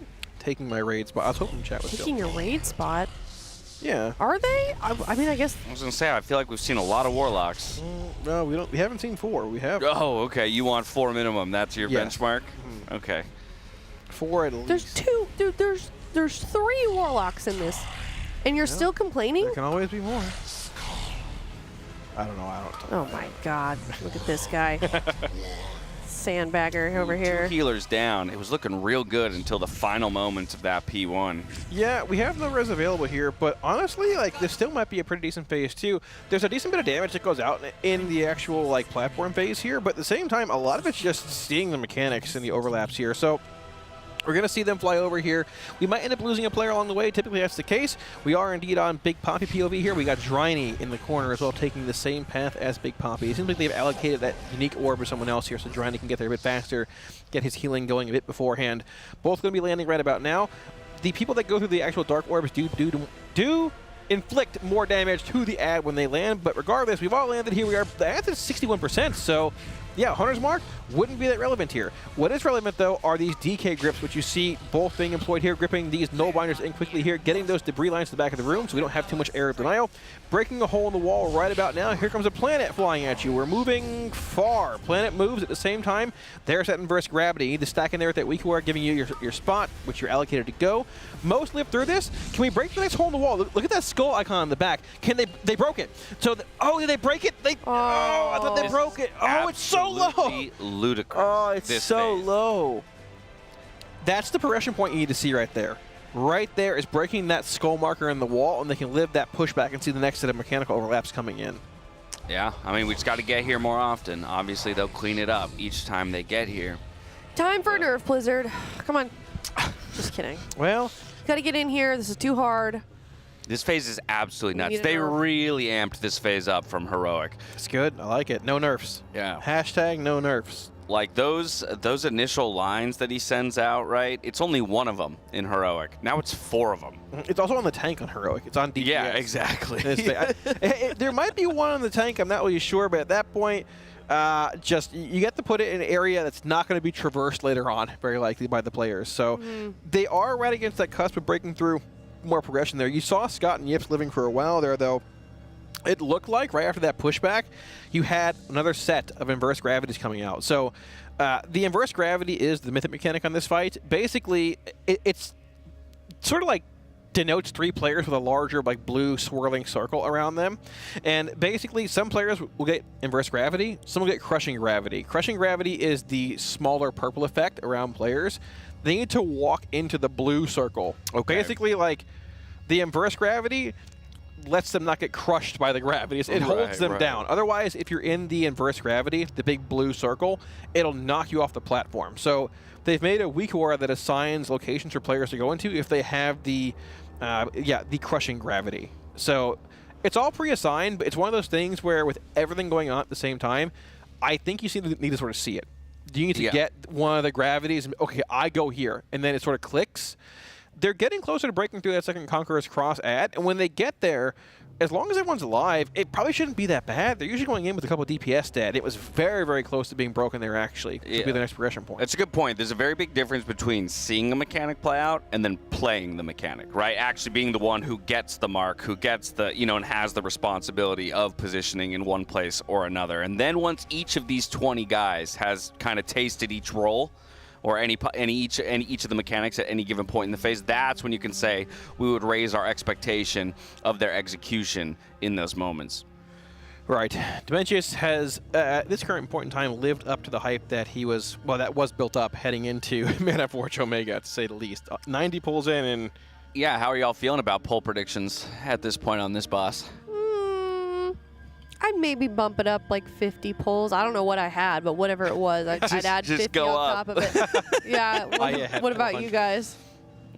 Oh, you said 250. Oh, yeah, there you go. Oh, there we go. Yeah. I'd bump it up, I think. I'm feeling pretty good at 364. Actually, I honestly think I'm feeling pretty good about 364. Well, I mean, there you go. I think 275 is reasonable.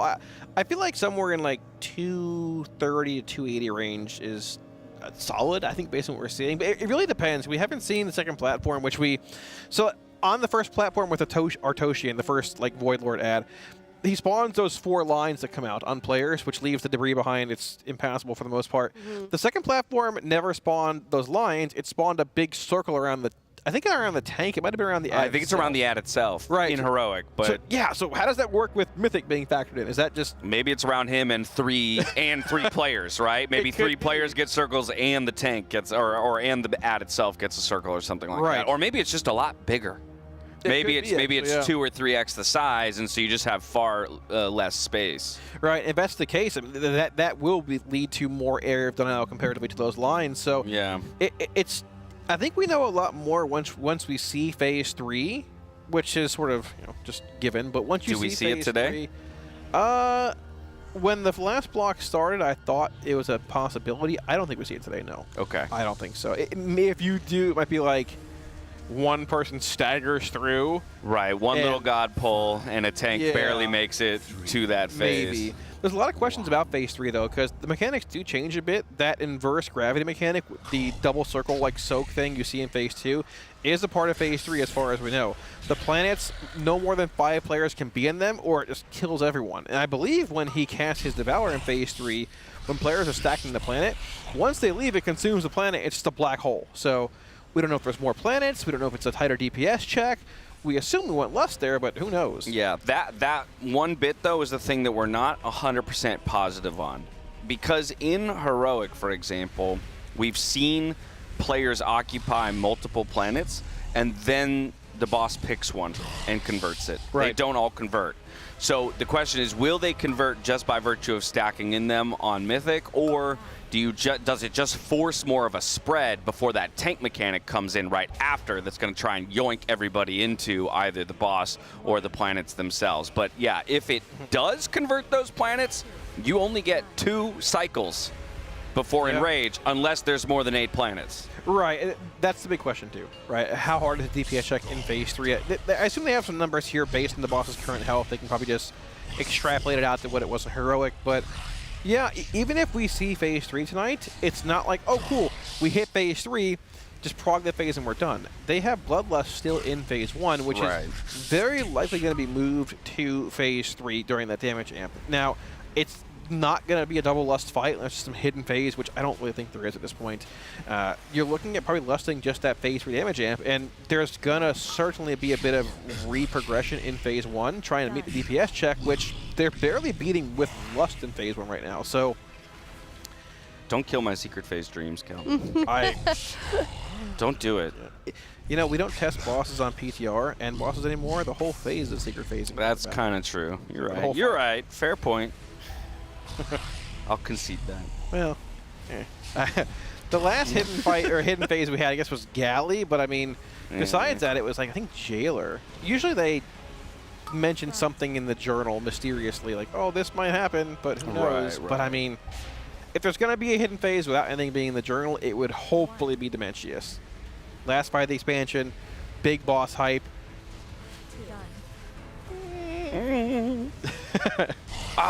Yo, I was about to say, this one's looking good. Sang goes down. We do have the B-res, though, so we can get him up before we push in the next phase. And there he goes. He's back up on the platform. Yep, you can see here, this is going to be their last spread of this phase. They might end up getting a few anti-gravities coming in the back or a singularity soak here, but yeah, these masses, you just ignore them, hit the boss. The boss will cancel whatever he's doing in this phase. It doesn't matter. It's irrelevant. So you beat the push here, which is good. And I noticed over the course of the last few polls, the last hour or so, they're beating mechanics faster and faster in phase 1 with Lust being there still. So like their damage is coming up passively. Lust is still there, but it's good to see it climbing consistently, because when Lust is pulled, it's going to be even tighter damage-wise. So, but yeah, this is going to be a good phase 2 push. We have all 20 players alive, no battle res available, but if nobody dies, we don't need it. That's right, that's right. All right, heading over to the platform here. We should see, I believe, 4 different players land on the actual ad here, starting his health essentially around 70%. Right when we land here, we're going to see that Conqueror's Cross spawning in, which spawns all those invulnerable, all those rooted ads. Yeah, there we go, perfect. 60% of the boss here. We're going to see the Conqueror's Cross spawning in now, and those 4 nullifiers being gripped in by these DKs here. Right after this, these 4 lines come in. Look how they're placing them all along the actual back here, saving as much room as possible. We know right now, break a hole in this cross. We have to move through. There's a planet being queued up. Here it comes. At the same time, Inverse Gravity is out. Here are the assignments as well. Everybody getting your assignment spots. Everybody makes it through. Can we break a hole in the wall? Look at that Void Warden. This is progression. They broke a hole in the wall. Right now is the knockback on the boss. Let's see how strong this actually is. They can live through this. What comes next? We actually don't know. It gets knocked in the actual wall. What do we have next here? So we should see, I would assume, another cross spawning in. 4 more nullifiers are spawning in here as well. Double grips coming in here also. So 4 frontals again. 4 frontals. We should see another Inverse Gravity coming in, which we should see right about. Where do you take it, though? I don't know. You have to move somewhere. Break a hole. You have to break a hole in the wall here. There's the Inverse Gravity. We have to have a hole in the wall already. There's a planet being queued up, and here it comes. Oh my gosh. Man, that is insane. Get the proggers in the chat, though. That was big. What happened to a shine? How did it get bumped? I think he was positioned in a weird angle and got knocked into the void. Well, it looked like he was getting knocked and then got knocked another direction into the ad, those like cross ads. It might have been. Could be wrong. Yeah, let's take a look at the replay here. So, yeah, we actually have lit POV here. This is a weird backwards angle of him flying, but that's okay. We're rewinding. Okay. What is happening? Bird's all contorted. It's fine. How do we get this POV? How he flies, it goes backwards. We're rewinding. New tech. There we go. So yeah, he's going to be landing. I think he's one of the first to land on the platform here. So there's a bit of time you can get in on the boss here when this Eclipse cast is going on. That cross spawns in. The cross spawns a bunch of rooted ads. You have to kill one of the Void Wardens to break through the hole in the wall so you can cross through. At the same time, those circles in the middle there are the 4 nullifiers being spawned in. You see them being gripped in by the DKs here. Perfect. Meat grinders out. The lions come in. We're placing that debris in the back of the room. A planet's being queued up right now. Where do we go? We stay here or we move through. The wall's broken, so you can now move basically freely if you're staying or moving. We opt to move through. The planet's coming right at us. So right here is the inverse gravity. The weak core on the screen, top left, top right corner there. That's his assignment. You see, he has one of the smaller ones. Standing in the big blue circle will root you and not knock you off. Planet's thrown. We lose Zenni here, but at the same time, look at that Void Warden there. The wall's broken. That's the DPS check you wanted to see. We're through into the pushback here. Yeah, no, so honestly, a really clean execution through the first set of mechanics here on the platform. We're going to lose a couple more here to the pushback. So yeah, we're being pushed through here. Now the next mechanical overlap here is just another cross spawning in, and those beams are coming out. You can see Mass Destruction 3s coming in right about now. That's going to be those frontal lines spawning in right there. Now the question is, where do you place these? Because you're trying to break a hole in the wall. You already placed 8 lines already. At the same time, there's a planet being queued up in the background. We got to break a hole in this wall for these Void Wardens. Now that nullifier, there's 4 more spawning in. They're going to be gripped into this meat grinder as well. But at the same time, this wall needs to be broken. That's the next check. The boss is moving. The planet's being thrown right about now. You have the 4 null-binders being pulled in here. The anti-gravity is also coming out, so you're being rooted here. But this is crazy. How do you make it through? There's nowhere to go. That's like a 4 mechanic overlap right there. It is. We've got to be gripping the null-binders. We got to be breaking a hole in the cross. We got to be placing the lines at the same time, and then we've got to be worried about the reverse gravity and locking everybody in. That is just a wild amount of mechanics to be dealing with at one moment. Yeah, I think their biggest priority there is breaking that hole in the wall, because they want to break that hole like quickly so they can move through for that anti-gravity that comes out. They want to be in the clear spot, essentially, for the anti-gravity. I doubt the boss throws planets at the same time. I was about to ask, are we guaranteed if he throws it on one side to throw it on the opposite side on his next throw? Because if he is, then I think you're right. Actually prioritizing opening the space first might be the most valuable thing. I think it was just like sort of a, hey, we got here, what's coming next mechanic? All right, we have the gravity, we have the lines, we have the wardens being gripped in. Yeah. Put it all on top of that one section of the wall you want to break, then move through. Then do the gravities, and dodge the planet. And at that point, it's probably another wall break, another pushback, and you want to push the actual ad to avoid a 3rd planet, which, well, I don't think you can survive a 3rd planet, pretty much. So. Yeah. No surprise, we saw the immediate 5-minute break timer go up after a little bit of prog there. Everyone catch your breath, but also let's discuss, figure out what we're going to do about it. Yeah, every time you see a big point of progression like that, you see the players get up and walk around, and then what you don't see is the analysts rapidly like trying to, figure out what they could learn from that new push that they just got. Yeah, I mean, they are the first guild to see that, essentially, right? Yeah. So there are, if you're in a spot like Echo is, it's happened both times in the past. Liquid's been in second. They can take timers from Echo seeing fights or different parts of the fight first, right? If you're the first guild to see that, you have the responsibility, in a sense, to put in the timers yourself. We saw the mechanical overlaps. All right, let's add these timers to the weak aura. Let's update DBM, big wigs, whatever you're using for boss timers, push new weak auras, and then get in again. But that's more knowledge gain, which can help us get through that phase, because we got a whole other platform left, too. That's the first platform. Second one, I mean, I don't know. Mystery, big question mark. Yeah. So you have to deal with 8 null binders per platform, right? 2 sets of 4. Yeah, I don't believe you can get a 3rd set. That would be dying. Yeah, at that point you're dead. If you haven't gotten through the ads, the void forms add health by that point. Okay, you have to break 1 point in the cross for the possibility of a planet throw, then another point in the same cross for the pushback. Then a new cross spawns, break a point to get to the other side, and then 1 more pushback. So you have to break 4 points in the cross. You have to drop 8 total lines, 2 sets of 4, and then you have 2 sets of the circle placement for the reverse and inverse gravities. Yeah, right? basically, and yes. And dodge the planet being thrown at you too. Yeah, dodge the and planet. dodge the planet.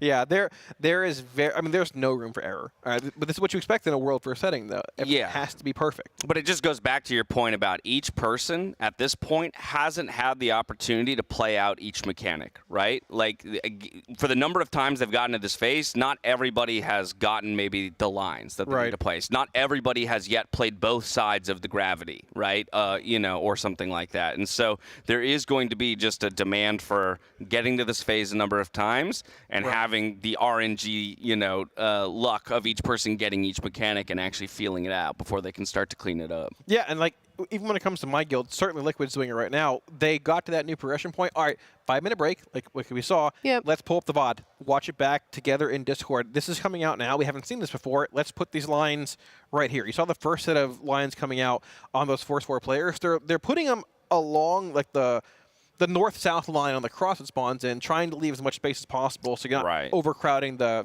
area you're in for the planet throw. Maybe these ones go towards the south, possibly, depending where the boss is at, where it's positioned. Maybe you want to drag the boss to this area. You want to have the boss on top of the wall regardless, though, for the meat grinder on that Void Warden ad. So here's a question. Right now, they cross from one side to the other, and then they're avoiding the pushback and remaining in that same quadrant. Why not let the pushback take you to the next quadrant and then cut back across the platform that way? I guess then on the final pushback, you're already near the back of the platform. So you'd have to break the ad and cut across quickly. Because I like your idea of shooting the line south. Right. And in order to do that, we need to then be in one of the southern quadrants, essentially. Or it'd be easier to do it in one of the southern quadrants. So I'm wondering if you actually kind of go in a clockwise formation from one quadrant to the next, and then the pushback comes through, you come through, you're cutting over to the left, and then you have to break one final ad to get back to the north for the final pushback. You don't think we can do it? Well, so when the second cross spawns in, it refills the previously broken hole. No, that's what I'm saying. So we just keep going. We just keep our journey going. You're still going to have to break an ad regardless. Yeah, I see what you're saying. It's just instead of right now, they seem to be trying to do the whole phase in just 2 of the 4 quadrants, going back and forth and back and forth while losing space. So why not just make use of the other half? Understanding that the second pushback is going to be very precarious then. It requires us to break another void move forward to get back to the north. You could theoretically throw a gate down to gate like through the last broken hole and they get knocked back again. It's possible.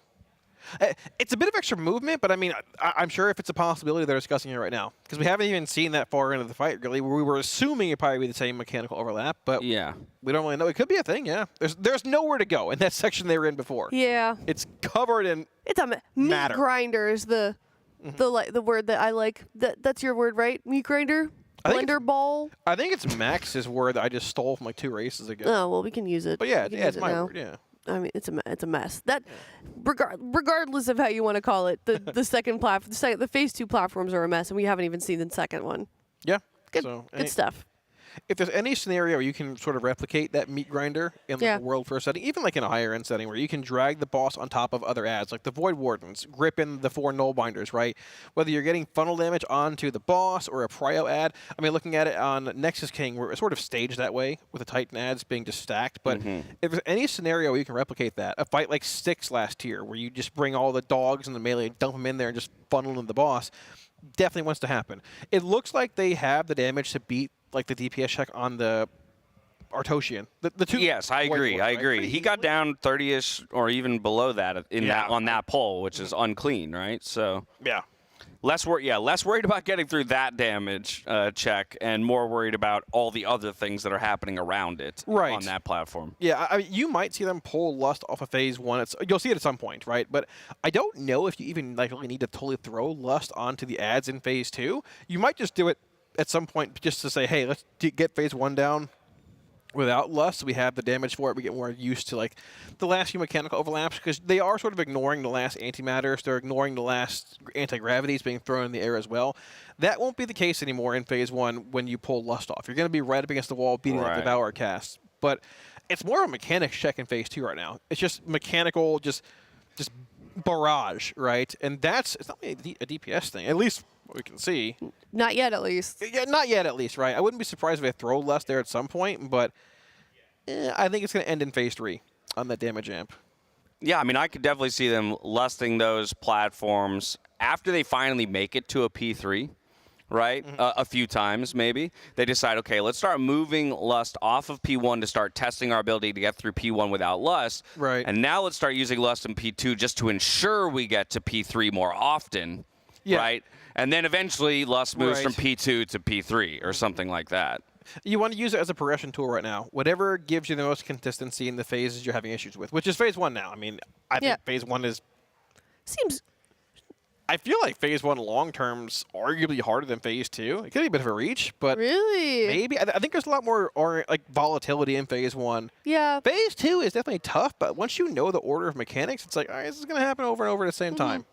But yeah, that's a good point. We'll see. Same old song and dance on phase 2. Not yet though. We'll get there. We'll get there eventually, hopefully. What genre of music is it? Yeah. I don't this know. is like techno hard style. Yeah, hard style. It's like that new trance kind of stuff. There you go. That new trance kind of stuff. New yeah, trance? classically new. It's the new armor, not the old armor. Okay. I'm confused. Techno polka. I like that. Techno yeah, it's a little polka. bit of techno polka. Sounds like a fun genre. I could hear that in my head, like playing phase for sure. 2. Yeah. I do like how through all the excitement, Azula's just been knocked out for the last half an hour on the floor. I've heard a few snores from here. I'm jealous. I'm pretty jealous. Yeah, I mean, we haven't really caught her dreaming too much throughout the broadcast. Does she kick her feet? Little yelps and kicks and things like that. She does a lot of like vocalizing if she's dreaming. She'll. Oh, really? Yeah. That's cute. I do too, actually. Do you know? I don't know. You sleep talker? I'm a sleep talker. Are you? Sometimes. I've had full conversations Have you recorded with them? significant others. like, So have I, actually. Yeah. Sometimes I hear about them after I wake up. Yeah. There he is. Look at her. Right next to the Chom Chom. Azula. Azula. Oh. Also, that is not Azula that made that stain on the now floor. you better make it worth her while. You woke her up. Yeah, Look at her. She's like, what? She's so confused. Oh, I feel bad. I just wanted to... Yeah. No, I was having such a good dream. Liquid won world first. You want to come There here, weren't sweetie? any bugs. No, she's like, how dare no you? power outages. Sorry. It was so good, Dad. Her eyebrows. What happened?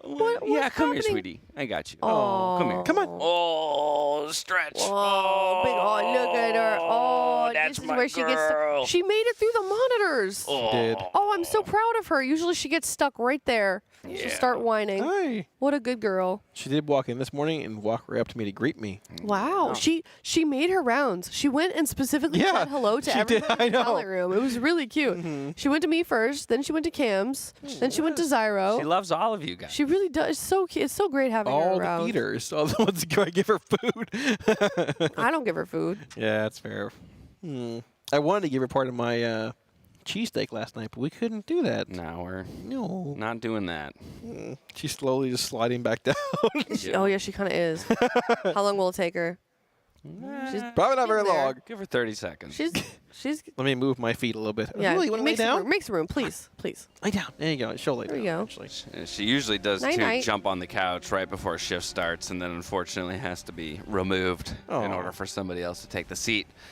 I'll stand for her to stay on the couch. It's fine. Yeah. Looks like maybe we're gearing up though for another poll. Everybody's Well, they're splitting already into geared their- up, Dash. Oh, you're right.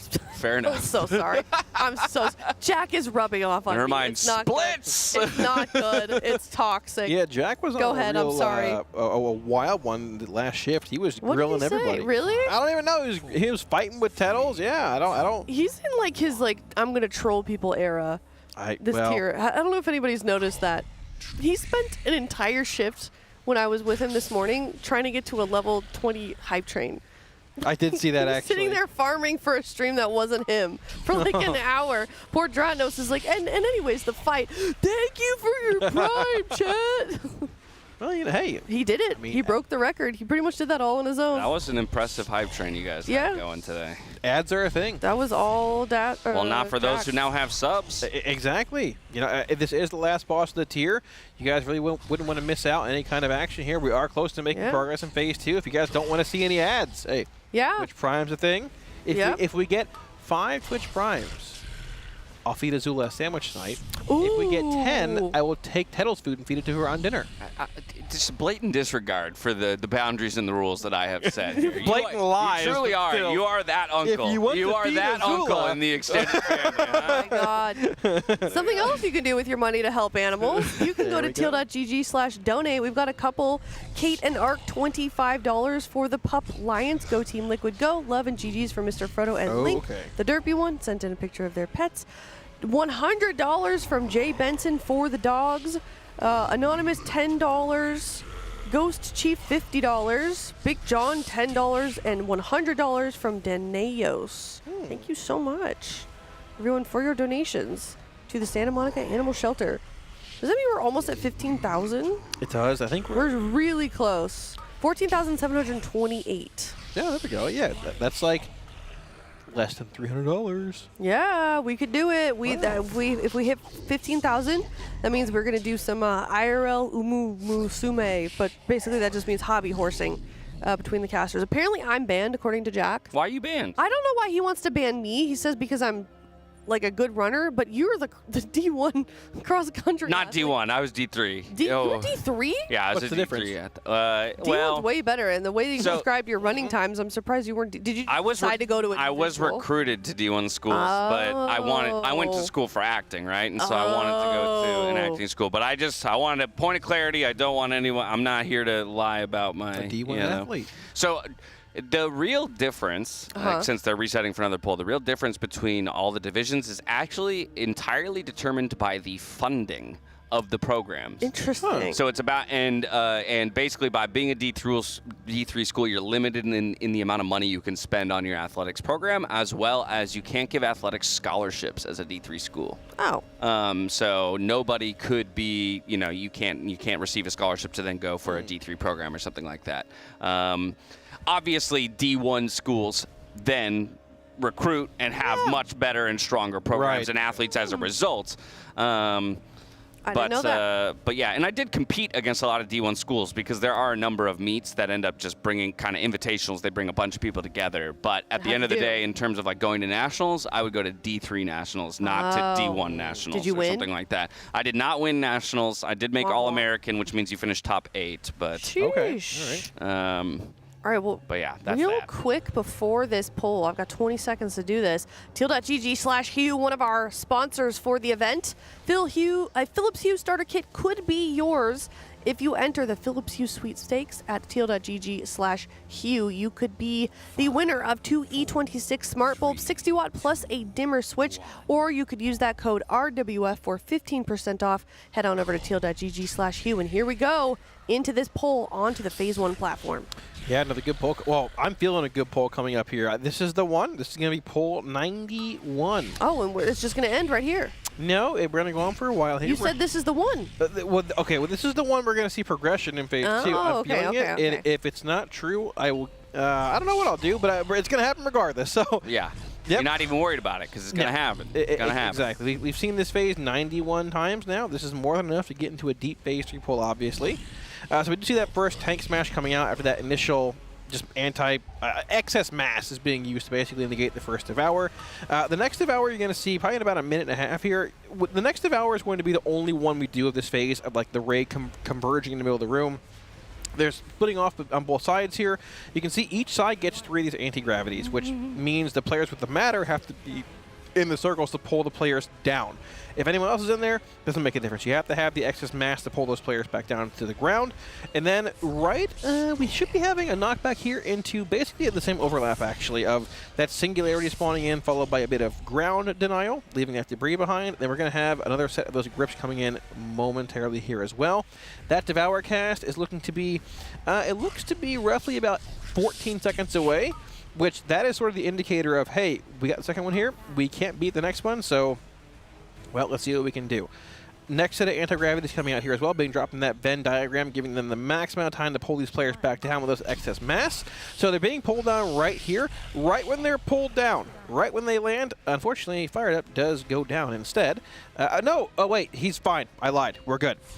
So that's one of the overlaps there is really tight, though. You have to be able to get those players down in time for them to gate into the middle of the room there, because the entire raid's converging in the center. You can see, unfortunately, Disaster sort of struck here. We lost a handful of players. If they're not in the middle of the room, pulled down fast enough, take that gateway, they're going to die. all the raid has to converge on that center platform to bring the excess mass together to negate the second Devour, which we look like we were just a little bit behind on. Yeah, there. no, but this is the one. Disaster. But this is the one. This is the one you said. Oh, the pull! Look at us go. This is the one. Oh. Well, listen, it's been a long week. My brain's a little cloudy. I got Zula at my feet here. I meant the next poll. Right, been the gaslit. next one. I put all my points in on that one. Well, Yeah. I'd like a refund, please. Well, you know what? I trusted you. You shouldn't gamble, Aya. Lesson learned. Okay, fair point. Lesson learned. Next one, right? Yes. Okay, good, fantastic. Looking to be a fun fight, though. I mean, overall, how are your thoughts, though, on this one? I'm loving it. Dash.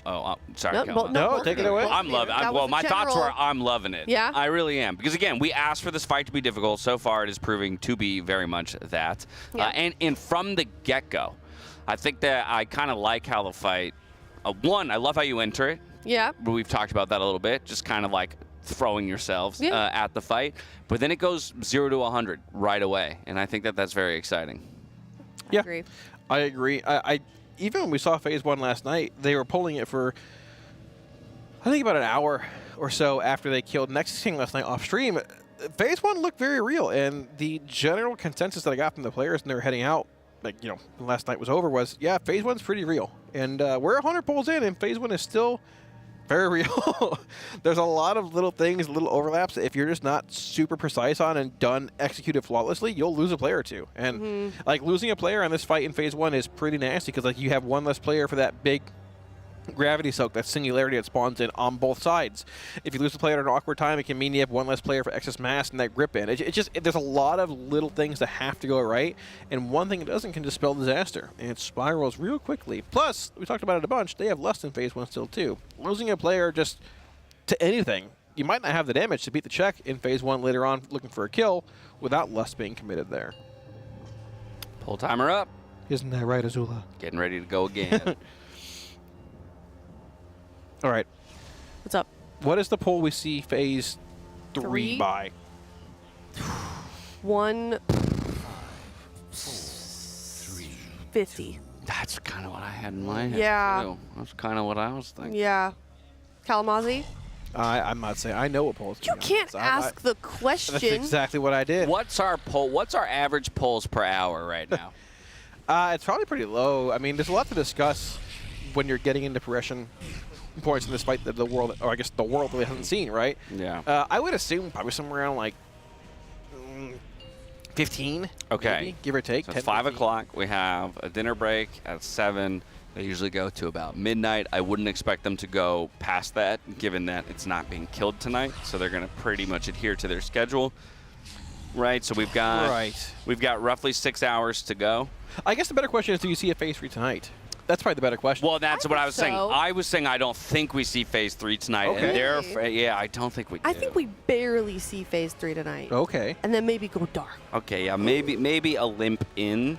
But then I wonder, I'm like, but are you really seeing anything in Phase 3? Like, yeah, we might get there, but are we really seeing it? You know, like we'll get there, the damage amp will happen, and then everyone will just die to the planet damage coming down. Probably. Because remember, every single one of those planets that descends does raid-wide damage. So if we don't get there with everybody, or if we don't get there with the multiple healers alive, you're just dying there, and then you're not actually going to see any of the actual mechanics, aside from maybe Lip or Scott just living for a little bit. I hope Phase 3 is turbo nuclear. I hope there's like Or 6 the sausage lines. Like there's 3 lines you gotta cross. I hope there's like 6. Nuclear, he says. I hope my both gosh. tanks grip across the raid. I hope the planets explode when people are soaking. I hope it's just insane. I feel like it's going to be that. I hope it is, honestly. But yeah, I feel like this being the final boss of the expansion, it's Demensius. He's bigger than Stormwind. It's got to be insane. You know, he doesn't look bigger than Storm. Yeah, that was a lie. Is that just me? That was a lie. Who said that? Where did that come from? Blizzard? He's not that big. Blizzard? He's big, but like he's not that big. Yeah, well, you got to sort of suspend belief here. You don't really want to be fighting Demensius' toenail for the whole fight if he's bigger than Stormwind. I have a feeling, did they mean Demensius or the entire Demensius fight? Oh, people are Is as saying big as bigger in Stormwind. Phase 2. He might be, but I'm thinking. That's true, actually. I'm thinking the amount, like what you traverse throughout the fight, is definitely like as large as the entirety of Stormwind, from for sure, platform to platform to platform and whatnot. The Europeans are behind us. The benched Europeans. Hello. Who is it? Is it Tobo? They've brought a TV with us. It's Tobo. Yeah, I knew he was benched. Hello. What's up, y'all? Oh, it's Tobo and Splat and KSP and who's on the end? I can't see because of the camera. Is it? Oh, is it Wolf? I can't see. Is it Wolf? I can't see. It's Wolf Disco. It is. Hello. Hello. I hope they can hear us. We have I don't know if headsets they can on, hear so us. we wouldn't be able to necessarily hear them back. No, they but can't hear us. okay. Because I was going to ask them the same question. Do we see P3 tonight? And if so, you know. I gave Tobo a little hand sign. He didn't like it, but it's okay. Did you flip him off? No, I love Tobo. I wouldn't do that. Hey, That's horrible. good luck from them, though. This is their best pull. We're heading into phase 2 with a battle res available and no one's dead. Alrighty, here we go. You blessing. Yeah, let's see what we can do. Sang POV here. I don't know who's actually grabbing his core. So it is Sang. He's taking a different route here to grab one of these dark cores behind the actual planet itself. There. Barely gets his portal in time, just makes it. So when he lands here, he's probably one of the later smashes. This ad should start around 70%, give or take. A bit of milk damage on the ad right now. 1, 2, 3, 4, boom, boom, boom, hit. We're at 63%. So the damage check in this ad doesn't seem that real. But the mechanics check does seem very real. Here's that cross. Here's the 4 lines spawning in. The nullifier's being gripped in here as well. Sort of replicating that meat grinder on that Void Warden. Breaking through the wall, a planet's being thrown directly at us, so we're going to be heading through, spreading out these gravity mechanics here as well. Getting into your soak, not being thrown off the platform. Everyone makes it through except for Timber. We have a res available. We can get him up. We should be shifting over to that wall if you're not one of the poor players with these lions that come in right now. Can we break the wall in time is the question. We broke it, but most of the raid goes down. I like that line placement, though. On the second set of lines, Yeah. they did a really good job conserving space there with that second set. Yeah, I mean, you can see it on the left side of the screen here, right? Unfortunately, we didn't really get through with many alive here. Yeah. These lines probably going to be placed more in that area where they were already. So when they head through the wall, look where this planet gets thrown here. It should be thrown on the left side? Yeah. Yes. Or that side. So we have the left side clear. So I'd assume it alternates sides. So we're going to be going to one side and heading back to the other. Unfortunately, we were a little behind the damage check there and couldn't break that Void Warden ad with the whole raid alive. A little sad, but I mean, it's back to the progression point they need to be at. So more of those. More of those. That's all we need. All right. That was pull 92. Pull 92. That was the poll I meant, by the way. Yeah, right, That was the poll you exactly. meant. Yeah, of course. Yeah, I meant the next poll because we were already underway.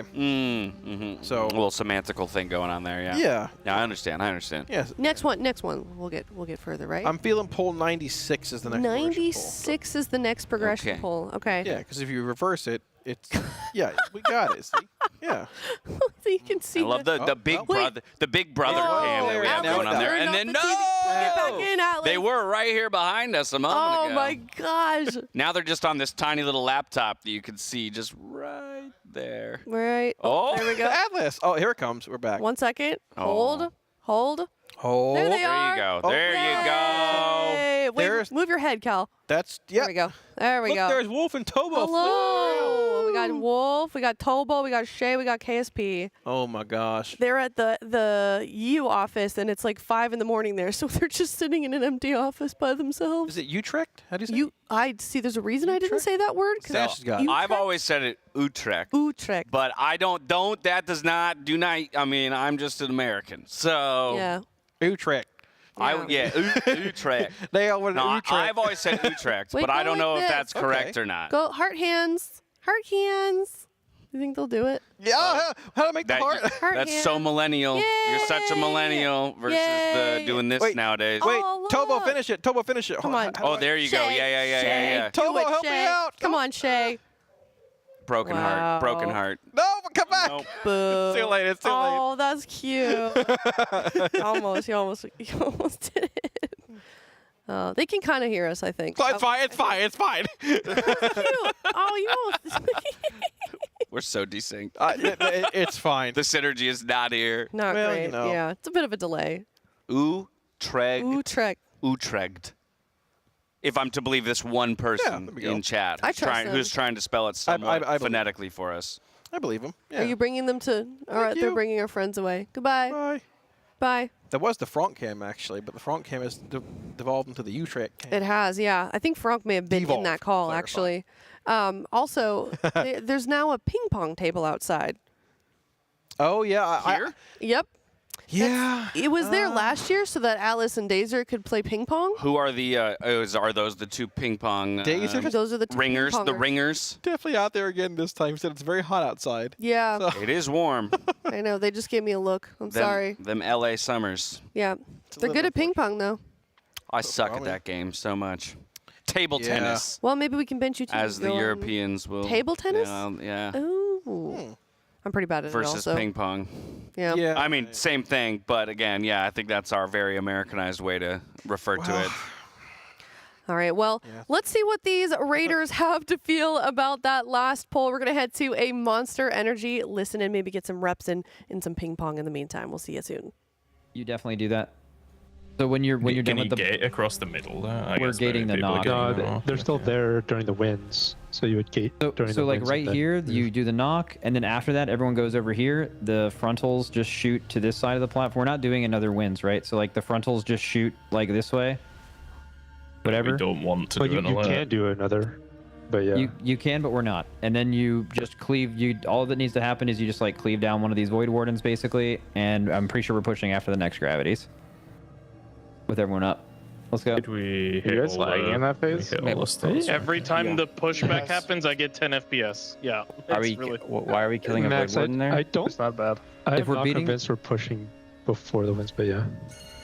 Okay, then we need to not go to the other side and leave. We need to bait as many frontals as we can to... actually, wait. Can you bait a frontal in an old thing? How hard does it hit to sit in the pool on the ground? Wouldn't you just bait it towards the other side? Bait what towards the other side?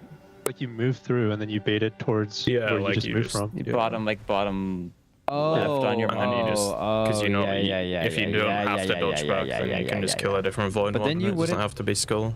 You would kill a different one than the middle, yeah. They'd kill second here. You're totally right. Okay. All right, let's go.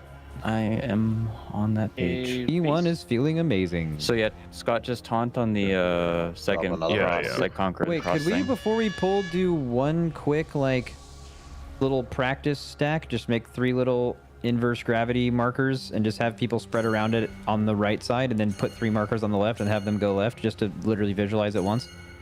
Just put 3 markers in a row. Exactly. All right, so this is the right side safe spot. It's exactly what we did last pull. Just go stand where you're supposed to stand for that. You can refer to the picture. Just so you could visualize it in your head. Waiting for one person. Going on the edge. This is so you guys are on the edge, exactly. And we're waiting for Dryny to get into the Jesus. Okay, now put 3. Wait, don't I'm move pretty yet. sure that Scott and I should be here. 1 second, don't move yet. Yeah, that's what I thought. But... Okay, we can do that. Can you just swap with them, whoever that is? Who's supposed to be there? I don't think we'll cleave the people on our left and right. I think we can just go I don't there. think anyone is here. Sure, that's fine. So we will do. We can change the picture for that. Now, don't move yet. I want someone to make parallel markers on the other side of the room as if it was the left safe spot. Do not move to them yet. All right, 3, 2, 1, left safe spot, go. Time. And then plant where you think you should be. Is anyone wrong? Everyone looks good. No. W, let's pull. Blue was down for where the first ad spawned on the second or on the platform, but I don't know if you guys were even using it. We can just replace it. I was kind of, yeah, but it's fine. Yeah, I'll replace it this one. Who is the CEO of Markers, man? He's a marker dealer. Marker Messiah. P3. Blue P2. Now that you guys know your spots too, we definitely need to kill that Skull Void Warden. Which also, is it going to be right every time now with everyone alive? You guys can pre-kill it, right? Yeah. I've been targeting it from the start of the pull. Ow. Yeah, the CS won't be hitting it too much, sadly, but get fine soft late, I guess. Knocking 3, 2, 1 now. I think the Warlocks and Shadow Priest can kill it. Not positive though. Yeah, I mean, it was close there, and I was targeting full. Great news. Okay, big hit in 3, 2, 1 now.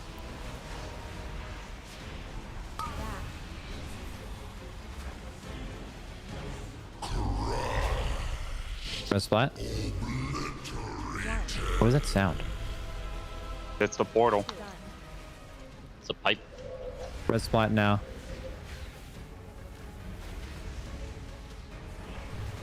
Knockback cancel soon. After you knockback cancel, rebuff him. Now.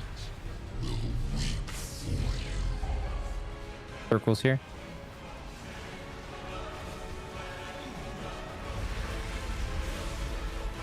Rally and AM soak soon. Finish the ads.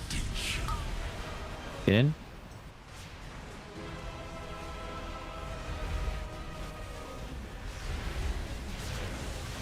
Do whatever the fuck that sound is driving me insane. The portal, bro.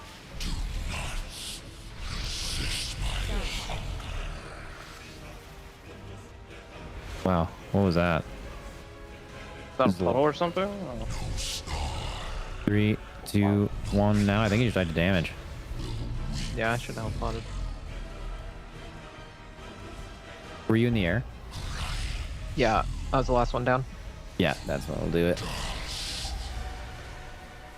Fucking 3, 2, 1, get in. Finish these. Hey, pick up here. Back up front. Back up. I got it.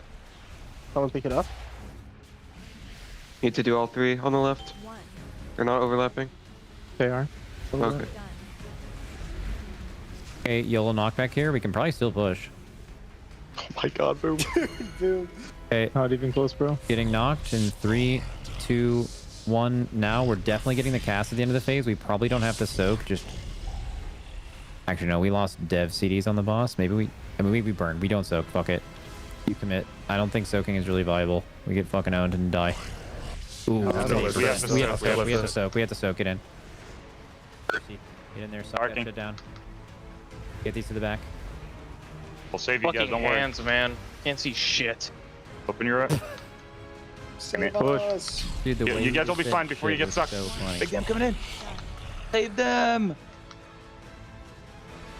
Well. Okay. Just go again and die. Make sure if you are ever in the air during the devour, your fingers on that health pot the whole time.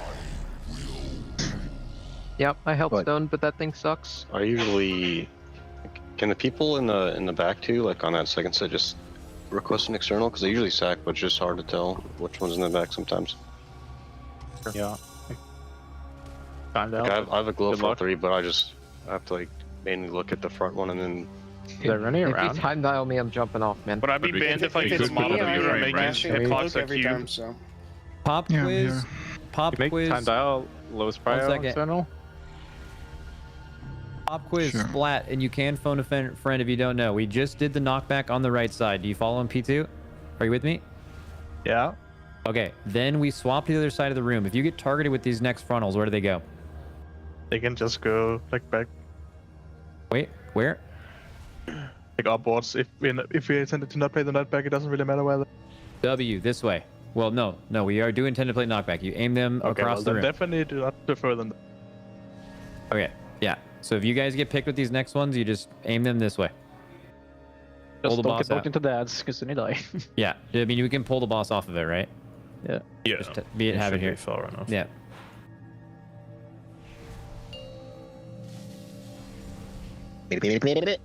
You should also kind of walk towards this hitbox a bit, like not get double lined, but like don't be like, on basically right behind an ad or right in front. 5, 4. Time to win. 2, 1. Game. Bro, fucking Dranny, man. Crazy fucking. Dude, it hits call. different when Mark says it.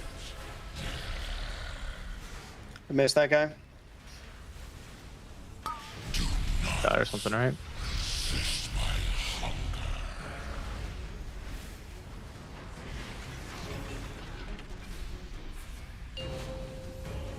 Knock in 3, 2, 1, now.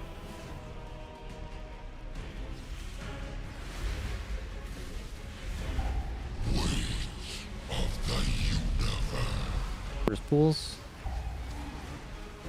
3, 2, 1, get in. Might need to retaunt, yes.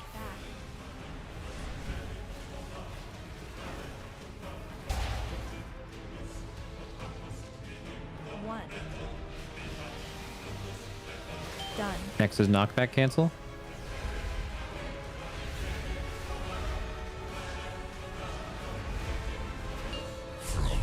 Okay, knock in 3, 2, 1, now. Okay, pools.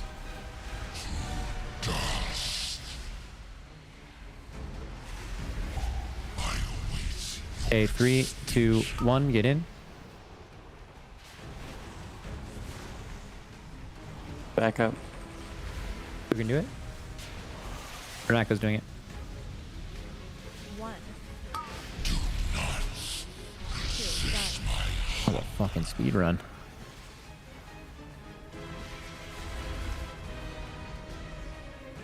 Knockback. 3, 2, 1, now. That's on. Dark matter here. The last corner. Range on the right, please. Yep, kill this ad. Big AoE 3, 2, 1, watch your HP. Get in.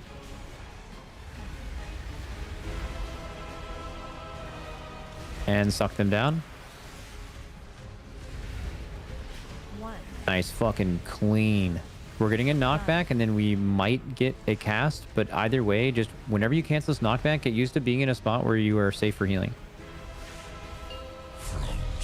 Knockback in 3, 2, 1, now. Dark matter spreads. I think we're destroying this. Holy moly. Is he gonna start it? Jesus. Ah, this. You guys are I'm crazy. just sitting on 20 seconds of my cooldowns. Game? Yeah. Maybe I'll just start holding it in this. Bro, Dry literally game. First fucking rock. I'm not even seeing you, that's the best part. Fucking Grindster, man. Dude, we said that in our Tazvish and we did not game. Yeah, bro, we didn't say it before that boss. We literally didn't say it before that boss. Is the problem? Said it before like every pack. Can people get off big dragon riding mounts? What, you don't like my bird right now? Yeah, you guys No, have to get I off. don't We like the talked big about ones. this. Come on, man. Okay, Just stolen positions. prog for Remember, fun. range, the first thing you do is you go top of the platform if necessary. Remember, it still could maybe go left. Just be ready to play it. We're not mere mortals. Show them our strength. Nice. We are going left, left, left, left, left, left, left. Range swap to it now. Go to your spots. Skull. Oh, there is no skull. Personal. Kill skull, kill skull, To kill do skull. infinity damage to it. Guys, kill the front one. Yeah. Kill it, kill it, kill it, kill it. Knockback 3, 2. Oh, it almost died. Bro, this assignment needs to be off. Yeah, fucking Sorry, I didn't move skull. What was like melee like cheating our side or something? There's one of two things. That is unlikely. What is very likely is that it picks. This is the first time we've seen it, but it is possible that it's just random. But we will get right. But we will get right most of the time, though. Can we count how many people were on your side? Sure. Yeah, I mean, like maybe someone could check, Yeah, because like that would be so fucked, man. I'm looking at it right now.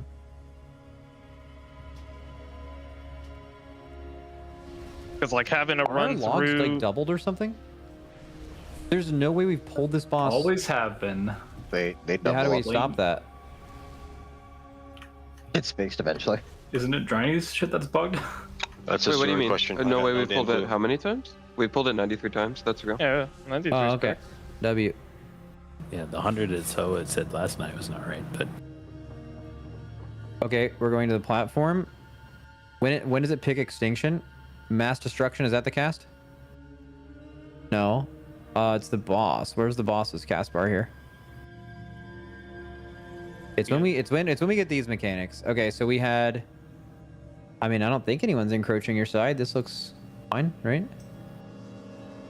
So it's 1, 2, 3, 4, 5, 6, 7, 8, 9, 10, 11, and then 1, 2, 3, 4, 5, 6, 7, 8. Maybe we could put more ranged on this side, maybe? Just to make it more likely? Or maybe... Yeah, he's just picking a random person, or you think he's picking a clump? We don't know yet, but if it has a chance of being a clump, we should try to just keep stacking it. Let's Can add anyone? 2 more people. Yeah, can anyone play on the far side that's fast and can get over? Right? The shaman said they would. Yeah, it's probably better than us than warlocks. Yeah, or just put all the I'll change it on the sheet, but just put all of the shamans on the left. what am I supposed to do when I'm the like? I got the knock thing from the guy, and I'm like so slow walking over the thing to get out, and then like I can't even make it. Avoid elf, right? Disperse, bro. But if I get the second one, I mean, can I only can't get it 2 times in a row. Does the okay, fade then I just avoid elf always? does fade slow removal not work? Or is it just not Maybe. enough? By the way, I definitely made the fuck up that you can't get it twice in a row, but I'm pretty sure that should be accurate. Look at Zenni. Oh no. I'll try the fating anyways. You fine. And then I. Oh, then he's gonna run. This is a different pull. Oh, this is a different no, pull, but it's the yeah. same thing, right? Well, I dispersed out of it because I was slow. Dispersion. All right, was slow. you have another way to get out. You're fine. Well, I did it last pull, and then I couldn't make it to the sea. You Like, can get freedom. You need this I one. think if it's left, do we? Never mind. I was gonna say rescue, but that's so dangerous. No, I think we're gonna get left way less often now. What is that We're debuff called right there, Analyst? That the people get picked with the lines, so I can make a glow for it? In case it doesn't get marked with a skull again, are we always just doing interior skull, by the way? Like the closest skull on either side if it swaps? I'll link you, Ronnie. Yes. You want the Mass ID? destruction. Can you make it so to make plater scripts work for people? Can we... Maybe healers got this. I got this, but I was assigned to my quadrant. No, the line. Well, yeah. I've gotten it. Wait, dude, how is this Void Warden already at 50? Is it just from Cleave? Yep. Are you guys all just running through this and it doesn't slow you? No. And doesn't tick you? No, it's slowing. There's nothing. Yeah, they're not. No, running right for here. any. Look what There's a Zenni window runs down. through. I'm pretty sure it's freedoming as well. Yeah. Oh, but so are you running through without taking a tick? There is nothing He's there. dispersed. Wait, yes, there is. There's. Well, the Look at breath the is like boss. inside the ad, right? Look at the. Yeah, but it cuts off though. That's. No, look. He ran right through it. He right? dispersed. I fucking gatewayed myself, bro. Everyone was I need to fucking see a out of there. POV of someone. So Splat runs through an Natty. I need to check something because we could actually make this so much fucking easier. Wait, let me see if this works. Well, Warlock can't be slowed, so. I think I got slowed and then I got to wind if it was this pull. You can Okay, well, if everyone can outplay this slow pull on the way over, what we can do... Did you guys notice? Look at this. You guys have been swapping this the whole time, Skull, right? Your other Skull is at 50%, and we haven't even thought about it. But if we move the boss, like on here, if we move the boss like here, don't, like, more in, don't these two just die? To Cleave? They're almost dying now. There might be no quick range as well if they're like that. Yeah, stuck. I think we actually try to just pull the boss closer. Yes, there's going to be pools in this direction, but like you can just run through them, right? Then range don't have to swap. We gain infinite damage on the ad too, right? Yeah. I think it's worth trying at least. Yeah. Fuck it. Game. Game. Boom. Game. Boom. Game is game. Knowledge nuke.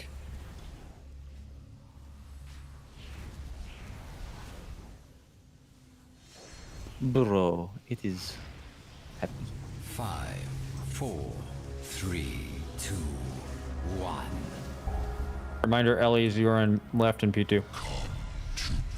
Yep. Also, the problem, by the way, is that ad dying doesn't matter if we get a different beam, right? Like if the boss.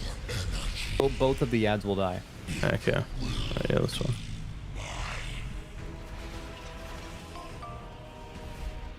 Yay. Yay.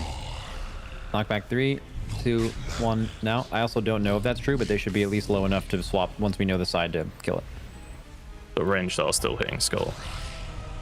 Or the old skull. Sure, just for progression, right? But I think there's a good chance. Also, if it works by picking a random person, which is now my biggest theory, is we'll get right significantly more often than left. I just feel like we're getting the same things each pull. No. Like I never get Something this get changed. Why did I just get airborne there? I've got this set. You reminded me. Just got blasted the second they fucking. Knockback, cancel, 3, 2, 1 now. Let's go, boom. Second it sent them up, I just got full blasted. Yeah, that happens to me sometimes randomly. It's nice. Just random, okay. Okay, kill these ads. Big circle, 3, 2, 1, get in. Really? Get the soak go. The living mass this side. Holy that's shit. that's too slow. Actually, it's not. I lied. Sorry, Smack. That was what you did was fine.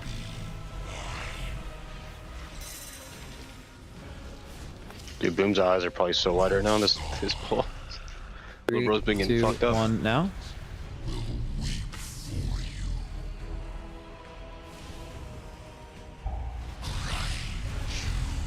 Circles.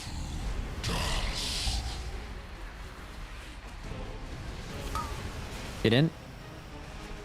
Finish these ads. No. Need to back up. I mean, we're I think fucked. we're dead. I didn't check, but did the thing happen where one of the ads randomly got nuked on one platform and then kills us? Yep. When it's big red, don't hit it. Is there red danger? Is there a way to have that not happen? I know it's kind of like we're asking you to hit ads, but like sometimes one of them dies just insanely fast. It's our ad, right, Exo? It's your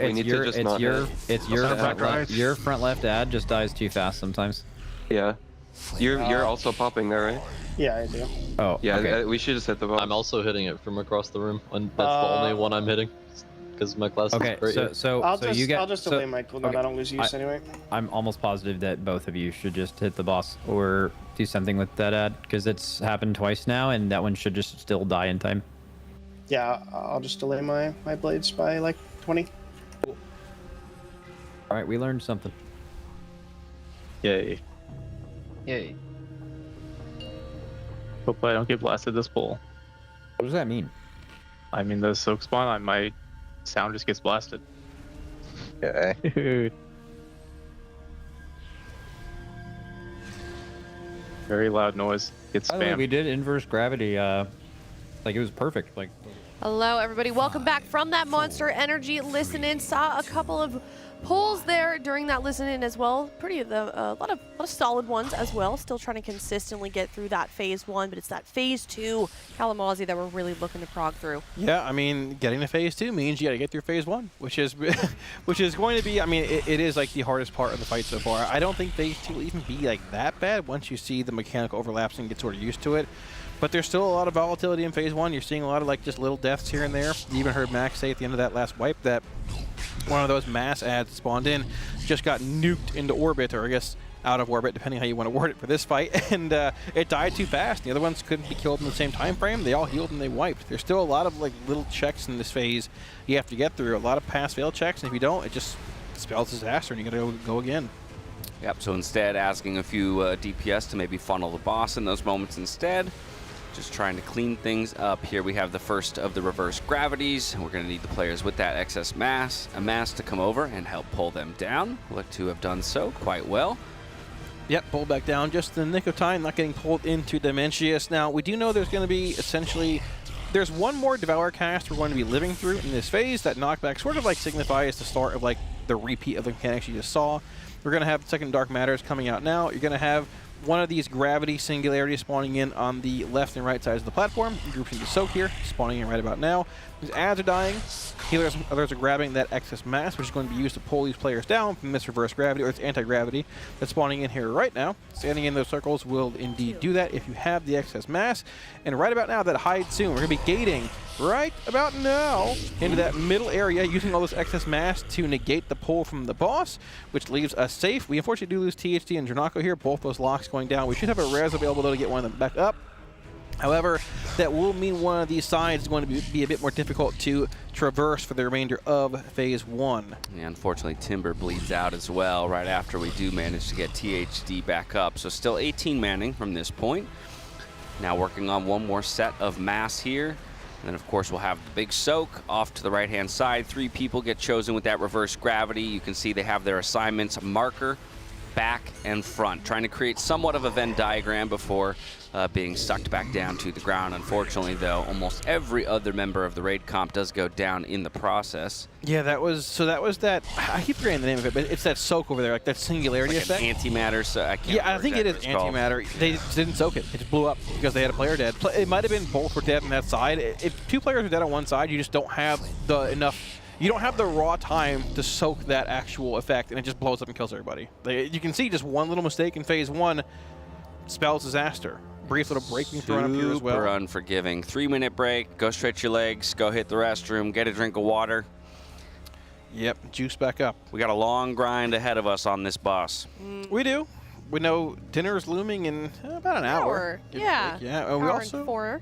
a lot of their best pulls usually come after dinner. Saw Nexus Tank die to them. Get their food buff. After dinner last night. Yeah, not too bad. Okay, so Demensius dies post dinner. Got it. Yeah. Yeah. Yeah, maybe on Friday. Sure. Yeah, not today. Yeah, I feel like, I mean, today's Wednesday. Yeah. I feel like this boss is probably not dead anywhere tomorrow either, regardless. Like, yeah. I think Friday, Saturday is what we're thinking. Yeah, a really good progression point I think would be seeing, like, you'd be really happy if you saw Phase 3 tonight in any form. I think. Agreed. More realistically, you're probably seeing, like, you're seeing second ad. Yeah. And you're seeing maybe a few good pulls into that ad, getting timers for that second platform in Phase 2, and knowing, you're having a general idea of how it looks going to bed tonight. And then tomorrow you come in, keep, obviously, like, progging the intermission, probably even keep less than Phase 1, get the intermission down, see Phase 3 a bit, and then maybe, like, Friday comes around, you're pulling less out of Phase 1, you've got the intermissions down, and you're trying to optimize Phase 3, but a lot of it just depends on how tightly tuned Phase 3 is. It might be a really tight DPS check as well. If that's the case, you have even more to look into. So there's a lot of unknowns still, but I think that sort of encapsulates this fight pretty well. It's Demensius, right? I like this suggestion from chat. Can we get Defying Gravity to be the background track for the remainder of the fight? I tell you what, chat, if we could get about $1 million worth of subs to pay for the rights to Defying Gravity, it might be a possibility. Let's make Barring it that, it's going to be a difficult one to pull off. Maybe we make a scuffed version of it. Yeah. All right, well, in the meantime, we do have a couple transmogs we can take a look at. Teal.gg/donate if you'd like yours to be featured on the broadcast for $35, along with a link to your armory. Here is the first one that we will be rating, a Nightborn. Honestly, I think this is a strong start here for our shift of transmog ratings. I think so, too. What is that back piece? Green it's like pirate. Planks of wood, like a fence post. Yeah, Warlock pirate. Yeah, there's that weird shoulder mog with the slurper, we call it, the one slurp. I'm sorry, mog. what? It's the slurper. So how it's like a like a what? Oh, I get it now. Oh yeah, thanks. Now I understand. Like slurps. Yeah, it's like a slurper. Yeah. Are you implying that it's alive? Yeah, it's a living thing. Oh, it does move. Okay. Wait, what? The back piece moves? On the shoulder, that little. Oh. Speaking of, but I guess in the armory maybe it's not doing any of the movements. I believe it does. Okay. Yeah. No, I like this. That's good. Yeah, 8.7. This is good. I'll go with you. 8.5. I'm 8.5 as well. Awesome. Bam! All right. Really solid start there, Liz Locke. Heck yeah. Very nice. 8.7, I'd say. Here's the next one. Oh. Okay, very thematic indeed. Yes. Kai. With the white hair against all the blue and the black. This is a 925, 95, 925. I'm going to be a 925, actually 95. I don't really know how this gets much better. From the Kill the Hitchhikers. I like that. I'll give it a 7. Okay. Sir, you're not getting over Blood Elf. You're doing it wrong. Yep. Play it again. What's that? Jarvis, play it again. You're not gooning over Blood Elf. You're doing it wrong. Okay. Now I understand. I feel like 7's not much of a gooning score, though. Well, I gave it an 8. Full set. I gave it an 8.3. Oh, it's full set, so we're automatic. I upped the points because DK. So. Okay, gotcha. Yeah. All right, here's the next one. Yo. This is so arcane magey. That is a cool wand. Also strong. Also strong. Wow. From the Guild Children. Okay. Are you a children? Lazuli. I feel like Dash is implying something over here. I don't know. I like Lazuli for a mage name too, by the way. Just because of Lapis Lazuli. What does that mean? Which is a stone. It's a blue stone. Yeah, it's like a blue gemstone. I was also confused. Here we go. No, I've heard it before. And if you've not seen Steven Universe, you need to go see Steven Universe. Okay. Yeah, this is solid. It's a mage mog. 7, 8.1. It's fine. I mean, it's a mage. I'll give it an 8. I like it. All right. 875. I like it. Picasso. 875. Very, very strong. Very, very strong. I agree. Let's take a look at the next one.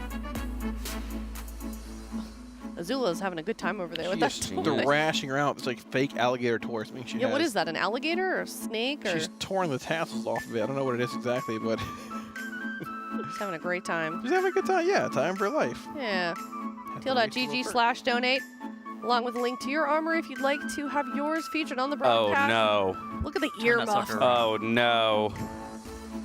Alrighty, I don't know about this one here, friends. Okay. I don't know about this one here. The Rishi wrap cloak is ruining it. So many people forget to transmog that. So, admittedly, I'm never a fan of hunters with guns. Hunters are supposed to be using bows in my universe. Why are they holding a bow? Yeah. Thank you very much. Agree. Good. Mog is decent. I don't know. That's like a 5.5. Yeah. Wow. For me. I'll give it a 7. I liked it. 6.3. Here is where we currently are. We are so close to $15,000, and at that mark, we'll be doing IRL Umamusumi, or pony hobby horsing. I always forget what that's called. Hobby horsing. Yeah.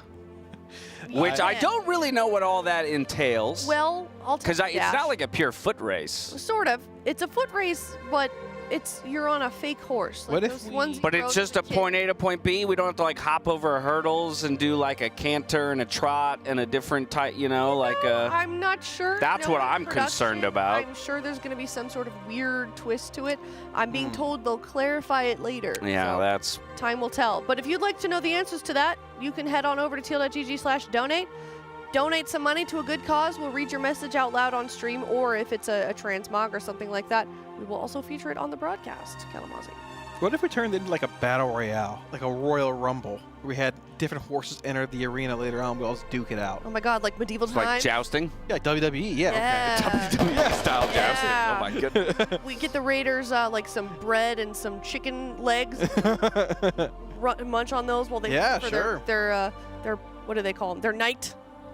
Oh yeah, like medieval times. I'm describing medieval times. Yeah. Yeah, I'd be down for that, sure. Yeah. I was thinking more modern day wrestling, but I'd take a rose. either works, I guess. Yeah. Sure. I mean, what is modern day wrestling but another version of jousting? That. Right. Yeah. In a that's way. True, I guess. Yeah. I think that makes sense. Anyways, teal.gg/donate. We are so close to $15,000. $20,000. We're going to do stand-up night at 25. We'll do a secret video. Production is working very hard, specifically Kai. Yeah, I'm telling And y'all, Pam. you want to get to that video. Were you in it? I'm not in it. Oh, okay. I'm not in it, but well, at least not yet. But you want to get that video. What is on Trill's screen? Is that Driney on the gravity chair again? Well, maybe. So he's been sitting on that thing a lot. I still have yet to go snag a 5-minute sesh in one of those chairs, but they look incredible. Yeah, they're real comfy. I think Driney's. If that is him, or is it Lip? I can't tell. Jarvis Not Enhance. Enhance. Can we go to Trill's POV? Maybe we can see what that is. Oh no, because Lip's right next to Atlas. Yeah. There you go. I think that's I don't know. Might be. Do we recognize the shoe? Wait a sec. What's up? Look at our other monitor. What? Oh. There's Who the answer to your. is There's the answer to your question. Who is sitting Is that there? Dazer? I really can't tell. Oh, It's Dazer. it is Dazer. yeah. And it was hopeful that we're. Hopeful and Dazer. Okay. Both taking a break from the raid. A little bit of Well, R&R. Yeah, A yeah. little perma break from the raid, We're actually. munching on something. They got some snacks. Yeah. Those red shoes on hope. His shoes look kind of like sharks from Fire this mage angle. extraordinaire. Are you Shark not mouth. a little surprised that we are only running one mage? I don't know. Wouldn't mages be solid for those intermission platforms? They'd be all right. I feel like you're not really getting the same kind of funnel as you are like on the Titans on Nexus King, for example. Like you're stacking on the Void Wall, but the ads die sort of fast. There's a lot of movement too. I'm not sure like how mobile Arcane's profile is when you're looking like to get that resonance funnel. Everything like Zyra was talking about on Nexus King, but if you had told me there'd be no Hunter in the raid, I'd be a little surprised because both Phase 1 and Phase 3 during the damage amp, the boss is at full health. But yeah, I'm not convinced that Malarcus is out for good. Okay. I can see that. Don't take that as a guarantee that he's coming back in, but like, I'm not convinced. Just because, again, we haven't seen the whole fight, so there's still plenty of room for new things to be introduced, new information to be gained that's going to change the way we think about our composition here. Right. Yeah, I could very well see that being the case. I wouldn't say I'm skeptical. I think Warlock's good in this fight, but I believe Echo was playing 2 Warlocks. They were. Yeah, I think if they do look to trim a class or change something, that third lock might be on the chopping block. I think it's good here. You need 2 regardless of the gateways. Yeah. That second Devour in phase 1. This is like a 2 Warlock fight unless there's some weird way to employ some non-gate strat, which I don't really think there is. It's a 2 Warlock fight for sure, but I think that third Warlock, if they look to make a swap, might be on the chopping block at some point. But Pull timer up, post break here, 10 seconds to go. Yep. This is going to be pull, I think this is pull 96 roughly. Pull 100 I'm feeling a really good one. But I did say pull 96 was going to be the new best, so. I think we've already done 96 pulls. Oh, well, that doesn't, we were on break, it doesn't count. 106 this is the pull. is what he really meant. Yeah. 100. No, the counter's just off. Earlier they had a weird bug where the boss pulled from the previous platform. So that didn't count. So this is pull 96. Okay, actually. sure. We can go with that. All right. Well, you better be right here. I'm betting all my points on this one, Cal. How many points do you have? Not 2 or 3? Well, Lip is dead. Oh, now it's new best, guaranteed. Well, we can res him. Get him up. That guy. Get him up. Well, yeah, we got him back up. We do need him for his grips in phase 2. Phase 1, not as impactful, but we do know that in phase 1, if somebody dies on one side, things begin to spiral. Lip's still sitting very low on health. Just get topped off a little bit, and that damage comes in. He's back 10%. But that Singularity's down. That reverse gravity, we're soaking that. The anti-gravities are coming out in the back of the room, being stacked in that triangle formation. I forgot what it's called, but it's okay because it looks like a triangle too. Oh, Venn diagram. Yeah, Venn diagram. Venn diagram. Yep. So we do indeed soak all those up. We're going to see Devour 2 being cast in about half a minute here. That's going to be the one that they converge in the middle of the room. But before then, we're going to get basically one repeat of the mechanics once that smash goes out, which is starting right about now. And now we spread for the circles here. Going to go drop those near the edges here to make as much room as possible for each of the Raiders. We're going to have one more soak and another set of those reverse gravities. Everybody making their way over to the soak now that we've managed to get those living masses down. 3 people get selected. Their roles are decided. Marker back front, Venn diagram beautifully executed, and immediately everybody with that excess mass jumps in to pull them back down to earth. And now we'll need to reposition towards the center of the platform here to avoid getting sucked in by this Devour. Yeah, exactly. We're going to see that Devour cast coming in a matter of seconds here. So we basically have that tank smash coming out. Did I miss the Devour? It just happened. Yeah, it just happened. They succeeded on it. I was taking care of something in chat very briefly. Don't worry about it. We're back. Unfortunately, Fired Up does go down here. We have no battle res available, but the thing is, the boss is at 30% here. So with one player down on a side, you can still stagger through with these actual unstable not mass, what are they called? The singularity soaks, the gravity soaks, right? You can still soak that with 9 players, but it becomes a lot more dangerous and deadly because you also have these antimatter soaks coming in here, which we need to get down. We are able to pull all 3 down here. Now, the question, though, is can we beat the DPS check on the boss with Fired Up being dead? We need to basically kill the boss, get him to 0 before the next Devour cast begins, which is in about 29 seconds here. It might seem pretty trivial, but with Fired Up being down, it might be a little closer than it seems. Yeah, pre-spreading for the circles one more time here. Yes, we have that spread coming in, and at this point, we're going to be right up against the wall with this soak here. Usually, we're able to actually ignore this soak, and these actual anti-gravities are going to be coming out right now. I think we still ignore these. The question, though, is can we push the boss 5% before they go out? You have to just hard They're up in here. the air. They're trying to soak the 2 in the front. They got dropped in an unfortunate manner. The boss is at 1%, but we're unfortunately not going to get the push in time. Man, that's tough. That's tough. Just the fate. I mean, we're at pull 90. Well, 5, right? 97 now. 97. No, that if pull. You do the Florida math, and we're still not that consistent on phase 1. I mean, that just tells you how difficult this fight is. Yeah, I mean, and that's the thing. We had one player go down there, around 40% on the boss. we barely missed the check, but we're lusting the phase still too. So there's still a lot of optimizations made for phase 1. We barely missed the check with the player being dead. But yeah, we also lost Lip at the beginning, right? And he had to get B-res, so he actually lost his lust as well because it happened pretty much immediately. So there was kind of 2 instances of loss of damage there on the boss within that first phase. But still, to your point, the idea that lust eventually has to be moved off of this phase is pretty wild. Yeah, it's... I mean, that's the thing, though. Like, they have these uncanny ways of finding damage. I mean, we saw Nexus King heal to full, which was 20 billion, and yet they killed it the next day. I have a question. How long do we think this fight... Like, on Heroic... Because obviously on Heroic, it might not be the best demarcator, but, like... Are we looking at an 8 to 9 minute fight in total here? On Heroic... I'm trying to think. On Heroic... It's not a double lust fight, so you're going to only get one. Right. It does depend a bit on how fast you push the intermissions, like the 2 ads, Argoloth and Pargoth, whatever, in the flying phase. Argoth and Pargoth. Yeah. I love that. That's what it should have been. The A and P, there we go. Yeah. It is sort of timing based on that, which is like based on when phase 3 begins. Yeah. Usually, like week 1 of Heroic, you pushed into the phase 3 burn and transition around the 6-minute mark. This week was like 5:40. I'd assume like 6-ish, give or take. Oh, okay. I mean, so you're going to want to be pulling second cooldowns there, or 2-minute cooldowns for that, second potions for that, around that 6-minute mark on a kill. We'd at least assume so. Very likely also moving lust there, but I'll tell you what I can do. I can go to RaiderIO and take a look at some of their heroic kills, just to get at least some semblance of a timer on this fight. I'm trying to...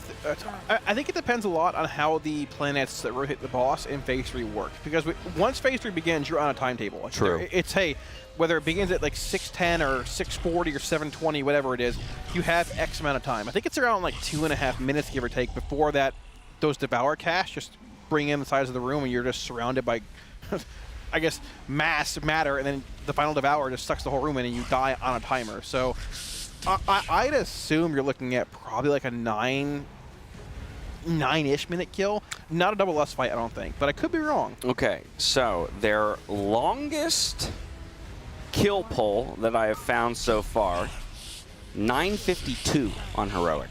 Okay. Is their longest kill pull that I can see, unless I'm missing something. But they've got everything from like low 8-minute kills. Actually, they've even got low 7-minute kills. Again, it's Heroic, but up to 9:52 it looks like. So therefore, yeah, you're not quite getting to the point of a second lust. Right. I would assume those longer kills are probably week 1 with a handful of helpers and things in 2. I mean, yeah. You can shave a lot of time off with another reset of gear as well, but I don't believe this is going to another reset. I think Blizzard would step in and nerf the boss for another reset, but to clarify, I don't want this boss being changed. I think it's very exciting where it's at. Oh yeah, please no. Don't touch this boss. At least not yet. All right, here we go. Really nice pull so far. 1 battle res available. Maybe almost into the intermission. We might see some prog here, Cal, like you've been looking. We might. I said pull 98 was going to be the one, obviously, and it looks like that's going to be the case. Yeah, we have... Oh, we lose somebody, but it's okay. He's going to have an Ankh available, likely, hopefully, the best defensive in the game. He might wait for this antimatter to go out. If not, we'll commit the res. Well, if his body gets ported, maybe just wait till you get to the actual platform. That could be the case, actually. Yeah, I'm not sure how Ankh works with this phase. Well, it would work if it worked, but I don't know when you get ported. Regardless, though, we are into phase 2 with 19 and 20 live and a battle res available. Yeah, this is going to look really nice. A Shine dead. I'm going to assume that once we land on that platform for phase 2, we'll get him back up. Yeah, very likely. So, the mini-bosses don't seem incredibly threatening health-wise, but there are still some checks you want to beat on this, and those are going to be those Void Weaver spawns. The walls, basically. That's the harder DPS check in this phase. You have to kill them quickly. Dryny knocked into a meteor.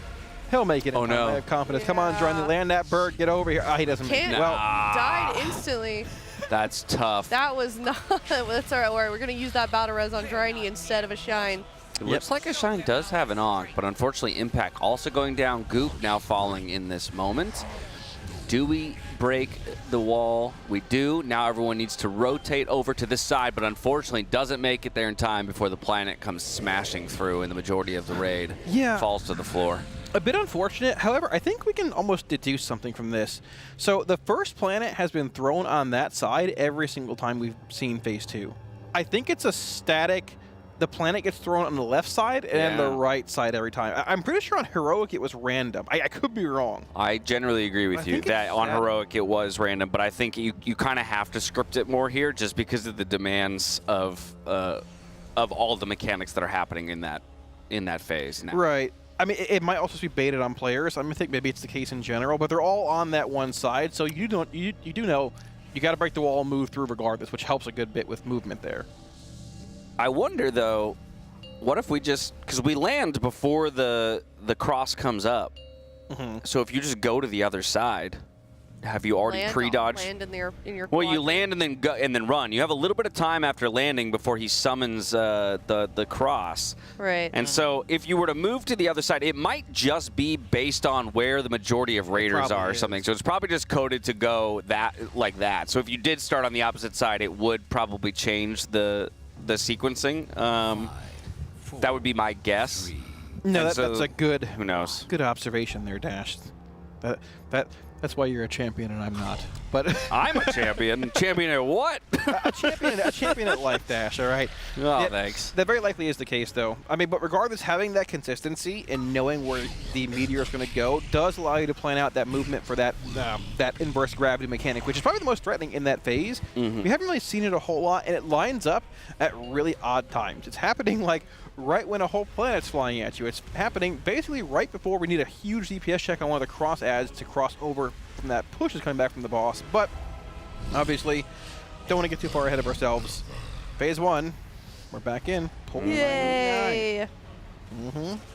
Pull 99, one away from your 100 that you're calling is another big prog point for us. Yes, indeed, yeah.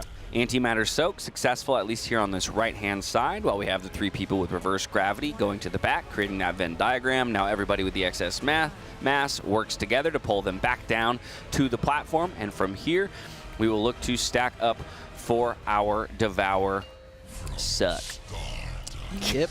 We are going to be getting knocked back right about now. That tank smash just sort of indicates they're going to have that mechanicals that we just saw one more time happening basically right now. We're going to have these circles coming in, which do a lot of damage if you stand in the nose. The moment they drop, you want to shift out of them. They hurt a lot. On top of that, here comes that soak. I'm soaking up with the raid alive here. We unfortunately do lose Nick to that, I think, initial explosion, and Zenni as well. We have one res. I don't know if we used the res already. Did we use the res at this point? It looks like we did. This is a wipe. We go again. And you can tell the whole raid is dropped to 0. Yeah, a bit unfortunate. That's just the volatility of phase 1, though. It's just very, very volatile. There's a lot of little things that can just spiral. But I think the real plan here is they're pushing for that pull 100 to make some prog on, like we talked about. And that's 2 pulls away. Man, I see a lot of people already calling for a need for nerfs. Yeah. I don't know, guys. Yeah. I mean, go ahead.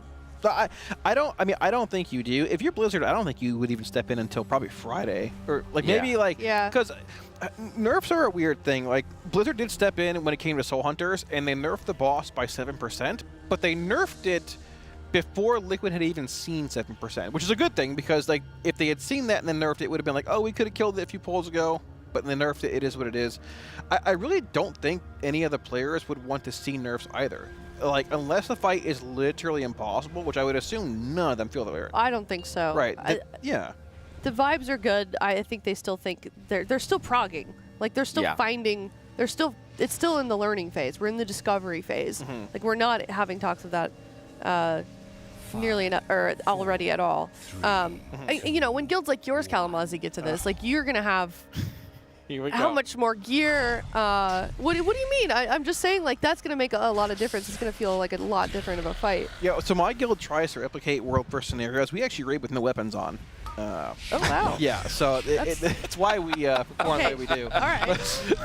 So you're working with an average item level of 650 is what you're telling me? The Warcraft version of resistance training. Yeah, exactly. Yeah. Yeah, we're planning on. Yeah, just wait until the training weights come off, y'all. Just wait. Yeah, we're planning on. Also, solid pull 100 right there. Do you shave your legs when you finally get to the boss so that you have more less wind resistance? Well, I don't know if that. Or maybe you want more wind resistance because of the Devour. Yeah, perhaps. So maybe everybody needs to let it grow out. You know. Very, very true. Yeah, I heard that you guys like you fly really far away while you're progging so that you have really high ping. Yeah, well, yeah. And then once you're ready to go, you fly, closer to the server. Right. Yeah. Right. It's like, yeah, so Yeah, I'm pretty sure it's kind of like an Air Force One situation. They're actually all on one 747 that's just circling around the server. And also to just to backtrack for people that may think I'm insulting Cal's guild, that's not by any means what I'm trying to say, but I mean. No, not a lot of guilds are going to see Demensius on week 2. It will be a different fight for sure. Yeah. I think when it came to Anshrek, which is probably the hardest boss the game's ever seen, barring some weird numerical unkillable fights or whatever. I'm pretty sure most would agree on that. I think 4 or 5 guilds in the world killed that boss. It was Echo, Liquid Method. I think Dratnos killed it for world 5th. I think. Okay. I'm not sure who was 4th, and they nerfed it. And nerfed it again, and then a 3rd time within Hall of Fame range. So I mean, yeah, we won't see. The vast majority of guilds will not see this fight in this current form. Yeah. Same thing with Forge Weaver, right? It just got obliterated on reset. When do you think your guild could get to Temerity could get to this boss? Demensius? Probably in the first 6 bosses are pretty easy. Okay. At this point, I mean, 2.5, 3 weeks maybe. Okay. Possibly. Yeah. Depends. Yeah. Who's Broomers? I have not seen that guild name before. I have no idea, actually. Oh, I'm gonna look They're them up. world 5th. They're obviously champions. They're cruising right now. Let's see. Well, I'll go to RaiderIO, one of our partners. Broomers, they're cleaning up in this raid. Broomers. Let's see. Yeah, it sort of came out of nowhere. They're EU. Okay. Alrighty. On Kazakh. All right, Kazakh. Strong server. Doomlord Kazakh, yep. Pop-Tart Corn Dog, unfortunately dropping off the leaderboard here. I didn't see it in the top 10, but thankfully Dratnos raids 8 days a week, so they'll likely be making their appearance later on tonight again if they're able to kill Forge Weaver. Had some pretty low wipes there, unfortunately, last night. I was blessed with some of that audio from Dratnos and his guild. There was many screams and squelches going out, but maybe today is the day for them. Speaking of today being the day, this is Pull 100, like we called earlier. Looking pretty good here. I waited till 50% to start talking about it so we don't jinx it. Here comes the big soak where everybody needs to jump in. Then again, 3 people get selected here for the reverse gravity. They all make their way back to that Venn diagram. Quickly, you see everybody reposition into the front circle first, and then they'll pull down the second 2. Who got tossed up into the air. Now relocating with the gate towards the center of the platform. Unfortunately, Timber goes down in that moment, as does I'm Fired Up. We can only get one of them up. We do choose the healer in this moment. Yeah, so we're going to be able to keep going on, pressing on a bit further here, but the question is, are we going to have the damage to beat this phase with Fired Up being dead, similar to a few polls ago? And at the same time, it makes the side that he's on much more difficult. Everything's calculated, soak-wise, everything else, to basically be with all 10 players alive. You see that Singularity landing, putting out large rate damage here. We have these anti-gravities going out here with that reverse gravity soak as well, which is just getting soaked in time, but extra demand on the side the Fired Up is dead on.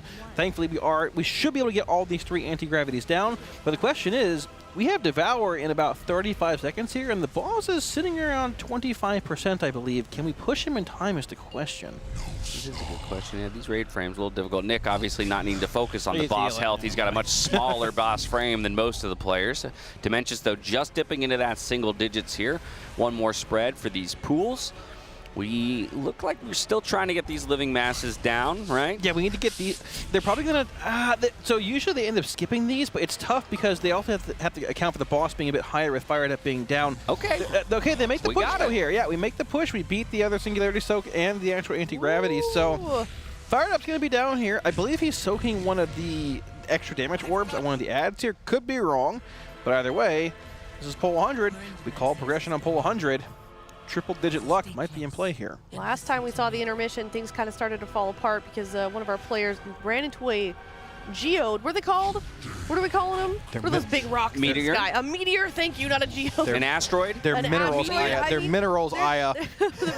Whatever, the big rocks in the sky, but we're collecting the orbs as well as going through the rings at the same time. If you miss a single one of those, you die, Dash. Yeah, that's right. But Goop did have to go grab one of those orbs. He lands on the platform. You can see Artosian already down below 60% health. Ooh, don't want to get clipped by that there, Goop. But I do think, again, we'll see the 4 lines spread out nicely, trying to save some space. And that's a bit of an adjustment. Before they were actually splitting a bit more towards the center and actually taking away some of the space in the second quadrant that they'd be diving to. Now we have that interesting gravitational mechanic that, unfortunately, we're not really going to get to see play out there because not enough people got into their circles. But they are going to try and push a little bit further through this with no damage, though, up. That means we can't break one of these Void Wardens, and the pushback will just throw everybody into the cross. And most people go down outside of those with immunities. It's like if you miss a single step in that sequence, it's gonna be a wipe. Yeah, I'm curious why they're doing the lines like this, though. Like, this might just be a concession to they're wiping on the boss and all that, with Yips getting in line here also. But I am wondering if they might be changing their strategy in that phase. They're testing repositioning back to the first quadrant to just say, hey, we're going to dedicate that quadrant to all of the bad from the 4 lines, or at least as much as we can, and then still go to the second quadrant that we have been going to for the remainder of the mechanics. It very well might be the case if they're able to break. So let me think. They would need to break the wall for the knockback, which they didn't get there, but you get pushed back, and then you'd have a bit of leeway before those lines came out again. If you can break that cross back over to where you basically started at, you can put the lines over there, and then dodge back to where you were for that first meteor, making it second dodge spot as well. I think that would work as long as the meteor is baited on the raid. It appered to be, because they crossed back over and we did see the meteor thrown right at the end there, and it was on that side again. Yeah, so if that's the case, they might just be one quadrant is like, this is the garbage zone. We're throwing everything over here and leave other things available. But listen, I'm going to call that a bit of progress. It's pull 100. They didn't get back to where they wanted to be, like, raw progression-wise, but a bit of a strat change coming into play. We'll see where it goes. Also, I would like to remind everyone that Dryny was our Teach Zenni of the day. Couple of days ago. He's an excellent player, but we're going to make fun of him just a little bit. Let's check out this clip of him running into the meteor. Oh, no. Yeah, I'm sorry, buddy. Don't do it to him. It's got to be seen. You got to get this ring, and he came out at too hard of an angle. No, it's not his fault. It's not his fault. He didn't see it. Yeah. He didn't see it. You know. Oh, no. No, that asteroid came out of nowhere. Didn't have a turn signal on or anything. I mean, what do you want from me? It moved. It moved. Yeah. Oh, and then we've got a comparison. He merged directly into my lane. Oh, no. Oh, no. No. No. What? How do I get this thing? Oh, you know what? He should have done that thing that some old people do when they should have their license taken away when they're making a left turn at a light, and they turn right a little bit before they turn left, as if there's not enough room to make that turn. Maybe you should have employed that strategy. I think that would have worked in that situation. But you know, listen, there's a lot more skill to it. I think dragon riding than meets the eye. You got to turn early sometimes. You gotta, you got to hit the outside of the ring. Take the shortest line as possible, touching the apex, as they'd say in NASCAR, right? I think is what it is. You got to cross the tangent, cut the tangent. Yeah, but we all took our dragon riding license test, and some of us scored better than others. I was really good at it. Yeah. I'm gonna brag a little bit. I was so good at that. The real endgame of WoW is Transmog and dragon riding gold race timing. So true. And pet battling. Yeah, it sort of was. It's still a bit now, but like, you know, it's a bit of an olden kind of thing. I still have my unborn Valkyr, but like, it's just not really the same. Dude, did you ever do that quest line in Uldum where you would get the quest? You'd take care of a bug. It was towards the end of Legion. You take care of a bug every day, or maybe it was BFA. Yeah. BFA. Taking care of a bug every day, and I got through it like a month. Took me like a month. And then they're like, yeah, you got to go do a pet battle. I'm like, no, not happening. I don't think I've ever done a pet battle in my life in WoW. You don't have a team like made for all the fights, Aya? Like I got a team of Headbuster. I 3 pets. I think I have a few at like level 3, and that's. I don't think I have a single pet above level 1. I'm gonna give you the hack right here. Everybody in chat. Oh. You go Secret tech. Go get Big Dog Fell Flame. Where's that? Shadow Moon Valley. Shadow Moon Valley. Make sure it's the one near the Altar of Shadow. Very important. Okay. And you get 2 Zandalari ankle renders. You bite the ankles. Oh. Yep. You start with Fell Flame. Double ankle render action. Nobody can withstand. Okay. Wow. Bite. Yep, it's over. Do you have your Uldum pet then? Hmm? Or why do you? were you pet battling for like a reason or for fun?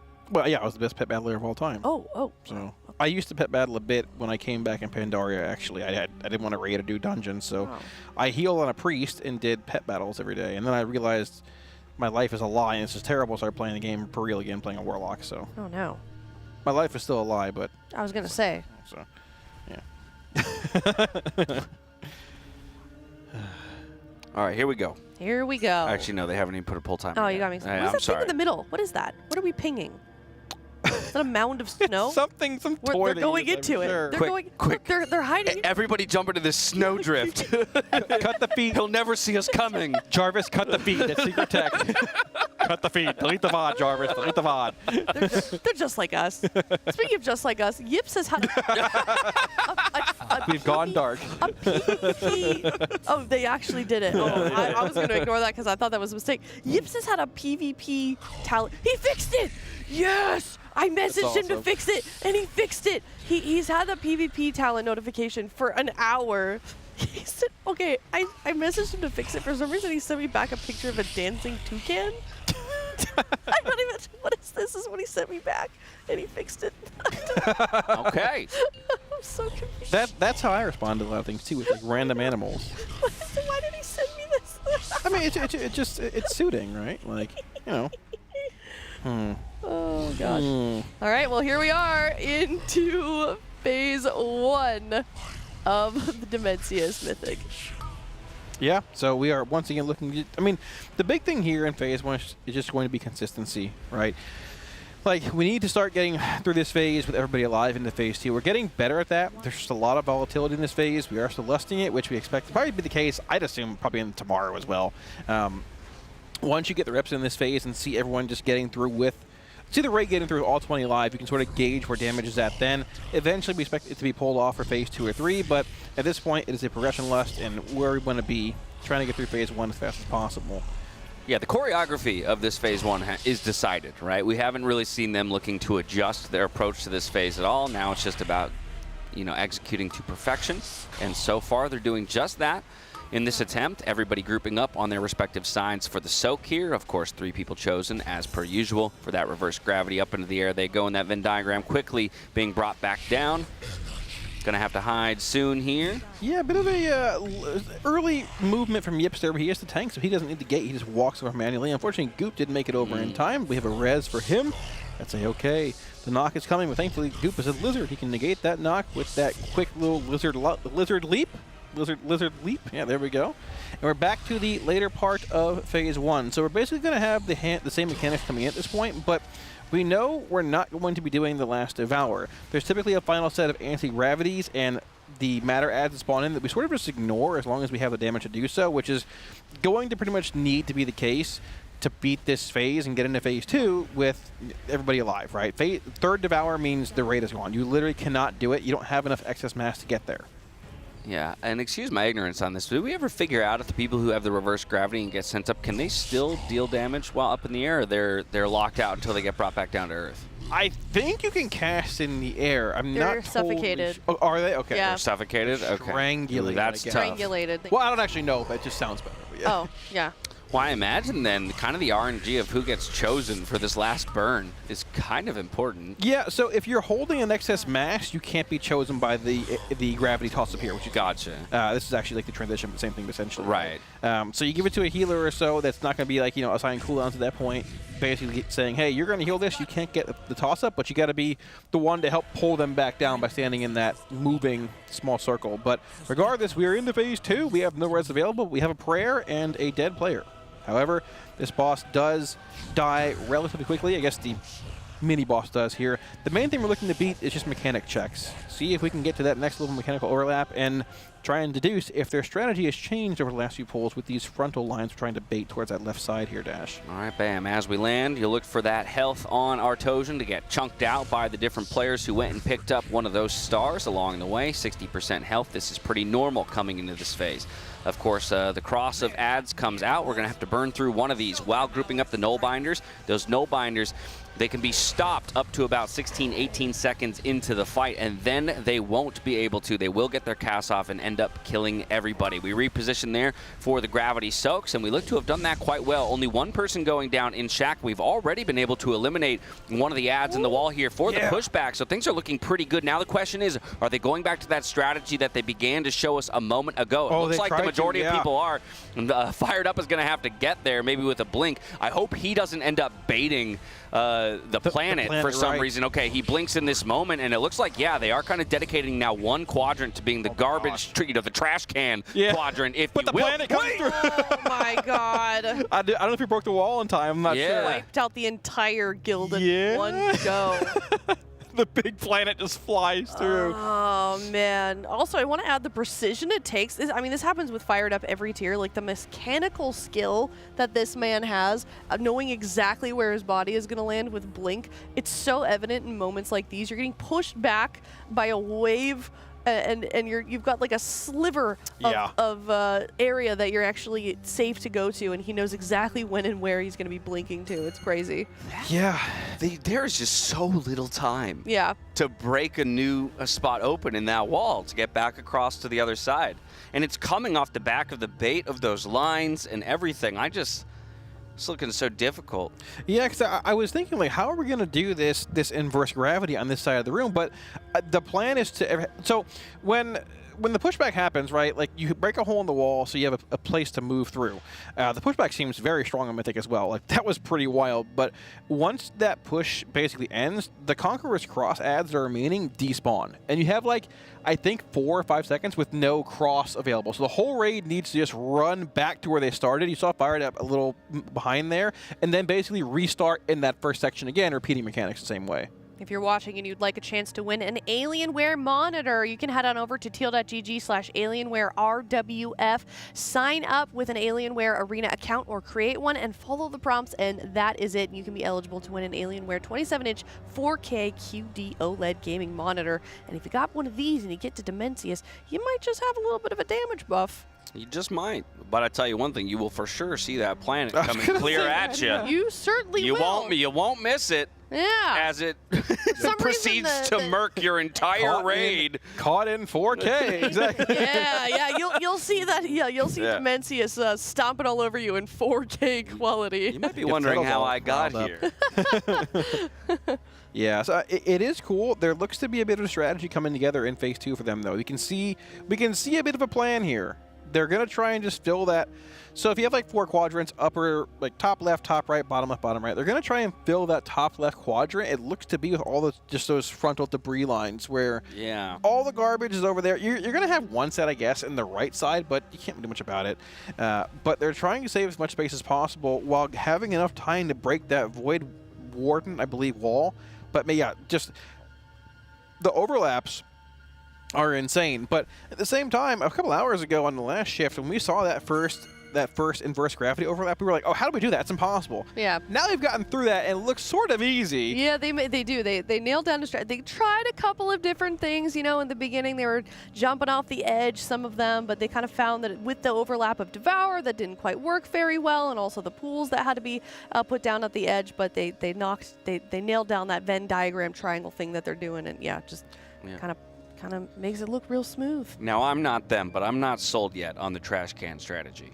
No, that's what I'm calling. That's what I'm calling it. Trash can. The dedicating one quadrant to all the bad. Trying to send all the bad. Oh, all the garbage goes into the one trash can, right? Kalamazoo's stomach every night. That is more the garbage dump. But yeah, I mean, like the thing is, if you're the first guild to reach this boss, you're the guild to design a strategy. At the same time, we have seen both guilds this tier sort of like, I mean, it was on Fractalis where Echo's strategy was, I mean, probably just better. It just was sort of better. And Liquid was like, oh, we're doing that as well, and then we killed it really fast. At the same time, when it came to Nexus King, our Phase 3 looked a good bit better as well. And Echo, once again, hey, no shade being thrown. Oh, this is better. Copy that, right? So, I mean, but if you're the first guild here, you're sort of designing a strategy as you go, because this fight wasn't tested on PTR. Every other fight was, where the guilds made it to Phase 3 of Nexus King, who knows, but you can sort of design fights based on what you've sort of seen on PTR.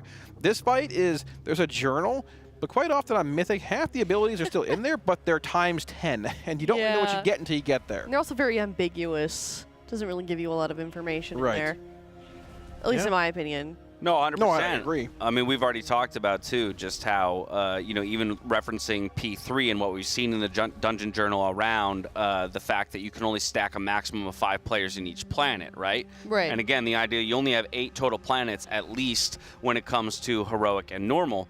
But it doesn't explicitly say on Mythic whether or not that number remains the same. Is it still 8? Will he summon more? Does that mean that the Enrage comes sooner? Does he still only supernova 1 planet at a time, even though you're soaking into 4 planets? And that goes to your point about kind of the vague nature. I mean, giving you just enough information, but not giving you the answers, right? Yeah. Not giving you the blueprint. Which is why it's so hard to answer the question of, like, when will this go down? Because we have a general idea based on Heroic of what the 3rd phase looks like, or even the 2nd platform of the 2nd phase. But there's still a lot of unanswered questions in this fight still that nobody has yet to see. Liquid could be seeing it today, we hope, of course, but a lot of unanswered questions in the air. So we really don't have an idea of how difficult the totality of this fight is going to end up being. But it is pretty wild to think we still have Pargoth's platform to get to. Pargoth?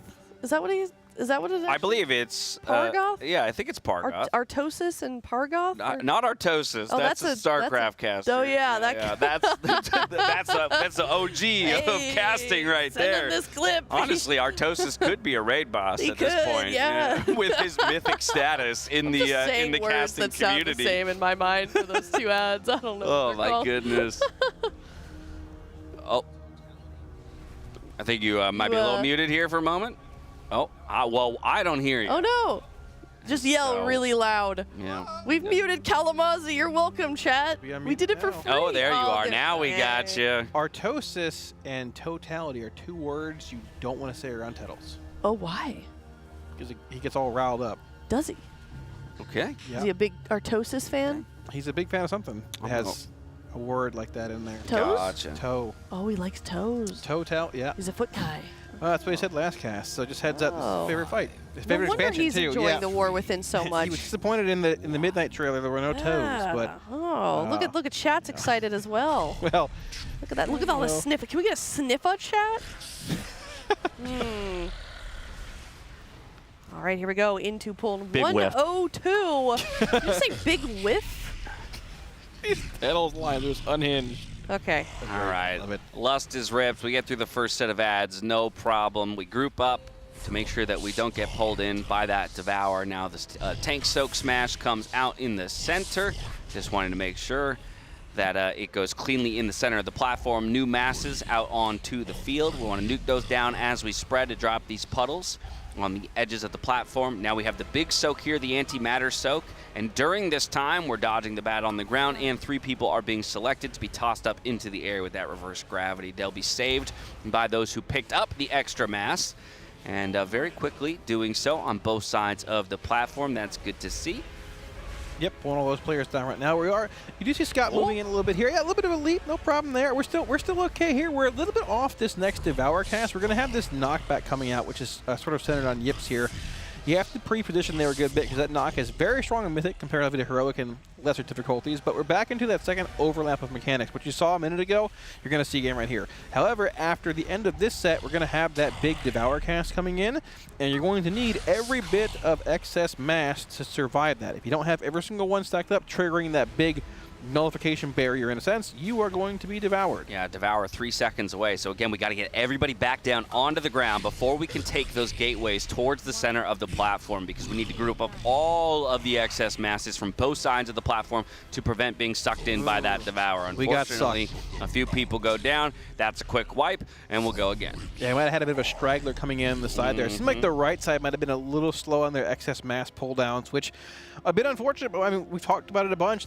That's like the volatility, and just that's what phase 1 is. There's a lot of personal responsibility that also translates into like just it's raid-wide responsibility in a sense. Like one person misses the larger singularity soak effect. One person's dead, it's much harder to soak that on that side. If 2 players are dead, I don't think it's even possible. I think you don't have enough raw time to soak it compared to the damage effects going out. So it's really like super heavy personal responsibility, but one player going down just snowballs and can spell disaster super easily. Absolutely. 50-second pull timer goes up. We're kind of in rapid fire pull mode at this point until we make another piece of progression, or at least, you know, test more things out in that intermission, right? Because again, I think they still haven't locked down necessarily what their intermission strategy is going to be.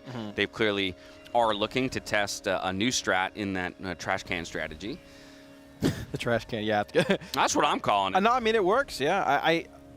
It's still a bit experimental. I would assume. I think for the most part they know what they're going to see as far as that first platform's concerned, but at the same time, we're not really sure what the second platform holds either. It could be the same cadence and mechanics. It could be a bit different, but either way, I mean, yeah, the prog point is just phase 2. I don't think there's like a whole lot to really harp on in phase 1 right now. You just need to start pulling. Like maybe pull with a bit more rapidity, is that a word? A bit more rapid fire. Yeah, rapidity is absolutely a word. Yeah, there we go. And just get back into phase 2. See some prog pulls. So dinner is looming. We know dinner is in about 15-ish minutes, give or take. Ooh, yeah, we get pineapple adobo chicken.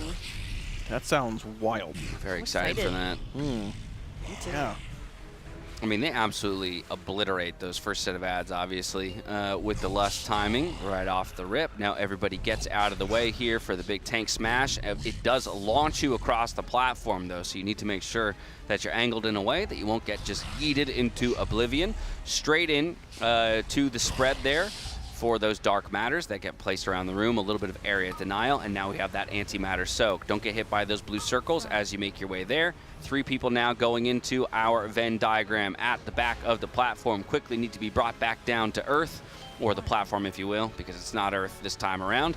And then as they come down, we are going to be looking for another set of spread circles here in about 10 seconds. Yep, those reverse gravities are handled very well there. We're going to have this tank smash coming in. Splat's a warlock. He can get knocked and circle right back with ease. Must be nice. Must be nice, Cal. At the same time, other Rub players can just use to knock to pre-position for the pool drops here, which we see. So, hey, you know, maybe we shouldn't be circling that. But either way, another set of living mass ads spawn in here. One actually living for a while. They were able to get them all down before that heal goes off. Next thing we have coming in here is this reverse gravity soak and those anti-gravities going out in the back of the room. Thankfully, we're through with all 20 alive still. We do have those excess mass pulling down the reverse gravities as well. And as long as we can make it through this, with this, yep, the AMZ being connected with that move in, we have actually the gates being taken. Make it through here, all 20 are alive. So we're going to have a reset, or I guess a repeat of the mechanics we just saw. But we know we have to push the boss to 0 before the next Devour cast comes in, because that is going to be basically the DPS check. We win or the boss wins. Yeah, you got to get these masses down here because we're still going to have a few players thrown up into the air and we need to bring them back down. But like you say, the next set of living masses is ones that typically we're going to maybe look to ignore and just try and push the boss. Here comes the antimatter soak. Here come the reverse gravities, getting those out. So far, so good with 20 players alive. Quickly bring them down. We're going to repeat a few of those mechanics that we just saw when it comes to the spread circles. Yeah. Again, everybody pulled down there. Just can use those for funnel if you want, but the boss needs to be pushed. Yep, this is going to be the last tank knock of the fight. A lot of damage comes out here, but thankfully we're able to heal through it. Bit of a pre-spread for circles here.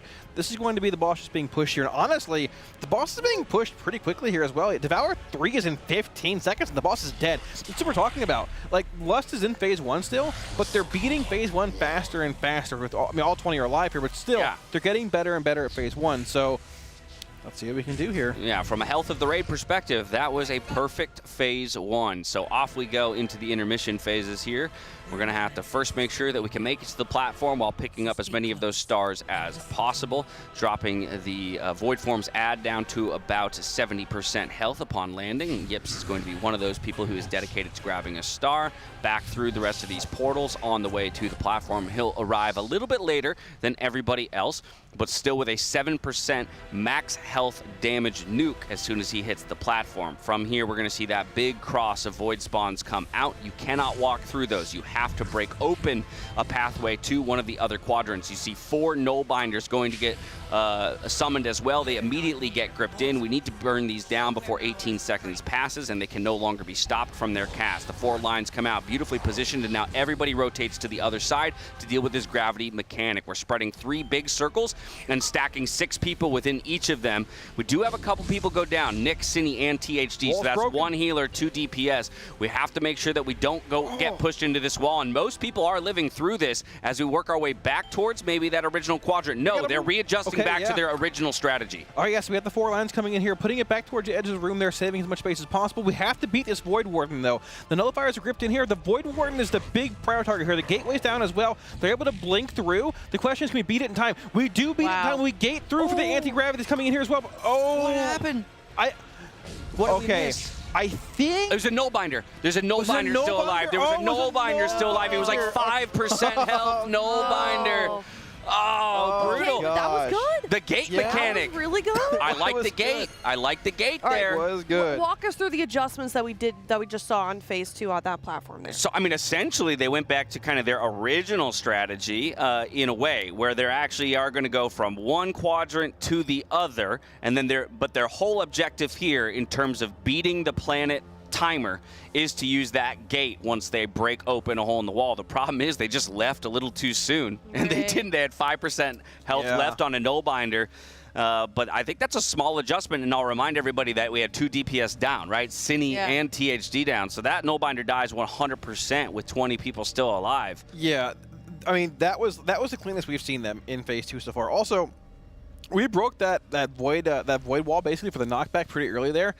That knockback is like one of the later wins on Razagath. That pushback is insane. So they're dumping, like, there's no gate being used there, but I would assume there's a time spiral there. You saw multiple circles coming in from THD, I believe, in previous polls as well. That pushback is no joke. And right after that, you have time to cross over the cross if you want. Like you mentioned, Dash, they're not opting to do that anymore. They're staying in the quadrant they were in before they broke the pushback wall, opting to kill the Void Warden, gripping in the nullbinders, meat grinding them all down, and the moment they can go through that wall with that Void Warden being dead, they're going to gate through there. The problem was they left that one nullbinder behind at 5%, and it just blew up on everybody. After 16 seconds, they can't be kicked. They just explode, and then you explode. Well, let's take a look at that moment exactly. We'll have a replay here. Oh, good, good. See exactly what happened.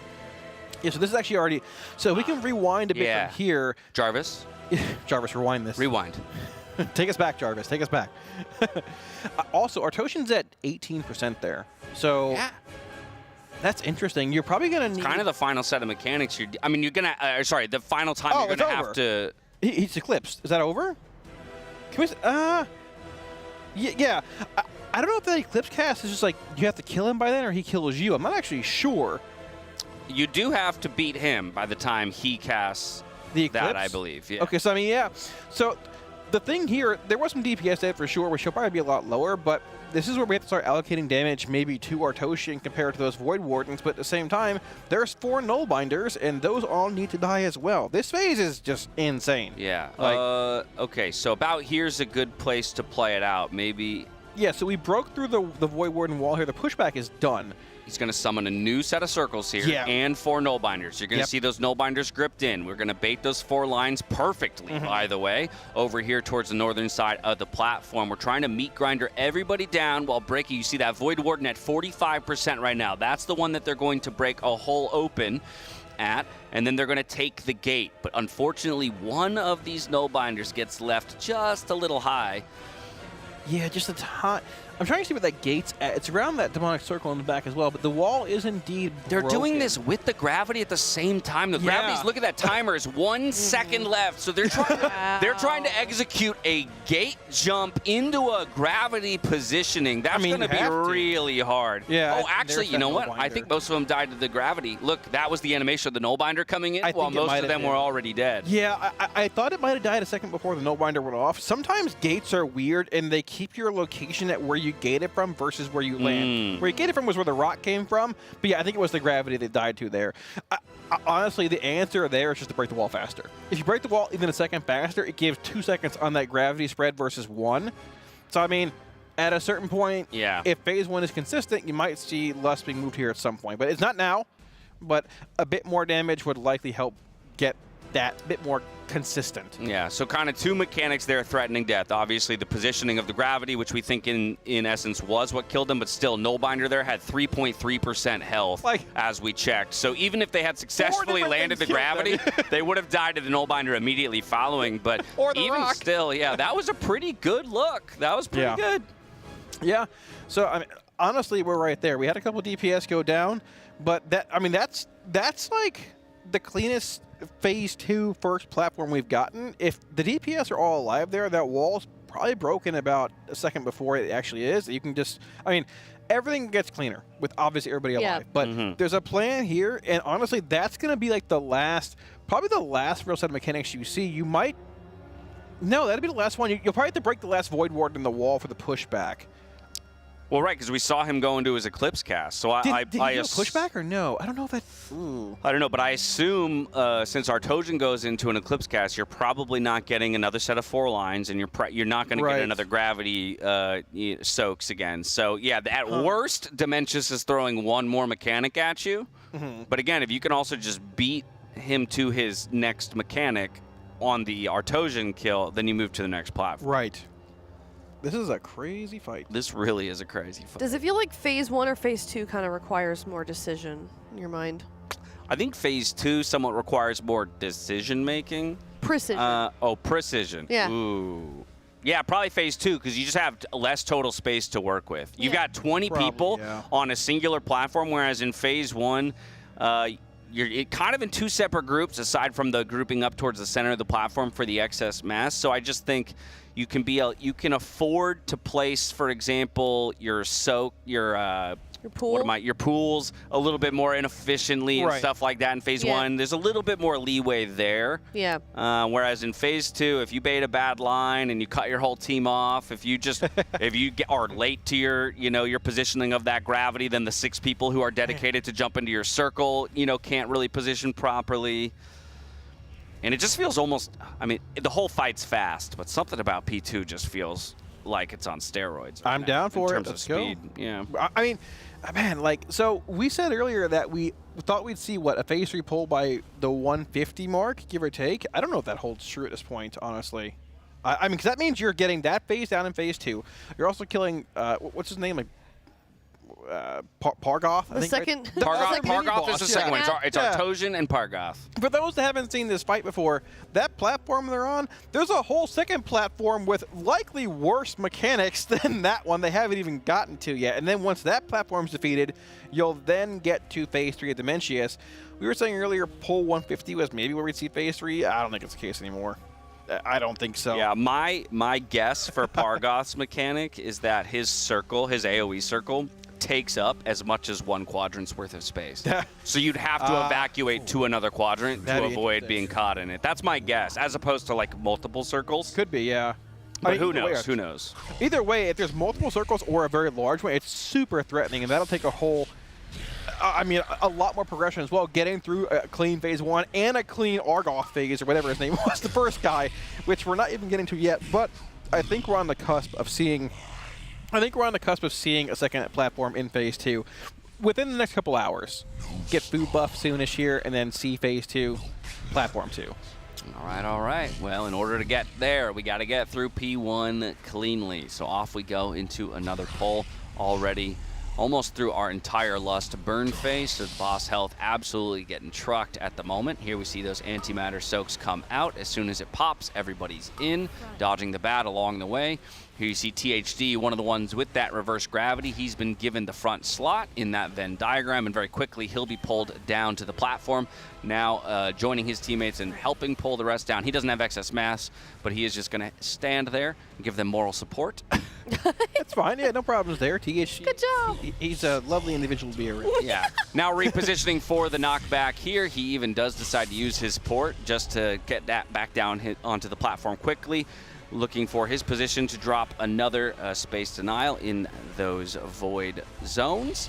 We kill the living masses. We're going to grab the excess mass here while soaking up this antimatter and once again helping our teammates out who are about to get yeeted into the stars. Yep, got those 3 reverse gravities going out in the bottom of the screen there, all 3 being pulled down. This has become relatively trivial for them. I mean, sort of elementary. They've seen it a good bit, but the problem is right here in this overlap, if we don't get all these excess mass together, which Nicely we did done. successfully, yep, very easily there, you will be indeed pulled in throughout Devour. But thankfully, the whole raid was massive enough to not be pulled in. We're going to go back to the sides here. Basically have the same repeat of mechanics, but the boss's health is at 30%. So we're basically going to get one more set of living mass here. We're going to kill them. We're going to get one more Singularity Soak coming in. That soak you see spawning right about there. That anti-gravity, I believe, is what it's called. Soaking this up, and we're going to have those reverse gravities coming in the back of the room here as well. This is the final soak of these. You're going to ignore the next set we get. However, the masses that were just killed need to be used to pull these players down. As you can see, them being pulled down pretty quickly here.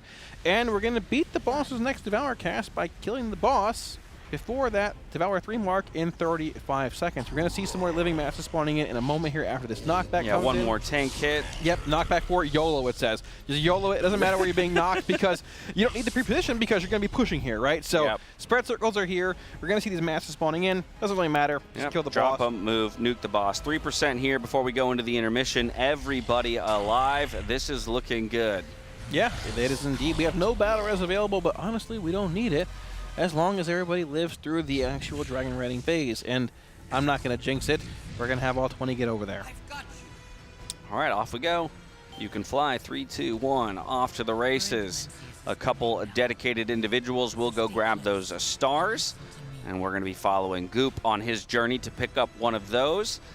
The benefit you get, of course, is 7% max health off of the main ad once you land on this platform. So we're heading to our Tojin's platform right now. The majority of the raid will have beat Goop there since he did have to that detour. As he lands, we'll see the ad somewhere around 60-ish% health pretty quickly. The rest of the nukes come in. Boom. We're a little bit below that 70% mark. And now we have our 4 quadrants already split. Here, unfortunately, we can get one of them. Actually, no, we can't get either of those up here. With Yips going down, this is likely to spell disaster pretty quickly. We can still break the wall in time. You do indeed see Goops getting that inverse gravity there. I'm sorry, guys, I didn't mean to pull you down. Getting that inverse gravity there, which you still can't do the mechanic here, but for the most part, with Yips being dead, we can't stagger on much longer. However, that pushback comes back here. Oh, goodness. We were able to break that wall, but yeah, with a tank and a DPS going down, that phase, it's not going to go on much longer, unfortunately. That's tough. That's tough. It is indeed. I like to believe that we are getting through the P1s a lot more cleanly, on average. On average, right? I mean, that one was the cleanest one I think we've seen yet. Yeah, everybody was alive. Over the course of our shift, I feel like at least one is usually dead. Exactly. Yeah, we've had 2 pretty good, pretty good phase 1 pulls back to back. You can expend a battle res in phase 1. Like, obviously you don't want to, but you can afford to expend one now for sure, because you're not going to be killing the boss. The progression. I was going to say I wouldn't be surprised with those 2 pulls coming in and take a break at this point. Yeah. So typically, Liquid has, for the most part, played pretty well, if not their best, after dinner break, and dinner break has arrived. Makes me happy. I'm jumping back on the couch I was after gonna dinner say, too. Yeah, you might see some solid progression maybe in a phase 3. I want to see that second platform. Let's just get to that second platform first. Yeah, you're right. We'll cross that bridge when we get there. That is what I want to see. Yeah, so a couple of big mysteries, couple questions we're trying to answer right now. Kalamazzi, it's kind of just how do we deal with that first platform in phase 2? Seems to be the big hurdle we're trying to work through right now. Yeah, I don't know. I don't know. If we knew, we wouldn't be sitting here. I do not know. I feel like we've seen pretty much what plan they're going to be employing in that fight, or on that part of the fight. Argoth is low. The mini-boss is low. You probably don't need to see a whole lot else with the whole raid alive. You're going to get that last inverse gravity so it comes out. You're going to get that planet being thrown at you, which you've already cleared a spot for it. The Void Warden's going to be dead. You might get that last pushback, but at that point, the mini-boss needs to die. With everybody alive, it should die pretty easily. I don't think it's going to be much of a DPS check. But the question then is, how does the next platform look, which is going to be your next big progression point coming up in the next, few hours, I'd say. Yeah, I haven't been actually paying attention to the timers when we're hitting those platforms and where cooldowns are. But to your point, I don't think damage is ever going to be our issue on the platforms. Yeah, if everybody's alive, so it's just about the cleanliness good, of bro? the mechanics and the strategy. Oh, he's here. You got some swagger in that walk. Oh my God. Wow. Yeah. Wow. Hey, We're walking buddy. in here. I'm taking over the broadcast right now. You are? Okay. Yeah, all right. Please, yeah, go ahead. I need to inform you all about Zennies. Okay. Tell us. Zennies. Hear it. Please let us know. You can Inform get some us. Zennies like these right here. You see these? Where? Right Where? here. Oh, look into my eyes. GG Jarvis in hands. Zenni. Look at that. Right Look at that. GG/Zenni. And guess what? Guess what? What? If you use code Team Liquid, you get 10% off. 10% off. That's I mean, incredible. just think about it. Like, look at this doggy. Like, Yeah? imagine if Azula had some Zennies. I might have would to. look so cute. We might have to invest in some Azula Zennies. think so. That's right. Like rhymes. Get yourself some Zennies. Thank you so much for that information. Sure. That's so helpful. So that GG/Zenni and use THC's code Team Liquid for 10% off. She was. Look how excited Azula is. She's really excited. Do you want some Zennies? Oh, look at the ears. What? Did those ears perk? I think they did. Yes, they did. Yes, they did. Oh. Also some food though. And then she goes, dinner. Some food. It's honestly her favorite time of the day because she gets to say hello to all of you on your way to dinner and then beg for food the whole time.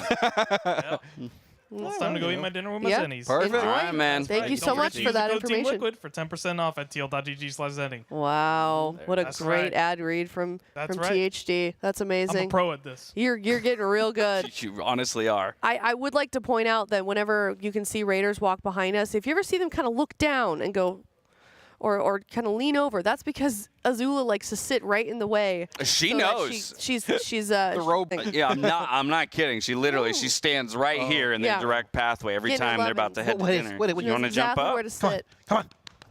You can do it. No, she's hungry herself. Is that what's going on? Is that why she was the Yeah, I think this is her indicator that it's also her dinner time. So I'm hungry. Let's go. Yeah, don't wanna steal she's her ready to go. sandwich. What are you doing? Is there food? What is she doing? What are you searching for? I don't know. Like, we're a messy bunch. Sometimes Nothing. There's, like, crumbs on the floor. Huh? Down there. I know. I totally agree. You're missing some pets, Azula. Yeah, big mistake. Mispositioning. That's poor positioning. Oh. Yeah. On this intermission phase. Oh. Yeah. Someone said, so we were talking earlier about how she gets stuck in situations like this, and I meant to point this out. It was a really funny comms. It said bugged pathfinding. Yeah. Bugged pathing. Yeah. We're going to have to patch that in with the next update. Yeah, we need a hot fix on that. A little bit of better pathfinding for the doggo. All right, well, let's throw to a RaiderIO recap. Of course, RaiderIO, they have been providing us with information about the state of the Race to World First as a whole. If you'd like constant updates, you can go to Raider.io and get all kinds of incredible information over there. And today we're going to be looking at a graph of Demensius with that encounter progress by poll count. So it looks like we're going to be comparing Liquid versus Echo and kind of the prog that they're getting off of the boss per poll. And it's pretty close here. Yeah, I mean, you can see when they hit those different phases, like those different, I guess, what do you call them? Like the checks in the line. Checkpoints, yeah. The checkpoints, sure. You can see that they've gotten a decent bit more consistent over the last little bit of time with those dotted lines. You got like one odd pull towards the end, but they're getting more consistent, and that's the big thing. I mean, every fight's like that, but phase one of this fight is just 0 to 100 when you pull. And, I mean, the prog points on these longer fights require you to get through phase 1, phase 2, phase 2.5 pretty clean. Early on, with a few deaths, it's okay, but you're going to want pretty much a flawless pull getting to like actual kill range. So it is wild how pretty closely these two guilds mirror each other, right? In terms of their prog points and their best pulls, almost happening around the same place. Obviously, Echo only having put in about 56, 60 pulls so far would continue to, or assume that they'll match Liquid to a degree. But I think the thing that jumps out to me, right, is kind of the inconsistency of the pulls, which is to be expected. But how often you can, like, you only have so many opportunities for prog because of how many early phase one or early deaths that you have that just become moot polls to a degree. Yeah. Yeah, we shall see. I want to see another big checkpoint there out of Team Liquid tonight, though. Second platform, that'll be good. That's what I'm hoping for. I think so too. Well, hopefully they'll be able to get it. They're on a lunch or a dinner, excuse me. Day went by real fast. They're on a dinner break, and as we know, they are pretty good after they get that food buff. So we're going to head to a dinner break ourselves, and if you were in chat and you would like to win a Blacklyte gaming chair, one of the sponsors for the Team Liquid Race to World First, now is your chance. Exclamation play in the chat. Join that marbles game. Make sure you use your boost as well because that totally works. Exclamation play in the chat. Good luck. You could win a Blacklyte gaming chair. And with that, we're going to head out, get some new casters in here. We'll see you soon. Dinner time.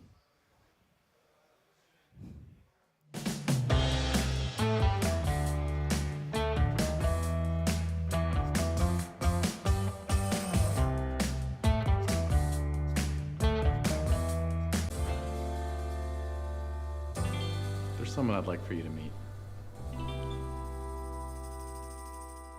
Don't be a third wheel. Enter the sweepstakes and meet your perfect match. Ever since humans first walked the Earth, they've searched for one thing.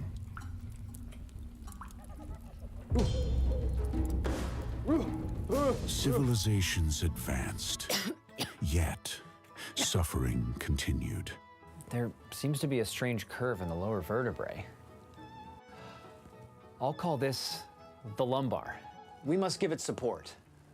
But doctor, I'm seeing spots. We mastered silicon chips and cathode ray tubes, but comfort was still offline. There really should be a chair made for gaming, with cushions and maybe wheels. Until we got it right. Man, I wonder what my ancestors went through before this. Elevate your space with Blacklyte. Hey, psst. Have you unlocked your blue yet? This is my blue. Sharp, stylish, and ready to win. What's yours look like? Quests are easy, like watching our matches or just repping Team Liquid online. Rack up points and flex your grind. I'm keeping an eye on the leaderboards. I'm watching you. Join my blue today. See you there.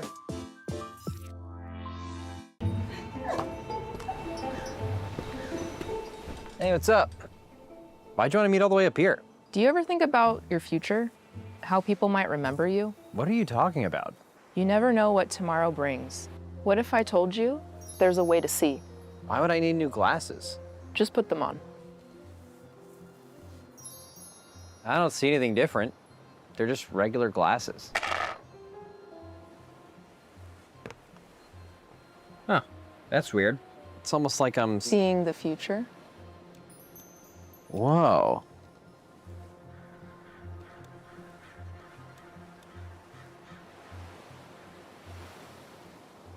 Yo, brah, can you toss my frisbee back?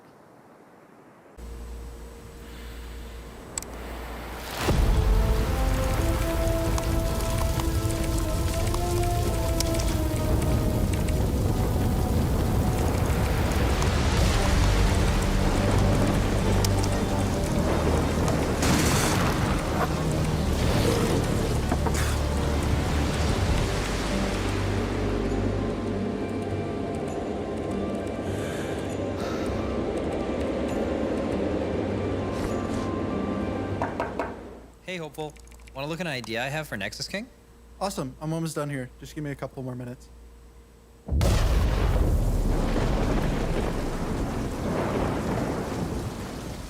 Hey guys, we're looking at the new Race World First Apparel collection. Let's get started. Shadow Tee, new design. We have the Alliance jacket, blue and clean. Had the Void hoodie, super warm. Had the Horde jacket, new style. We have the Sylvanas Sherpa, very soft. Had the new race jersey, has Demensius on it.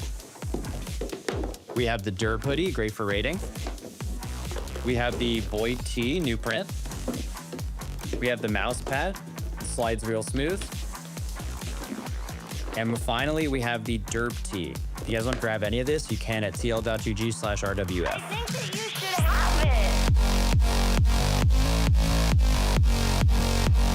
Alienware's highest performance desktop yet, equipped with powerful Intel Core Ultra processors. With an innovative design engineered for optimized gameplay. Encounter the return of Area 51 at Alienware.com.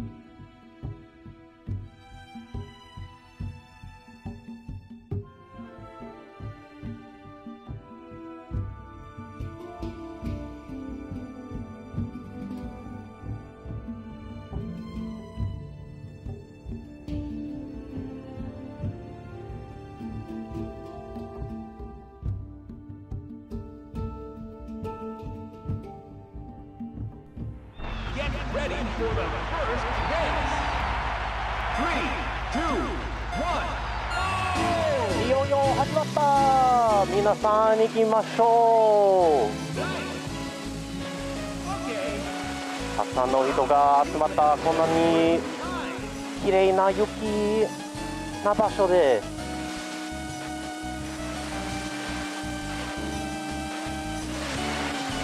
1000くらいな人集まってすごいな。みんな早い。こんなに早いはすごい。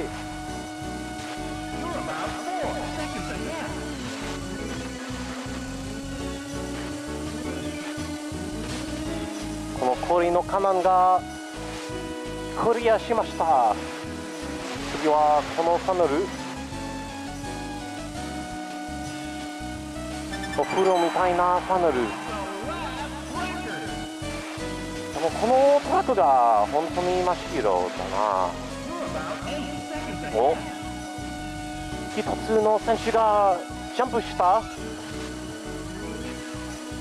クレイジー・リトル・セイタン選手が1位になったけど、みんながブロックしました。お、忍者アラさんが今1位になった。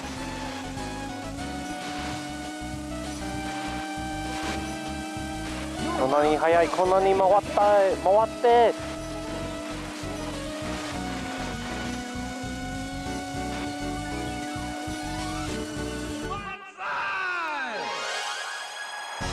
お、すごい。セージエクトさんが雪だるまにおメガヘルツミッチ今ジャンプした。これがゴールイン。 Welcome to Sunset Bay. みんなゴールインしてこんなにすごいなレース。よかったですね。そしてゴールインしてみんなは雪になりました。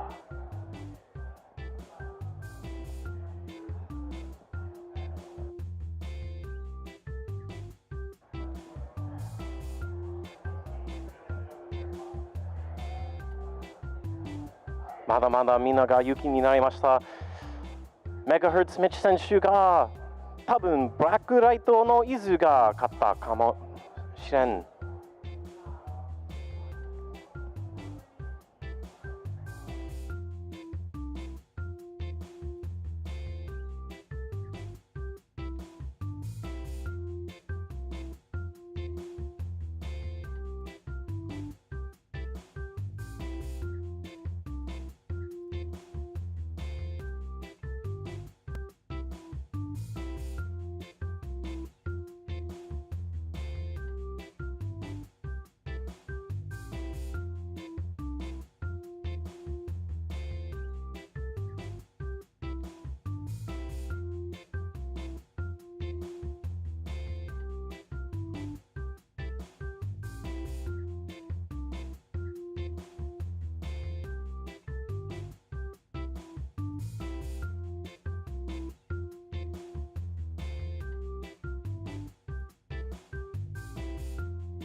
Good evening, everybody, and welcome to Race to World First. My name is Cams. I'm joined by Zyronic and Dash, and we are in the thick of it. This is the most exciting part, the end boss, and it's a real end boss, it looks like. This is taking me back to every guild I've been in where Phase 1 is tough.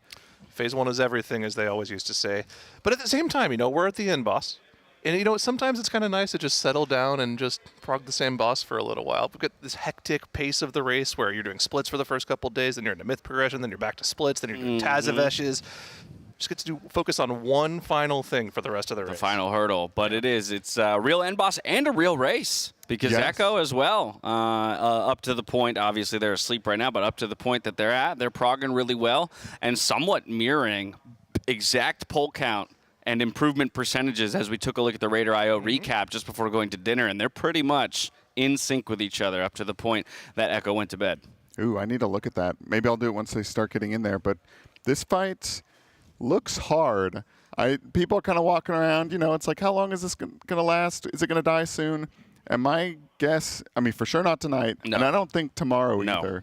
Usually when a Phase 1 takes this many attempts, they're like 100 and something in. And I don't know how many times they've gotten consistently through P1 with like everybody alive, but it's very rare. And when that happens, that usually means the boss is going to be very difficult. Even if P3 is easy, they're always going to have this really tough wall at the beginning to get through every single attempt. You could probably count on two hands the number of times they've gotten through P1 with 20 people alive. And some of those, they're using a battle res just to have everybody alive on their way to the platforms. And on a few of those, they wasted some attempts to people learning the new star positioning as well on the myth mechanic, because there's 5 of those that they have to get instead of just 3 on heroic. So yeah, it reminds me a lot of Queen Ansarek, where just the entire fight was difficult. And they saw the last phase like pretty early on in progression, but they just couldn't really get there consistently enough at the beginning of the P3 polls to like really make progress there. So it was a very long slog of them relearning consistency in the first couple of phases, knowing that they would have to get a perfect boss lust for damage to kill that boss. And it looks like we're going to get the same thing. But of course, right now, we're still working on the intermission, which proves to be, again, just as difficult as the intermission that we saw in Ansarek back in Nurbar Palace. Yeah, I'm excited to see the intermission so tough. And if you've been watching at home, we've been consistently giving away some codes from Blizzard. We've got some on the wheel here, and we can spin it. Do you want to do the honor? Oh, sure, yeah. What kind of spin should I go for? Ooh, in terms of counterclockwise or clockwise? Light spin, heavy spin. Hashtag let's go liquid in chat to enter. How heavy should I go? I'm going to go, I think you go light, a deft touch. Oh, like a little, Yeah, there we go. Just 1 or 2 total rotations. Okay. What is that? Looks like the fern pet. Fern pet. Ooh. Nice purple fern pet. Hashtag let's go liquid to enter. Make sure your DMs are open. Sometimes people are in like some privacy mode and the winners aren't getting the notifications. So if you want that fern pet and you win, keep an eye on those messages. And it's a perfect time to be throwing those hashtag Let's Go Liquids into chat, because we had the poll timer just commence, and off they go into P1 here. Post-dinner, food buff enabled. How will Liquid do? This is prime time Liquid. You want to be tuned in for the next couple of hours. This is when they play their best historically throughout the day. Right after dinner, getting that food buff in. This is the most progression we usually see out of them. So let's see if we can get through that first platform. We want to see the second platform. We haven't seen that all day today. Yeah, so onus on perfection in execution here for Phase 1. You saw the first of those tank mechanics come out. Everybody gets knocked to their respective sides. Now we're dropping our pools. This is mostly a space denial mechanic and just making sure we're leaving enough room to deal with the rest of them. We've got Yips' POV here. He gets a lot of room to work with as a tank here in P1, while everyone else is doing kind of the more chaotic stuff on either side of the platform. Yeah, normal or heroic, you can take maybe 1 or 2 of those melee cleaves there. On Mythic, I'm assuming that one-shots you as any other player in the raid. So, like you said, lots of room being given for the tank there. But then, of course, we do have to get back together to make sure that we don't get knocked off the platform by this knockback smash. Exactly. So knockback into pre-spread for the circles. We're going to have to get these masses down. That drops the excess mass, which will be picked up by a couple of people. Unfortunately, Smack goes down. We do have 1 B-res available. That big dark circle there, this is the antimatter soak. Everybody on their respective sides is going to jump into that, but 3 people will be selected with those blue circles. That's reverse gravity.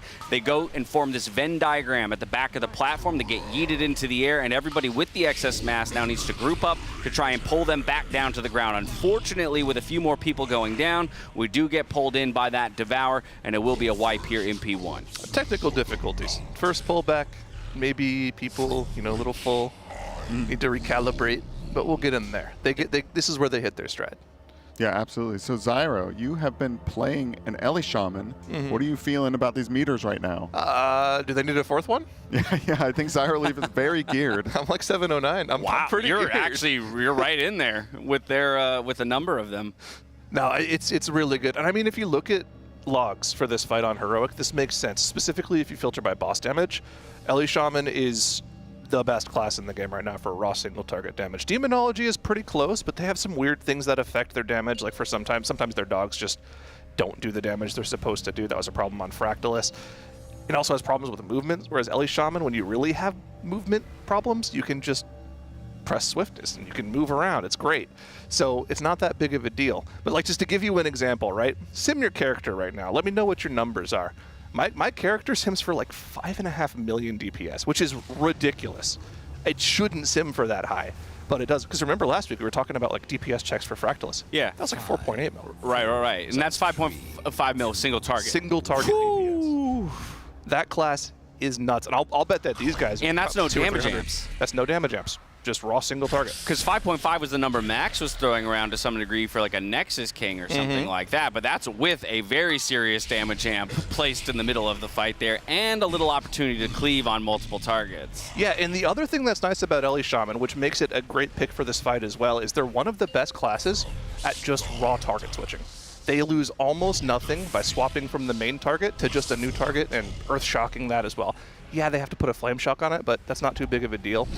It's really pretty easy with Liquid Magma Totem, so they should be totally fine at swapping to things like the Null Binders in P2, or just making sure that they can break out one of those Voidwalkers in P2 as well. So they're just really the perfect class for this fight, it seems. Yeah, also the added benefit, it looks like the Chain Lightning can come from the boss onto the masses, and that's pretty nice, because I know on my mage, like the Arcane Barrage sometimes hits one or the other, but it's usually only hitting one other ad and the boss.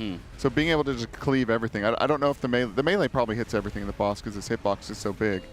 But I just wanted to point something out. Have they always been holding Lust in P1 recently? Or no, hold on. Great shout. This is new.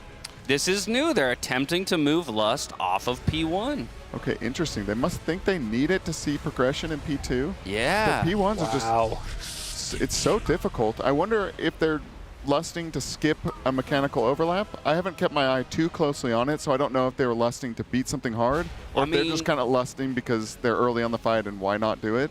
Yeah, I would guess it's, I mean, up to this point, it's been to get cleaner P1s, right, in order to see P2. We did see a best pull in P2 with Artosian at 18% when they had gotten through just about the maximum number of mechanics that you'll see on that platform. They did die to the reverse or the inverse gravity mechanic as Artosian started his Eclipse cast, and maybe that's where they're thinking, hey, look, if we can get through P1 here without a Lust, we're going to absolutely obliterate that first platform and at least get a look at Pargoth. I know I already made 2 references to Queen Anserek, but this is the same thing all over again, right? They were lusting P1 to just see how low they could get the boss, but then they're like, wait, we really need to progression lust for the intermission platforms because these things are just insane. We can't consistently kill them because we always have 1 or 2 players dead, but maybe we could see more if we lusted this and could see it even with 1 or 2 players dead.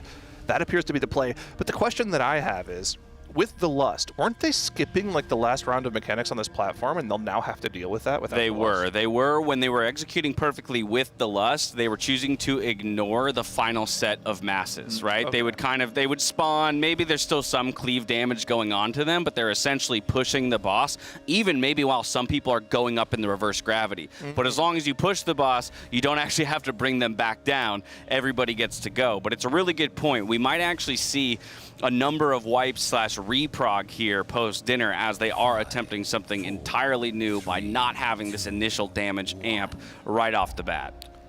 Yeah, and I mean, this is very clearly just a different style of encounter to the ones that we've already seen, where they're just moving around not only different types of raid comps, but also just changing the Lust positioning. Okay, maybe it was a mistake. Okay, you know, maybe somebody forgot to hit it. But, I mean, for instance, you can see how on a knife's edge this strat is for them. THD ended up dying to, like, the very last tick of the Living Mass set. They didn't have a gateway to get to the middle for the Devourers, and that's just the end of the pull, because no one could get there for the Devour Soak. Yeah, this fight, it's living up to expectations, I think, for me.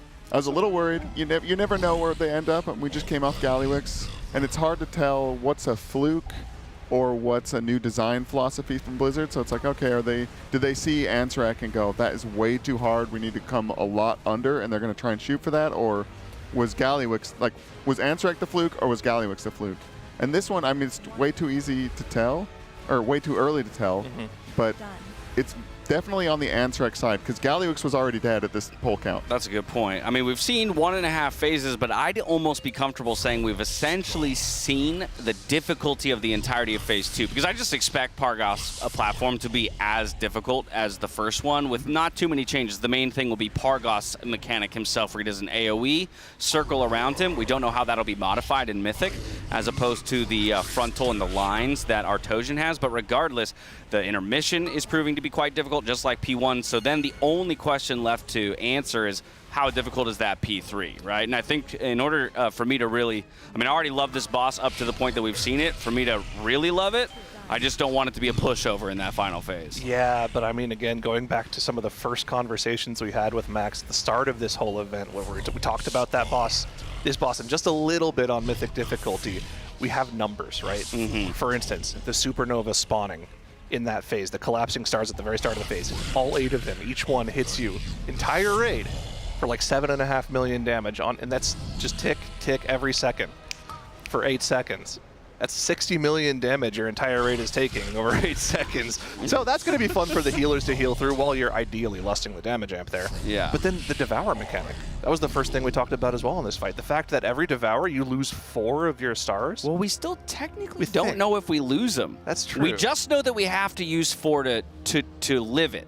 But we don't know if, like in Heroic, he's still only going to choose to supernova 1 at a time. That is true. Right? Yeah. Excuse me, because we've actually seen in Heroic sometimes, like a tank maybe is not near the group, and he just chooses, I'm going to jump into this planet to avoid dying in that Devour. If it is the case that he still only supernovas 1 at a time, you would have a lot of reps in that phase, but what it will cause you to do is it'll force a spread of 4 different groups of 5 right before the tank mechanic that pulls everybody back in, which is going to be a lot of movement and a lot of repositioning to not get pulled into a planet or into the boss himself. But that's the one thing we can't tell from the Dungeon Journal. There's a little bit of, you know, vagueness around it in that regard. That's the fun thing, is because this boss wasn't tested, all we can really do is speculate as to how that phase actually works in Mythic. Any of the speculation seems difficult. The situation that we were initially thinking about is, if he collapses 4 stars at once, yeah, you lose those 4 stars for the next Devour, but you're not even thinking of the fact that you have to get away from those 4 stars because they do ridiculous fall-off damage. So you have to find like the 1 point farthest away from the room, have everyone stacked there, and just hope that it's far enough away for them to not one-shot your raid. Exactly. Especially with the later ones, the room is smaller. Yeah. Yeah, that... I wonder if it does 4 and 4, and then there's like a secret, because there's room for 3 Devours, I believe, on normal and heroic. Yes. By that time, the room is closed in. So it would be weird if there were only 2. Like, I can just imagine a moment where like Zaltath comes down and gives you strength or something, a shield, where you're like, the boss is at 50%. There's no way we can kill it, and yeah, if you live there long enough, you get something. I'm holding on to a little bit of secret phase hopium. I looked at their kill times from Heroic just to get a sense of like length of fight and whatnot, because initially we were thinking like, actually, would this be a 2 Lust fight if it goes their longest kill time in Heroic? You got an idea of what it is? The longest, probably around 9 minutes. Even higher. Really? 9:52. Okay. It almost hit the 10-minute mark. Now that was one of those where maybe a few people are limping over the, you know, the line there at the end, and one of the messiest of their kills. Their fastest kill, low 7 minutes. So quite a disparity in time, but it does indicate that, again, on Heroic, you can really extend that phase. It is pretty lengthy before the actual Enrage comes in. Again, all of that could change in Mythic. We really do not know. Yeah, the 3rd Devour in that phase is a pretty long bit of time away when you start the phase. So yeah, you can definitely extend that out a ton. But of course, we have a lot of fight to progress through before we get to that point, and a lot of time to speculate as to what it does before the team actually gets there. Again, name of the game, we're just trying to be consistent in phase 1 here.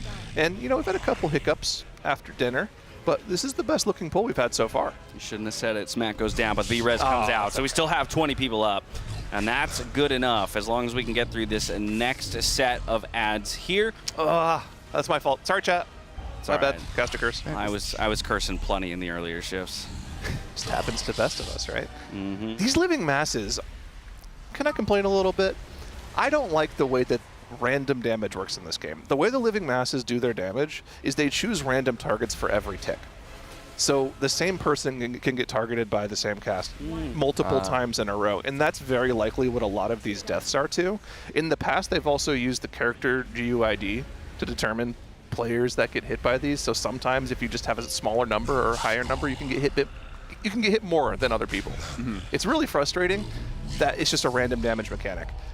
Now, you can say they should just like overcommit healing cooldowns or personal cooldowns to every set of ads to try to counteract that, but it just seems like there's so many different mechanics in this fight that do ridiculous amount of damage that you can't over allocate cooldowns to every single thing the fight does. So this is, so that is an example of how they skipped the ads right there, because we had the living masses come out, they decided to push the boss through it. But a reminder that this is all with still throwing that lust into P1.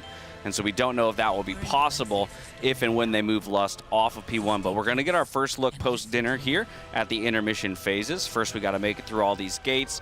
The people who are assigned to go grab those stars are going to do just that, Sang being one of them. His is tucked behind this asteroid, and now he has to return to the platform. For each star that we pick up and deliver to that platform, it's 7% max health of Artosian that will be immediately eliminated from his health bar. Unfortunately, I'm Fired Up went down, and he's typically one of the ones who goes to get a star. So something might have gone wrong there. Either way, we've got 4 Nullbinder spawns. We've got the Cross of Death coming out here in the Void Forms, and 4 of these frontal lines that need to be positioned. Can we burn through a hole? We've already done so. It looks like now we reposition to the other side so as to not get hit by the flying planet in just a moment's time. We have the inverse gravities come out. They dealt with that very well this time. One of their best looks, and now another set of those mechanics to run through. But this time, it's about pushing against this gust of wind, if you will. Unfortunately, a few people go down, but it's still looking like a fairly clean beginning to this phase for their first time back after a food buff. Yeah, and different from Heroic, they actually want to stay on this side so they can place those frontal beams here, and then once they actually kill off the Voidwalker, you can see they have that pre-placed gateway for the next inverse gravity positions, if everyone was actually alive and we continue the poll.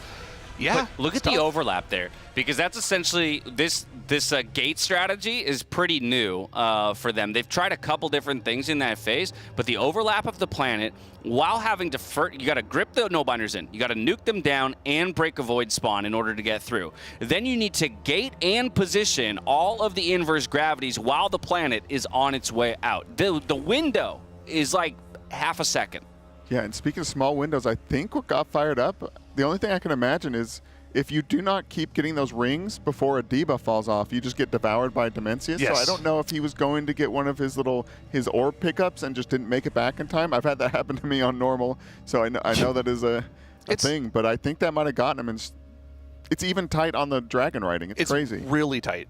Like, just flying through the rings normally to get through the platform is pretty easy. You have a few extra seconds of leeway between the rings, but if you're somebody who tries to go for one of those stars, and you can try this yourself, queue up for normal Demensius, try to go through the rings, try to go for one of the stars. It's tough. You have, like, fractions of a second left if you fly perfectly to get back to the ring after going off the beaten path to get those buffs. I don't know if you guys saw it, but in the last shift, Dryny, usually one of the guys who has to go get a star, ran straight into an asteroid.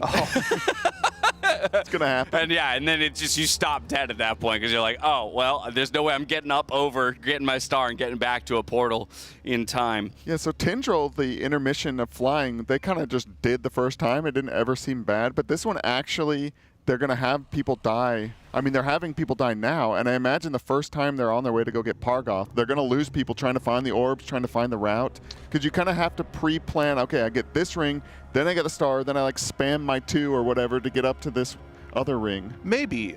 The thing that I noticed, though, is the star placement on Mythic compared to Heroic. They didn't put any, like, new stars in different places. Okay. So what they did is the first 2 stars on Heroic, the one straight down and the one behind that left planet, they just put 2 of them in each of those spots. So if you've done those on Heroic, it's just a little bit different. You might have a little less time to get to the ring, which could easily be a death for somebody. But yeah, there's 2 stars in the first spawn, 2 stars in the second spawn, and then the third one is the 5th one is just under the platform. Okay. Where it normally is. So if we follow the same logic for Pargoth, assuming, okay, we just go, okay, whatever the first 2 positions are, we're going to send 2 people there the first time we get on our way to Pargoth and assume that there will be 2 stars waiting for us. Or they could just throw us for a loop and do it completely different. That would be really cruel. That would be the cruel element, is start to build the pattern and then immediately break it. You thought it would be that easy. Maybe they have less time to get them, because I know like Dryny, he did that flight, 1,000 times while they're doing splits. And I saw him not make it in time, so it must be a smaller window. I have to watch the debuff. I think on Heroic it was like 10 seconds. Yeah, it could be just that the star is maybe a little bit higher, a little more off to the right that causes that issue. The star that I'm used to doing on Heroic, so on the second fly up to Pargoth's platform, there's a star behind the left planet. You have to go all the way around it, around the backside of the planet to go get it. And you consistently have like half a second left on the debuff by the time you get to the ring. Even if you fly it perfectly, spamming 1, even using 2s when it's appropriate, because that's actually a little faster, you just have fractions of a second. So if the second star that's placed there, if that's how it works, is a little bit higher, a little bit off to the left more, that could be 0.2 of a second leeway that you have instead of half a second. It's really, really tough. And I mean, it's becoming of a mythic encounter. Yeah, exactly. They tuned this thing very tightly. I'm just impressed with this P1. I didn't know how it would go. Sometimes P1 on end bosses are pretty easy. You have Sire Denathrius. That was a pretty easy P1. You get through that in 20 pulls. Maybe even get to P2 in a few. And this one has proven to be very difficult. The thing that I'm scared of, Dash, is the thing we were talking about earlier, right? If they do end up having to move that Bloodlust to the start of the last phase, and then we have to do a little bit of reprog in P1 down the line, that could be something that could cause some issues. Oh, absolutely. Absolutely. It's going to be very, very tough adjustments to make, and that's where maybe you're hurting for maybe we want our Hunter back for the Hunter's mark, increasing the damage on Demensius initially, and then even getting it again since he heals going into the final phase, right? Yeah.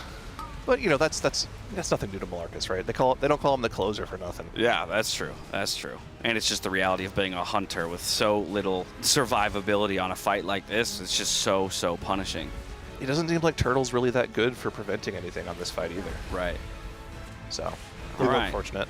Through the first set of mechanics quite cleanly, but usually the easiest one for them to deal with, since it is, of course, the lusted phase and also the weakest of the Devours. Not needing to take the gate and reposition towards the middle for the first set. But here we have now the next set of living masses coming out. We're going to go ahead and nuke those down all before we have to soak as a group for that antimatter that you can see there at the top of your screens. Dodge the bat on your way there before 3 people with reverse gravity now reposition into that Venn diagram. Love their approach to this, by the way, because you cannot overlap those circles or it will kill everybody. So you do have to make sure. But at the same time, if you were to spread out in a line, a horizontal line of 3, you would not have enough time to get all 3 people down. And so you're first saving the guy in front, and then you're saving the 2 guys in back simultaneously, and that's because of the nature of being in a semicircle that they actually start to converge on each other. Yeah, it's very clever. Do we know why they inch forward to the boss and then gate into the middle? Because can't they do the Devour split on each side? Not for the second one, because they need enough masses.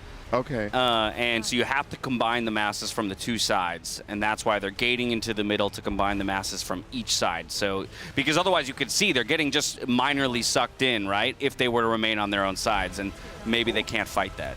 Dryny gets devoured, as we were speaking about the suck-in. I thought I saw the puddle drop before they took the gateway. Well, the puddle is just to show you that you have 2 masses together, but if you need to have all 4 of them together to prevent the Devour, then that's... Oh, okay. I just assumed the puddle meant you were safe from Devour. I wasn't sure if they were, translating it that way. Maybe it's just something on Mythic, it does the puddle still, but you're actually not safe. Well, it just, like he said, it just indicates that at least 2 masses are stacked on each other, but the strength of 2 masses is not enough to fight the power of the second Devour. You need all 4 masses, 2 from each side, to come together in that moment. Okay, well, they do have everybody alive here, so hopefully people can get their stars, because those do tons of damage to Artosian, the first Void Lord on the platform. Fired up. I believe he'll go get one so we can see his little route here. So sometimes he gets one, and sometimes he cuts a portal out of his route, which is actually impressive. I don't know if he's going to do it this time. I believe he's the final one. I think he's the one underneath the final platform. And let's see how long that debuff is right next to the Time Warp debuff in the top right there. 10 seconds? Oh, is he not going for it at all? Yeah, Someone else going for it? didn't have it Okay. this time. So again, yeah, I don't know. Sometimes maybe they're testing different people when it comes to that. Already down to 60% from those stars hitting the ad. Right. Each one of them does 7%. So Artosian, if everything goes correctly, should start at 65%. And you can see they have a whole bunch of cooldowns available to burst down the first set of null binders. But after the null binders are gone, it's just non-stop mechanics here. Gonna dodge that giant rock that's being thrown at the platform. You have to spread for the inverse gravity. Unfortunately, fired up, not in the right position there, gets stunned and gets taken out. We still have 19 players alive. Yeah, this is a pretty good pull by all accounts. Here we're going to rush against this win here. A new cross and quadrants will be created by Artosian, and 4 more null binders. They're all going to get gripped in by those DKs. We're going to go ahead and bait the lines in a specific direction, but we have to create a hole from these Void Wardens there. It did just go down. It looks like some people will gate, not everybody. Now the inverse gravities come, look to be positioned. This is pretty good. This is looking like a bit of a progress pull, and as I say it, unfortunately, that was a null binder cast getting off from the other side of the platform. They had slivers of HP left. There were like 2 or 3 null binders alive at like 10 to 15% HP, a little more damage, and we could have maybe just barely been able to see the next platform there. And that's like a psychotic 30 seconds. Right. They're running over, then the wind comes along with the beams coming out, and that wind is crazy strong. That's like Razageth level blasting. And then they have to kill one of the walls, wall the null binders out, and they're CCing them, and then they have to kill them before the CC immunity hits, which I think I've heard is around like 12 seconds. 18 to my knowledge, but unless it gets reduced by a ton for Mythic, which is a possibility. Maybe I can pull up the Dungeon Journal and see what the Mythic timer is. This is a kind of hard mechanic to see from our point of view, because we're looking at the main broadcast, which is like 10 feet away from us, but question. And maybe chat can help out with this. Can you uproar stun the ads right before their immunity runs out, and do they continue to be stunned, or does the immunity remove all current CC on them? Because that would give you an extra couple of just perfect seconds for them to try it. Yeah, they've got to kill them as they're crossing the wall, and they're kind of gating and then spreading for the gravity. And then I don't even know what, like, we were watching Goop, I think, and he got like knocked back. Is that the line that does a knock? Yeah, when you spread out with those frontal lines, it knocks you. So you kind of need a way to get back on the platform. Yeah, now, of course, dragons can just double jump it. Shamans can gust of wind it, but that does mean they don't have it for other movement on the platform, which is a little annoying. They've pretty much everyone has a tool for it in the raid, right? You have to. It's crazy. Is it a pretty hard knock, or is it just kind of like a little 5-yard?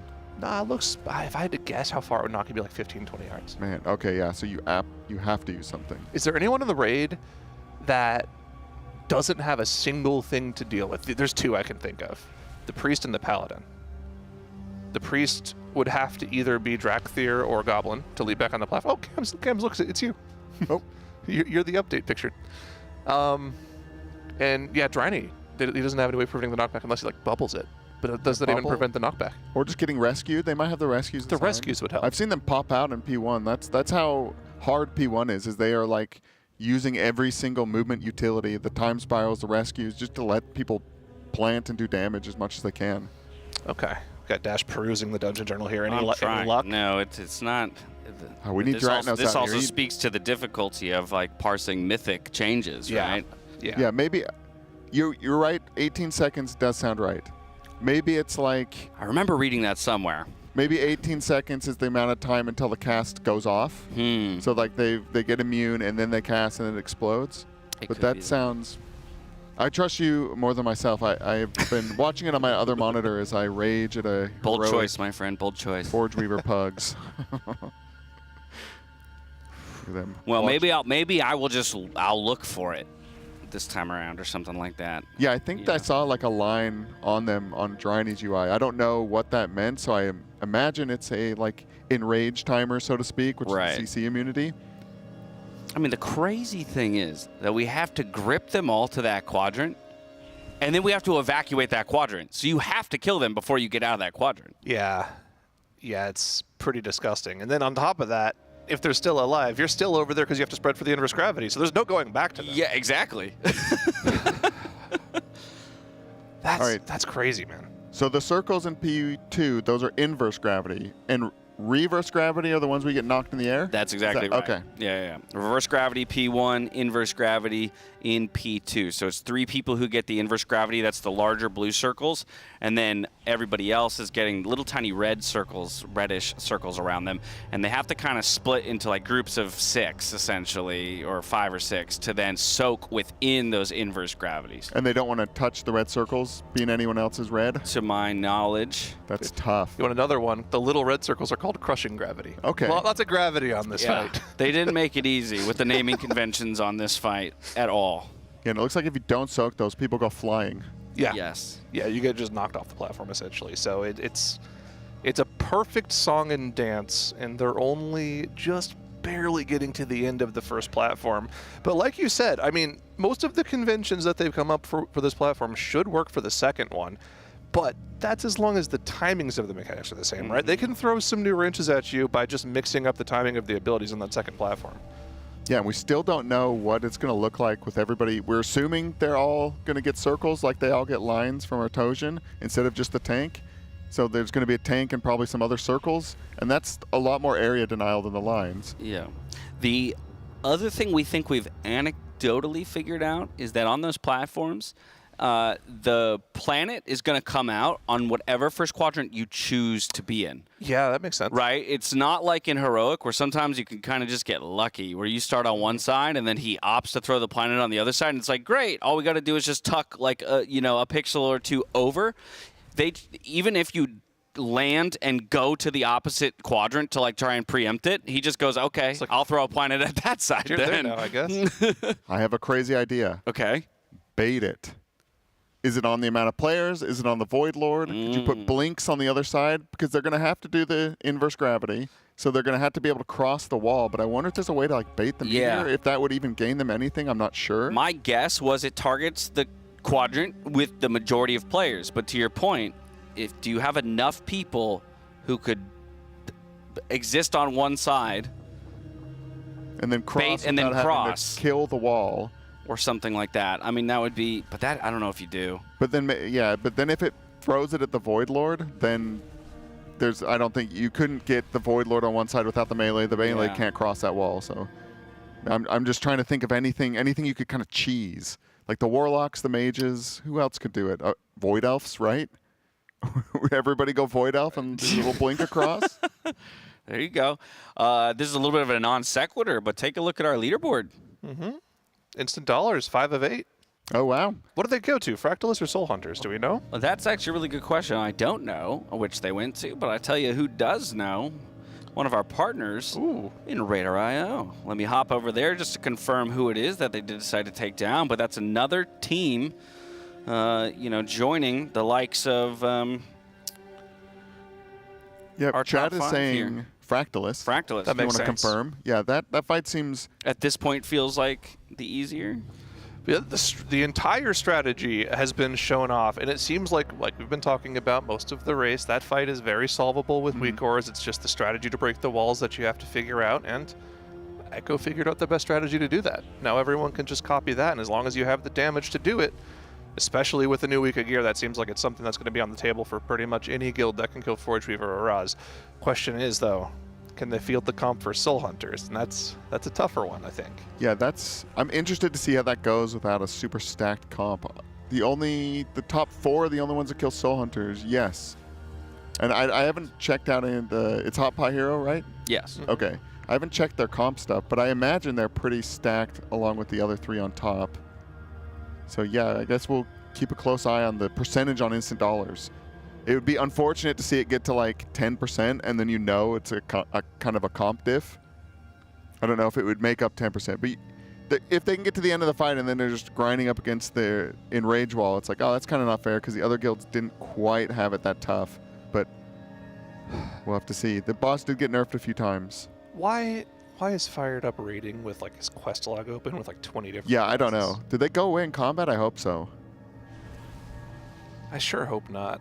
I haven't noticed it until now. I saw somebody in chat mention it, and I'm like, now I can never unsee it.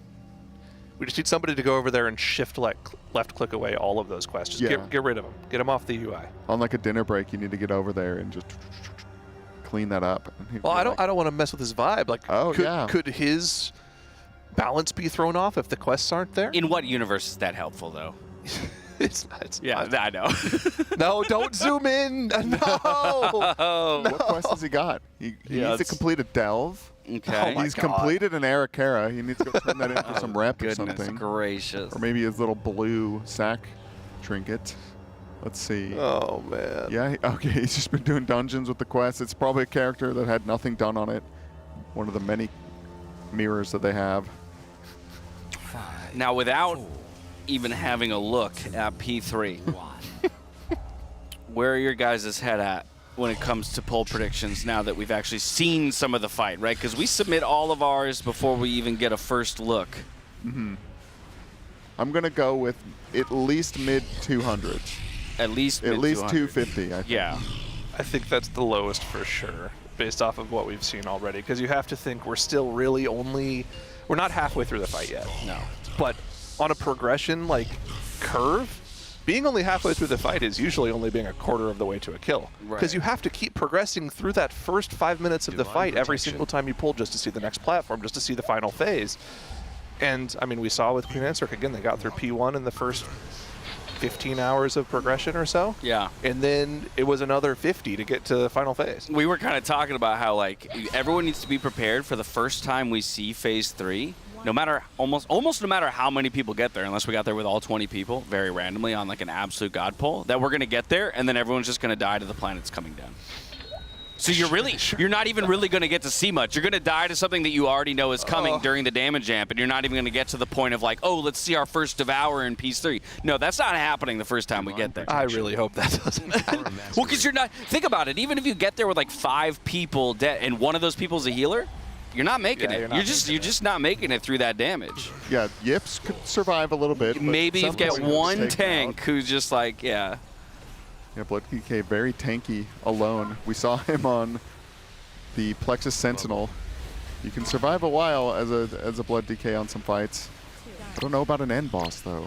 Yeah, you can kill a Plexus Sentinel for sure. The thing that surprised me the most about this fight was how hard this boss hits your tanks. He destroys the tanks on this fight. They take so much damage, especially in that last phase. Your tanks are in very real danger of dying at almost any point. So, you know, we take it for granted that Yips and Scott are usually going to be the guys that are alive the longest, but that might not end up being the case in that last phase. So Sang does go down here, but we do have a battle res available. And we saw that Dryany was one of the people who had to pick up that excess mass. So very quickly, he has to jump into the front of that Venn diagram, save the first of the 3, and then the next 2 right after. Well, Executed Sang is back up, so we have 20 people alive. Mencius getting low. They have to deal with this knock, and then the ads will come out, but they're going to ignore these. So they have a spread and basically burn the boss the last 8%, then they push into the phase. This is looking clean. We want to see this for the rest of the night. This is what the P1s need to look like. This is really scary, though. Those 2 living masses just pulsing random damage on players. You saw Zenni drop to 10% there, and Dryany just barely able to top him back up. The longer they take to push the boss there, the more at-risk players are of dying. But we do have all 20 players alive into another intermission.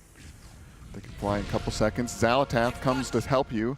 She's got other motives, but right now we both want Demensius dead.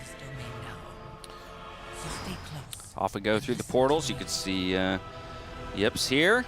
Gonna dive down to grab one of those stars, and then he's gonna have to make his way back up to a portal just in time to extend that debuff and continue making his way towards the platform. The rest of the raid a little bit ahead of him, but as he lands, he'll be dealing 7% max health damage to Artosian. About 65% is the number we're looking for, as each of those players with the stars come down already below sub 60. Now the walls come out, dividing us into 4 quadrants. The quick grips on each of the null binders. Got to get that last one over here. Uh-oh. Somebody's pinging it. Somebody's looking for it. Maybe a missed target? Uh-oh. Is exactly right, because if we don't get that, this will be a wipe regardless, and unfortunately everybody goes down due to a single missed null binder there. Yeah, they must have gripped the wrong thing. Yeah, you would think that because you know 1 null binder spawns in each quadrant, that everything there should be just completely figured out. Maybe it was just like a missed mouse over grip. I was gonna say it's probably a mouse over macro for a unit frame, and you just accidentally hit a Void Warden, which obviously is not gonna move. Yeah. And there's Do they have any backups, or are all the grips spoken for? They only got 2 DKs, and so are they each able to grip 2 maximum? They're each able to double grip. Yep, yeah. That's it. So if you miss a grip, it's over. Well, they don't have to grip the main one. Sure. Oh, Good true. for damage, I guess. So you get one little, like, he threw the ping out, Yips did, so maybe he was hoping Lip could notice and grab it, but maybe that is something that comes with practice, where you get really good at knowing, like, I need to watch out just in case my second grip needs to go. Even if you're already in the quadrant with the Void Warden or the Nullbinder, it can still spawn pretty far away from you. So you'd still want to grip it. Right, because they're tanking Artosian on top of the Void Warden that they want to break in order to get through the wall. And so that's a good point. Like, melee wouldn't be able to cleave onto the one that's in the quadrant you're already in. Right. Yeah, and AoE stuns might not hit it. Yeah, that is a good point. They need to be stacked, like, right on there. I mean, the DPS check on them is no joke either. They're barely killing them in time. So it's tuned insane. The question that I have is cooldown allocation at this point, right? We've seen many times they have the damage to deal with those first set of Nullbinders. It makes sense. Pretty much all of the 3-minute cooldowns from the Ascendants on the LA Shamans is up for those, so they should get completely destroyed. Those seem like they're no issue. The second set of ads, how long into the platform is that? Because if it's only 30, 40 seconds into the platform, the 2-minute cooldowns aren't going to be back up for them. And we've already seen that even with all but one player alive, they're having a tough time killing off those Nullbinders. So is the overlap there good? Do they have to delay maybe some cooldowns from the start of the platform just to kill that second set of Nullbinders? Not sure. Yeah, and then what knock-on effects is that going to have? Exactly. Is that going to cause issues on the second platform when they do end up getting there? Yeah, you can just see how tuning can make a boss go from, like, tough to nuclear difficulty. You know, it is the option if you want to make a boss really hard, I guess. Like, if they would have tuned I mean, look at Araz. Like, I guess they changed the mechanics on that. That's a bad example. But like Fractalus, if it had 20% less HP. No, it's still a good example though, because Forge Weaver Araz, even though they nerfed the movement speed, they moved the ability speed of a lot of things, they still had to reduce the HP of both the big ads and the small ads by like 40 and 30% respectively. Yeah. Which is silly. I can tell you for sure the first thing that's going to happen when this fight gets nerfed, hopefully after the Race to World First, not during it, is they're either going to nerf the amount of Nullbinders or the HP on the Nullbinders. That's going to be one of the first things to go. I don't think they'll nerf the amount, because this is the DK's time. They've been asking for a raid buff, and they just said, well, why don't we just design a raid where you need one? And they finally got it. I guess you could use the high explosive trap from Hunter. It's a little weirder. It could be done, but... It's going to be hard to use the high explosive trap from Hunter when he's on the bench in Dornical. Yeah, that too. Now the Hunters need to start a movement. Hashtag close make Hunter's door. mark 100% of the boss's health or something. I don't know. Again, another death to an Evoker. It seems like they're having a lot of difficulty living through this phase. I think that was just the what's the name of that soak mechanic called? There's so many antimatter. Antimatter. Thank you. It looks like the antimatter wasn't fully soaked there for one of the sides, and that just blew up and killed off the rest of the raid. We'll be going again, and this is just the hallmark of a really difficult fight. A tough, tightly tuned P1 where any one of the mechanics can take out one player, and that can cascade into a whole bunch of problems for you. As it can also, it's mentally draining too. Like, there's no point. I guess during the flying, if you're not grabbing one of the orbs, you're kind of vibing. A little bit.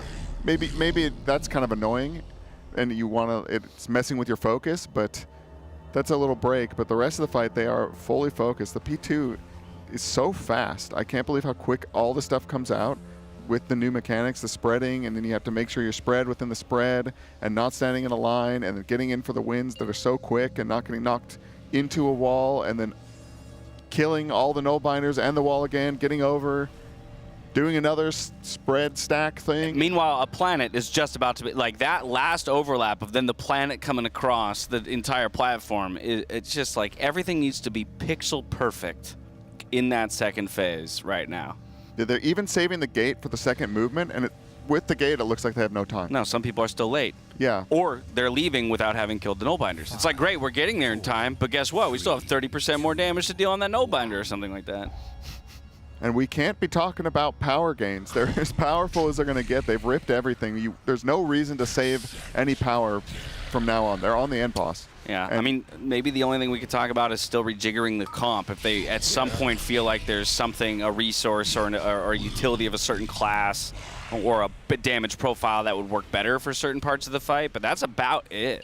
And it does not look like you can 3-heal this phase. It is difficult enough, and I can't imagine doing one of these sides with one healer. Maybe Dryany can pull it off like he did on Nexus Keen, but that's like plan what? Plan H? Plan healer, you drop a healer? That's like, there's nothing we can do, and we literally need to drop a healer.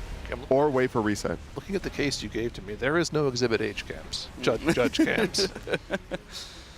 We've got that in the back. It wasn't in Discovery. Yeah, excuse me. Also, can we just, one more, okay, sorry, I'm going to complain again. All right. I'm a caster, so this doesn't apply to me. But normally when they make bosses this big that you have to hit the front of, you can't get parried. For some reason, Demensius can parry you from the front. Blizzard, please. For all of our melee players have it tough enough this tier. Yeah, there's only 4 of them in. Non-tank, I should say. But how much of a DPS loss is getting parried? I'm sure it varies from melee to melee. I'm ranged only, basically. So magic. And anytime I'm on a melee, I'm not even thinking about getting parried. I'm not either. I just saw Shakib at the pop-ups that Death Sweep parried, and I'm like, oh my god. Dude. Brutal. Oh, it's brutal. Oh, they barely get him. No. Oh, Boomy gets devoured. They do have a res for him, though. So like we've talked about, while of course you'd love to get everybody through this phase without using that resource, if he's the only one who goes down and we can still get 20 people flying towards that platform, that sets us up for progression. And that's all we're looking for right now is incremental advancement through this fight. Yeah, I mean, and even if it looks like we're having issues in P1 still, it's just reps. Reps equals consistency equals progression. We just need to make sure we see this more and more key pull. And that's why they're chain pulling right now. Mm-hmm. There's really not a lot of time between pulls because they don't need to talk too much about what's going on. Those conversations are usually reserved for when you see something new or someone makes a new mistake that you haven't already seen.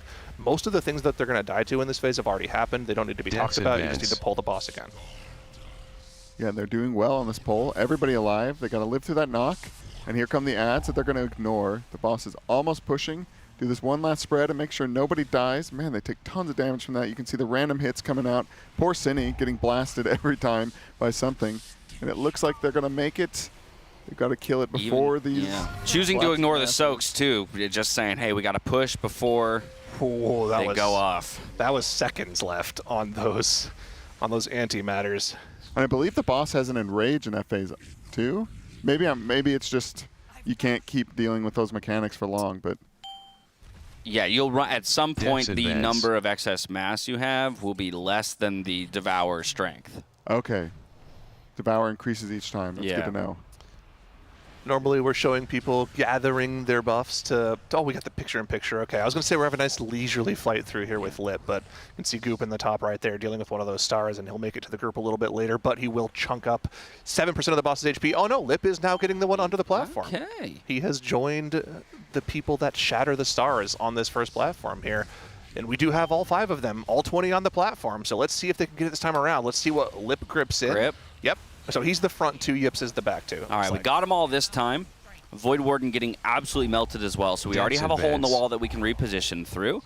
Artosian already taking a decent amount of damage as well. Here come those inverse gravities, well positioned by everybody. This is pretty rare that we have 20 people alive going into this next Void Warden kill. We're removing this so that we have extra space for when the gust comes through. Unfortunately, Lip and Zenni go down, but still 18 alive, as we're going to have a new split into 4 quadrants and 4 more Nullbinders coming out. We're going to look for those grips immediately. This is where we've been struggling in the past. Can we get the Nullbinders down in time? Unfortunately, more people go down, so I don't think we're going to meet the damage check in a number of ways, but we're still going to see the overlap of the mechanics here. Nullbinder, almost goes down, but there's the planet. That Nullbinder needs to be dead, and we need to be on the other side of the platform by that moment. Yeah, that was unfortunate. Lip is one of the people that literally cannot die there, because no Lip means no Lip grip, which means they're dead. Yeah. So, unfortunate. Yeah, the timing of that is ridiculous. I mean, even on Lip's POV there, kill the first set of Nullbinders, go over, be in the correct spot for the inverse gravity / crushing gravity combo. He actually AMS'd and ran into the void zone left by the star to kill off that void binder, and still didn't have enough time to get in position for the knockback.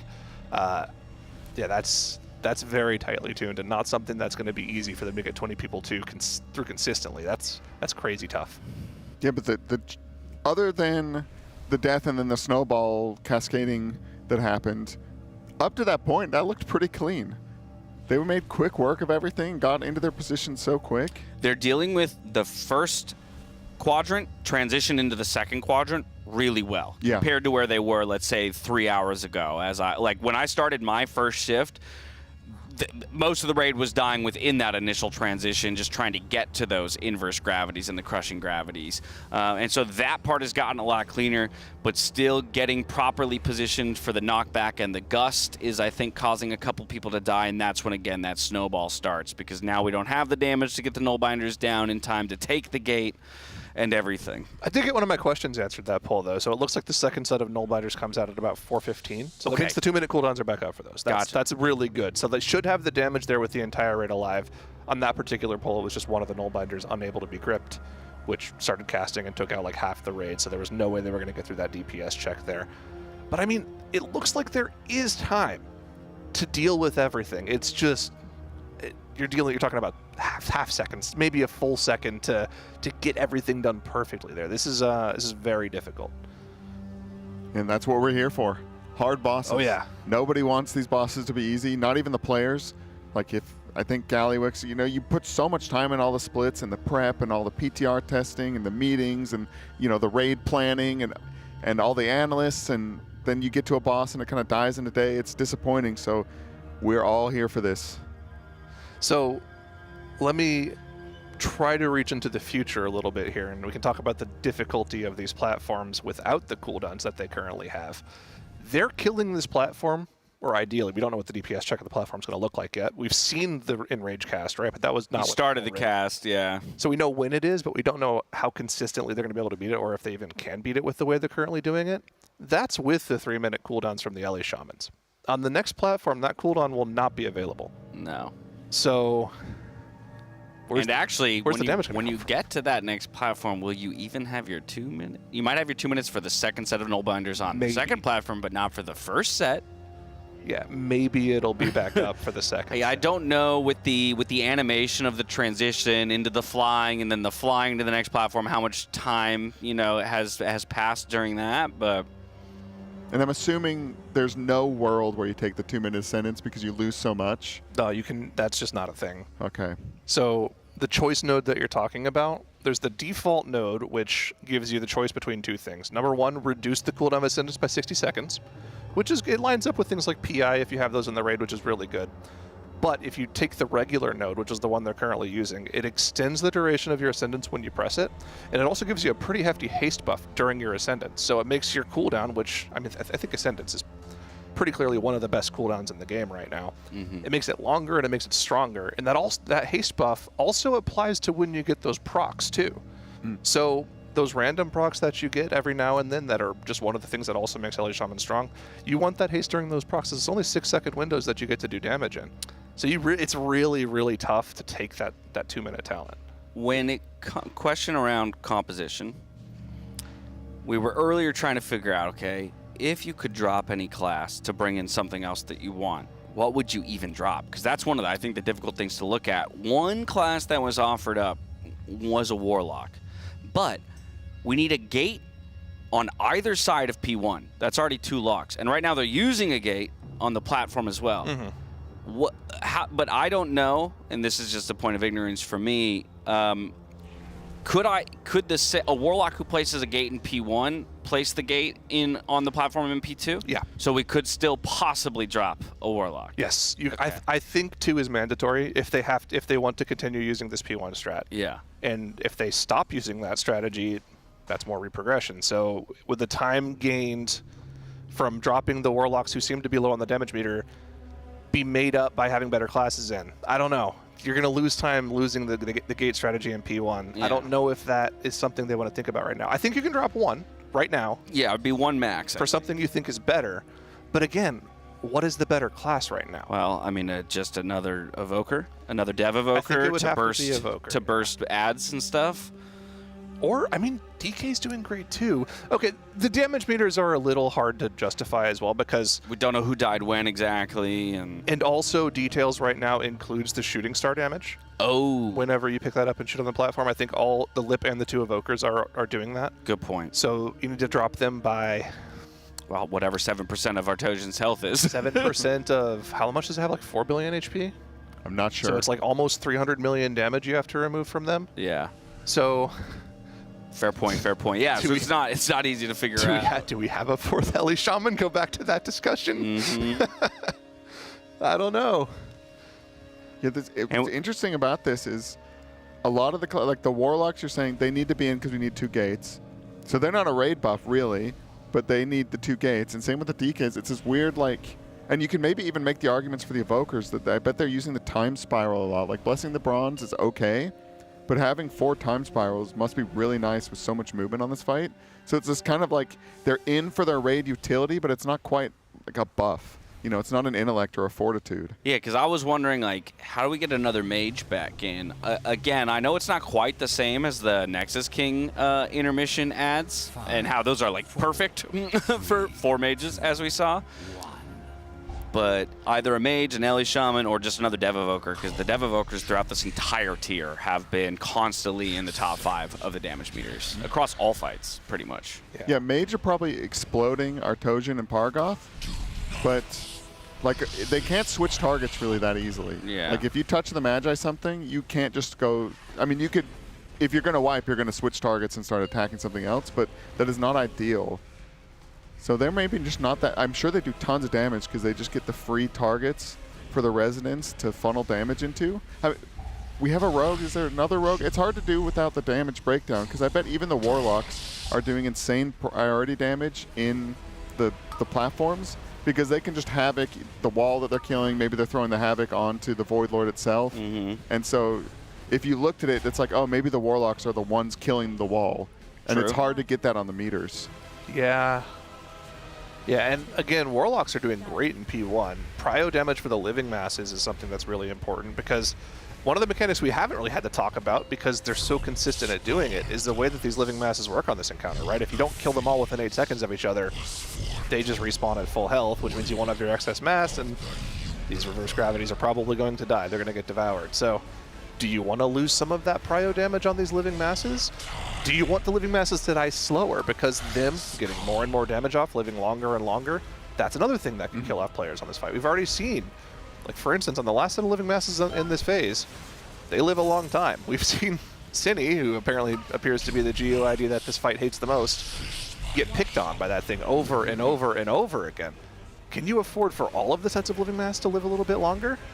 I don't think so. I think your best bet right now is just try to be as consistent as possible with the comp you have in. Unfortunately, this poll will not be it. A little mess up on the inverse gravities. They were kind of in a line rather than in a triangle. Or reverse gravities? I need to write this down. Yeah, phase 1, reverse gravity. Reverse. P2 platforms is inverse gravity and crushing gravity. Okay. It's 2 simultaneous mechanics that you have to work together to basically cancel each other out. The whole idea is you're canceling out each of those different mechanics by grouping up properly. Is there some kind of thing we can come up with to remember that reverse is P1? Or do I just need to keep saying it over and over? It's a second in the alphabet, but it's the first in the fight? I don't know. I don't know. I don't know. I think it's just something that we'll get more used to as we get more pulls on this encounter. Yeah, or you just always go suspiciously silent when that mechanic comes out and you wait for somebody else to say it. Or wait for it to pop up on the screen too. That works too. The gravity. We'll just call them gravity. Yeah. But then that's every other mechanic on this fight. Big fan of space and gravity and black holes. Yeah. You could call it like the space yeet. It's like in League of Legends, no one actually says the Orb of Deception. They just say REQ. Exactly. Exactly. Very, very rarely do you actually hear an ability name said in League of Legends. Yeah, it is hard to say the ability names. I'm so like, call everything circles, soaks, spreads. Soaks, spreads. Well, because, yeah, I mean, at the end of the day, that helps you better understand how it's dealt with, right? Or what it's causing or forcing the Raiders to do in order to deal with it. What's up? Got Medic in chat saying, that's a lie, all the cool cats just say ability names. Well, I mean, don't get me wrong, Medic. I am wildly impressed when y'all do manage to get some of those names into the play-by-play calls. We're being invaded by League of Legends. You know, Malphite, Unstoppable Force, you know, there's, definitely some of them. Like, you know, if you can get those out, it's pretty dope. So I can understand the old names. You got to know the old names. That's the wow factor. But also, Medic, not all of us are as, have the gift of the gab, if you will, that you possessed. Yeah, I'm lucky I can get any words out. What time is it over there? Well, it's early morning. Okay, so they're Echoes maybe prepping. They get up pretty early during the raids because they want to be on for reset, and then they just keep that raid schedule. Almost 9 here, so it's almost 6 a.m. there. Okay, yeah, they're probably getting in soon. 5:42. Boom, there you go. Bang. Starting at 8. Ooh, you're up early. Early morning. Okay. Yeah, we're maybe not at the point yet, but Echo known to get very few hours of sleep when the race starts to get really close. Yeah, they tend to start earlier in the day as the race goes on, specifically on the second reset. They normally wake up very, very early. Just try to make the difference to the U.S. start time a little bit shorter. That's a good call out, like Jarvan EQ, Flag and Drag, like not at all what those ability names are, but you also find like little colloquialisms to refer to things, right? Oh, yeah. Shurima Shuffle. Oh, what a great one. It's a good one. I love space growing up, so this fight's like speaking to me. Yeah. And also from space, aliens. Yeah. And we've got these nice Alienware computers in this Alienware training facility and great Alienware monitors. Woo. And we are giving some of those away. If you go to tl.gg/AlienwareRWF, log in or create an account, follow the prompts. That's all you have to do to enter. Must be in the US or Canada or above the age of 13. What monitors are those? That is the Alienware 27 4K QD OLED monitor. Good question, Zyro. Thank you. They are pretty slick monitors. I will say that. And just imagine this fight in that kind of quality. Yeah, I don't have to imagine. Well, that's true. We have it.